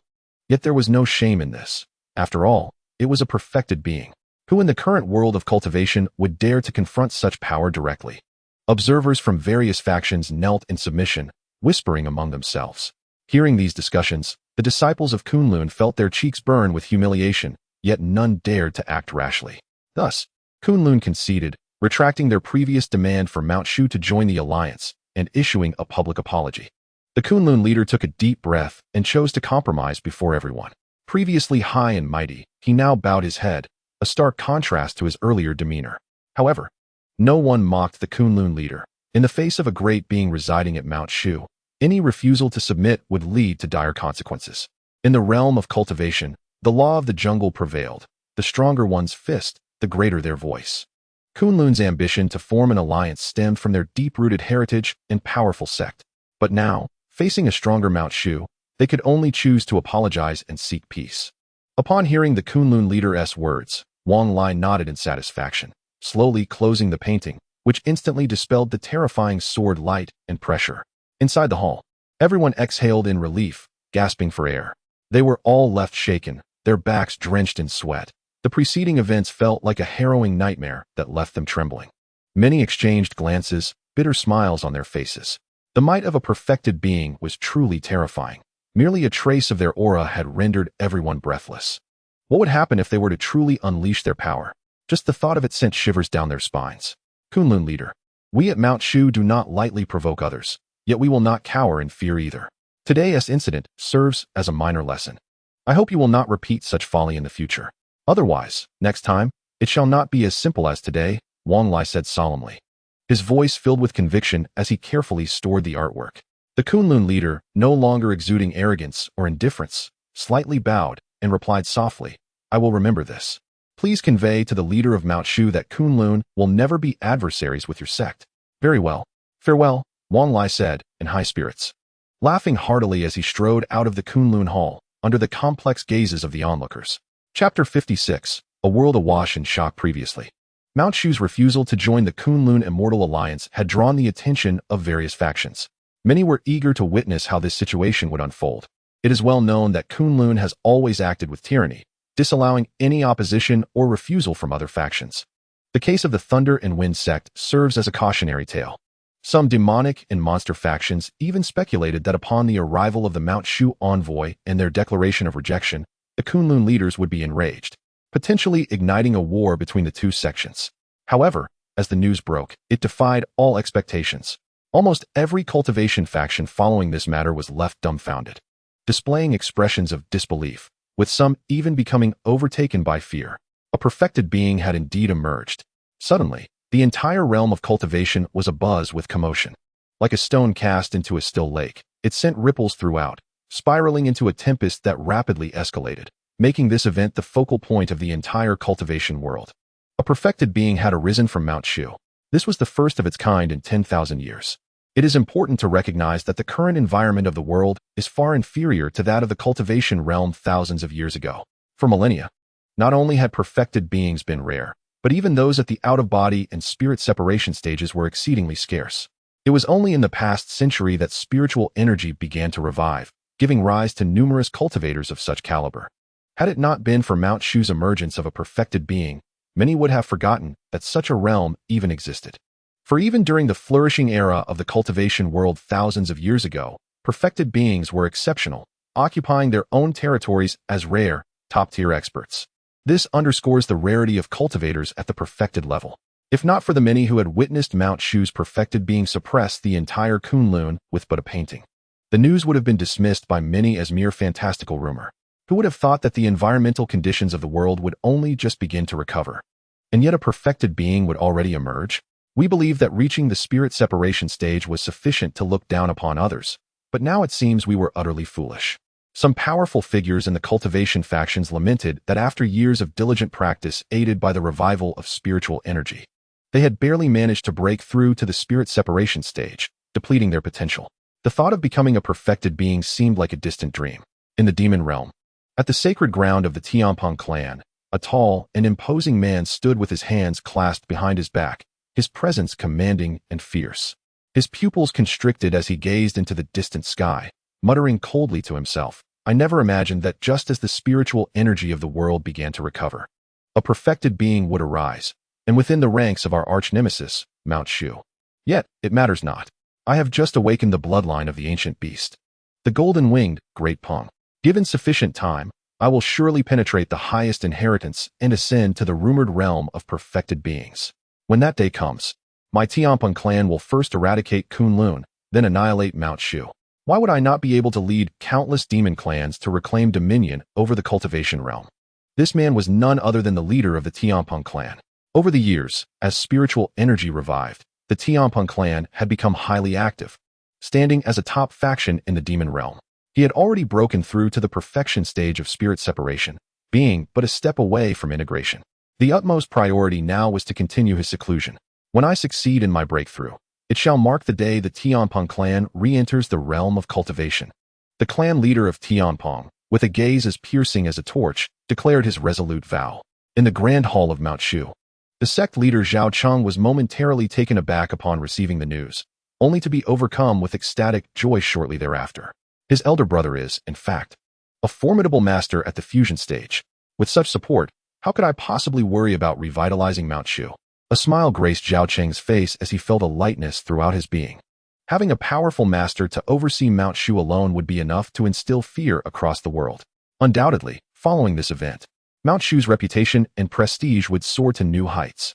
Xiao Tian, why did you not inform me sooner of your uncle's formidable prowess? I have been restless these past few days, concerned for Elder Wang's safety, Zhao Cheng remarked, regaining his composure and addressing Zhao Xiaotian with a hint of dissatisfaction. Father, this is a misunderstanding. I only knew that uncle was strong. I had no inkling of his true strength, Zhao Xiaotian replied, both excited and helpless. In his heart, his admiration for Zhao Fan deepened. His uncle, possessing the strength to look down upon the world, willingly chose to reside in the demon-locking tower, living a monotonous life. Just this aspect of his character surpassed that of most cultivators. We must express our gratitude to your uncle for sparing Mount Shu from enmity with Kunlun. Go prepare some food and wine. I wish to properly thank your brother. After a moment of contemplation, Zhao Cheng instructed. Understood. Zhao Xiaotian nodded and promptly set about making arrangements. Carrying the food and drink, Zhao Cheng soon arrived at the demon-locking tower.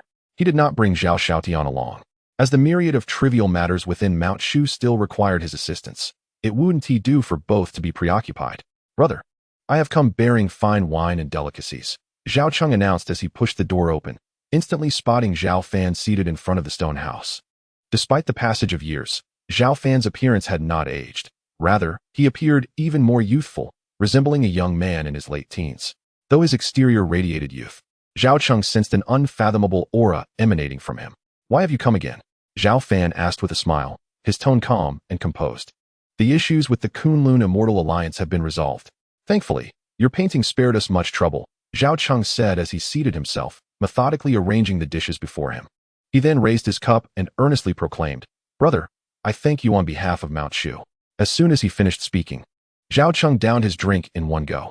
Between brothers, there is no need for such formalities. Would that not imply distance? Zhao Fan replied, chuckling as he shook his head, also emptying his cup without any pretense. Indeed, it is not distant. Mount Shu has reached this point largely due to your indelible contributions. Without your support, I would find it difficult to maintain my position as sect leader, Zhao Cheng smiled, feeling comfortable enough to shed his facade in front of his elder brother. Do not flatter me. If Mount Shu seeks to rise again, it cannot rely solely on my assistance. After quelling the Kunlun Immortal Alliance incident, perhaps this is a favorable opportunity for Mount Shu. As the sect leader, you must invest more thought into it, Zhao Fan advised, his tone laced with deeper meaning. I understand. Rest assured, brother. I will seize this opportunity to significantly enhance Mount Shu's influence. Zhao Cheng nodded earnestly, comprehending his brother's intent. The two brothers continued their amiable conversation until the wine jug was completely empty, at which point Zhao Cheng left, reeking of alcohol. He felt elated, having indulged thoroughly. For Mount Shu's recent triumph over Kunlun, a top-tier cultivation power that had endured for millennia, held far greater significance than the previous defeat of the Moon Worship sect. Chapter 57. Signing in at Tai to cultivate the mind. Just after Zhao Cheng departed, the elegant little white fox made her entrance. Her fur glistened like freshly fallen snow, and her eyes sparkled like precious gems, resembling a charming and innocent young girl. In a melodious voice, she queried, It seems your brother has learned of your status as a master at the fusion stage. How does that knowledge change anything? Whether I know or not is of little consequence. Zhao Fan smiled and responded nonchalantly. I mean, why do you always assist him? Do you not find it bothersome? The little white fox tilted her head, her curiosity piqued. I am not assisting him. I am aiding myself, Zhao Fan replied, shaking his head. His gaze deepened and grew tranquil as he continued. Only by strengthening Mount Shu can I cultivate here in peace. Otherwise, where else could I find such tranquility? Upon hearing this, the little white fox pondered and found some merit in Zhao Fan's reasoning. Yet she felt that this rationale alone did not suffice to explain his repeated interventions on behalf of Mount Shu. Noticing her lingering confusion, Zhao Fan merely smiled, opting not to elaborate further. She was but a little fox, incapable of comprehending his profound connection to Mount Shu, despite spending his days within the demon locking tower. Seemingly indifferent to the tumult of the outside world, Zhao Fan, like the other disciples of Mount Shu, harbored hopes for its resurgence, to once again stand proudly in the realm of cultivation. Furthermore, this was a promise he had made to his late adoptive father. Is it not true that a person is not made of wood or grass, and cannot be without feelings? Although cultivators differ from mortals, enjoying prolonged lifespans, the path of cultivation is fraught with peril. A moment's carelessness may lead to death or obliteration. Thus, in truth, they place considerable emphasis on the bonds of their sect. Otherwise, the vast cultivation realm would not be filled with so many entrenched powers. By the way, what is the difference between the fusion stage and the spirit-severing stage? The little white fox inquired, tilting her head once more. Having reached the late stage of spirit-severing, she was but half a step away from achieving full mastery of that realm. Thus her interest in the fusion stage was piqued. The differences are significant. A cultivator at the fusion stage has their primordial spirit, spiritual energy, and physical body no longer functioning independently. They begin to merge into one. With a mere gesture, they can summon the spiritual energies of heaven and earth, their might surpassing that of spirit-severing cultivators by tenfold or even 100-fold. The power wielded by a master at the fusion stage is not simply talk. With a mere thought, they can move mountains and part seas. Moreover, upon reaching the fusion stage, one's lifespan experiences a dramatic increase. Barring injury, one can live for a millennium at will. In the glorious epoch of the cultivation realm thousands of years ago, ancient texts recorded instances of adept masters, with the aid of divine herbs, living for over 2,000 years. While a mortal's lifespan is but a fleeting century, a master at the fusion stage boasts a lifespan of 1,000 years or more. In a certain sense, this equates to immortality for ordinary beings. With such formidable powers and such an extended lifespan, it is no wonder that those at the fusion stage are referred to as mighty beings. With such immense power, I must strive even harder. I shall endeavor to break through and become a master at the fusion stage, then find an opportunity to pin you to the ground. The little white fox's bright eyes shimmered with determination as she vigorously waved her pristine little paw. She felt a sense of indignation for lagging behind Zhao Fan in cultivation. And with the enhancement of her abilities, she began recalling memories long forgotten. Thus her dedication to the path of cultivation was unlike that of others. I look forward to that day. Zhao Fan smiled slightly, though I fear it may be a long time coming. This remark incited an eye roll from the little white fox. As long as the system exists, even a single little fox, or even 6 of them combined, would struggle to surpass oneself. However, despite such assertions, Zhao Fan harbored no semblance of arrogance or complacency. He was acutely aware that without the assistance of the system, his rapid progress would have been utterly unattainable. Moreover, with the continuous resurgence of spiritual energy in the world, the days ahead would surely witness the emergence of even more formidable cultivators, some potentially rivaling his own prowess. The realm of cultivation was teeming with talent, with extraordinary individuals emerging in abundance, and Zhao Fan did not believe he could maintain his dominance indefinitely. Setting aside other considerations, it was evident that among the various sects of cultivation, there existed numerous ancient masters who had been dormant for hundreds or even thousands of years. With the revival of spiritual energy, these individuals would undoubtedly experience astonishing breakthroughs and advancements. Yet, at present, it seemed that only Zhao Fan had achieved the realm of integration. For otherwise, the various factions within the cultivation world would not be so astonished and agitated. Following the events at Kunlun, Shushan would certainly experience another brief period of development. Zhao Fan's display of power had not only intimidated Kunlun, but had reverberated throughout the entire realm of cultivation. If his brother, Zhao Cheng, could seize this opportunity to solidify the gains from previous reforms and simultaneously enhance Shushan's prestige, then the goal of revitalizing Shushan would draw ever closer.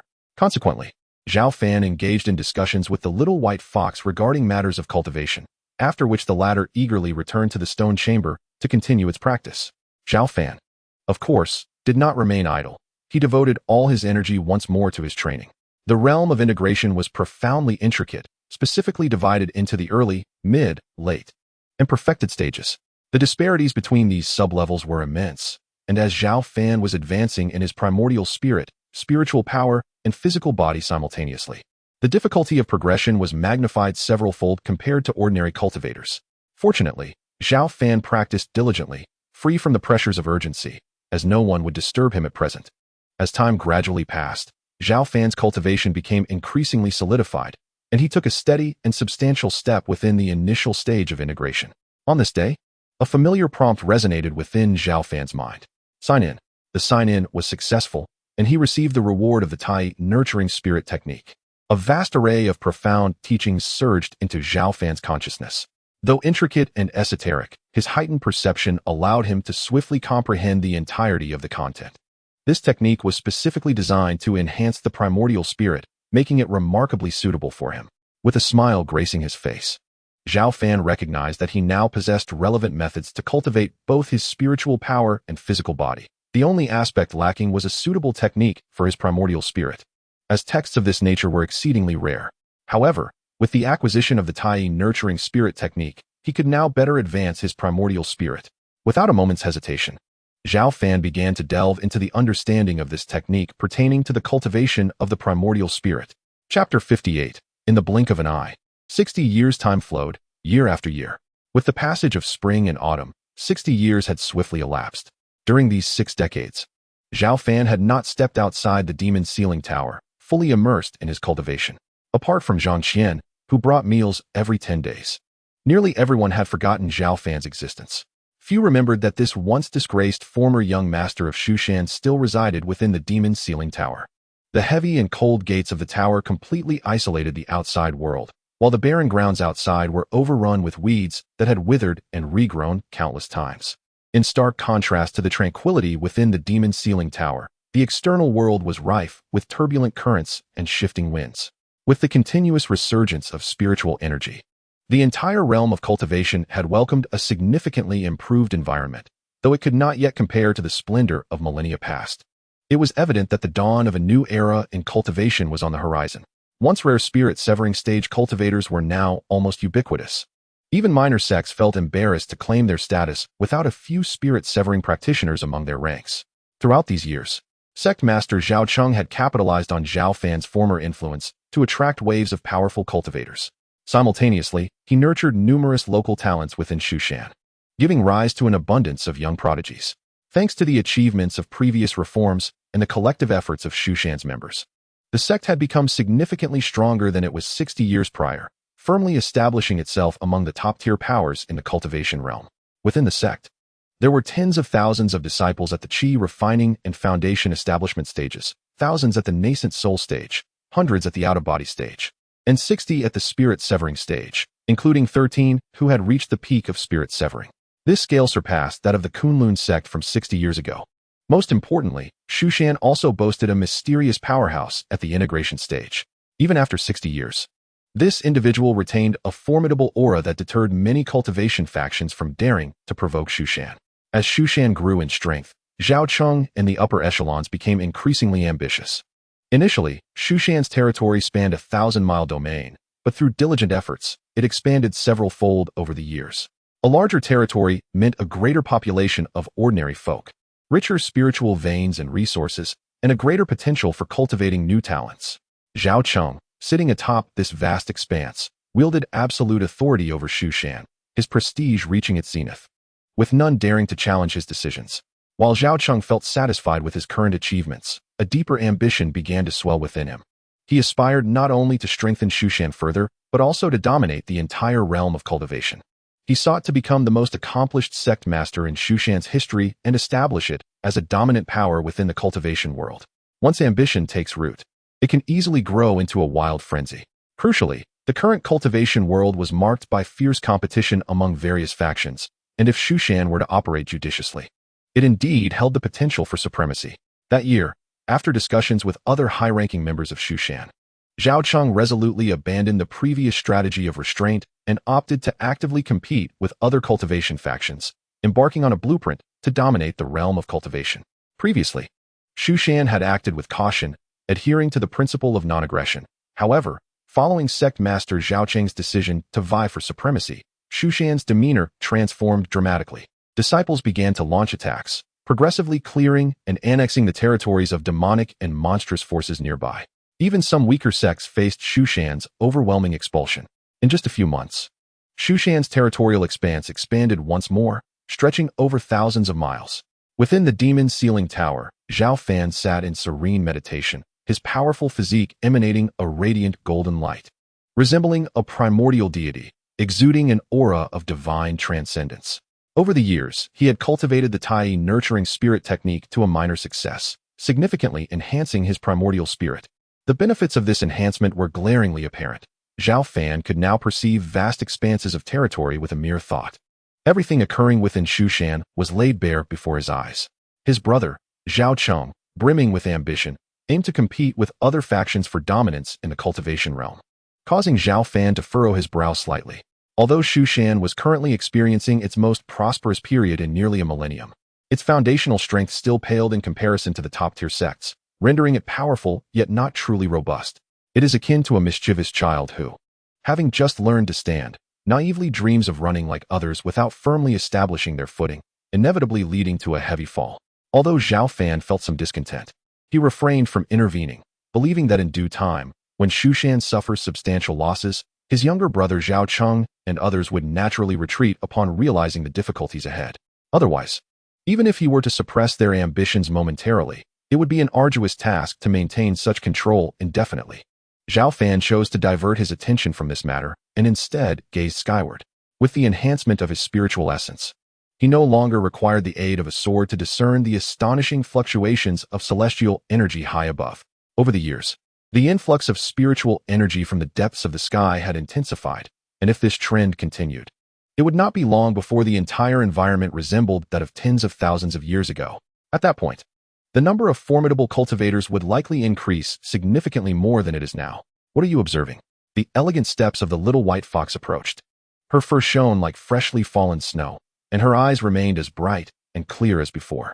Throughout the years, she had grown considerably stronger, recalling many fragmented memories, yet still failing to uncover detailed clues regarding the Empress. Most importantly, unlike other demon clans, the little white fox had yet to show any inclination towards transformation. This perplexed her greatly, but Zhao Fan comforted her, suggesting that perhaps the moment she reaches the integration phase would also mark her transformation. The little white fox wholeheartedly agreed, thus dedicating herself to rigorous training over the years.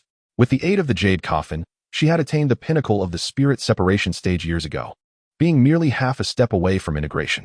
Given the right opportunity, she could attempt to break through at any moment. The celestial energy high above has suddenly increased in recent years, Zhao Fan remarked with a profound gaze. He had previously discussed the changes in celestial energy with the little white fox, so he was not concerned about her comprehension. Isn't that a good thing? If this continues, I can break through more swiftly, she exclaimed excitedly, her voice melodious. Achieving the integration phase is not so simple. You must prepare yourself. It cannot solely rely on the benefits derived from the changes in celestial energy, Zhao Fan cautioned, shaking his head. I understand. After all, you are by my side, right? If I fail to break through, you wouldn't just stand by and watch me perish, would you? The little white fox blinked her gem-like eyes, asking innocently. You little fox. Zhao Fan chuckled helplessly, unable to resist ruffling her small head. Chapter 59. News from Zhangqian after years of companionship. Although the little white fox retained some pride, her attitude towards Zhao Fan had significantly improved. Occasionally, in moments of joy, she would allow him to pat her head. I am going to train now. Once the fox spirit, break through to the integration phase, perhaps I will transform and recall more memories. The little white fox blinked her bright eyes, brimming with determination to reach the integration phase as soon as possible. Zhao Fan merely smiled gently, permitting her to return to the stone hut to practice. Is it time to check in? Just then, a familiar notification sound echoed in Zhao Fan's mind, as it did frequently. Check in. Zhao Fan responded habitually. Check in successful. Reward, sacred method of lifespan extension. As the system's voice faded, a secret technique manifested in Zhao Fan's mind. The sacred method of lifespan extension could heal certain injuries and effectively prolong the life of a cultivator. Zhao Fan raised an eyebrow, surprised to receive such a healing technique. With a hint of curiosity, he began to comprehend it, but soon found his brow furrowing involuntarily. The requirements for this method were quite stringent. It could only be applied to individuals of lower cultivation than the practitioner, and to achieve effective healing, it demanded substantial spiritual power, even at the cost of a portion of one's lifespan. This healing technique appeared somewhat impractical. Nevertheless, its simplicity offered a glimmer of hope that it would not be needed in the future. Zhao Fan contemplated for a moment before grasping its key points. For him, unless it was an advanced martial art like sword control or the 10,000 sword technique, ordinary techniques posed little challenge. On this day, light footsteps echoed outside the demon-locking tower. "Senior brother, I have brought your meal." Accompanied by a sweet and clear voice, Zhang Qian arrived at the tower, bearing warm food for Zhao Fan. Over the years, she had transformed from a disciple of the Discipline Hall into a high-ranking elder of the Law Enforcement Hall, overseeing hundreds of disciples. However, regardless of her elevated status, she remained unchanged in spirit, consistently visiting every 10 days to deliver meals in person. Her culinary skills had improved remarkably, and she could now prepare an array of dishes. Zhao Fan often teased her, stating that she was a talented chef hindered by her cultivation. Zhang Qian never took offense. Instead, she felt elated. For no one understood better than her that this was Zhao Fan's acknowledgement of her efforts. To be recognized by the renowned sword master of Shushan was a source of immense joy. If other brothers and sisters were to learn of Zhao Fan's true identity, one can only imagine how many would scramble to bring him meals, let alone gain his approval. "Little junior sister, what delightful dishes have you prepared this time?" Zhao Fan inquired with a slight smile. "There's your favorite braised pork, sweet and sour ribs, and kung pao chicken," Zhang Qian replied, her eyes sparkling with delight, adding, "I also brought you a bottle of fine wine." "Excellent, excellent. Thank you for your thoughtfulness," Zhao Fan said, not hesitating to savor each dish. The exquisite food and fine wine served as a delightful antidote to the monotony of his cultivation life. "Senior brother, do eat more." Hearing Zhao Fan's praise, Zhang Qian's face lit up with a smile. "By the way, senior brother, the cultivation world has grown increasingly turbulent of late." As usual, Zhang Qian began to recount recent happenings. A powerful Tianpeng demon clan has risen in the demon realm, launching aggressive assaults on the territories of human cultivators, annihilating several notable sects in succession. It is said that even the Kunlun Immortal Alliance has suffered repeated defeats, with their leader sustaining severe injuries at the hands of the Tianpeng clan. Moreover, these demons are exceedingly arrogant, declaring their intent to first eradicate Kunlun and then Shushan, aiming to conquer all cultivators and dominate the cultivation world. Zhang Qian narrated vividly. The Tianpeng demon clan?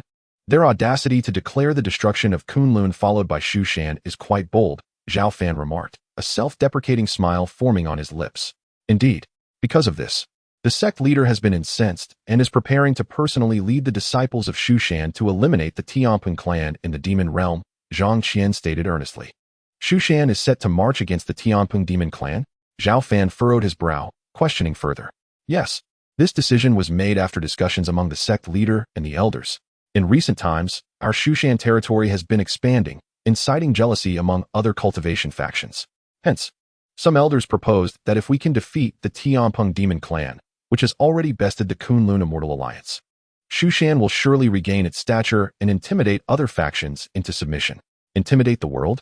Zhao Fan scoffed and shook his head, saying, "Perhaps they are using this opportunity to suppress the Tianpeng demon clan and showcase their strength for better dominance in the cultivation realm. I cannot say for certain. However, it is evident that everyone in the sect is eager for war. Even many disciples in our discipline hall are eager to descend the mountain and achieve merit by combating the Tianpeng demon clan. Once war breaks out, I cannot fathom how many lives will be lost." Zhang Qian furrowed her delicate brows, a hint of concern gracing her exquisite face. Her inherently kind nature led her to care not for the sect's victory, but rather for the safety of her fellow disciples. "If only there were more people like you in the sect, perhaps we wouldn't be so blindly eager to attack the Tianpeng demon clan," Zhao Fan said, shaking his head and speaking calmly. "Senior brother, from your words, it seems you harbor doubts about the sect's actions?" Zhang Qian inquired curiously, her large eyes blinking in surprise. "A little ambition is commendable. However, an excess of ambition becomes a burden," Zhao Fan replied expressionlessly. Zhang Qian nodded thoughtfully, though she struggled to fully grasp his meaning. She felt that Zhao Fan's perspective held merit. The two conversed on various topics until midday, after which Zhang Qian departed from the demon locking tower with her empty food box. The tower fell into tranquility once more, and Zhao Fan remained undeterred, continuing his monotonous cultivation. Years of diligent practice had significantly enhanced his strength, so much so that he himself was uncertain of its full extent. To this day, he had yet to encounter an opponent worthy of his full might. As time flew by, more than half a month passed. One day, a sudden surge of chaotic spiritual energy erupted from the nearby stone house. Zhao Fan abruptly opened his eyes, vanishing from his spot in an instant. Inside the stone house, the little white fox was in evident distress, her once pristine white fur now entwined with dark energy, presenting a sight both sinister and eerie. She has fallen into a state of demonic chaos, Zhao Fan noted gravely. The little white fox, in her eagerness to break through her realm, had lost control over the immense demonic power within her. If no one intervened, her mind could easily succumb to madness, transforming her into a bloodthirsty monster. Without hesitation, Zhao Fan reached out and grasped the little white fox in his palm, channeling pure, immense spiritual energy into her, soothing her chaotic demonic power. Under Zhao Fan's guidance, the dark energy surrounding the little white fox gradually dissipated, and her once turbulent aura began to stabilize. Unite your spirit and seize the moment to break through, Zhao Fan calmly instructed, guiding the little white fox towards her breakthrough. In the next moment, the little white fox's aura surged dramatically, enveloping her petite form in a cocoon of overwhelming demonic energy. As she ascended in strength, Zhao Fan recognized that she had successfully broken through, likely entering the transformation stage. To avert any unforeseen incidents, he chose to remain close. Time passed slowly, and after an hour, the once mighty cocoon began to crack open, revealing a charming figure. Chapter 60. The transformed little white fox before him stood a delightful young girl, her features exquisite, skin as delicate as porcelain, and her eyes clear and bright, like gemstones. A captivating fragrance enveloped her, and most strikingly, two fluffy tails sprouted from behind her petite form, radiating an aura of innocent charm. She was none other than the little white fox who had successfully transformed. This fox spirit not only managed to break through, but also achieved transformation. How splendid! The little white fox beamed with joy, completely oblivious to the fact that her alluring form was on display before someone else's gaze. Zhao Fan felt a dryness in his throat, blood surging within him, as nearly 2 centuries of cultivation nearly faltered at that moment. Fortunately, he maintained a semblance of clarity and composure. "Little fox, hurry and put on some clothes," he said, clearing his throat and retrieving a garment from his storage space, gently draping it over the newly transformed little white fox. "Ah!" the little white fox exclaimed, finally realizing her state of undress. "What are you staring at? If you keep looking, this fox spirit will pluck your eyes out." Noticing Zhao Fan's intense gaze, she shot him a glare and hastily donned her outfit, her previously charming face now tinged with a delightful blush. I'm not looking. Zhao Fan awkwardly waved his hand, reluctantly averting his gaze. "What are you doing here?" the little white fox asked, her body tensing as she fixed her gaze on Zhao Fan, her voice tinged with irritation. Despite her recent transformation, the little white fox was quite aware that, particularly for female demon cultivators, purity was of utmost importance. With her body exposed before Zhao Fan, her anger was understandable. She glared at him with a fierce expression, ready to strike should his response fail to satisfy her. Zhao Fan offered an awkward smile, quickly clarifying. "You nearly fell into demonic chaos, and I intervened just in time to help you." "Demonic chaos?" The little white fox furrowed her brows, recalling a vague impression of the incident. "Are you telling the truth? Why would I deceive you?" Zhao Fan replied with a hint of disappointment in his voice. "Here I am, attempting to assist you, and you doubt my intentions? Well, if that's the case, I suppose I should express my gratitude," the little white fox said, rolling her eyes in annoyance. "Gratitude isn't necessary. Just treat me kindly in the future. For instance, you could give me a massage when you have the time." "I wouldn't mind at all," Zhao Fan jested with a grin. "You." The little white fox stomped her foot angrily and lunged at Zhao Fan. Zhao Fan, however, was not one to be easily caught. As soon as her words fell, he vanished from sight, leaving the little fox to miss her target. "Have the courage to stand still. Let me show you what I can do," the little white fox shouted as she chased after him. Soon, thunderous sounds erupted outside. Having just broken through, the little white fox, brimming with confidence, sought to test her newfound strength against Zhao Fan, initiating a friendly spar. Zhao Fan, fully aware of her intentions, gladly accepted the challenge. The ensuing duel nearly upended half of the demon locking tower. and it took several minutes for the commotion to settle down. How infuriating. I've clearly reached the integration stage, yet I'm still no match for you. Moreover, why can't I discern your cultivation level? The little white fox pouted, her expression one of frustration. Despite her attempts to strike Zhao Fan, she hadn't even managed to touch the hem of his garment. You have performed admirably, little fox. Most cultivators of your level would struggle against you. You've only just broken through to the integration stage and still need to solidify your realm. Noticing her downcast demeanor, Zhao Fan approached and affectionately ruffled her hair. Speaking gently, all right then, once I consolidate my realm, I will undoubtedly become stronger and teach you a lesson, the little white fox replied. Despite knowing Zhao Fan was merely comforting her, nonetheless, she huffed in a playful display of pride. Zhao Fan merely smiled faintly, saying little, yet inwardly he chuckled. For even if given several decades, the little white fox would likely remain incapable of teaching him a lesson. Ah, now that you have transformed into human form, allow me to bestow upon you a lovely name, Zhao Fan suddenly declared. I would rather not. Your choice of name is sure to be unappealing. The little white fox responded with a hint of pride, instinctively refusing. Just listen first. If you find it unsatisfactory, you may reject it then. Zhao Fan replied with a smile, continuing, your fur is as pure as snow. Henceforth, I shall call you Bai Shui. Bai Shui, Bai Shui. The little white fox blinked her large eyes, repeating the name twice, evidently pleased. What do you think? Zhao Fan inquired with a grin. It's passable, she retorted, although she secretly found the name rather charming. Very well, from now on, you shall be known as Bai Shui, Zhao Fan said with a subtle smile. Humph. This fox spirit must now go strengthen her cultivation, the little white fox declared, flicking her tail as she gracefully walked back into the stone dwelling.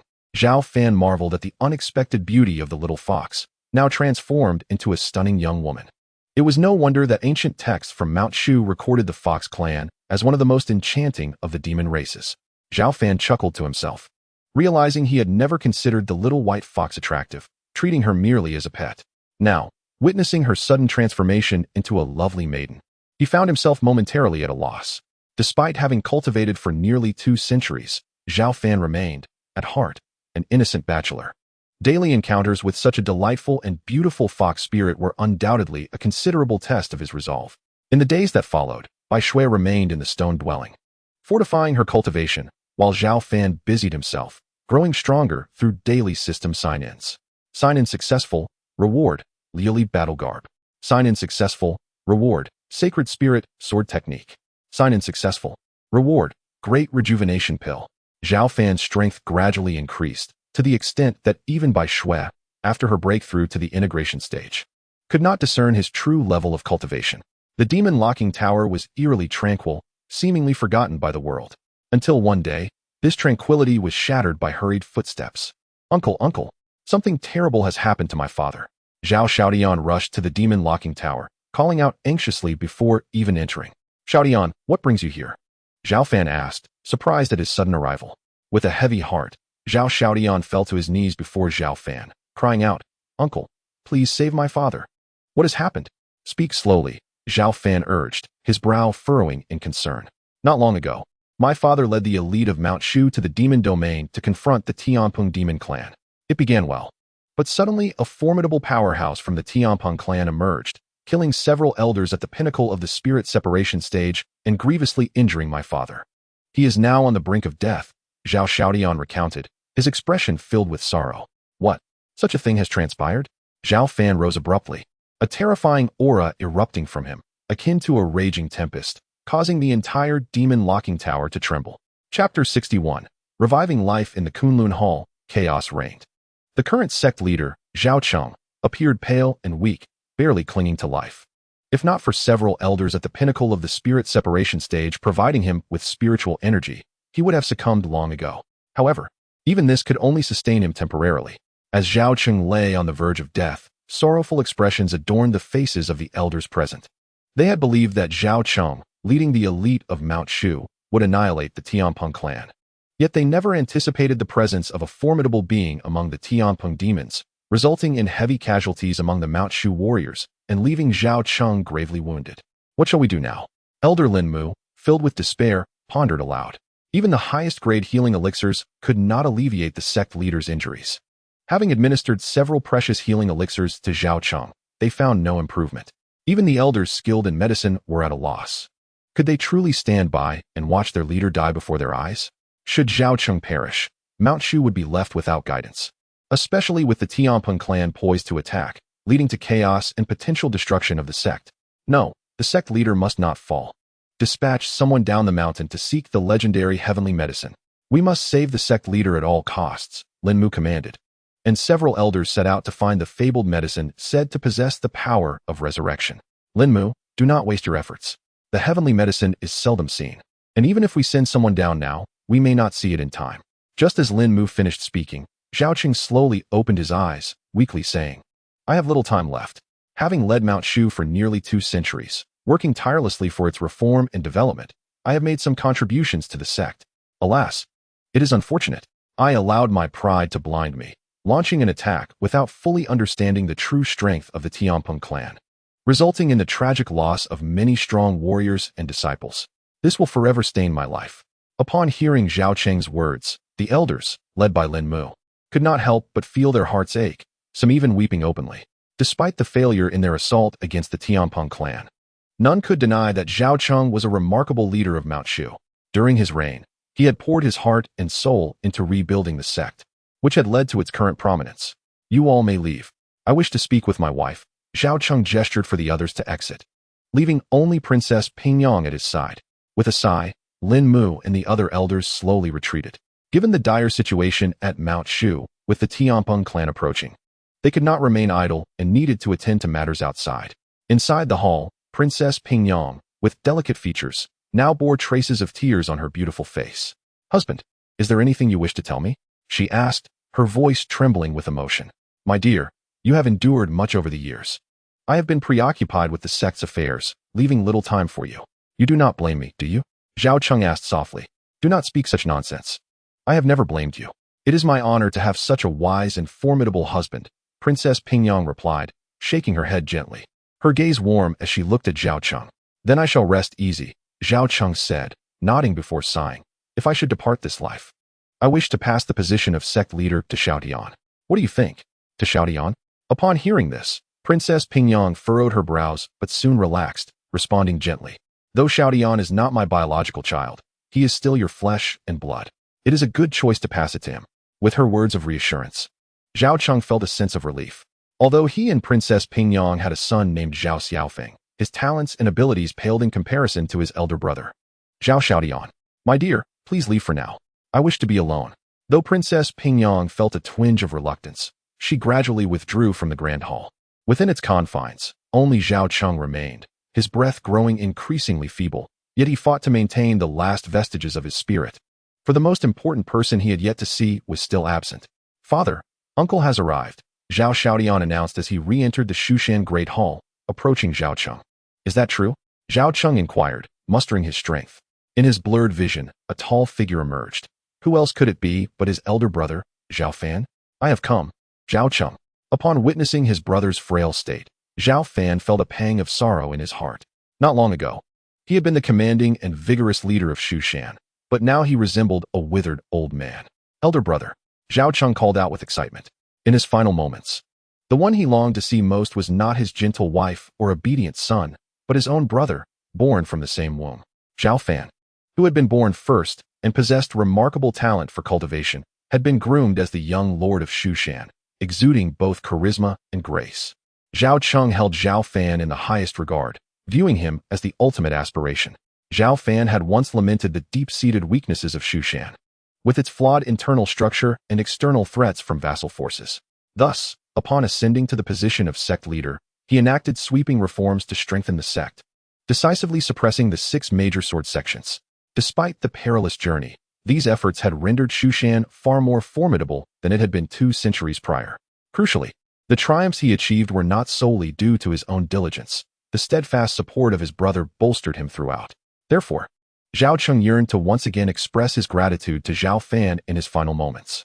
Zhao Fan approached, his demeanor ethereal, akin to a refined gentleman. A smile broke across Zhao Cheng's face, reminiscent of a child's innocent joy. Do not worry, I will save you, Zhao Fan assured, taking Zhao Cheng's hand with a calm, yet resolute tone. Elder brother, I am acutely aware of my condition. My primordial spirit has shattered, and my inner spiritual energy has waned. Even a Grand Luo Golden Immortal could not restore me. Zhao Qing shook his head, signaling Zhao Fan not to waste his efforts. He had resigned himself to his fate. Zhao Fan remained silent, instead invoking the sacred technique of life extension, channeling a surge of vibrant energy into Zhao Qing's body. Under this infusion of life force, Zhao Qing's battered form began to visibly mend. His previously frail body regained a semblance of vitality. Even his pallid complexion started to flush with color. "Uncle, you have truly saved my father," Zhao Xiaotian exclaimed in ecstatic disbelief at the miraculous sight. "Elder brother, what is happening?" Zhao Qing asked, his grip on Zhao Fan tightening, overwhelmed with disbelief, as if caught in a dream. Both father and son were elated, yet Zhao Fan's heart felt a heavy burden. As Zhao Qing had noted, although the sacred technique had astonishing effects, it could only address the physical injuries, not truly revive Zhao Qing. At most, it would grant him a few additional months of life. "Your primordial spirit is shattered. While I have used secret arts to mend your injuries, it merely treats the symptoms, not the root cause. Currently, I can only extend your life for a little over 3 months. Beyond that, I am powerless," Zhao Fan sighed, shaking his head. Chapter 62. The Tianpeng Demon Clan attacks the mountain. Zhao Xiaotian's smile faltered, and he fell to his knees before Zhao Fan, pleading, "Uncle, is there truly no other way? Please, help my father." "Xiaotian, do not trouble your elder brother," Zhao Qing interjected, smiling gently. "I am already content to live a few more months." "Thank you, elder brother." Upon hearing this, Zhao Fan nodded slightly, his previously constricted heart easing a fraction. It is all my fault for being overly ambitious. Envisioning Shushan dominating the immortal realm and leading our elite to attack the Tianpeng Demon Clan. Otherwise, I would not have met such an end. Zhao Qing sighed softly, feeling a tinge of regret. However, there was no point in dwelling on it at that moment. He turned his gaze to Zhao Xiaotian and spoke firmly. "Zhao Xiaotian, listen closely. I am here, father," Zhao Xiaotian responded, wiping away the tears from his eyes as he approached respectfully. "Kneel before your uncle," Zhao Qing commanded, his expression serious. Though puzzled, Zhao Xiaotian complied without hesitation. As he knelt before Zhao Fan, Zhao Qing remained silent, but deep within, he anticipated the significant request his brother was about to make. "Elder brother, over the years, I have diligently worked to strengthen Shushan. Yet we still have a considerable distance to go before true revitalization. If the next sect leader lacks the boldness to continue this momentum, all my efforts will have been in vain. Therefore, I wish for Xiaotian to be the new sect leader of Shushan." "Are you certain?" Zhao Fan arched an eyebrow. While Zhao Xiaotian was Zhao Qing's son, he was still a bastard. Should he assume the position, he would face considerable opposition. "I have given it much thought. And I have also spoken with Pingyang. I hope that once Xiaotian ascends, you will continue to support him, for after all, you have raised this child." Zhao Qing implored earnestly. Upon hearing this, Zhao Fan's gaze brightened as he looked at Zhao Xiaotian, who, though anxious, instinctively straightened his back. "Since your father is willing to entrust Shushan to you, I will not oppose it. But Xiaotian, remember, being the sect leader is no easy task. You must learn from your father," Zhao Fan advised solemnly. "Rest assured, uncle, I will not let you or my father down," Zhao Xiaotian declared, filled with fervor as he bowed deeply to Zhao Fan.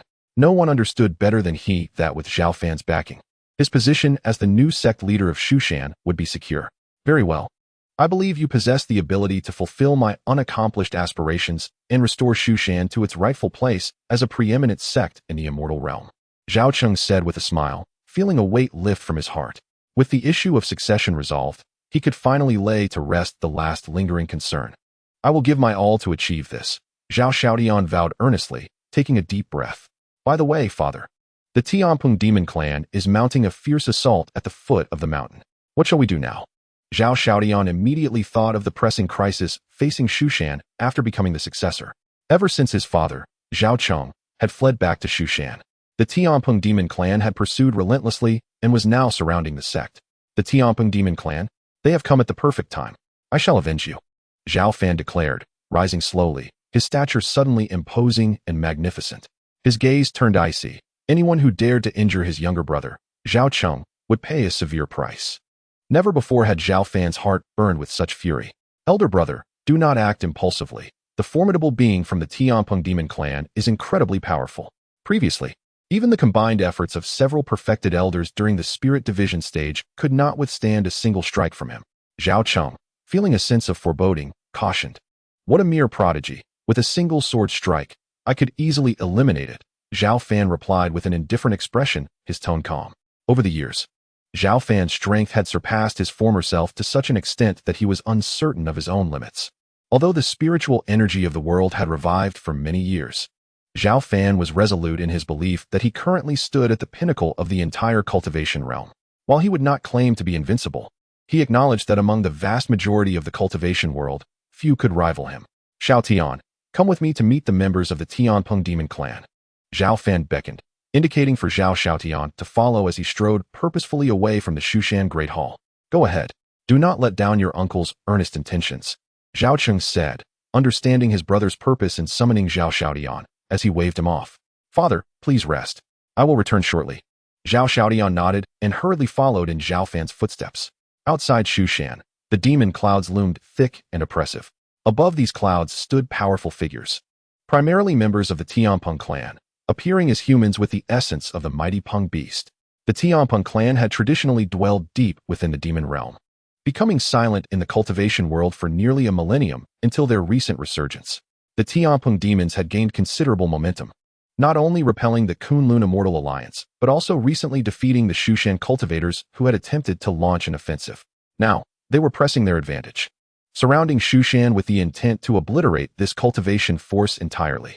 Countless Tianpeng clan members stood in silence, their eyes filled with fervent admiration as they gazed upon a towering figure at the forefront.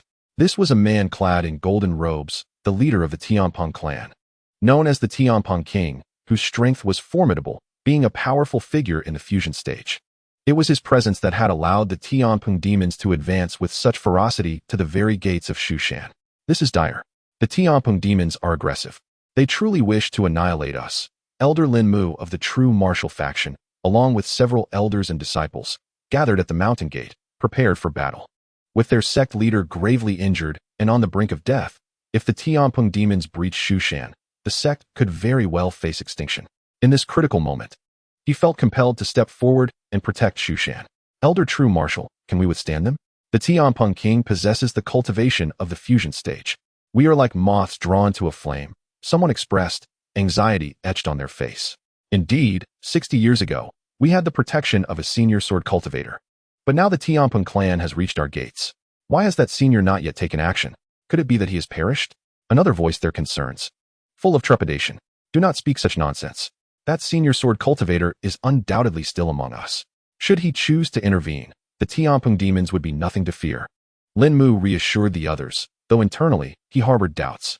If the sword cultivator were still alive, why had he not yet appeared? Listen well, people of Shushan. Withdraw your protective formation immediately and surrender. I can overlook the past and spare your lives. Otherwise, once I breach your defenses, I will unleash a massacre without mercy. The Tianpeng King declared coldly, his voice reverberating like thunder in the ears of all present. What audacity! We have a senior sword cultivator guarding Shushan. If your Tianpeng demons are not afraid of death, come and test us. Elder Lin Mu retorted, his face a mask of anger. Humph, if that is the case. Let that cowardly sword master of Shushan come forth and see how I shall take his life with a mere gesture, the Tianpeng King replied, his gaze icy, exuding an overwhelming aura of demonic power that dispersed the heavy clouds above. His arrogance was palpable, fueled by the knowledge that had he not been wary of the rumored sword master of Shushan, he would have already led his clan into battle. Though the Tianpeng King was supremely confident in his own strength, he did not dare underestimate his opponent. For 60 years prior, the sword master of Shushan had already been a formidable presence in the fusion stage. Such insolence! What arrogance from this demon! Upon hearing the Tianpeng King's words, Elder Lin Mu and the others glowered in anger, yet none dared to step forward to confront him. Even the combined might of several perfected elders had been effortlessly dispatched by the Tianpeng King. Stepping out now would be akin to seeking death. It seems you are merely bluffing. After 60 years, that fusion stage powerhouse of Shushan has surely perished, the Tianpeng King sneered, observing the lack of response from Lin Mu and the others. Without further ado, he lifted his claw and struck. In an instant, the heavens roared, and countless strands of spiritual energy coalesced into a colossal claw, imbued with the force of a thunderous storm, descending upon the protective formation of Shushan. Quickly, activate the protective formation. Lin Mu and the others paled, hastily channeling their spiritual energy into the formation, which erupted in a dazzling display of sword light aimed at the immense claw. Over the years, the protective array had undergone numerous upgrades, becoming exceedingly powerful, especially with the combined efforts of the elders pouring their vast spiritual energy into it, generating a formidable force. Boom! The sword light of the protective array barely managed to hold back the claw, resulting in a deafening clash that reverberated throughout the void. You pitiful insects! What do you intend to use to oppose me? The Tianpeng King scoffed, a surge of demonic energy pouring forth as the claw suddenly solidified, akin to the talons of an ancient golden-winged pong, capable of cleaving the heavens. Bang! In the next moment, the protective array's sword light shattered, and the overwhelming claw ruthlessly obliterated the formation, sending Lin Mu and the others reeling, each one struck down, gravely injured and unable to rise. Perish! The Tianpeng King's eyes glinted with malice as he struck at the gathered members of Shushan with a claw, a terrifying blow from a fusion-stage powerhouse.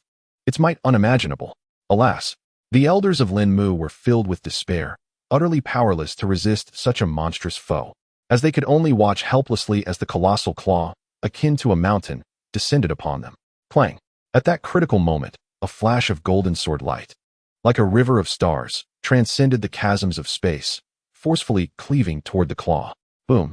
With a thunderous explosion, the claw shattered, the golden sword light advancing unimpeded, aimed directly at the Tianpeng King.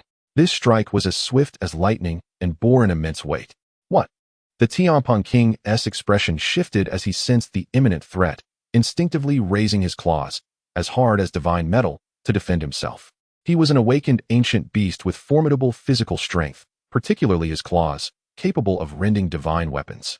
Yet, in the next heartbeat, the Tianpeng King's claws bled, and he trembled violently, as if a great mountain had struck him, sending him hurtling through the air for over 10 miles, shattering several lofty peaks before crashing heavily to the ground.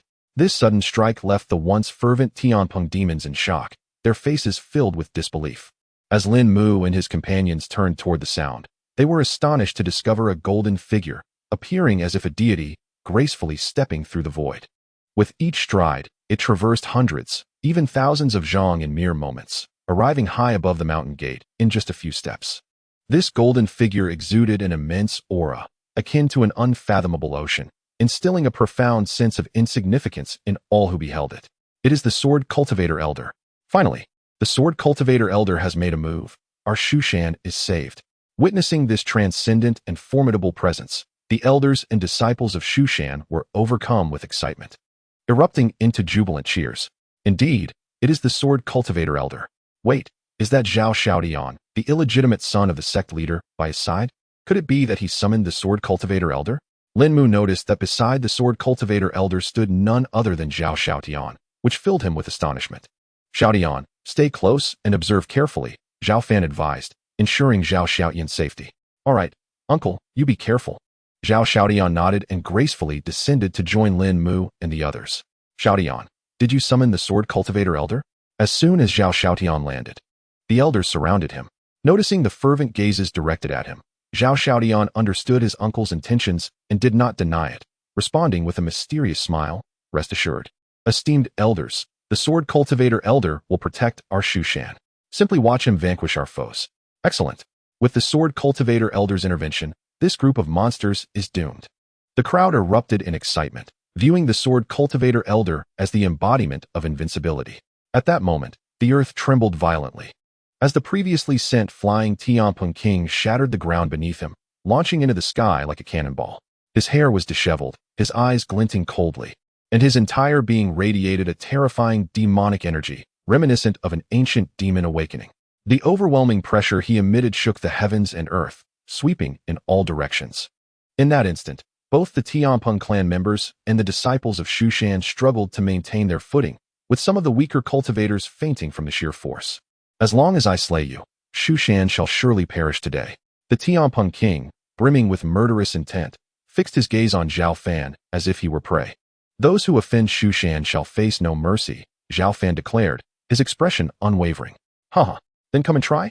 With that, the Tianpeng King's demonic power surged forth, and his form rapidly expanded, transforming into a colossal Tianpeng, its iron feathers glistening ominously, emanating an unimaginable might. This was his true form, capable of shattering mountains and rivers with a mere gesture. Kill! The Tianpeng King spread his wings, charging toward Zhao Fan with the force of a tidal wave. For demonic cultivators, Their most potent weapon is their robust physical form, and the Tianpeng clan stands as a paragon among them. Facing the oncoming behemoth, Zhao Fan remained impassive, wielding his flying sword, Qi Xiao, which emitted a clear, resonant sound. 10,000 swords technique. As he spoke, Qi Xiao sliced through the air, unleashing a beam of sword light even more intense and brilliant than before, illuminating the sky and shattering the heavens with its terrifying sword intent, sweeping outward in all directions. In that moment, countless swords within Shushan responded with a harmonious cry. Tianpeng Devastation Claw. Sensing the might of Zhao Fan's strike, the Tianpeng king felt a chill run through him, but steeled himself to unleash his ultimate attack. Boom! With a thunderous explosion, the terrifying sword light effortlessly shattered the Tianpeng king's proud claws and continued unabated, obliterating his massive form. How is this possible? The Tianpeng king could hardly believe it. He had revealed his true form, his power far exceeding that of his peers.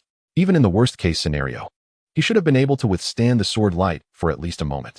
In a desperate bid for survival, he frantically summoned his demonic power to block the impending strike, but it was futile. No, the Tianpeng king uttered a mournful cry of despair, ultimately falling beneath the overwhelming sword light, unable even to escape with his soul intact. With the demise of the Tianpeng king, an eerie silence enveloped the area outside Shushan's mountain gate. Countless members of the Tianpeng clan stood with mouths agape, their expressions a mixture of disbelief and terror. Some of the weaker-willed demonic cultivators trembled uncontrollably, on the verge of collapse. If they had not witnessed it with their own eyes, they would have been unable to accept that the Tianpeng king, their pride and joy, had been slain by Zhao Fan's single strike. He was a powerful being at the integration stage. It cannot be. I must be dreaming. Our clan leader is the mightiest of the Tianpeng clan. How could he possibly be killed? An elder of the Tianpeng clan trembled, shouting in frustration. Elder, it is true. The Tianpeng king is dead. We must flee quickly, or it will be too late. Many strong members of the Tianpeng clan, gazing at the golden figure towering in the sky, were filled with terror, lacking the courage to continue fighting. He seemed to be an invincible sword immortal. Even the Tianpeng king had been slain with a single stroke, leaving those without the integration stage utterly unable to withstand his terrifying aura. Truly formidable. No wonder he is our Shushan's sword cultivator elder. Even a powerful being at the integration stage could not withstand his sword strike. Has the sword cultivator elder truly become invincible in this world? In stark contrast to the despair of the Tianpeng clan, the elders and disciples of Shushan, led by Lin Mu, were filled with exhilaration, unable to contain their shouts of joy. Even Zhao Xiaoyan's face shone with fervor, although he had known his uncle could defeat the Tianpeng king. He had never expected it to be so swift and decisive, slaying the integration stage powerhouse with a single sword strike. That was the Tianpeng king, a being at the pinnacle of the current cultivation world.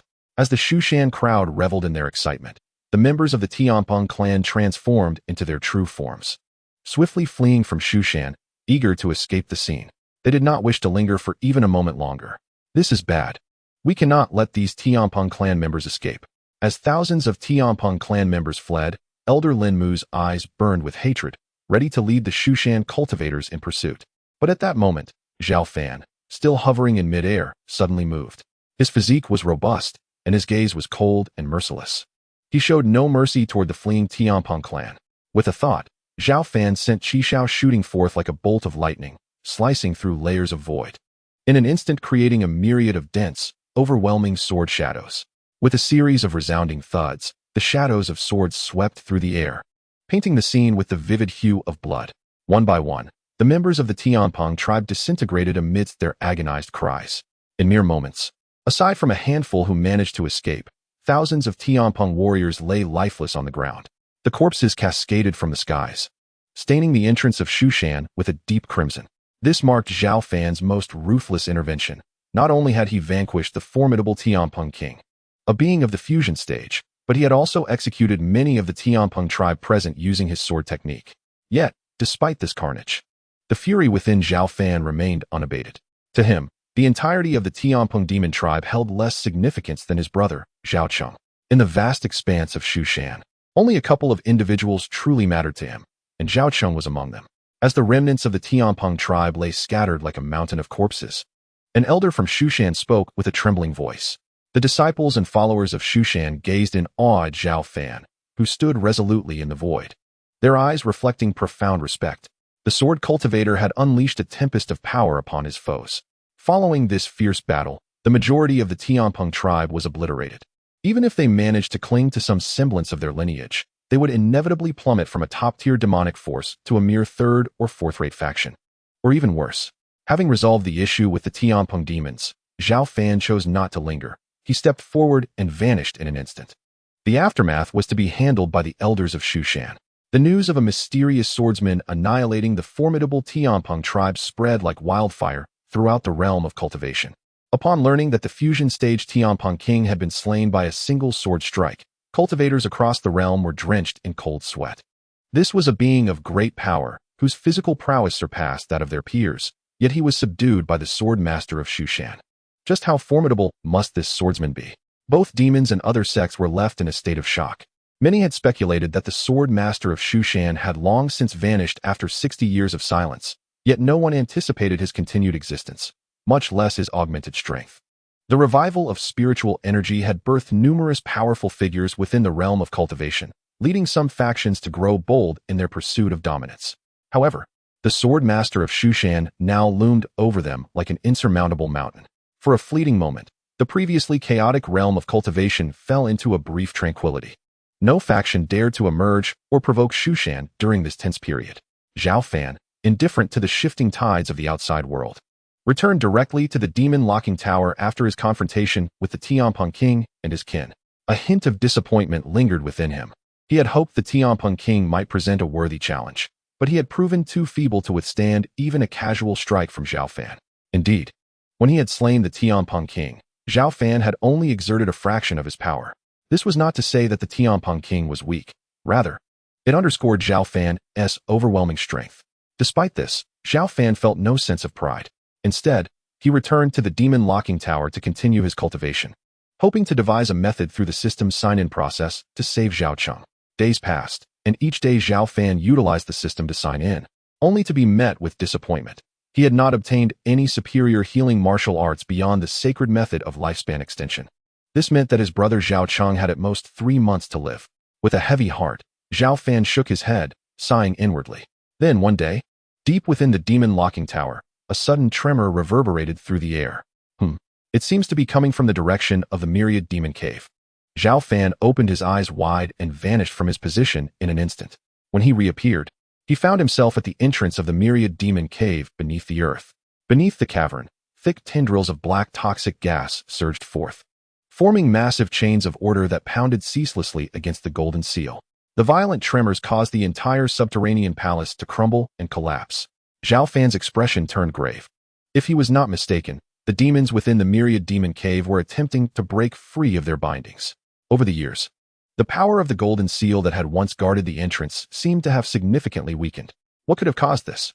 A melodious voice chimed in, and the figure of the white fox, by Shui, appeared beside Zhao Fan. She had been consolidating her cultivation within a stone chamber and had hurried to the scene upon sensing the commotion.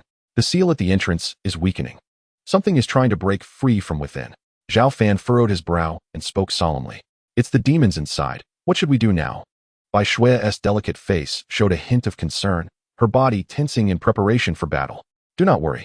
I am eager to test the might of the demons within once more. Zhao Fan gestured for Bai Shui to relax. Previously, when he had just broken through to the initial stage of fusion, he had dared to venture into the myriad demon cave and had managed to escape unscathed after a brief encounter with the dwelling demons. Now, after all this time, he had grown significantly stronger, and even if the demons managed to break free, he was confident in his ability to handle them. Seeing Zhao Fan's unwavering confidence, Bai Shui's bright eyes sparkled, and she felt a sense of reassurance. Boom! As Zhao Fan and Bai Shui watched, torrents of black toxic gas surged forth, ultimately shattering the seal that blocked the cave's entrance. A deluge of poisonous gas flooded in, enveloping both Zhao Fan and Bai Shui. Within the gas, the anguished wails of countless demons intertwined with their ecstatic howls, as though wild beasts, long confined, were finally breaking free from their sturdy cages. How splendid! After being suppressed by the Empress and the ancestor of Shushan for over 30,000 years, I have finally emerged from my confinement. I shall bathe the world in blood and unleash a massacre. A low, thunderous roar erupted, filled with boundless malice. Bai Shui furrowed her delicate brows.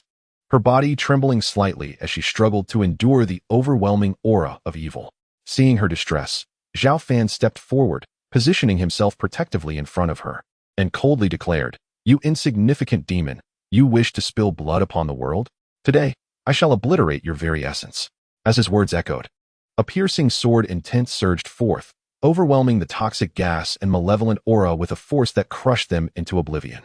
Zhao Fan's hair billowed, his gaze icy as lightning, his figure towering and imposing, radiating a terrifying aura that was unfathomable. What demon, what evil spirit, stands before me? They are but mere trifles. Such potent energy from a cultivator. How can there still be a being like you in this world? This is impossible. As the black toxic gas dissipated, a gaunt, pallid figure emerged, crowned with two horns and eyes blood-red like the depths of hell, an authentic demon. "Come here." Zhao Fan's expression remained impassive as he reached out with a commanding hand, grasping toward the creature with overwhelming authority. "How dare you? I am the demon general of tremors, and you have the audacity to strike at me? Do you seek death?"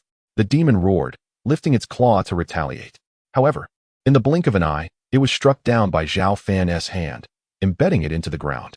Before he could rise, Zhao Fan's foot, imbued with terrifying strength, forcefully pressed down onto the back of the demon, embedding him deep into the unyielding ground. Despite exerting all his strength to struggle, he remained utterly incapable of resistance. The demon roared in fury, his face turning crimson, yet he was suppressed to the point of immobility. What a pitiful state for a demon general. "Reveal your origins, or I shall turn you into blood and mud," Zhao Fan declared coldly from his elevated position. Although the demon possessed considerable power, he was no match for Zhao Fan, who found it effortless to subdue him. Sensing the overwhelming aura emanating from Zhao Fan, the demon's eyes reflected fear, compelling him to respond obediently. "I am a demon from the abyss of 10,000 demons, imprisoned there for over 30,000 years. Zhao Fan raised an eyebrow at this revelation and inquired further, "Who was responsible for your imprisonment?" "That scoundrel, the Empress. Had it not been for her alliance with the ancestor of Shu Shan, I would not have endured such torment," the demon replied bitterly, as if recalling a vendetta. The mention of the Empress and the ancestor of Shu Shan sparked Zhao Fan's curiosity, especially upon noticing the agitation in Bai Shui's demeanor. Having perused the texts in the library, he understood that the ancestor of Shu Shan referred to the founder of Shu Shan, yet the identity of the Empress remained a mystery. Driven by curiosity, Zhao Fan pressed on. "Who is the Empress?" The Empress was a formidable being over 30,000 years ago. Her power was truly terrifying. Together with the ancestor of Shu Shan, she orchestrated the sealing of our entire abyss of 10,000 demons. The demon continued, his face contorted with rage. "To prevent our escape, she constructed this underground palace, fortifying the seal with powerful arrays. But alas, she never anticipated that we would survive and witness this resurgence of spiritual energy." Upon hearing this, Zhao Fan experienced an epiphany.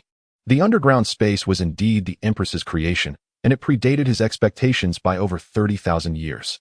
Most crucially, it became evident that the Empress and the ancestor of Shu Shan were acquainted and had jointly subdued the demons of the abyss. Yet, why was there no mention of her in the ancient texts? Zhao Fan's confusion deepened. Had someone intentionally erased her records? "After sealing you within the abyss, where did the Empress go?" Bai Shui interjected, her voice laced with urgency, eager to uncover the Empress's whereabouts. "Who knows? However, the Empress paid a tremendous price to seal the abyss, missing the optimal opportunity to ascend to the celestial realm. I surmise she has likely passed into oblivion," the demon replied. Even though the woman was extraordinarily graceful, to him, she was an arch-nemesis. Had he not been confined within the abyss, he would have long transcended this realm, instead of becoming so feeble as to be subdued by a mere human cultivator. Bai Shui's emotions became complex. The figure of the Empress in her memories, had she truly passed? What was her true origin? Was she perhaps a creation of the Empress herself? With a bittersweet expression, Bai Shui bit her lip, sadness flickering across her delicate features. She had once believed that if the Empress were alive, she could seek answers about her lineage. But now it seemed impossible. "My lord, I have answered your questions truthfully. Can you spare my life?" Though somewhat humiliated, the demon still pleaded. Once, he had been a vibrant figure, dominating a significant portion of the cultivation world and exhibiting immense potential to reach the realm of immortality. Yet, the prolonged confinement in the abyss had caused his cultivation to plummet, rendering him weak. "How many demons remain in the abyss?" Zhao Fan inquired, not hurried to respond to his plea. "Aside from myself, there are dozens, perhaps hundreds." We initially sought refuge in the abyss to evade calamity, gathering many demons. The demon replied, evading calamity? Zhao Fan's brow furrowed. So, you willingly sealed yourselves within the abyss, only to be later trapped by the Empress? Indeed, otherwise. Even with the Empress and that old man, they could not have contained us all, the demon boasted. Are there many such forces in this world that have voluntarily hidden themselves to evade calamity? Zhao Fan continued. Not too many. Various demon factions, as well as Buddhist and Taoist sects, have chosen to seal themselves away, some to temporarily escape a great catastrophe, others to await this era of spiritual revival. The demon paused, then enticingly added, My lord, I see your cultivation talent is extraordinary. To have achieved such a level in this mid-stage of the spiritual resurgence. If you agree to spare me, I can provide you with the supreme demon scriptures from tens of thousands of years ago, along with many top-tier techniques. Are you trying to tempt me? Zhao Fan scoffed. I have no need for your scriptures. You should prepare for utter annihilation. With that declaration, Zhao Fan raised his hand, conjuring a formidable sword intent that instantaneously obliterated the demon, leaving not even a trace of his spirit behind. Simultaneously, Zhao Fan executed several more sword strikes, sealing the cave entrance with overwhelming sword energy. Given his current cultivation level, sealing a cave entrance was trivial, unless a demon of superior cultivation appeared. None could breach the seal. Shall we begin the sign-in? Just as Zhao Fan reinforced the seal, the familiar prompt from the system echoed in his mind. Sign in. Zhao Fan instinctively replied. Sign in successful. Reward. Human Emperor Seal Technique. As the system's voice faded, a profound and powerful martial art materialized in Zhao Fan's mind. The Human Emperor Seal Technique? Zhao Fan was taken aback. It was an immensely powerful technique that utilized supreme spiritual energy to create the Human Emperor Seal. Capable of suppressing mountains and rivers, its might rivaling that of sword techniques. Acquiring yet another formidable skill lifted Zhao Fan's spirits. It seemed the abyss of 10,000 demons was indeed conducive to the system's sign-in, as he had previously acquired the Nirvana Golden Pill here, propelling him to break through to the fusion stage. Was there something unique about this place? While Zhao Fan pondered, Bai Shui, mistaking his silence for concern, softly asked, What troubles you? Nothing much. I was merely contemplating that with dozens, or even hundreds of demons inside, they likely have not all awakened yet. Otherwise, it would be challenging to seal the entrance again. Zhao Fan replied with a slight smile. What if they awaken later? Will your seal still hold? Bai Shui questioned, her gem-like eyes reflecting a hint of anxiety. Do not worry. It should suffice, unless a demon with cultivation far beyond mine attempts to break the seal. Zhao Fan reassured her with a confident smile. Having broken through to the early fusion stage 60 years ago, his cultivation had since surpassed that level by several folds. Unless faced with a late fusion stage demon, none could breach the sword seal he had established. Moreover, judging by the strength of the demons he had just vanquished, those trapped deep within the abyss had likely weakened significantly over the long years, roughly at the early to mid-fusion stage. Certainly, this is merely Zhao Fan's own speculation, and it is difficult to ascertain whether there exist even more formidable demons within. That is reassuring. The little fox, Bai Shui, firmly believed Zhao Fan's words. For since her awakening in the subterranean realm, she had not encountered a human cultivator as extraordinary as him. However, what is your true strength? I have already solidified my cultivation at the initial stage of the fusion realm, yet I am still unable to discern your realm. Bai Shui tilted her adorable little head, her voice ringing clear and melodious as she inquired. Her skin was delicate and fair, her face charmingly beautiful, and a hint of confusion flickered in her large eyes. Roughly at the mid-stage of the fusion realm, Zhao Fan replied with a slight smile, speaking calmly. To avoid disheartening Bai Shui, he refrained from mentioning that, should he wish, he could easily break through the bottleneck and ascend to the late stage of the fusion realm. Mid-stage of the fusion realm? That is not too bad. Bai Shui's face brightened with a smile, her eyes sparkling as she proudly declared, once this fox fairy returns to enhance her training. Perhaps it won't be long before I catch up to you. Filled with confidence, she envisioned herself overpowering Zhao Fan, causing her lips to curl upwards involuntarily. Very well. You must strive diligently then. Zhao Fan discerned Bai Shui's thoughts and merely chuckled, not taking it to heart. Even if she were granted several decades, she would still not be his match. After returning from the subterranean realm, the little white fox was invigorated and resumed her cultivation within the jade coffin in the stone chamber. Meanwhile, Zhao Fan did not remain idle. Within a single day, he had preliminarily grasped the Imperial Seal technique, unleashing the Imperial Seal with a wave of his hand, resembling a majestic divine mountain, its power both formidable and terrifying. Although the Imperial Seal technique possessed considerable might, Zhao Fan remained primarily a sword cultivator, thus he had no intention of delving deeper into its practice. As the saying goes, one may be broad but not deep, or deep but not broad, such is the principle. Furthermore, Zhao Fan had already cultivated the sword control technique and the 10,000 sword technique, along with an even more potent scripture, the Supreme Emperor's Sword Canon. Through prior diligent practice, he had reached a commendable height in swordsmanship, standing unparalleled across the entire Mount Shu. Yet, Zhao Fan felt discontent. In recent years, after he had thoroughly mastered the fourth transformation of the sword control technique, his progress had become exceedingly sluggish, and he had yet to break through to the fifth level, where all things become swords. The primary reason was that he had previously devoted much energy to fortifying his physical body, which hindered his swordsmanship. Thus, in the days to come, Zhao Fan redirected his focus towards the sword control technique and the 10,000 sword technique, swiftly achieving notable advancements. Within less than 10 days, thanks to the innate comprehension abilities of his sword physique, Zhao Fan had initially mastered the fifth level of the sword control technique, where all things become swords. Simultaneously, he elevated the 10,000 sword technique to its third level, significantly enhancing his overall prowess. One day, as Zhao Fan continued his cultivation, a light and graceful footfall echoed from outside the demon-locking tower. It was the day for Zhang Qian to bring him his meal once more. "Senior brother, I've brought your meal." Zhang Qian's tall figure, with smooth, fair skin, bore a sweet smile upon her exquisitely delicate face. Now serving as the law enforcement elder of the discipline hall, she had matured considerably in demeanor since her days as a disciple. Nevertheless, despite the passage of years, her nature remained as innocent and kind as ever. "Little junior sister, you've arrived." Zhao Fan greeted her with a smile, devoid of any pretense. As if he were encountering an old friend, his tone exceptionally casual. In the vast expanse of Mount Shu, Zhang Qian was the only person with whom he could converse and share light-hearted banter. "Senior brother, have you missed me?" Zhang Qian playfully blinked her large eyes, jesting. "Of course, how could I not miss you? I've been longing for your delightful dishes," Zhao Fan replied with a slight grin, teasing her. "Rest assured, senior brother, I've prepared several delectable dishes this time, especially for you," she exclaimed, skillfully opening the food box to reveal an array of fragrant delicacies and fine wines. The dishes were pleasing to the eye, aromatic, and accompanied by a vintage wine, quite splendid indeed. Zhao Fan sampled the food, his face lighting up with satisfaction. Daily cultivation within the demon-locking tower, while fulfilling, could be monotonous. The only joy was savoring Zhang Qian's culinary creations every 10 days. A habit ingrained in Zhao Fan's very being. "By the way, senior brother, do you recall the Tianpeng demon clan that attacked us some time ago?" Zhang Qian hesitated momentarily before cautiously asking. The recent discussions among the disciples of Mount Shu revolved around the slaying of the Tianpeng king and the members of the Tianpeng demon clan by a senior sword cultivator. Knowing that Zhao Fan was the one responsible, she had prepared extra dishes to reward him. "What is the matter?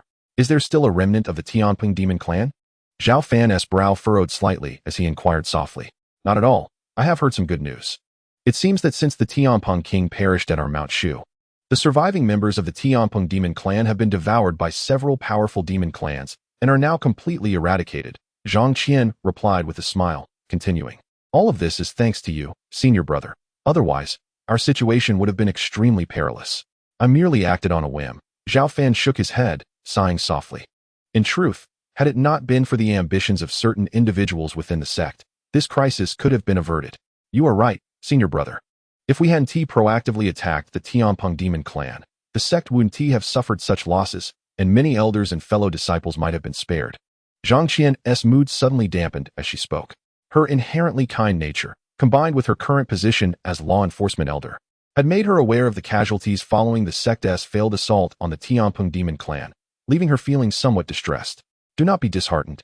If you wish to protect your fellow disciples, then you must train even harder. Only then can you assist them when danger arises," Zhao Fan comforted Zhang Qian. "I will listen to you, senior brother. I also aspire to become a great and formidable cultivator like you, ready to step forward in times of crisis for our sect." Zhang Qian nodded earnestly, her resolve unwavering. "Your determination is commendable," Zhao Fan smiled with approval. Following this, Zhang Qian shared numerous updates with Zhao Fan, including news of her brother Zhao Cheng officially promoting Zhao Xiaodian to the position of young sect master, preparing him for the future succession of the sect leader. However, due to Zhao Xiaotian's status as an illegitimate child, He faced opposition from many elders, yet Zhao Cheng persisted, ultimately forcing the promotion. Zhao Fan did not express much opinion on this matter, as it was entirely within his expectations. As night fell, Zhang Qian departed the demon locking tower with an empty food box, slowly leaving. Within the confines of the demon locking tower, tranquility returned once more. In the days that followed, Zhao Fan paid no heed to the tumultuous events unfolding outside. Instead, he remained within the demon locking tower, engrossed in his cultivation. With the continual resurgence of spiritual energy between heaven and earth, an increasing number of formidable cultivators would soon emerge. Moreover, Zhao Fan remained mindful of the words spoken by the demon that had burst forth from the myriad demons' cave before its demise, warning that numerous terrifying forces, akin to the myriad demons' cave, lay dormant within the world. Once the supreme powers within those forces awaken and restore their might, it will undoubtedly deliver a harrowing shock to the entire realm of cultivation, and Mount Shu will be significantly affected. Thus, in preparation for the potential upheavals to come, Zhao Fan must seize the time to continuously enhance his own strength. He diligently practices the sword control technique and the 10,000 sword art. For these two swordsmanship disciplines form the cornerstone of his abilities. In the blink of an eye, 2 months have elapsed. Zhao Fan sits cross-legged in the void. His physique robust and powerful, his skin emanating a golden sheen, as if forged from celestial gold, exuding an awe-inspiring and transcendent aura. At the same time, waves of sword intent diffuse outward, seemingly minuscule, yet exceedingly perilous, more terrifying than a bolt of lightning, causing the surrounding void to twist and collapse. This is merely the unintentional display of Zhao Fan's might. Within the demon locking tower, an eerie silence prevails. As a gentle breeze stirs, a thin dry blade of grass is lifted by the wind, only to be grasped by Zhao Fan's hand before it can fall. With a resounding boom, Zhao Fan's gaze sparks like lightning. Using the dry grass as a sword, he casually cleaves toward the sky. In an instant, the heavens darken and the winds change. A brilliant sword light effortlessly shattering the dense clouds, carrying the force of creation and nearly cleaving the entire sky asunder. Above the demon locking tower, a colossal rift in the void emerges, its jagged edges fearsome to behold. What is that? The sky has actually split open. Within Mount Shu, several elders sense the disturbance and are immediately struck dumb with fear. Could it be a rare celestial phenomenon? Does it forebode danger for our Mount Shu? An elderly elder, filled with trepidation, voices his concerns. It is highly likely that the sect leader's decision to appoint his illegitimate son as the young sect master, contrary to the will of our ancestors, has triggered this ominous sign. We must persuade the sect leader to reconsider. Despite their considerable strength, these elders remain oblivious to the fact that the rift in the sky is merely a consequence of Zhao Fan's casual sword practice. Furthermore, they mistakenly believe that this is a special omen of impending danger from Mount Shu, attributing all causality to Zhao Cheng's decision to designate Zhao Xiaodian as the young sect master.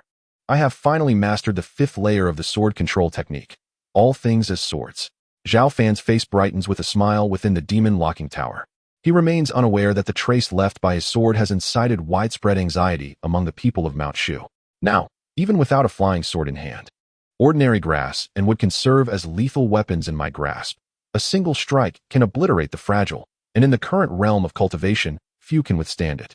Zhao Fan is filled with confidence, for not only has he advanced in the sword control technique, but the 10,000 sword art has also reached its 3rd layer of perfection, just a half step away from the 4th layer.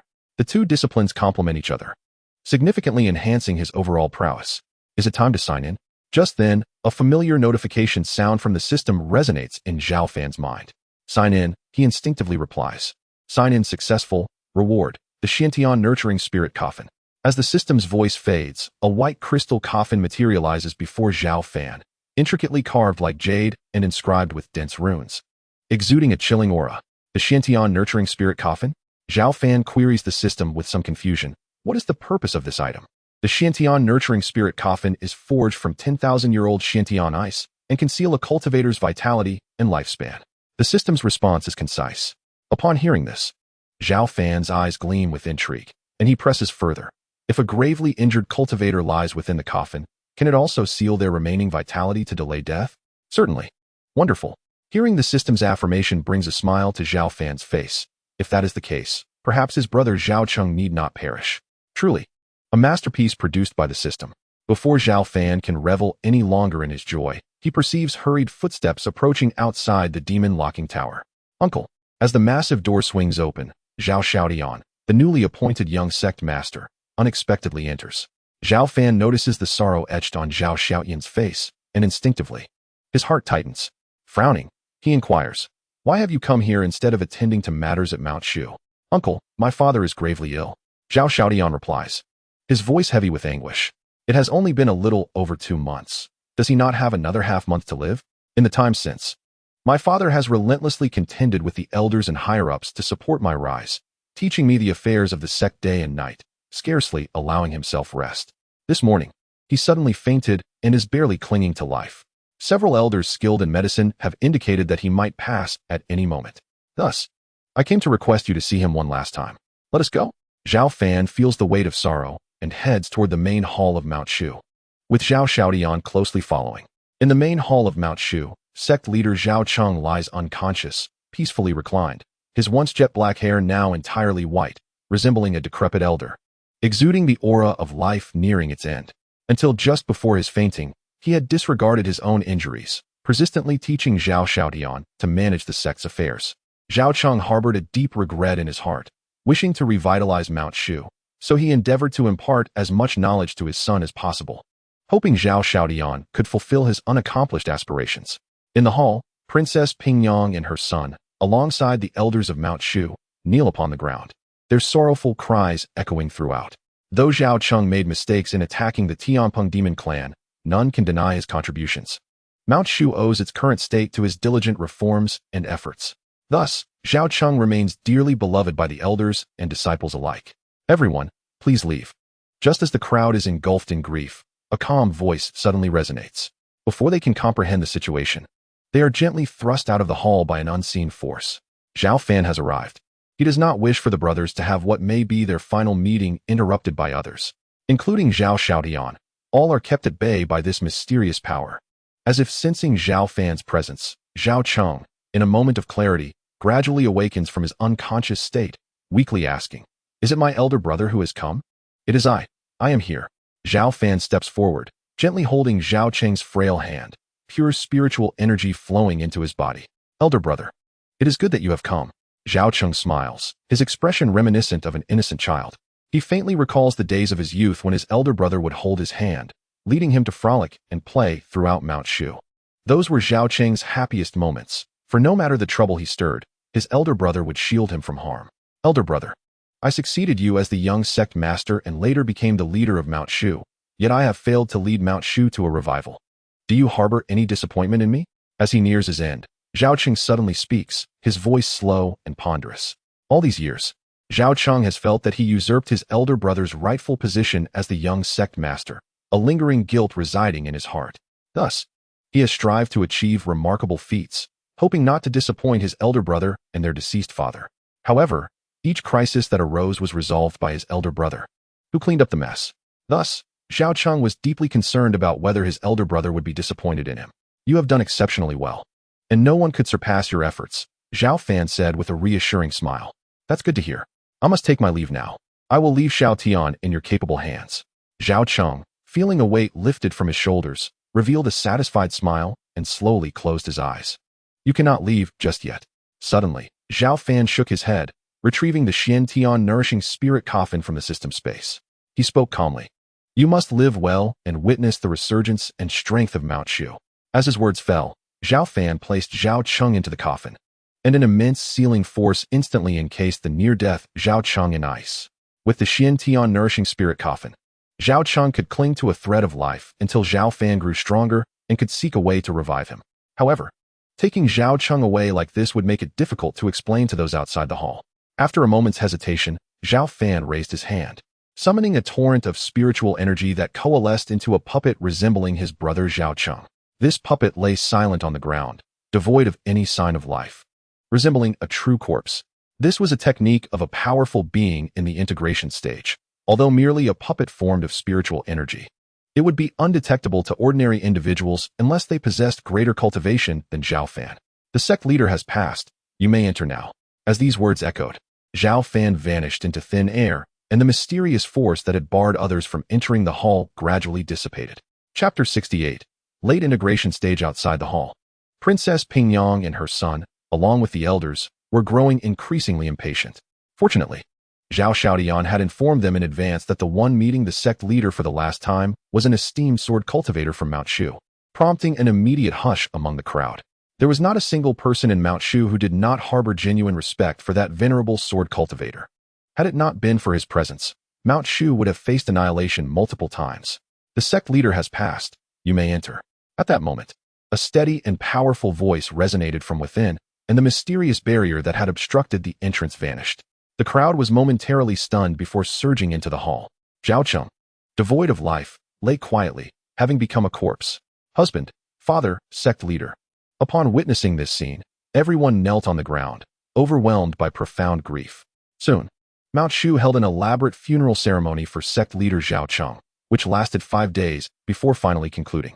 It seemed they had not detected any anomalies. Gazing toward the direction of Mount Shu's hall, Zhao Fan murmured to himself. Although his brother Zhao Cheng was not truly dead, his state was akin to death, trapped in the Xiantian nourishing spirit coffin, much like a living corpse. The entirety of Mount Shu was engulfed in sorrow over the passing of sect leader Zhao Cheng. However, to prevent chaos, the controversial Zhao Xiaotian was elevated to the position of sect leader under the leadership of Elder Lin Mu, despite opposition from several elders. This decision reflected the late sect leader's wishes, and Zhao Xiaotian indeed possessed remarkable talent and formidable cultivation. Once in power, Zhao Xiaotian demonstrated considerable capability, managing to clean up the mess left by the previous sect leader, Zhao Cheng. Initially, Mount Shu had sent its elite forces to attack the Tianpeng demon clan, suffering significant losses. Zhao Xiaotian first ensured the families of the deceased disciples were cared for before continuing the reforms initiated by the sect leader. He did not implement sweeping changes, but rather adhered to the former leader's trajectory, methodically advancing in a conservative manner. Zhao Xiaotian was acutely aware that this approach would stabilize the current situation in Mount Shu while gradually building his reputation, gaining the trust and support of more individuals. At this point, he had yet to firmly establish himself as the sect leader. Though he had the secret backing of his uncle, Zhao Xiaotian, being a young man, possessed his own pride and confidence, refraining from troubling Zhao Fan unless absolutely necessary. Within the demon-locking tower, tranquility reigned supreme, and Zhao Fan paid no heed to the disturbances outside. Since returning from the hall, he had not stepped outside. After enhancing his mastery of the sword control technique and the 10,000 swords art, he continued his cultivation diligently, signing in daily through the system to grow ever stronger. Days passed by. Boom. One day, as Zhao Fan was immersed in his practice, the spiritual energy within him surged dramatically, and a formidable, terrifying aura erupted from him, akin to a tempest soaring into the sky. The entire demon-locking tower reverberated with a deafening roar under this overwhelming presence. Zhao Fan had naturally broken through. Late integration stage. Sooner than I had anticipated, Zhao Fan slowly opened his eyes, his gaze like lightning, piercing several meters into the void. He was not overly surprised by this breakthrough to the late integration stage, as he had accumulated sufficient experience and foundation beforehand. Cultivating in the realm of immortality is a path against the heavens. As one's cultivation level rises, the difficulties typically increase. However, with the revival of spiritual energy in the world, the environment for cultivation had become increasingly favorable. Thus, with the aid of the system, Zhao Fan's cultivation speed far surpassed that of ordinary practitioners. Moreover, he had intentionally suppressed his growth for the purpose of solidifying his foundation. Otherwise, the ascent would have been even smoother. Feeling the boundless power coursing through him, Zhao Fan remained devoid of any arrogance. Instead, he found his mood growing increasingly serene as he began to consolidate his cultivation level. He relished these days of continuous progress in his practice, seemingly forgetting the passage of time. 15 years swiftly elapsed. During this span, Zhao Fan grew stronger, his demeanor becoming as profound and unfathomable as the vast ocean. Throughout this time, he had not left the demon-locking tower, with only Zhang Qian delivering meals every 10 days, and Bai Shui, who remained in the stone chamber, accompanying him in silent meditation. Zhao Xiaotian had not sought out Zhao Fan even once. He had used the 15 years to diligently cultivate support among many in Mount Shu, temporarily solidifying his position as sect leader. 15 years was ample time for the cultivation world to undergo tremendous changes. As the revival of spiritual energy continued, numerous powerful figures emerged, and various factions arose. Some fell tragically, while others reveled in their newfound power. With such events unfolding almost daily in different corners of the cultivation realm, Mount Shu had remained exceedingly low-key during these years. partly due to sect leader Zhao Xiaoyan's conservative style. Yet, more significantly, the harsh failure in the campaign against the Tianping demon clan had extinguished the ambitions of many elders and disciples of Mount Shu to vie for dominance.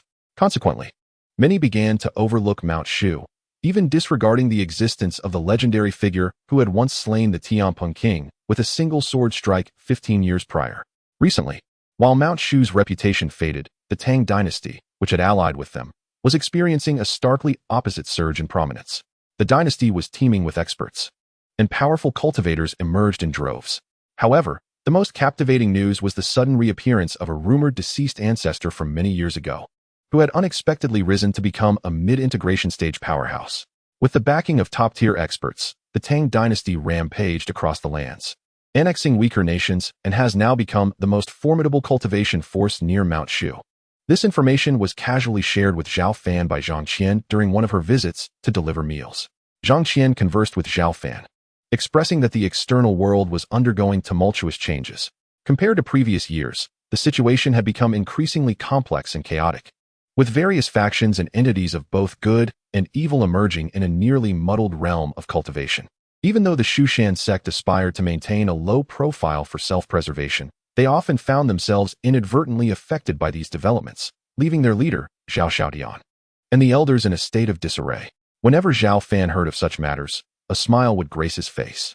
He felt fortunate for not becoming the sect leader of Shushan, as he might have found himself entangled in the same troubles.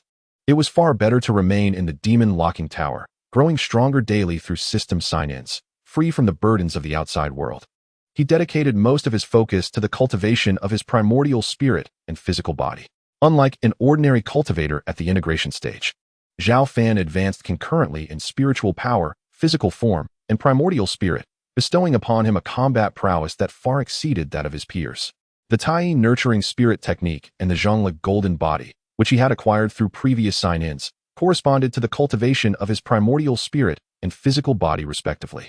Many years ago, Zhao Fan had already cultivated both to a significant level, making further practice increasingly effortless. On this day, as Zhao Fan continued his cultivation, a powerful and astonishing aura suddenly emanated from the nearby stone chamber. It was Bai Shui. It appeared that this little fox had experienced another breakthrough. Zhao Fan smiled to himself, murmuring. Over the years, Bai Shui had spent most of her time sleeping within the jade coffin in the stone chamber. Unlike human cultivators, her slumber was a form of cultivation, allowing her to make substantial progress after each period of rest. To be honest, Zhao Fan envied her. Despite the assistance of the system, he still diligently practiced daily, embodying the archetype of a determined, transcendent cultivator. Yet, in this vast universe, the disparities were remarkable. Bai Shui could become stronger simply by sleeping, a privilege far more comfortable than his own labors. The overwhelming aura persisted for a moment before gradually dissipating. At that moment, a charming and delightful young woman emerged gracefully from the stone chamber. She was exquisitely beautiful, her eyes sparkling like gemstones, her skin fair and elastic, and her figure more alluring than before. Zhao Fan, I want to fight you, Bai Shui declared confidently in a melodious voice. Despite her sweet and delicate demeanor, she was adamant about challenging Zhao Fan. In fact, this was not the first time Bai Shui had sought to spar with him over the past 15 years. Nearly every time her cultivation level increased, she would challenge him, establishing a pattern of minor skirmishes every fortnight and major bouts monthly. Bai Shui, you are not my opponent, Zhao Fan remarked with a sidelong glance, attempting to dissuade her gently. He was reluctant to see the young girl in tears, as it would require considerable effort on his part to console her afterward. Mind your own business, Bai Shui replied haughtily, her confidence unwavering. I have just broken through to the mid-incorporation stage, and I have also recalled several formidable techniques from the demon race. I am certain I can subdue you. Her only remaining obsession, aside from enhancing her cultivation and recovering more memories, was to prove her prowess by overpowering Zhao Fan.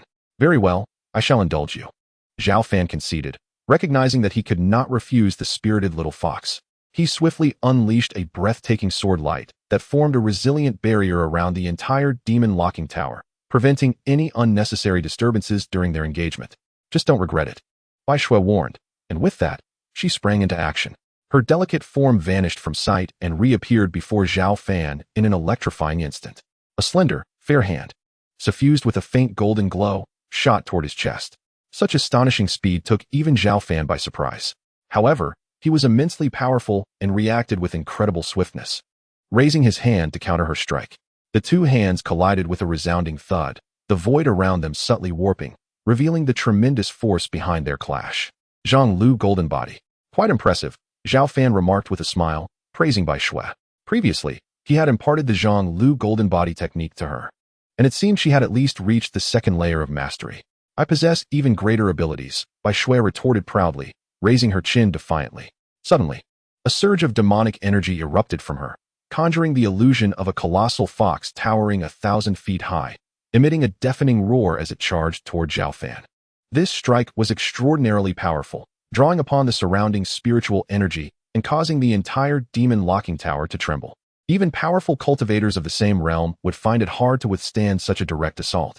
Intriguing, Zhao Fan mused, narrowing his eyes before extending his fingers like a sword and delivering a thunderous slash. The 1,000-foot fox illusion shattered upon impact, with the sword light surging forth, unstoppable, toward Bai Shui. Bai Shui's delicate face shifted as she hastily unleashed a flurry of sharp claw strikes to block, but against this overwhelming sword strike, her efforts were futile. Just as the sword light seemed poised to strike her, it suddenly collapsed and dissipated. Before Bai Shui could react, Zhao Fan gently tapped her smooth forehead with a finger, his voice carrying a hint of amusement. This time, I've won again. Feeling the warmth of his finger, Bai Shui's cheeks flushed, and she jumped back like a startled rabbit, glaring at him in indignation. I have already reached the mid-incorporation stage. Why can't I still defeat you? She exclaimed, frustration evident in her voice. With a bit more effort, if you break through to the late incorporation stage, you should have some chances, Zhao Fan encouraged, not wishing to dampen her spirits. Is that so? What is your current strength? Bai Shui inquired, her large eyes sparkling with skepticism. If memory served, someone had previously said something similar. I am uncertain, Zhao Fan replied with a helpless smile. Wasn't he dismissing her? He genuinely did not know the extent of his current strength. 15 years prior, he had already advanced to the late incorporation stage, and now, after so many years, he had reached the pinnacle of the integration stage. Most importantly, he cultivated the fusion of spiritual power, primordial spirit, and physical form, resulting in a combat capability that far surpassed that of any peer. If you choose not to reveal it, so be it. Once this fox fairy breaks through to the late incorporation stage, I will surely recall more powerful techniques from the demon race and settle the score with you. Bai Shui declared angrily as she turned and retreated back into the stone chamber to resume her slumber. Observing this scene, Zhao Fan found himself both amused and exasperated. Shall we begin the sign-in? At that moment, a notification from the system echoed in Zhao Fan's mind.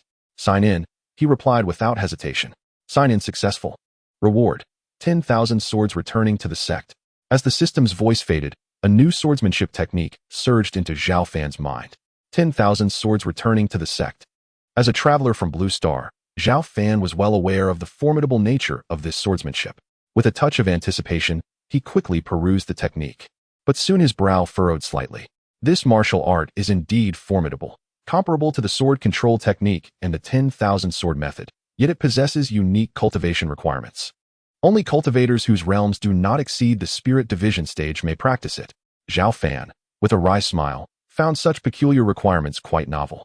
Alas, I have several powerful swordsmanship legacies already. The 10,000 sword method must be set aside or reserved for other fated individuals.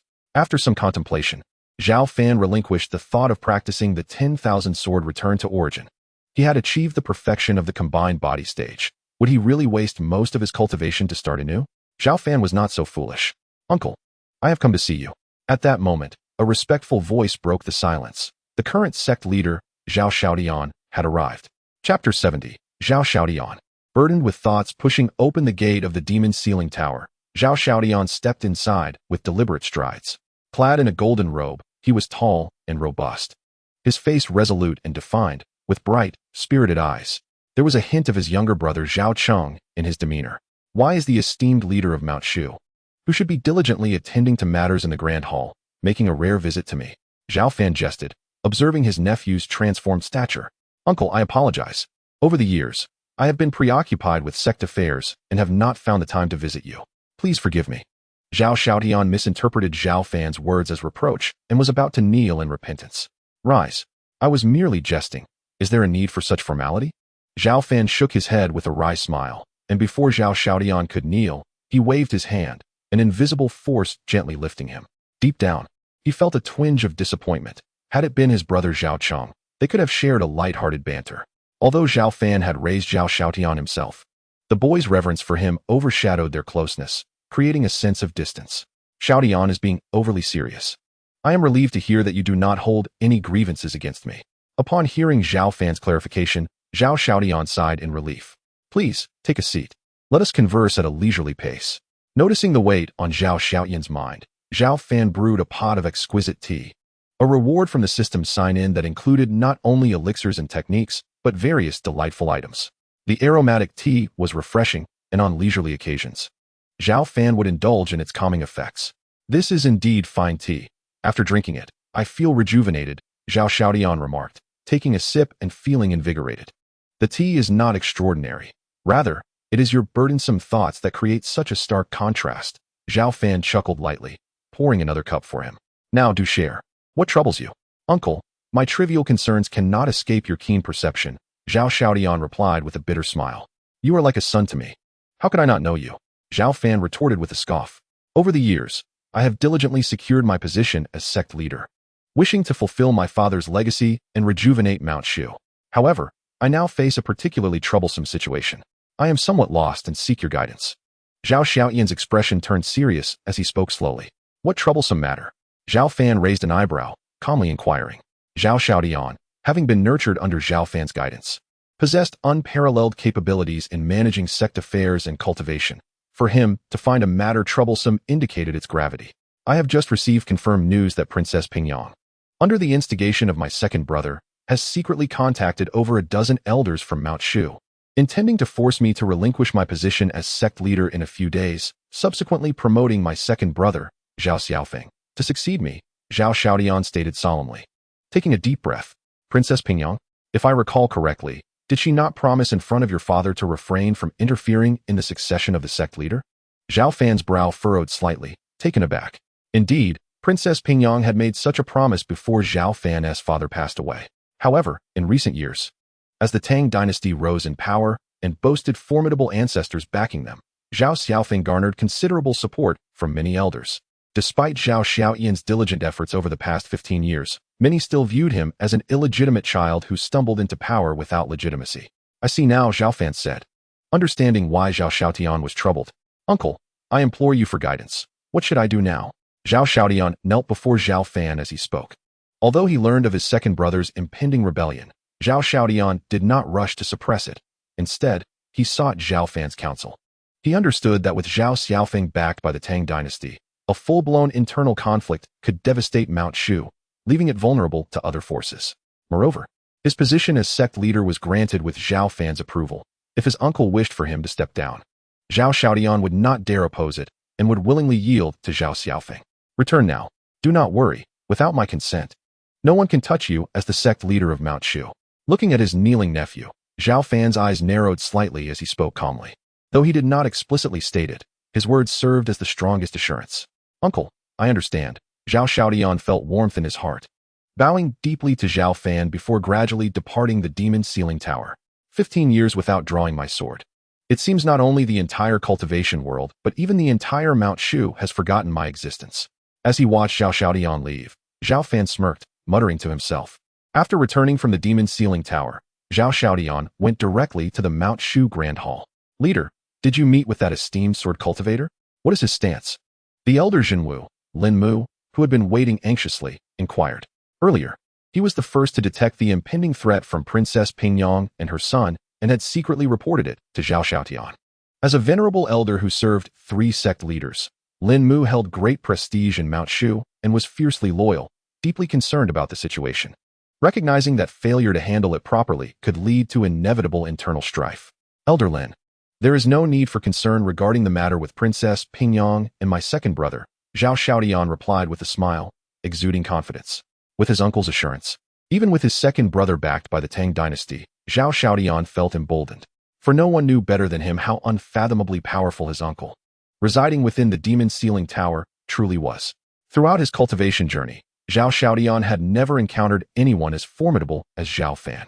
Elder, should we prepare any contingencies? Lin Mu asked hesitantly. No need. Let us observe their performance, Zhao Xiaotian replied nonchalantly, his eyes glimmering with determination. Leader, have you convinced that esteemed sword cultivator to intervene decisively at a critical moment? Lin Mu's expression brightened, suddenly realizing the implication of Zhao Xiaotian's words. If that esteemed predecessor were willing to take matters into their own hands, all the troubles would be swiftly resolved. I am uncertain, but in any case, there is no need for concern. Zhao Xiaotian smiled mysteriously, choosing to keep the suspense for now. Chapter 71. Forcing a resignation in favor of others. Seeing Zhao Xiaotian so composed, Elder Lin Mu felt reassured. As a veteran who had assisted 3 generations of sect leaders, Lin Mu firmly stood by Zhao Xiaotian. Over the years, the latter's capabilities had been evident, as he had deepened and advanced the reforms of his predecessor, allowing Shushan to rapidly recover from the losses incurred during its campaign against the Tianpeng demon tribe. Having reached this point, Lin Mu was unwilling to witness an internal conflict that could squander their hard-earned vitality. Otherwise, the efforts of 2 or 3 sect leaders would be in vain.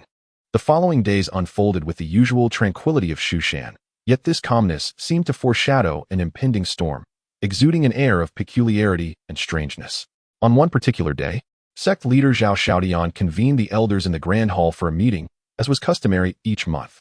This significant gathering aimed to discuss and summarize the sect's future development direction while also establishing detailed sect regulations, making it crucial for all prominent elders of Shushan to attend.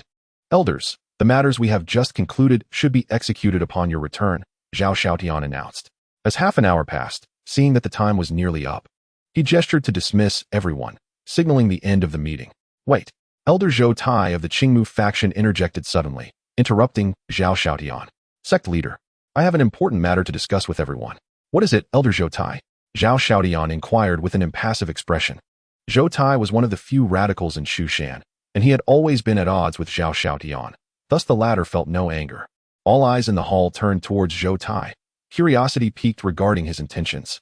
Esteemed elders, I, Zhou Tai, hereby propose that the current sect leader resign and support the ascension of Prince Zhao Xiaofeng, son of Princess Pingyang.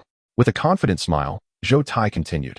It is well known that the current sect leader is a bastard child, and his cautious manner over the past 15 years has rendered him incapable of leading Shushan to resurgence. A wave of uproar erupted in response to Zhou Tai's declaration. Zhou Tai, you are outrageous. The sect leader has held his position for 15 years, and his merits are evident to all. How dare you entertain the thought of deposing him? This is rebellion. An elder who supported Zhao Xiaotian rebuked him fiercely. What merits does he possess? If anyone else were in his position, the outcome would not differ significantly. Zhou Tai scoffed, casting a disdainful glance at Zhao Xiaotian. With a mocking expression, he coldly asserted, the current sect leader is utterly inept, thus I strongly recommend deposing Zhao Xiaotian and welcoming Zhao Xiaofeng to the throne. Elder Zhou is correct. I too believe the current sect leader lacks capability, and resigning in favor of others is indeed the best choice. I concur. We implore the sect leader to resign. With Zhou Tai's words, one elder after another, as if preordained, rose to support the proposal for Zhao Xiaotian to step down. In the blink of an eye, over 20 elders, a third of those present, echoed Zhou Tai's recommendation. This spectacle left the remaining elders astounded. Had Zhou Tai and his supporters lost their minds to dare demand the current sect leader's resignation? Such an occurrence had not transpired in Shushan for millennia. You are committing treason. This is a blatant act of rebellion. Are you not afraid of the consequences? Observing the tide turning against Zhao Xiaotian, his supporters voiced their disapproval, reprimanding Zhou Tai and his faction. These were steadfast supporters of Zhao Xiaotian, having rallied behind him out of genuine admiration for his abilities, also numbering over 20, thus matching the dissenting faction in the Grand Hall. Tension mounted as both sides faced off, the atmosphere thick with hostility, as if a battle could erupt at any moment. Meanwhile, the remaining elders exchanged glances, deliberating before choosing to remain neutral and silent, opting to observe. The Grand Hall descended into chaos, yet Zhao Xiaotian remained remarkably calm, for he had anticipated this turn of events. Alongside him, Lin Mu also maintained composure, fully aware that Zhou Tai's audacity was likely spurred by unseen masterminds. The principal orchestrator had yet to reveal themselves, and as the true martial elder, he found no need to intervene. Enough of this clamor. What issue warrants such disregard for the dignity of the elders? Just as tensions peaked, the hall doors swung open, and a regal beauty entered with graceful strides. Her skin was fair and delicate, her features exquisitely beautiful, and her demeanor poised and elegant, radiating an alluring charm. Greetings, Princess Pingyang. Upon her arrival, the previously bickering elders immediately altered their expressions and respectfully bowed. Princess Pingyang was the wife of the late sect leader Zhao Cheng. Due to her royal lineage and formidable power, she retained the title of princess even after marrying into Shu Shan. Though she had kept a low profile since Zhao Cheng's passing, her influence remained formidable, especially in recent years as her family, the Tang dynasty, rose to prominence, further elevating her status within Shu Shan. Greetings, Princess Pingyang. Even Zhao Xiaodian rose slightly in acknowledgement, recognizing her as an elder in name. Xiaodian, what are these elders arguing about? Princess Pingyang inquired with an icy demeanor, addressing Zhao Xiaodian in a casual tone, showing no regard for his position as sect leader, though aware that she feigned ignorance. Zhao Xiaodian remained unfazed, offering a slight smile as he replied, Elder Zhou Tai and the others are urging me to resign and yield the sect leader position to my younger brother, Zhao Xiaofeng.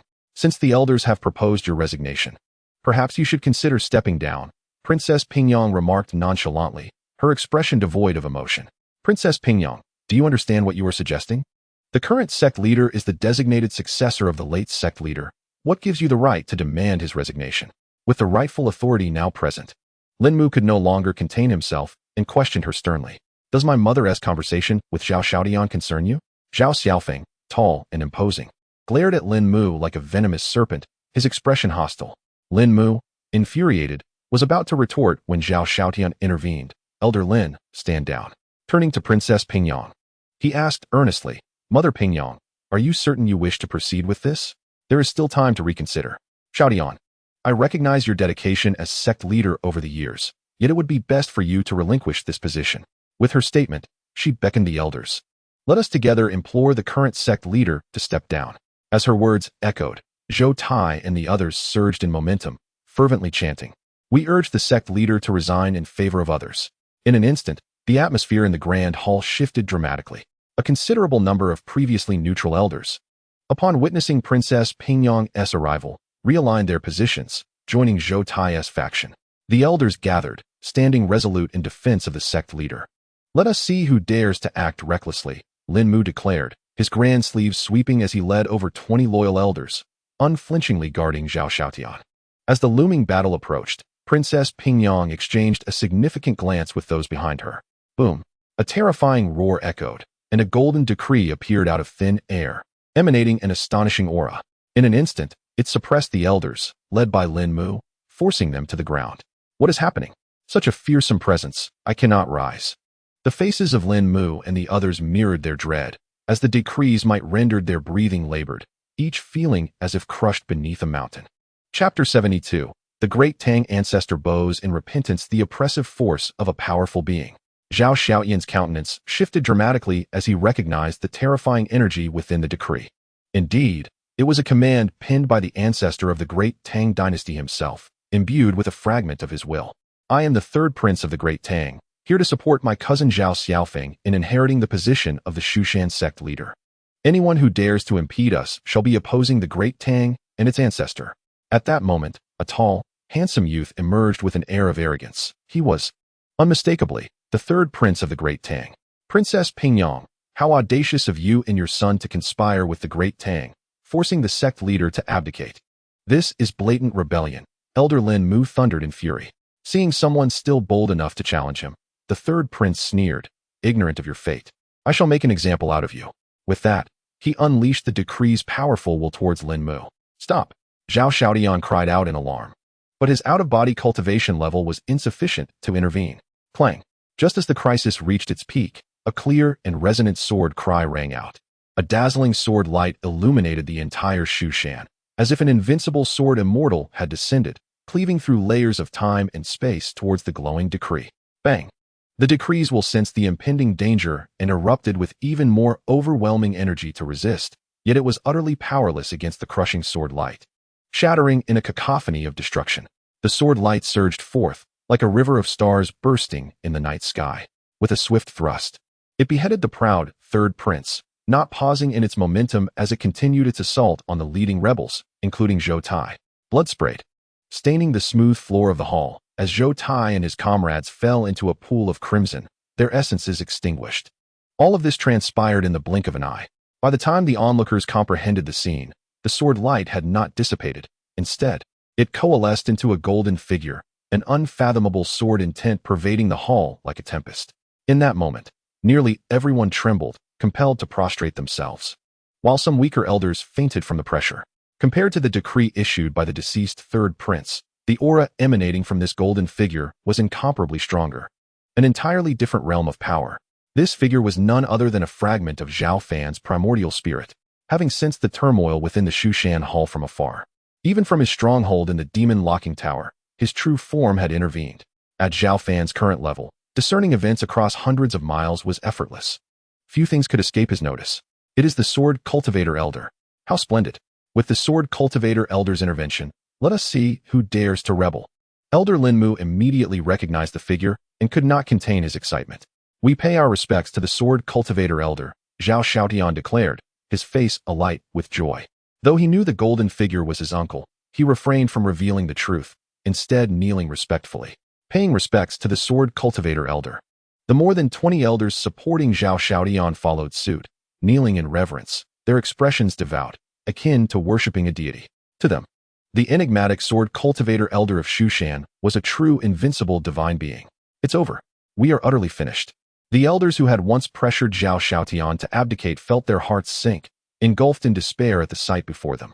The Sword Cultivator Elder's appearance, slaying the third prince and Zhou Tai, was a clear indication of support for Zhao Xiaotian. They were not merely opposing him, but directly challenging the Sword Cultivator Elder, a folly that could cost them their lives. Had they known of the Sword Cultivator Elder's favor towards Zhao Xiaotian, they would never have dared to side with Zhou Tai and support Princess Pingyang. How could this happen? Princess Pingyang's complexion turned ashen. Her support for her son's ascension was predicated on the belief that the Sword Cultivator Elder would not intervene, as historically, he only revealed himself in the face of external threats to Shushan. Moreover, Zhao Xiaofeng was the son of the former sect leader, Zhao Cheng. This was merely a dispute among brothers and should not have attracted the attention of the Sword Cultivator Elder.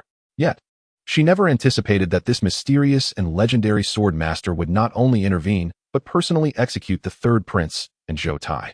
Why do you, a hidden powerhouse of Shushan, choose to support this illegitimate child? Princess Pingyang questioned, her lips biting down in frustration, her earlier poise now replaced by despondency. The punishment for those who offend Shushan is severe, Zhao Fan's emanation replied coldly, evading her inquiry.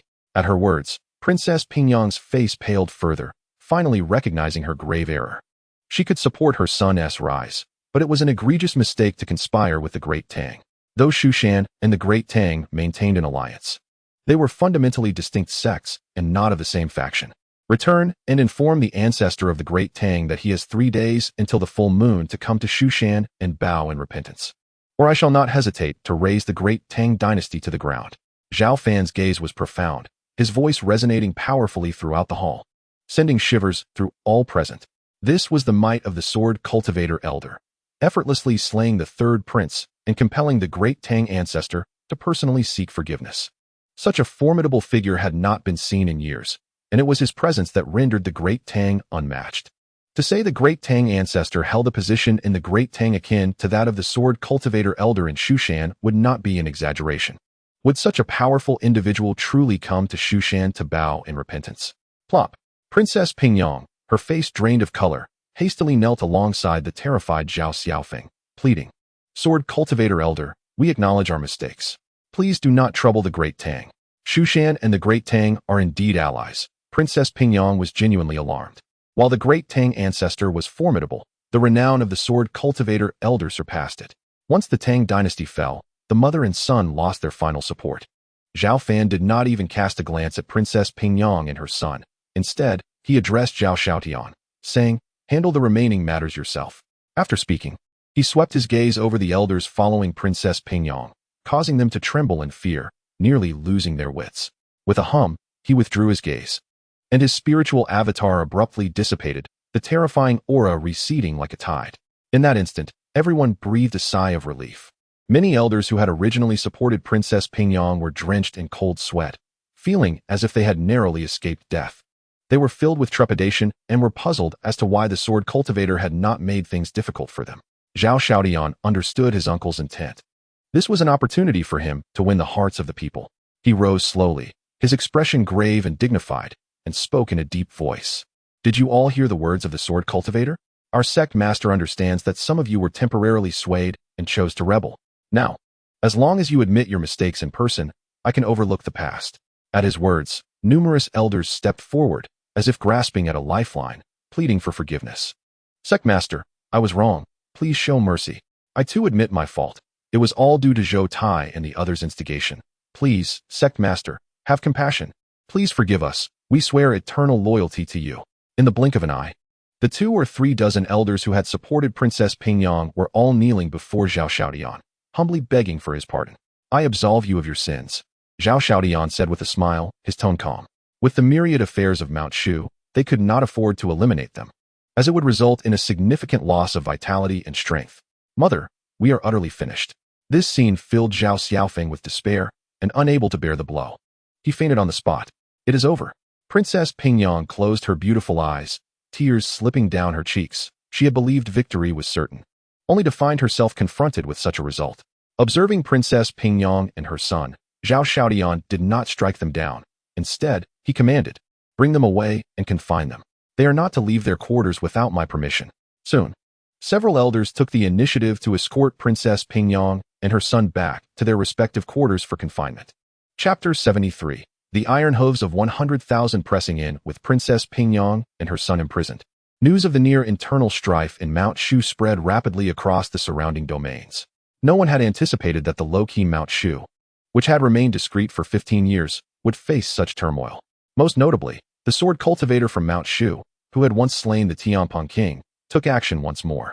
Not only did he slay the Tang dynasty's rebellious third prince, but he also explicitly demanded that the Tang ancestor come to Mount Shu to kneel and confess on the night of the full moon 3 days hence, or face the annihilation of the Tang dynasty. Once the news spread, it caused a tremendous uproar. Over the years, as spiritual energy surged, powerful beings in the cultivation world had emerged, with several formidable entities even at the fusion stage. Coupled with Mount Shu's low-profile operations over the past 15 years, many had nearly forgotten that a mysterious sword cultivator resided within its confines.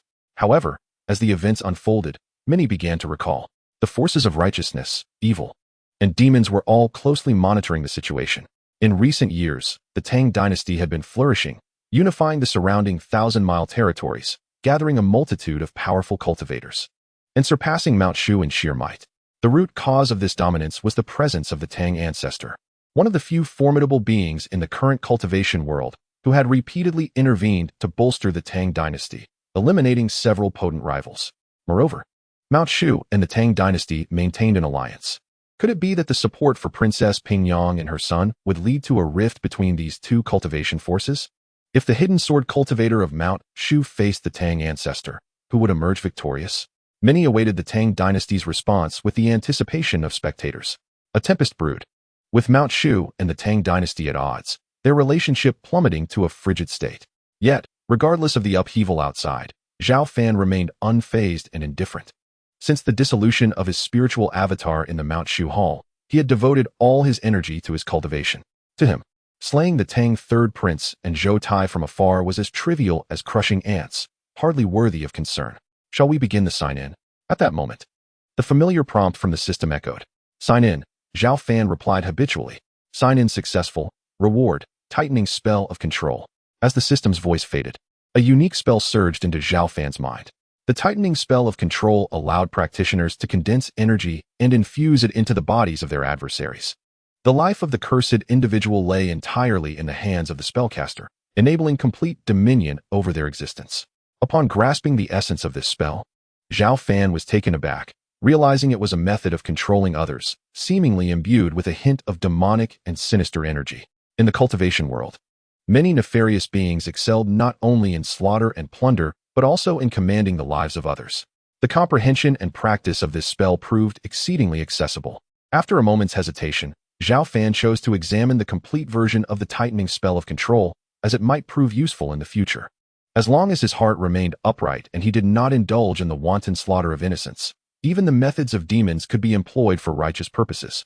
With his remarkable comprehension ability, Zhao Fan was able to condense the spell's energy in less than half an hour. If struck by the spell's energy, even those at the fusion stage would find their lives entirely at Zhao Fan's whim. He chose not to continue his training. Recognizing that such methods were ultimately mere side paths, the true path lay in enhancing one's own strength. The Tang dynasty, how could they possibly take this lying down? The sword cultivator of Mount Shu not only killed my son, but also dared to demand that the ancestor personally kneel and beg for forgiveness on the night of the full moon 3 days hence?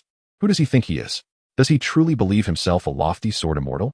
In the grand hall of the imperial palace, the emperor of the Tang dynasty roared like a lion, his voice reverberating loudly. The civil and military officials trembled, few daring to speak, fearing they might become the target of the emperor's wrath. Your Majesty, Mount Shu is being excessively arrogant. If we do not respond strongly, we risk becoming the laughingstock of the world. At that moment, the emperor's most trusted elder slowly spoke. The elder is correct. While we have maintained an alliance with Mount Shu, since they have shown no humanity, we must not be bound by righteousness. Your Majesty, please issue a decree to sever ties with Mount Shu and launch an assault against them. Let the iron hooves of the Tang dynasty thoroughly crush Mount Shu. The elder, held in high esteem, inspired several court officials to rise, fervently advocating for a vigorous response. In recent years, the Tang dynasty had been unmatched, asserting itself as the most powerful force across the 1,000-mile territory. From the exalted emperor down to the civil and military officials, a tremendous ambition and arrogance filled the air. Otherwise, they would not have dispatched the third prince to support Princess Pingyang and her son in their rebellion. Your Highness, you speak truly. Our great Tang dynasty stands strong, bolstered by our revered ancestor. With a glance across the realm, we find ourselves among the foremost powers. Should we endure humiliation, it would not only tarnish my reputation, but also sully the name of the Tang. The emperor, with an impassive countenance and narrowed eyes that glinted with a cold light, let out a scoff and declared, "Did not our ancestor summon the sword master of Mount Shu on the night of the full moon? Then let the 100,000 iron hooves of the Tang accompany our ancestor to the occasion. Your Majesty is wise and formidable. The Tang is invincible. And so is our ancestor." Upon hearing the emperor's words, the civil and military officials promptly knelt in unison, offering their flattery. 3 days swiftly passed, and soon the night of the full moon arrived. Outside the gates of Mount Shu, numerous powerful figures from various sects, both righteous and sinister, gathered, eager to witness the spectacle. "Master, many have come outside. If our ancestor truly arrives this evening, it is unlikely to be a simple matter of bowing and apologizing," said Lin Mu, the elder of the Jinwu Hall, with a hint of concern. Not only he but also other elders shared a tinge of unease and anxiety. Despite the presence of a sword master at Mount Shu, our ancestor had recently aided the Tang dynasty in vanquishing many formidable foes, and his strength was renowned as unfathomable. "Do not fret.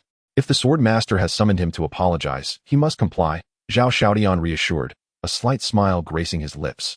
His gaze was resolute, reflecting his blind faith and admiration for his uncle. Boom. At that moment, as if the heavens and earth were in turmoil, the entire Mount Shu shook violently. Caught off guard, the elders were momentarily startled. What is happening? Is there an earthquake?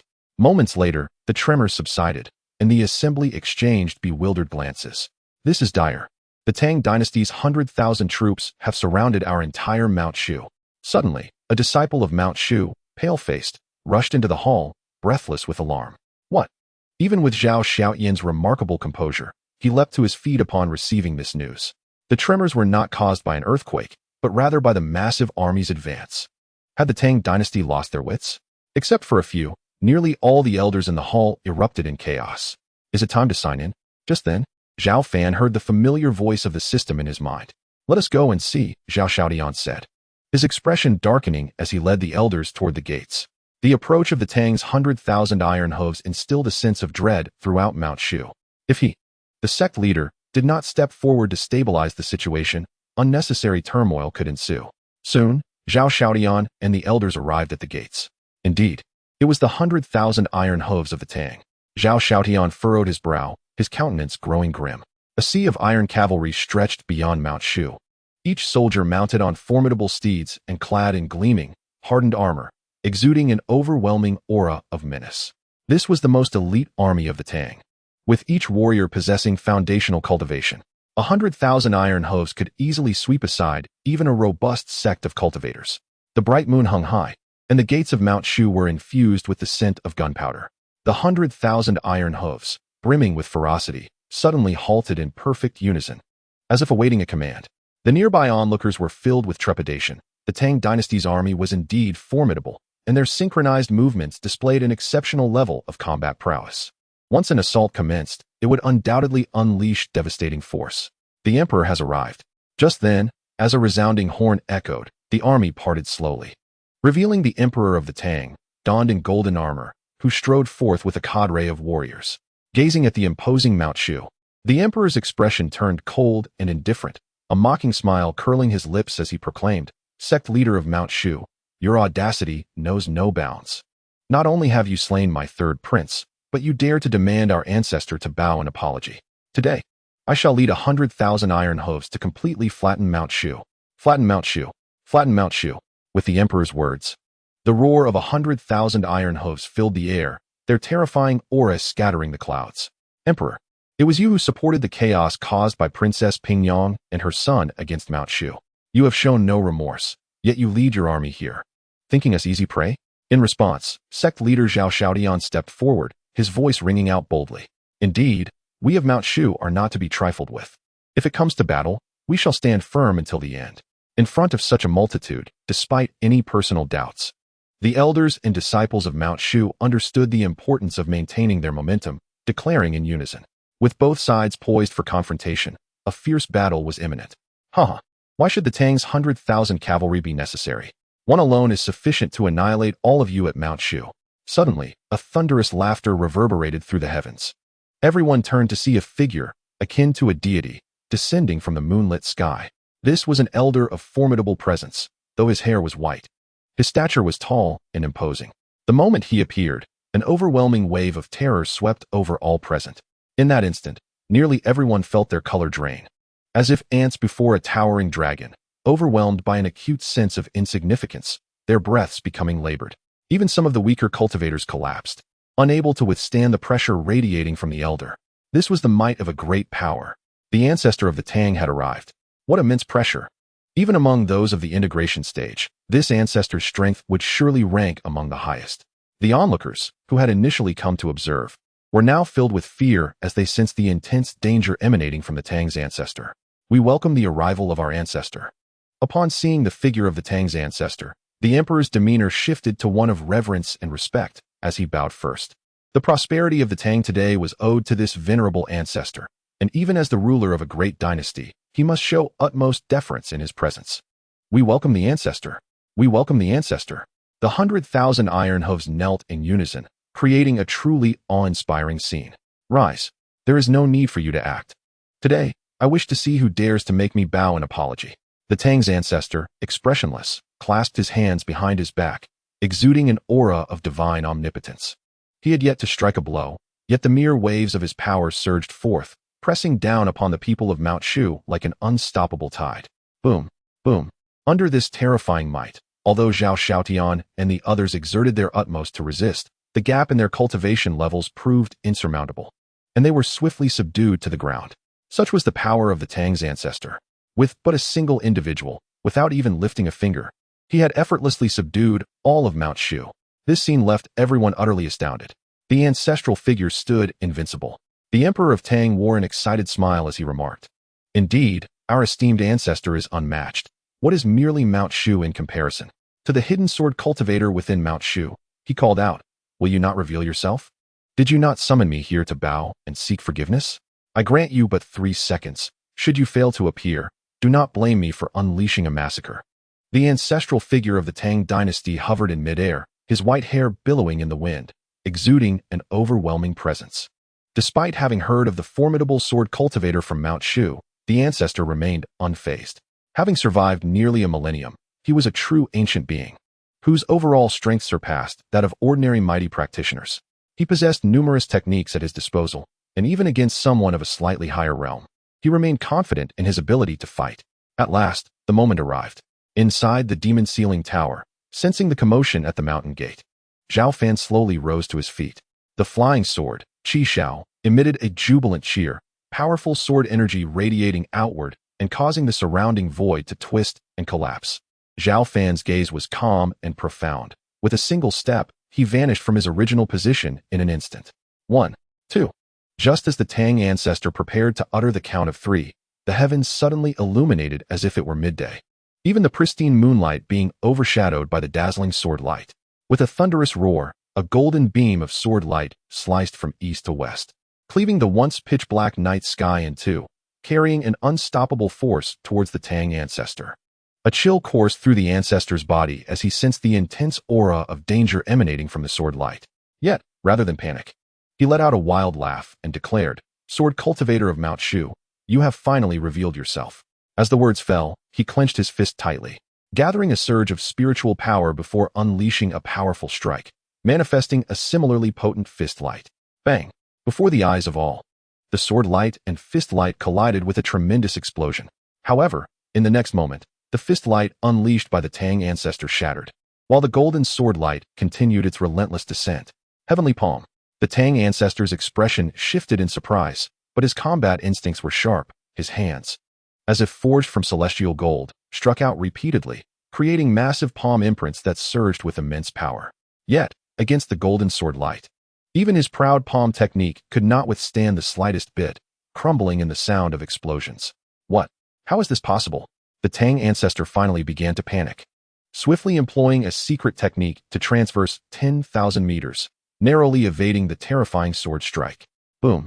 The golden sword light descended, collapsing a towering mountain, sending plumes of dust soaring into the sky. Chapter 75. Submission. Gazing at the crumbling mountain, the Tang ancestor's face paled, beads of cold sweat forming visibly on his forehead. Had he not employed his secret technique to evade, his fate would have been severe injury, if not death. To evade a mere sword strike of mine. You possess some skill. Before the Tang ancestor could fully process this, a figure cloaked in golden light suddenly appeared in the void. He stood tall and imposing. Like a celestial sword, Immortal descended to the mortal realm, exuding an aura as deep and unfathomable as the ocean. This figure was none other than Zhao Fan.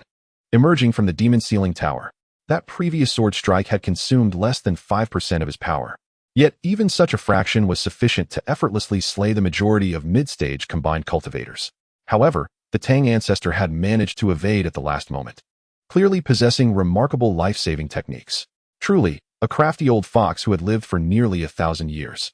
A single sword strike had nearly led to the demise of the Tang ancestor, leaving all present speechless in disbelief at the sudden appearance of Zhao Fan. Is this the enigmatic sword master of Mount Shu? He is truly unfathomable. To what extent is his strength? Even the Tang ancestor has been forced into a disadvantage by a single sword. Nearby onlookers, sensing the ethereal, yet potent sword aura emanating from Zhao Fan, experienced a chilling fear. It felt as though they were facing a transcendent sword immortal. Even without striking, the sword's aura was enough to rend the heavens and the earth. The sword cultivator elder has arrived. With his presence, even the Tang ancestor is destined to face defeat. Please, venerable sword cultivator, display your might and protect Mount Shu. Witnessing the transcendent golden figure resembling a sword immortal, the elders and disciples of Mount Shu erupted in excited shouts. In their eyes, the sword cultivator elder symbolized invincibility, a being comparable to the divine. At last, my uncle has made his move. The Tang ancestor is bound to lose. Zhao Xiaodian, feeling unburdened, revealed a slight smile.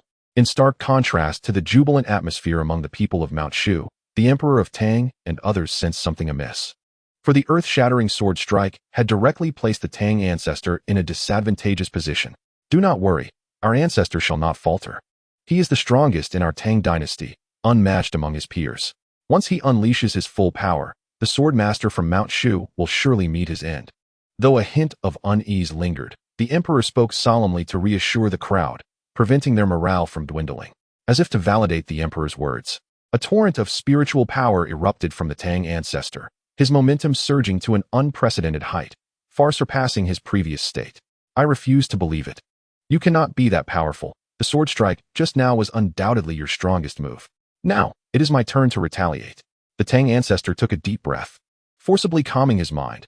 He did not believe Zhao Fan surpassed him by much, certain that he was merely putting on a show. Furthermore, in front of so many witnesses, he could not allow himself to appear timid. Otherwise, the reputation he had built over nearly a millennium would be utterly destroyed. Heavenly Strike. The Tang ancestor wasted no time, directly employing his most powerful attack, summoning the spiritual energies of heaven and earth, forming hundreds and thousands of meteoric forces, each capable of shattering mountains and cleaving the earth. The heavens dimmed, and the sun and moon lost their radiance. The pitch-black sky was filled with a dense array of meteoric forces, exuding an aura of destruction, producing a deafening roar as they hurtled towards Zhao Fan. The overwhelming energy waves threatened to obliterate everything, radiating outwards. In that moment, nearly everyone trembled, experiencing an ineffable sense of suffocation. Some less powerful cultivators could not withstand the energy's residual force, spewing blood and being thrown back. Facing the Tang ancestors' ultimate attack, Zhao Fan appeared remarkably calm, seemingly unfazed. Without any visible movement, the flying sword, Qi Xiao, shot forth, its sword intent frighteningly powerful, slicing through effortlessly. Boom! As the sword fell, countless meteoric forces were obliterated. Qi Xiao, unstoppable, almost instantaneously reached the Tang ancestor. Not good. The Tang ancestor's face contorted in horror. He hastily activated his secret technique to teleport away, but was still a moment too late, the terrifying sword energy grazing him. Bang! The Tang ancestor was sent sprawling thousands of meters away, his body drenched in blood, his aura severely weakened. Though he had not perished on the spot, he had sustained unimaginable injuries. Flee! His face a mask of terror, he disregarded all notions of dignity and sought to escape like a streak of light. Zhao Fan frowned slightly, then stepped forward as if traversing layers of void, instantly intercepting the great Tang ancestor. Before the great Tang ancestor could react, he was ensnared by an invisible force, immobilized and utterly helpless. The scene elicited shock and uproar among all present. No one had anticipated that the seemingly unfathomable great Tang ancestor would be defeated, and even more astonishingly, suppressed on the spot by a mysterious sword cultivator from Mount Shu. Your Majesty, the ancestor has fallen. We have lost. It is all over now. Witnessing the great Tang ancestor subdued, the generals surrounding the Tang emperor were thrown into a state of panic. Even the once ironclad 10,000 cavalrymen became disordered. This must be a dream. The ancestor cannot lose. The Tang emperor's eyes widened in disbelief, his entire being suffused with a sense of helplessness. Truly, the sword cultivator is formidable. They have indeed vanquished and subdued the great Tang ancestor. I always knew the sword cultivator was invincible. Unlike the despair of the Tang emperor and his companions, the elders and disciples of Mount Shu erupted in jubilant cheers, their spirits soaring to the heavens. From his elevated position, Zhao Fan gazed down at the great Tang ancestor, a hint of murderous intent flickering in his calm eyes. The ancestor's power was not to be underestimated, and he possessed special life-preserving techniques. Otherwise, he would not have survived to this moment. Do not kill me. I am willing to serve you like a beast of burden. I implore you, esteemed senior, to overlook my past transgressions and grant me a path to survival. In the face of imminent death, the great Tang ancestor's previously imposing demeanor crumbled into desperate pleas. Having lived for nearly 1,000 years, his will to survive far surpassed the ordinary. As long as he could live, reputation and pride mattered little. Zhao Fan raised an eyebrow, displaying a moment of hesitation. The ancestor was indeed powerful, had he not encountered Zhao Fan. Even a late-stage cultivator would find it challenging to contend with him. I may spare your life, but you must lead the great Tang dynasty to join Mount Shu. Otherwise, do not blame me for my lack of courtesy, Zhao Fan stated calmly after a moment of contemplation. Of course, as long as you allow me to live, I will do whatever you command. I will immediately persuade the Tang emperor to surrender, and from this day forth, I am willing to devote myself entirely to Mount Shu. The great Tang ancestor clung to this last straw, fearing Zhao Fan might change his mind. At that moment, even 1,000-fold courage would not compel him to defy Zhao Fan. Restraining spell. Despite securing the great Tang ancestor's promise, Zhao Fan did not trust him. Instead, he conjured a spell, channeling its energy into the great Tang ancestor's body. Esteemed senior, what are you doing? The ancestor gasped in shock. I have implanted a spell within you. Should you harbor any ulterior motives in the future, your life and death will rest solely upon my thoughts. Zhao Fan pronounced with deliberate clarity, causing the great Tang ancestor's heart to race and cold sweat to pour forth. The great Tang ancestor felt tears of despair welling up. Yet he had no choice but to accept his fate. He never imagined that after nearly a millennium of existence, he would fall so carelessly at Mount Shu. Tang Emperor, instruct your men to lay down their arms and surrender. From this moment, the entire great Tang shall merge with Mount Shu. Taking a deep breath, the great Tang ancestor approached the Tang Emperor and others, uttering bitterly, Ancestor. The Tang Emperor's face turned ashen, unable to accept this outcome, and he fainted on the spot. Within the great Tang dynasty, the ancestor held absolute authority, and witnessing Zhao Fan's unfathomable strength, the Tang people had already lost their will to resist, laying down their weapons and choosing submission. The contrast of this scene left the powerful figures observing from afar in utter shock. Just moments prior, the great Tang ancestor and the Tang emperor had proclaimed their intention to obliterate Mount Shu, yet now they resembled lost dogs, choosing to submit in order to survive. What an absurdity! However, none of the onlookers dared to laugh, for the sword cultivator from Mount Shu was undeniably formidable. Zhao Fan's gaze was icy, his physique tall and robust, enveloped in a golden radiance, resembling a sword immortal descending to the mortal realm, exuding an aura of transcendent power. He cast a fleeting glance at the crowd, then vanished from sight, the terrifying aura of his swordsmanship receding like a tide. Has he discovered our presence? What formidable insight he possesses! In the depths of the void, several shadowy figures stood, merging with the fabric of the universe, invisible to ordinary cultivators. Yet, upon Zhao Fan's gaze sweeping over them, each felt a jolt of fear, as if they were under the scrutiny of death itself, filled with profound unease. These figures were formidable beings from the realms of righteous and demonic cultivators, some even stronger than the great Tang ancestor. Yet at this moment, all were tense, fearing Zhao Fan might turn his attention to them. They perceived that Zhao Fan's suppression of the great Tang ancestor was executed with such ease, his power seemingly as unfathomable as the ocean. Even if they were to strike, the outcome would likely mirror that of the great Tang ancestor. It must be an illusion. He hasn't detected us. As Zhao Fan withdrew his gaze and vanished, the figures slowly exhaled in relief. With such a sword cultivator guarding Mount Shu, we are not in a position to provoke him. It would be wiser to return and cultivate diligently, awaiting a time to grow stronger. The same goes for me. The revival of spiritual energy is accelerating. One day, I shall stand proudly in the realm of cultivation. The battle concluded, and the hidden powerful beings had no reason to linger, swiftly departing. They were among the few remaining formidable cultivators, yet after witnessing Zhao Fan's prowess, they recognized their inadequacies and resolved to return to their respective sects to enhance their cultivation. The cultivation environment was improving, not only with the rapid revival of spiritual energy, but also with the gradual repair of the previously fragmented heavenly pathways. Although they temporarily acknowledged their inability to match Zhao Fan, they harbored strong confidence that, with the foundation of their sects and the benefits of the changing environment, they would eventually catch up to this mysterious powerhouse from Mount Shu, perhaps even surpass him in the future. The departure of these top-tier cultivators went unnoticed by others, as silent as their arrival. On the night of the full moon, the great Tang dynasty, with its 10,000 cavalry, surrounded Mount Shu in a grand display. The great Tang ancestor personally engaged, yet ultimately, he was subdued by the mysterious sword cultivator from Mount Shu.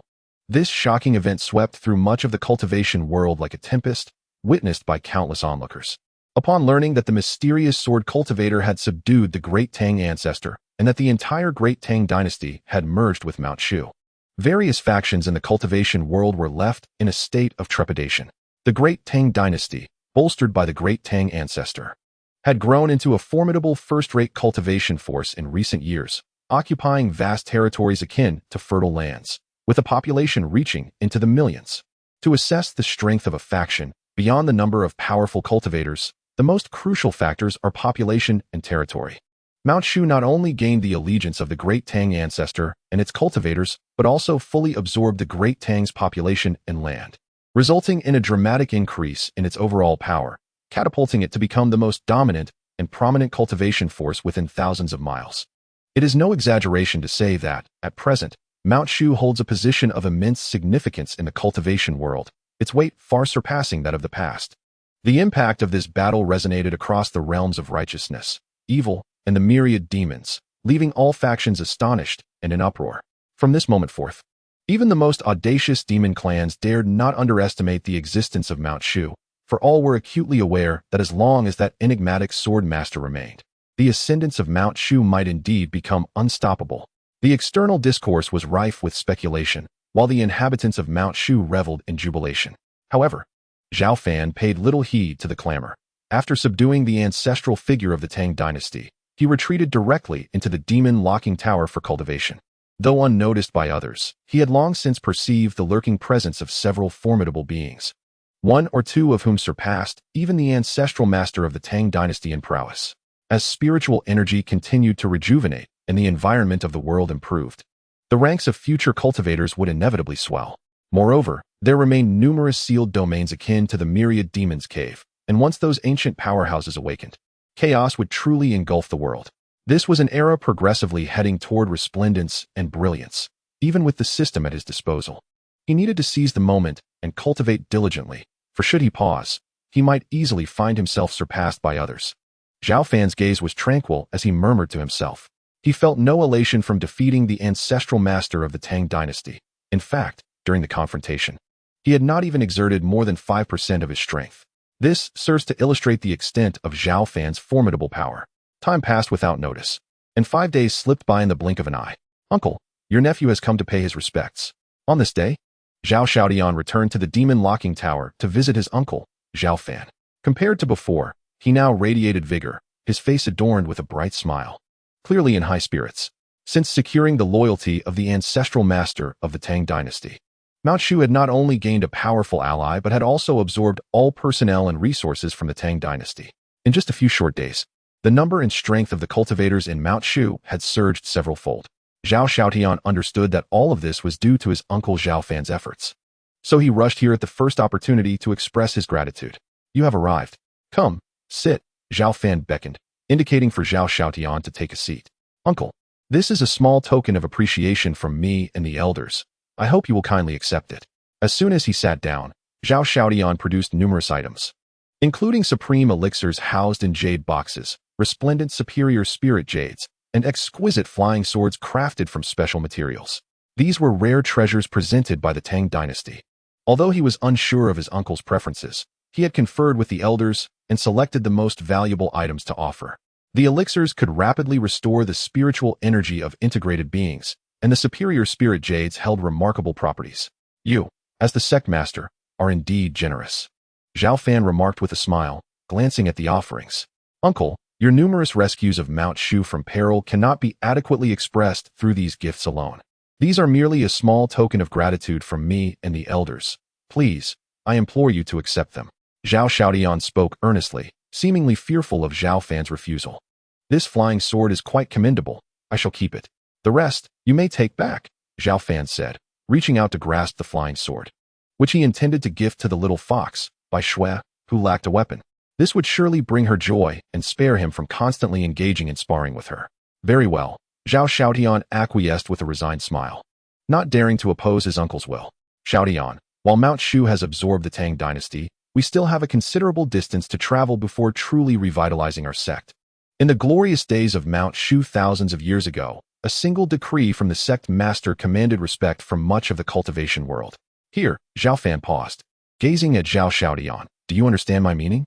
I understand, uncle, Zhao Xiaotian nodded, grasping the essence of the message.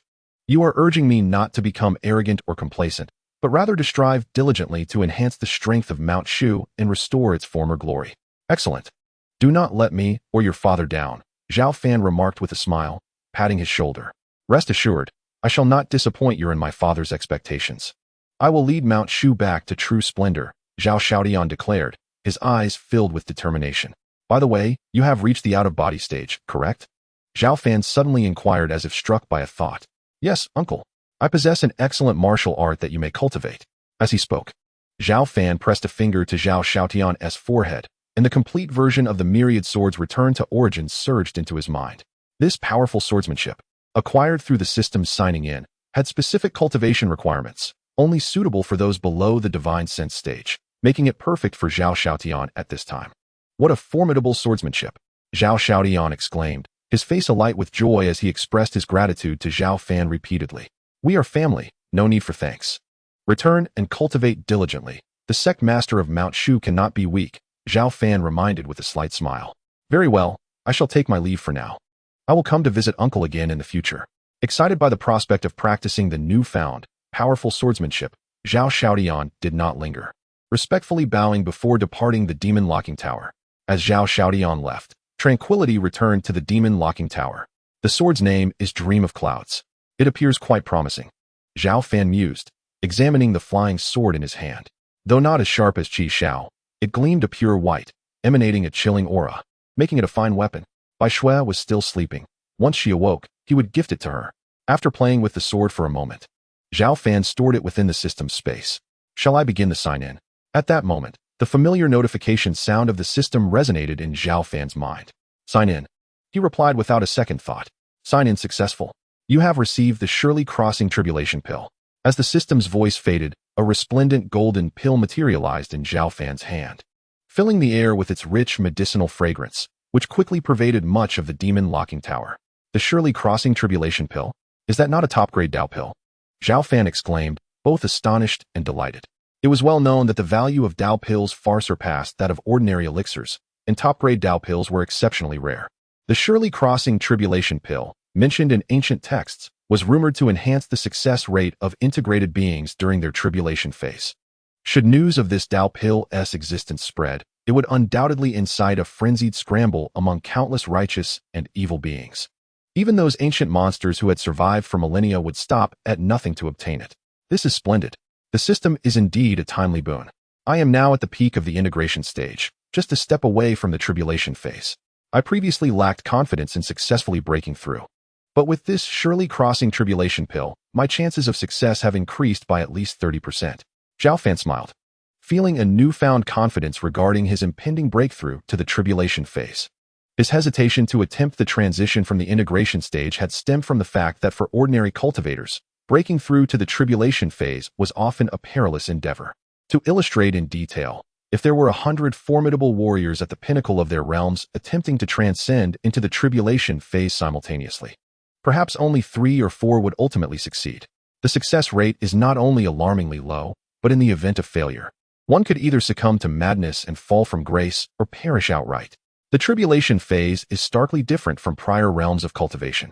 It marks a true watershed in the path of ascension, representing a crucial transition for cultivators from the extraordinary to the celestial. The tribulation phase requires practitioners to endure the tribulation of heavenly lightning to successfully enter that realm. The lightning tribulation embodies the destructive force of the cosmos. And even those exalted cultivators, revered in the eyes of mortals, would face obliteration if unprepared. Therefore, when confronting the tribulation phase, one must either refrain from attempting a breakthrough or muster the complete resolve to succeed in one decisive effort. Although the relic tribulation pill can enhance the success rate by 30%, the power of the lightning tribulation has been scarcely witnessed in nearly 10 millennia. Thus, I must ensure I am fully prepared before attempting a breakthrough. Otherwise, failure could lead to the complete ruin of my hard-earned progress. Gazing at the relic tribulation pill in his hand, Zhao Fan pondered for a moment before storing it within the system's designated space, intending to consume it only when adequately prepared to attempt a breakthrough. Suddenly, a notification echoed in Zhao Fan's mind, indicating that the celestial aura surrounding the demon-locking tower had dwindled significantly. Should I seek a new permanent sign-in point? Zhao Fan furrowed his brow momentarily, but soon relaxed. Since being imprisoned in the demon-locking tower nearly 198 years ago, the system's daily sign-ins had gradually depleted even the most abundant celestial aura.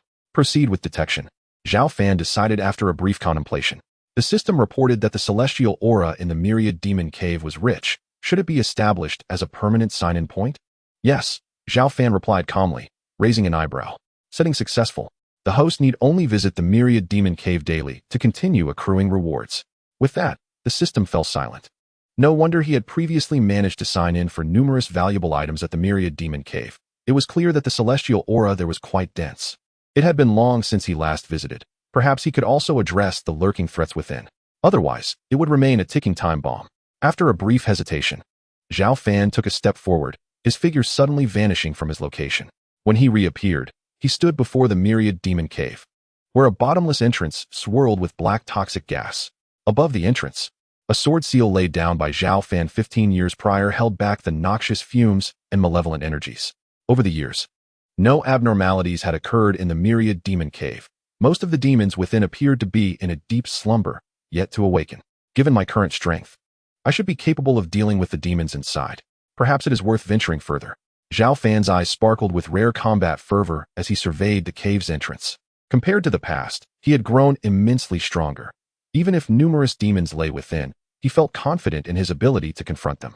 Moreover, he yearned for an exhilarating battle. Since embarking on his cultivation journey, he had yet to encounter a formidable opponent.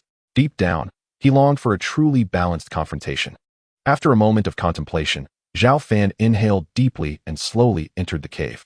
As he stepped inside, countless tendrils of black toxic gas surged toward him, yet were swiftly obliterated by his destructive sword energy before they could draw near. Zhao Fan's physique was robust and elongated, radiating a faint golden glow, while sword energy enveloped him like a true transcendent sword immortal. Even the sheer force of his aura was enough to shatter the vile energies surrounding him. He descended rapidly, reaching the depths within moments. This was indeed the true myriad demon cave, even more vast than he had envisioned, almost like an underground world. Surveying his surroundings with astonishment, Zhao Fan noted the spaciousness of the cave, thick with toxic fumes, and the imposing, bizarre figures of slumbering demons.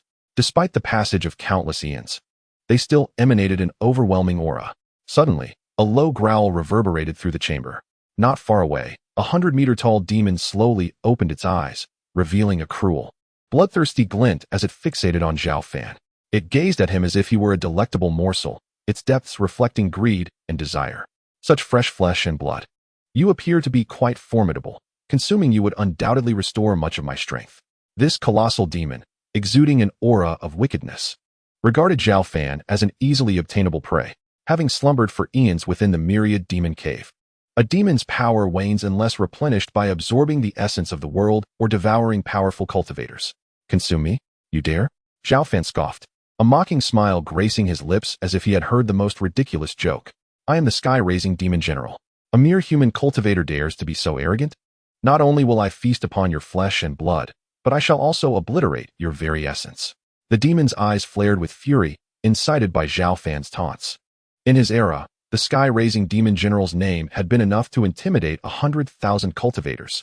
He would not allow a mere human to defy him.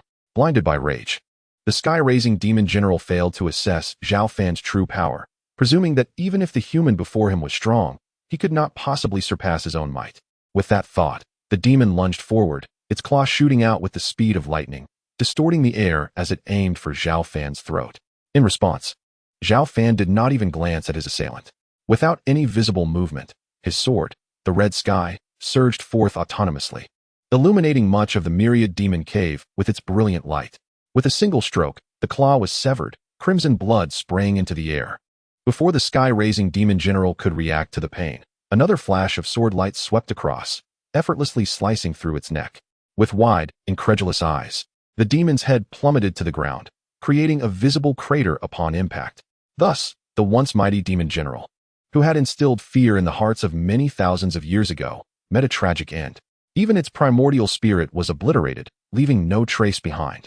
Truly pathetic, Zhao Fan remarked, shaking his head as he gazed at the lifeless body of the sky-raising demon general. In the next life, whether as a human or a demon, one should refrain from boasting without first understanding one's opponent's strength. The winds can be fierce, and one might easily trip over their own words. With a resounding roar, as the celestial demon general met its demise, the slumbering demons within the abyss of 10,000 demons stirred, seemingly sensing an imminent threat. Who dares to slay the celestial? What audacity! Has that wretched empress once again intruded upon our domain? I shall avenge the grievances of your. In mere moments, over a dozen extraordinary demons awakened, their terrifying demonic energy rippling through the very fabric of the abyss.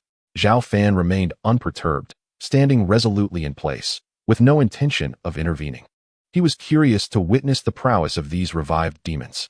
The demon who had proclaimed itself the celestial general had proven pathetically weak, unable to withstand even a single strike of his conjured sword. Human cultivator, you dare to invade the abyss of 10,000 demons? Are you the one who killed the celestial general? Who are you? Upon awakening, the demons quickly took note of Zhao Fan, encircling his imposing figure, their overwhelming presence casting a shadow over much of the abyss. Were it anyone else, even a powerful being at the late stage of integration would likely buckle under such oppressive force. But who was Zhao Fan? He stood on the precipice of becoming a formidable transcendent cultivator, his strength unfathomable.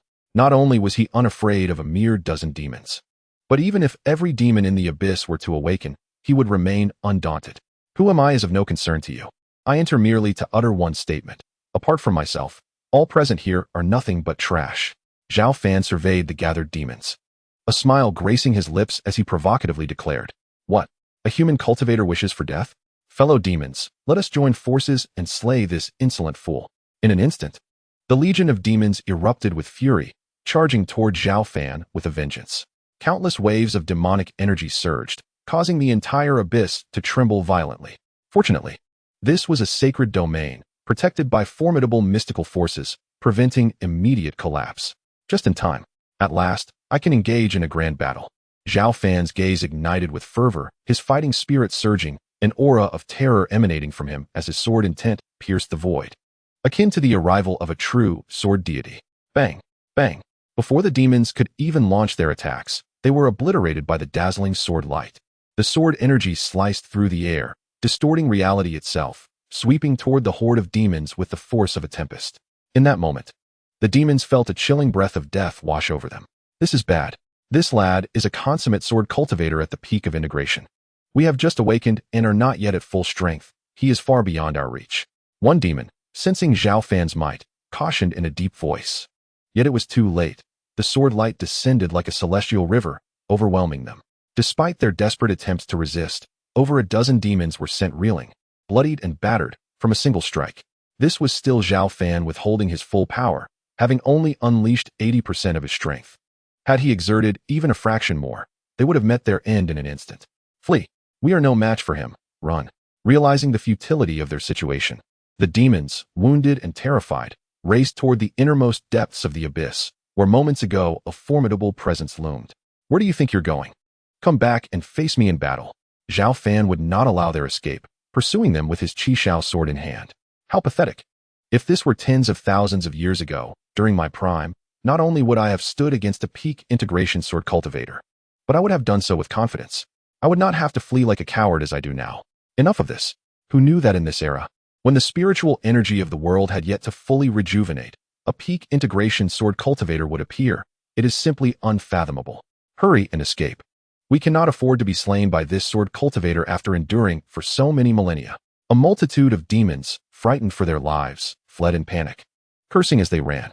They now understood why the celestial general had met such a tragic fate. This human sword cultivator was unreasonably strong, and if they did not flee, they would surely perish. You are the demons who once roamed the cultivation world with impunity thousands of years ago. To flee from me instead of engaging in combat. What a disgrace it would be if word of this spread. Stand your ground. We shall battle for 100 rounds. Zhao Fan, like a flash of lightning, positioned himself before the fleeing demons. Do not approach. The sight of Zhao Fan blocking their path struck terror into their hearts, prompting them to retreat in fear. Chapter 79. The Source of Divinity. Zhao Fan frowned slightly. These demons were not only weak, but also cowardly, leaving him profoundly disappointed. Shouldn't they fight to the death against him? Why was there such a stark contrast from the brutal, bloodthirsty demons he had envisioned? Zhao Fan was unaware that these demons were not weak. Rather, he was simply too powerful. So powerful that it instilled despair. A single sword strike had left them gravely injured, and under such circumstances, anyone would seek to escape and plead for mercy. Additionally, the longer one lives, the more they fear death. These demons had endured for thousands of years.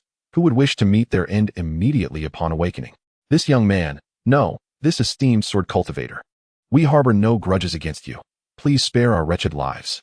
Seeing Zhao Fan momentarily refrain from attacking, a towering three-eyed demon mustered the courage to plead. Wretched? Zhao Fan's lips twitched at the word, coldly retorting, You are bloodthirsty demons. Do not feign innocence before me. Engage in battle at once, or else I shall show no mercy. You intend to drive us to our deaths. The lead demon, despair etched on its face, fell to its knees before Zhao Fan. Thud, thud. A dozen demons followed suit, kneeling before him, wailing, We beseech you, esteemed sword cultivator, grant us a reprieve. I am a demon of inherent kindness. And for millennia, I have thrived on a vegetarian diet, never harming a human. I have consumed nothing but plants since my birth. Those Buddhist monks used to implore me to serve as their protector.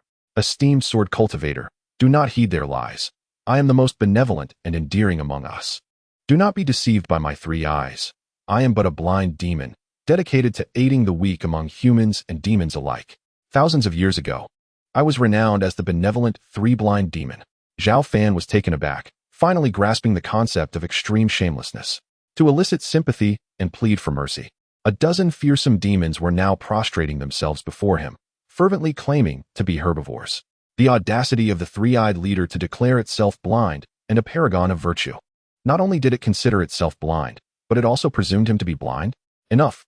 Zhao Fan's expression darkened slightly, and an overwhelming sword intent tore through the fabric of space, instantly subduing the lamenting horde of demons, leaving them trembling and silenced, too frightened to continue their pretense.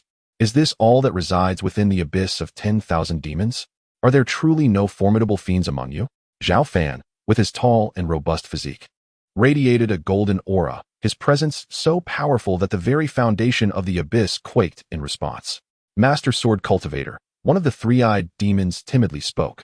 If you seek stronger demons, you may venture to the second level of the abyss, where slumber far mightier beings.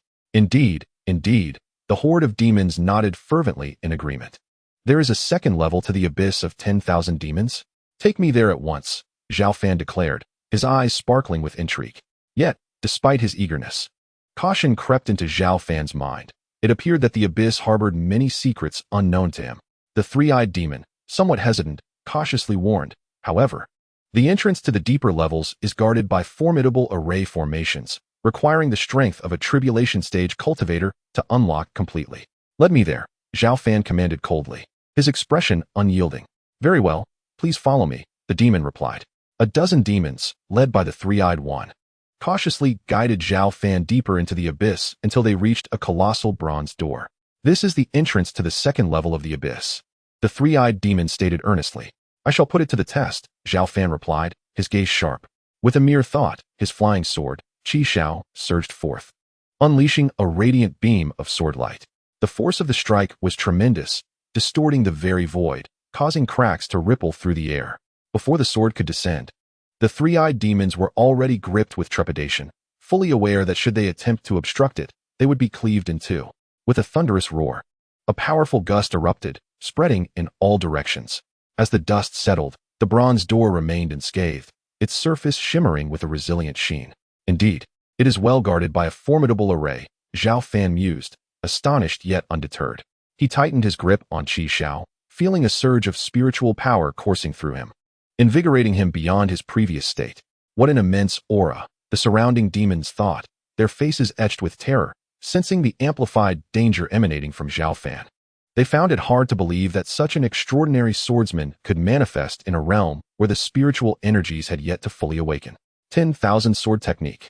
Zhao Fan disregarded the demon's expressions and unleashed a sword strike, the golden brilliance tearing through the heavens and earth. This attack harnessed 30% of his strength. Boom. The entire abyss trembled violently, the bronze door's protective barrier cracking slightly, yet it remained intact, miraculously repairing itself at a visible pace.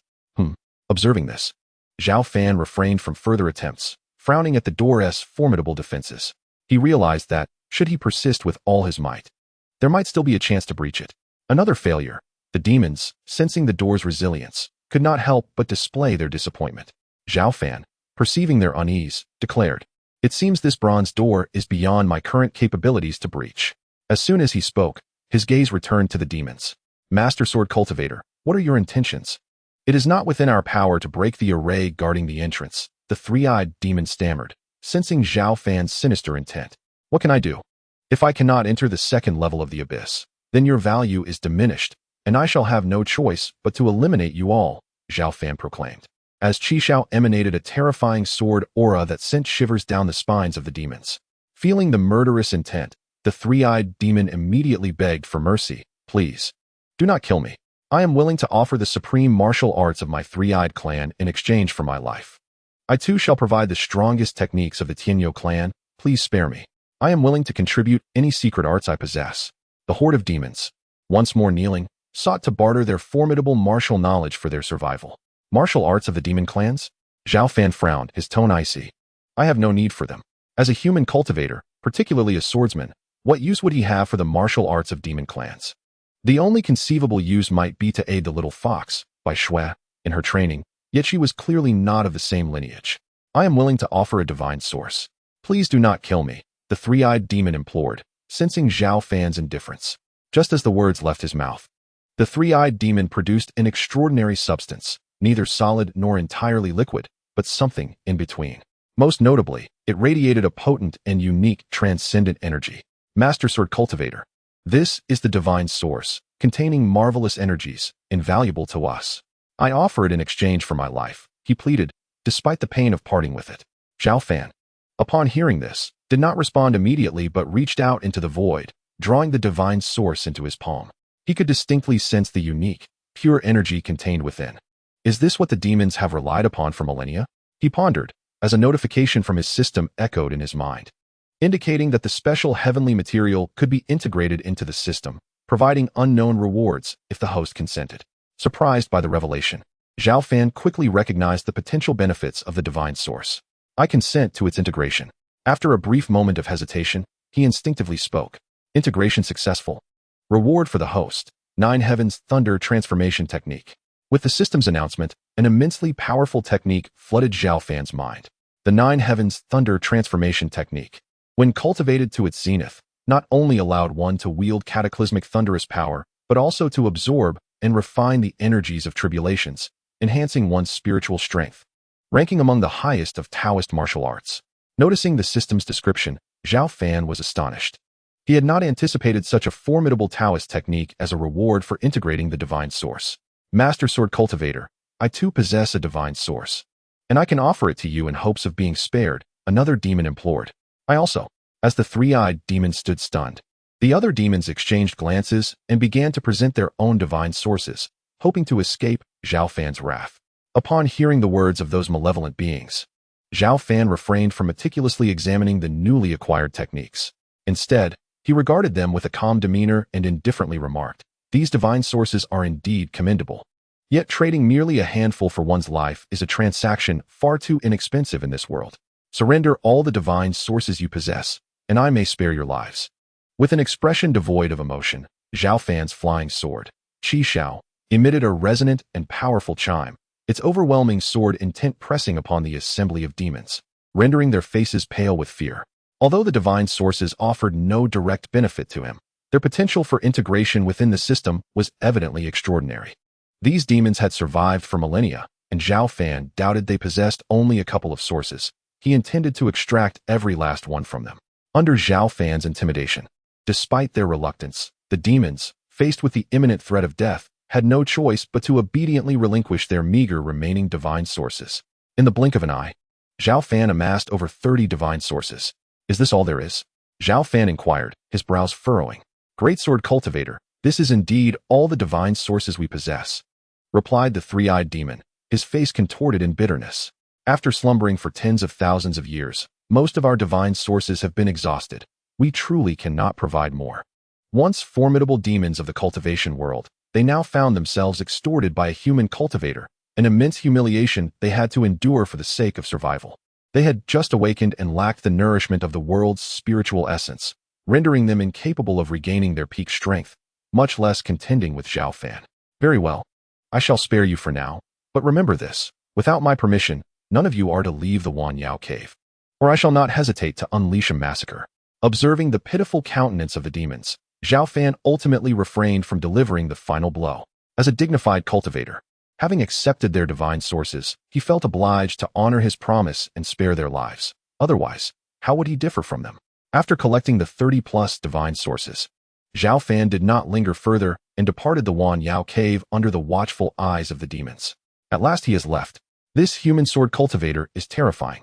We nearly lost our lives, one demon lamented. Having lived for tens of thousands of years, I have never felt so powerless. Truly, the world has grown cold. As Zhao Fan exited, the demons wore expressions of complex emotions. Some seethed with indignation, while others felt a weight lifted from their shoulders. Disregarding the demons' reactions behind him, Zhao Fan returned to the outer perimeter of the locking demon tower. Upon his return, he wasted no time integrating the divine sources into the system. Although such heavenly materials were rare and could aid cultivators in self-sealing, Zhao Fan found them of no use to himself. Moreover, had it not been for the system's emergence, this transmigrator might have perished within the locking demon tower long ago. Thus, he was generous in amalgamating them into the system. Successful integrations yielded rewards: the Demon-Slaying Sword, the Great Annihilation Fist, and the Arhut Golden Blood.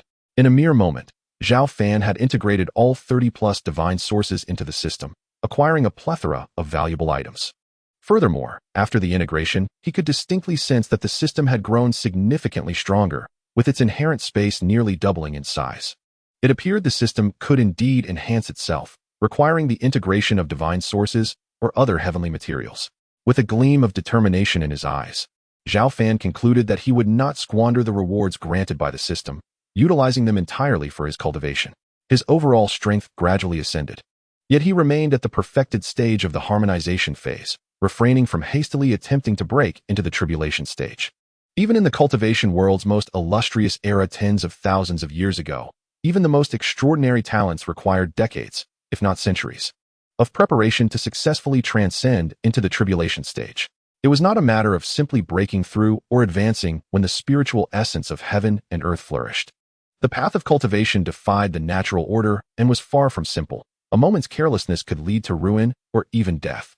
In the days that followed, apart from his cultivation, Zhao Fan visited the Wan Yao cave daily to continue signing in with the system and, occasionally succumbing to temptation, would enter to discipline the demons. Of course, he always held back to avoid killing them. The demons lurking on the first level of the Wan Yao cave were frequently treated as living punching bags, receiving occasional reprimands from Zhao Fan. At times, he would even engage them without employing spiritual power, relying solely on his physical prowess, continually honing his overall strength. As time passed, Zhao Fan's capabilities steadily increased. In addition to his spiritual power, both his physical body and primordial spirit experienced remarkable growth. 36 years swiftly elapsed. This marked the 234th year since Zhao Fan's arrival at the Locking Demon Tower, and the 51st year since his nephew Zhao Shaodian ascended to the position of sect master of the Shushan sect. With the acceleration of spiritual energy revival, the cultivation environment of the entire world had become comparable to half of its former glory from tens of thousands of years ago. The cultivation world was tumultuously transforming, with the emergence of numerous new prodigies alongside ancient formidable beings. These were predominantly once reclusive masters from various major factions, who, seizing the opportunity presented by the flourishing cultivation environment and their own accumulated strength, experienced meteoric growth. In the past, powerful beings were few and far between. But now they proliferated, with even the larger cultivation sects boasting one or two harmonization phase experts among their ranks. The Shushan sect had flourished remarkably in recent years under the sagacious leadership of Zhao Shaotian, nurturing several harmonization phase experts while attracting numerous talented cultivators. Presently, the Shushan sect boasted a staggering 100,000 cultivators, its territory stretching 1,000 miles from south to north, with its vassal forces numbering in the dozens or even hundreds. Even in the vast and boundless Central Earth, it stood as an undisputed top-tier cultivation sect. However, while the Shushan sect thrived, Zhao Fan maintained a low profile, having not stepped outside the Locking Demon Tower for 36 years. Aside from the occasional visits from Zhang Qian to deliver meals, he seldom encountered anyone. Despite not having achieved a substantial breakthrough in his realm, Zhao Fan had grown significantly stronger. His spiritual power, primordial spirit, and physical body had all been cultivated to near perfection. It was no exaggeration to say that, although his realm remained unchanged, his overall combat prowess had increased by at least one or twofold. He had also elevated several crucial martial arts techniques to higher levels. The Shushan sword technique was enhanced to the 6th level, allowing him to strike at enemies 100 miles away with a mere thought. The 10,000 sword technique similarly advanced to the 6th level, capable of severing towering mountains with a single wisp of sword energy. As for the Tai nourishing spirit technique and the 6-foot golden body, both had transcended to the 5th level. With sufficient accumulation, Zhao Fan began to comprehend the more potent Tai Wang sword cannon. Initially, due to his insufficient cultivation level, he could barely grasp 5 or 6% of it. However, times had changed, and he swiftly comprehended the majority of the Tai Wang sword cannon, leading to a direct elevation of his swordsmanship.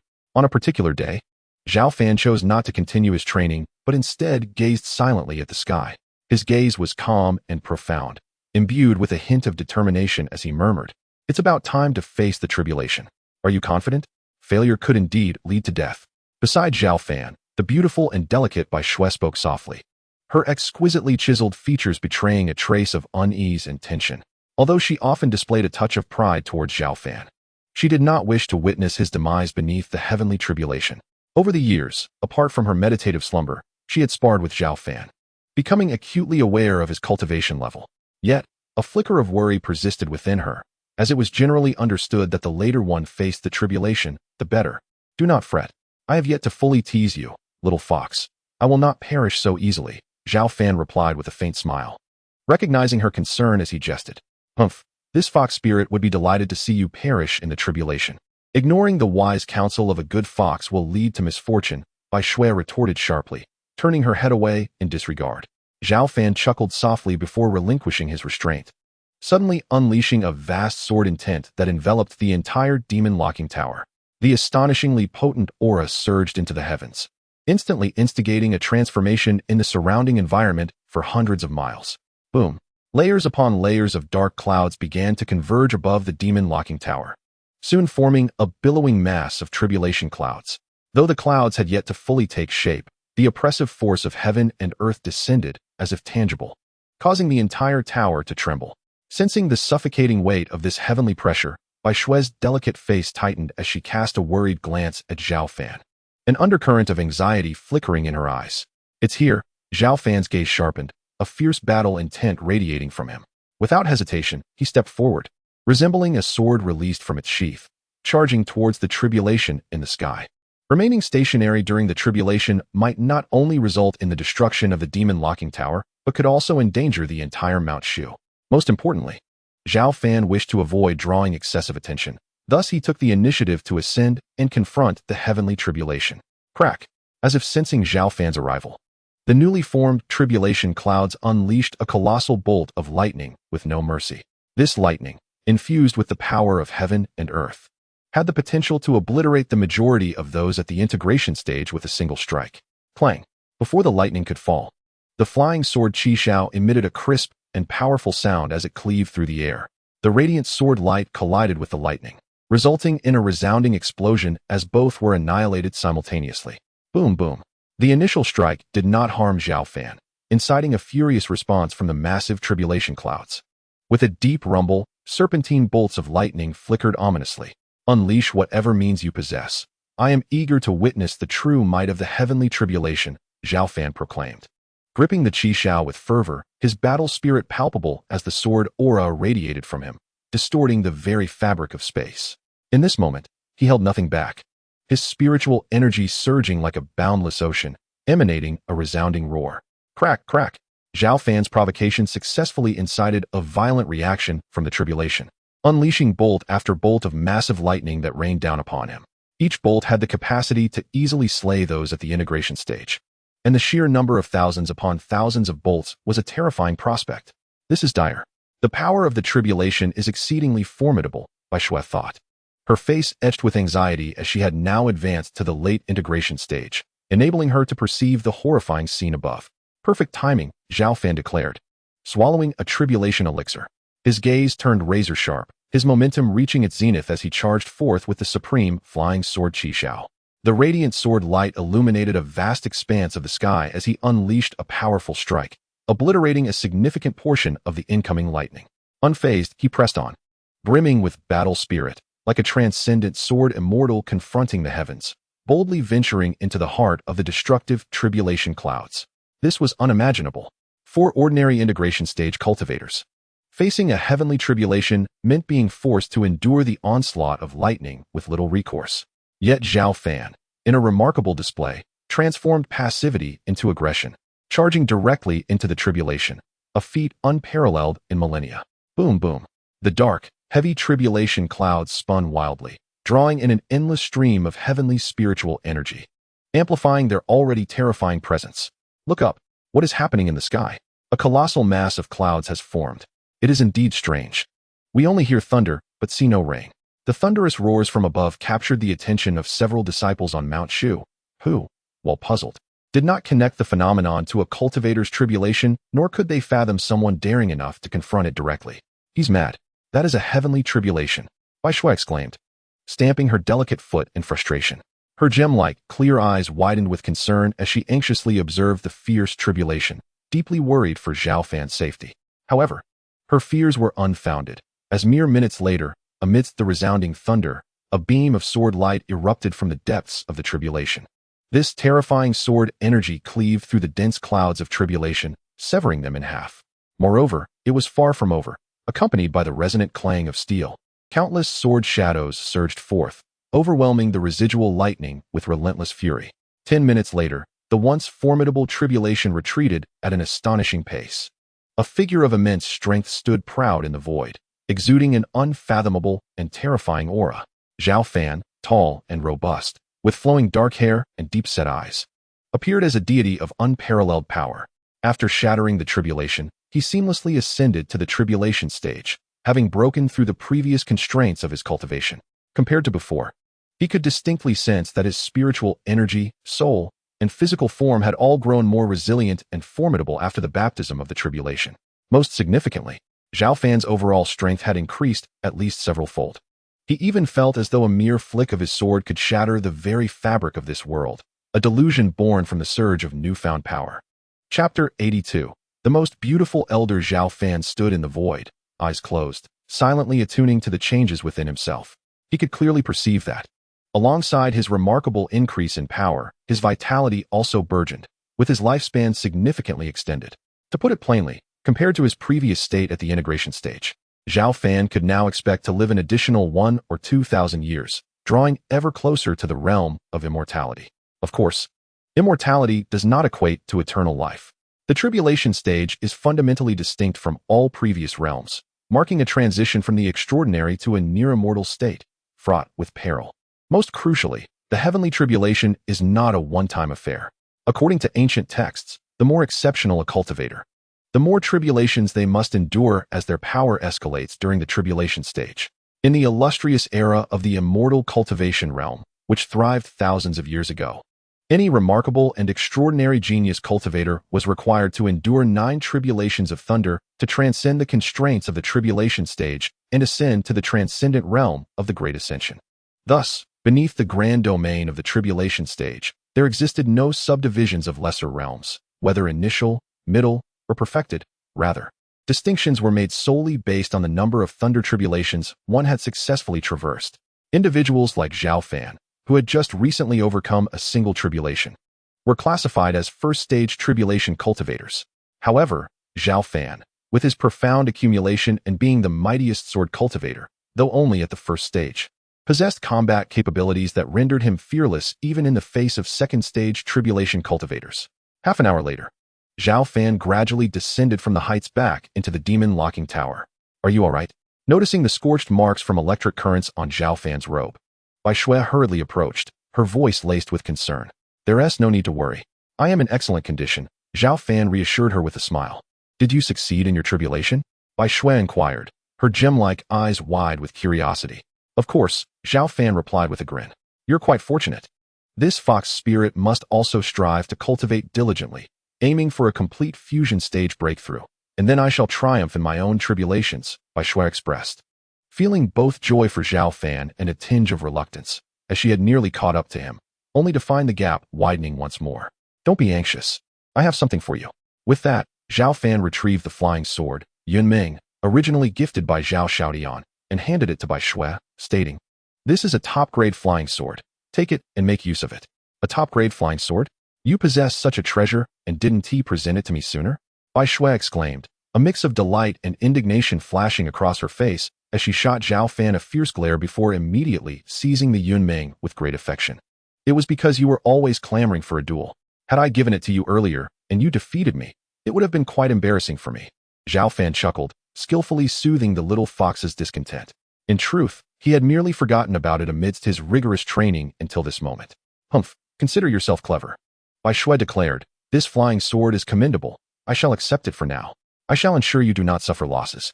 Once I break through to the perfected fusion stage, I will recall those powerful martial arts legacies and teach you 2 of them." With a haughty toss of her head, Bai Shui returned to the stone chamber, the flying sword in hand. Witnessing Zhao Fan's breakthrough into the tribulation stage had left her slightly disheartened, prompting her to lie back in the jade coffin and delve into her own cultivation. As for Bai Shui's words, Zhao Fan paid them no heed. With the system at his disposal, he lacked for powerful martial arts, especially the demonic techniques that he could not comprehend. In the days that followed, Zhao Fan remained humble and unassuming despite his recent ascendance to the tribulation stage. He diligently solidified his cultivation base, fully mastering the powers of the tribulation stage. One day, Zhang Qian returned to deliver meals. She had grown more mature and beautiful, resembling a perfectly ripened persimmon, exuding an alluring fragrance with every graceful movement. Over the years, Zhang Qian remained unwavering, visiting every 10 days to bring meals as before. Now a senior elder of the discipline hall, she oversaw thousands of disciples and was renowned as the most beautiful elder in the hall due to her sweet and lovely appearance. Many male elders of her age pursued her, yet she resolutely declined their advances. Little junior sister, what delightful dishes have you prepared for me today? The fruit wine from our last encounter was exquisite. Did you bring more this time? Zhao Fan inquired with a smile, speaking through the door of the demon-locking tower. Today's feast is quite lavish. I've prepared over 10 different dishes for you, and I brought 3 bottles of that fruit wine. Zhang Qian replied with a playful grin, passing the food box through a small opening beside the door. Excellent, excellent. Zhao Fan opened the food box, savoring the exquisite wine and dishes without needing Zhang Qian's prompting. Having cultivated for over 200 years, he had developed a deep-rooted habit of relishing a meal prepared by Zhang Qian every 10 days. Little junior sister, your culinary skills have improved immensely. Zhao Fan praised while enjoying his meal. Outside the door, Zhang Qian felt a surge of joy, responding with a sweet smile. As long as senior brother is satisfied. By the way, there have been numerous events occurring outside Mount Shu lately. While you dine, let me share some news. Go on, I'm listening. Zhao Fan replied with a gentle smile. Senior brother, did you know? The immortal cultivation realm has become increasingly chaotic recently, with many new powerful figures emerging, as well as several ancient beings resurfacing. For instance, the ancestors of the Qingyun Sword Sect and the Black Bull Demon King are ancient beings who have survived for a millennium, taking advantage of the improved conditions of the world to reappear. Yet, the most talked about figure lately is the elder Xianming from the demonic path. It is said that he founded the Xianming sect, which is sweeping through the demonic realm, and has even clashed with us at Mount Shu.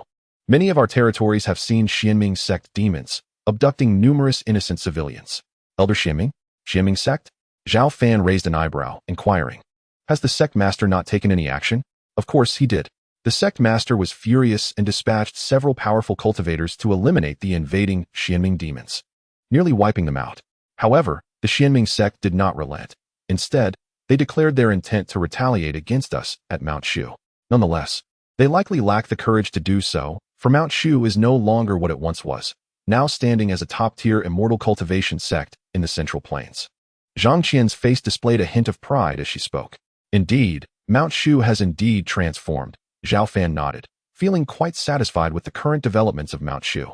On another note, there is something I must inform you about in advance. Suddenly, Zhang Qian shifted the topic, continuing, Senior brother, I will not be delivering meals next time, as I am attempting to break through to the spirit-severing stage and may not have extra time. Zhang Qian expressed a hint of regret in her voice. You are now at the perfected out-of-body stage. It is only natural to attempt a breakthrough to the spirit-severing stage. Do not worry. I understand, Zhao Fan replied, smiling nonchalantly. Once I break through to the spirit-severing stage, I will certainly prepare several more dishes to make it up to you. Zhang Qian giggled. That is fine. But do take care, little junior sister. A breakthrough should occur naturally. Do not rush blindly. If the process becomes difficult, do not persist recklessly, as it could lead to disastrous consequences. Zhao Fan advised kindly, having given it some thought. Although Zhang Qian's cultivation talent was ordinary, she remained one of the few individuals he deeply cared for, and he wished for her safety. I understand. Senior brother, you needn't worry. Zhang Qian responded with a cheerful smile, assuring him that she had prepared thoroughly and should be fine. The two chatted for a while longer until dusk fell, at which point Zhang Qian bid farewell, leaving with the now empty food box. Once Zhang Qian departed, the demon-locking tower returned to its tranquil state. Chapter 83. A simple favor. After Zhang Qian left, Zhao Fan immersed himself once more in his cultivation. Would you like to begin the sign-in process? On this day, Zhao Fan arrived at the entrance of the 10,000 Demons Cave, signing in as usual with the system. Sign in. Sign in successful. You have received a pair of celestial spirals. As the system's voice faded, Zhao Fan found himself holding a pair of objects resembling conchs. The celestial spirals? Zhao Fan felt a tinge of confusion and couldn't help but inquire, System, what purpose do these serve? The system's reply was succinct. The celestial spirals allow for communication that transcends spatial and array barriers, serving as a highly advanced sound transmission artifact. Well, it appears somewhat superfluous. Zhao Fan casually stowed the celestial spirals into the system's designated space and promptly returned to the outskirts of the demon-locking tower. Although he had advanced to the first layer of tribulation, he was still not fully acquainted with the circumstances within the abyss of 10,000 demons. Thus, he had no immediate intention of venturing into the second layer. Moreover, a powerful seal he had established near the entrance prevented the demons from breaking free, rendering further exploration unnecessary. Time swiftly passed, and nearly a month had elapsed since Zhang Qian had last brought him meals. Zhao Fan waited and waited. Yet Zhang Qian did not appear. Could it be that something unfortunate had befallen her?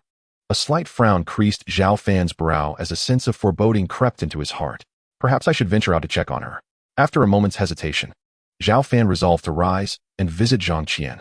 In the grand expanse of Mount Shu, there were few individuals he genuinely cared for, and Zhang Qian was undoubtedly among that select few. Brother, I've come to deliver your meal. I apologize for the wait these past days. At that moment, the melodious voice of Zhang Qian echoed from the demon-locking tower. Little junior sister, you have finally arrived. Had you delayed any longer, I would have set out to find you, Zhao Fan remarked, blissfully unaware of the frailty in her tone, and he playfully teased her as usual. Hee. I'm sorry to have kept you worried. The recent breakthrough was quite challenging, which caused a delay. Zhang Qian's delicate face bore a slight pallor, yet she forced a smile. Brother, I prepared a plethora of delicious dishes for you. There are fish and meat, an abundance of over a dozen exquisite dishes. And this time I brought 6 jars of fine wine. As she spoke, Zhang Qian extended the food box through the doorway. Upon opening it, Zhao Fan was greeted with a sumptuous feast and 6 jars of aged wine, each over 100 years old, exuding a rich aroma. Splendid. You have truly exerted yourself. Little junior sister, Zhao Fan beamed, relishing the meal, determined not to squander Zhang Qian's kindness. It is no trouble at all. To see you enjoy a hearty meal is my greatest satisfaction, Zhang Qian replied with a radiant smile, quietly settling outside the demon-locking tower, gazing at the imposing door, her beautiful eyes betraying a hint of melancholy. As Zhao Fan indulged in the delightful food and wine, he could not help but admire Zhang Qian's culinary prowess, which was undoubtedly at a master level in Mount Shu. Suddenly, he paused, furrowing his brow slightly, and addressed the silence beyond the door. Little junior sister, why have you become so quiet today?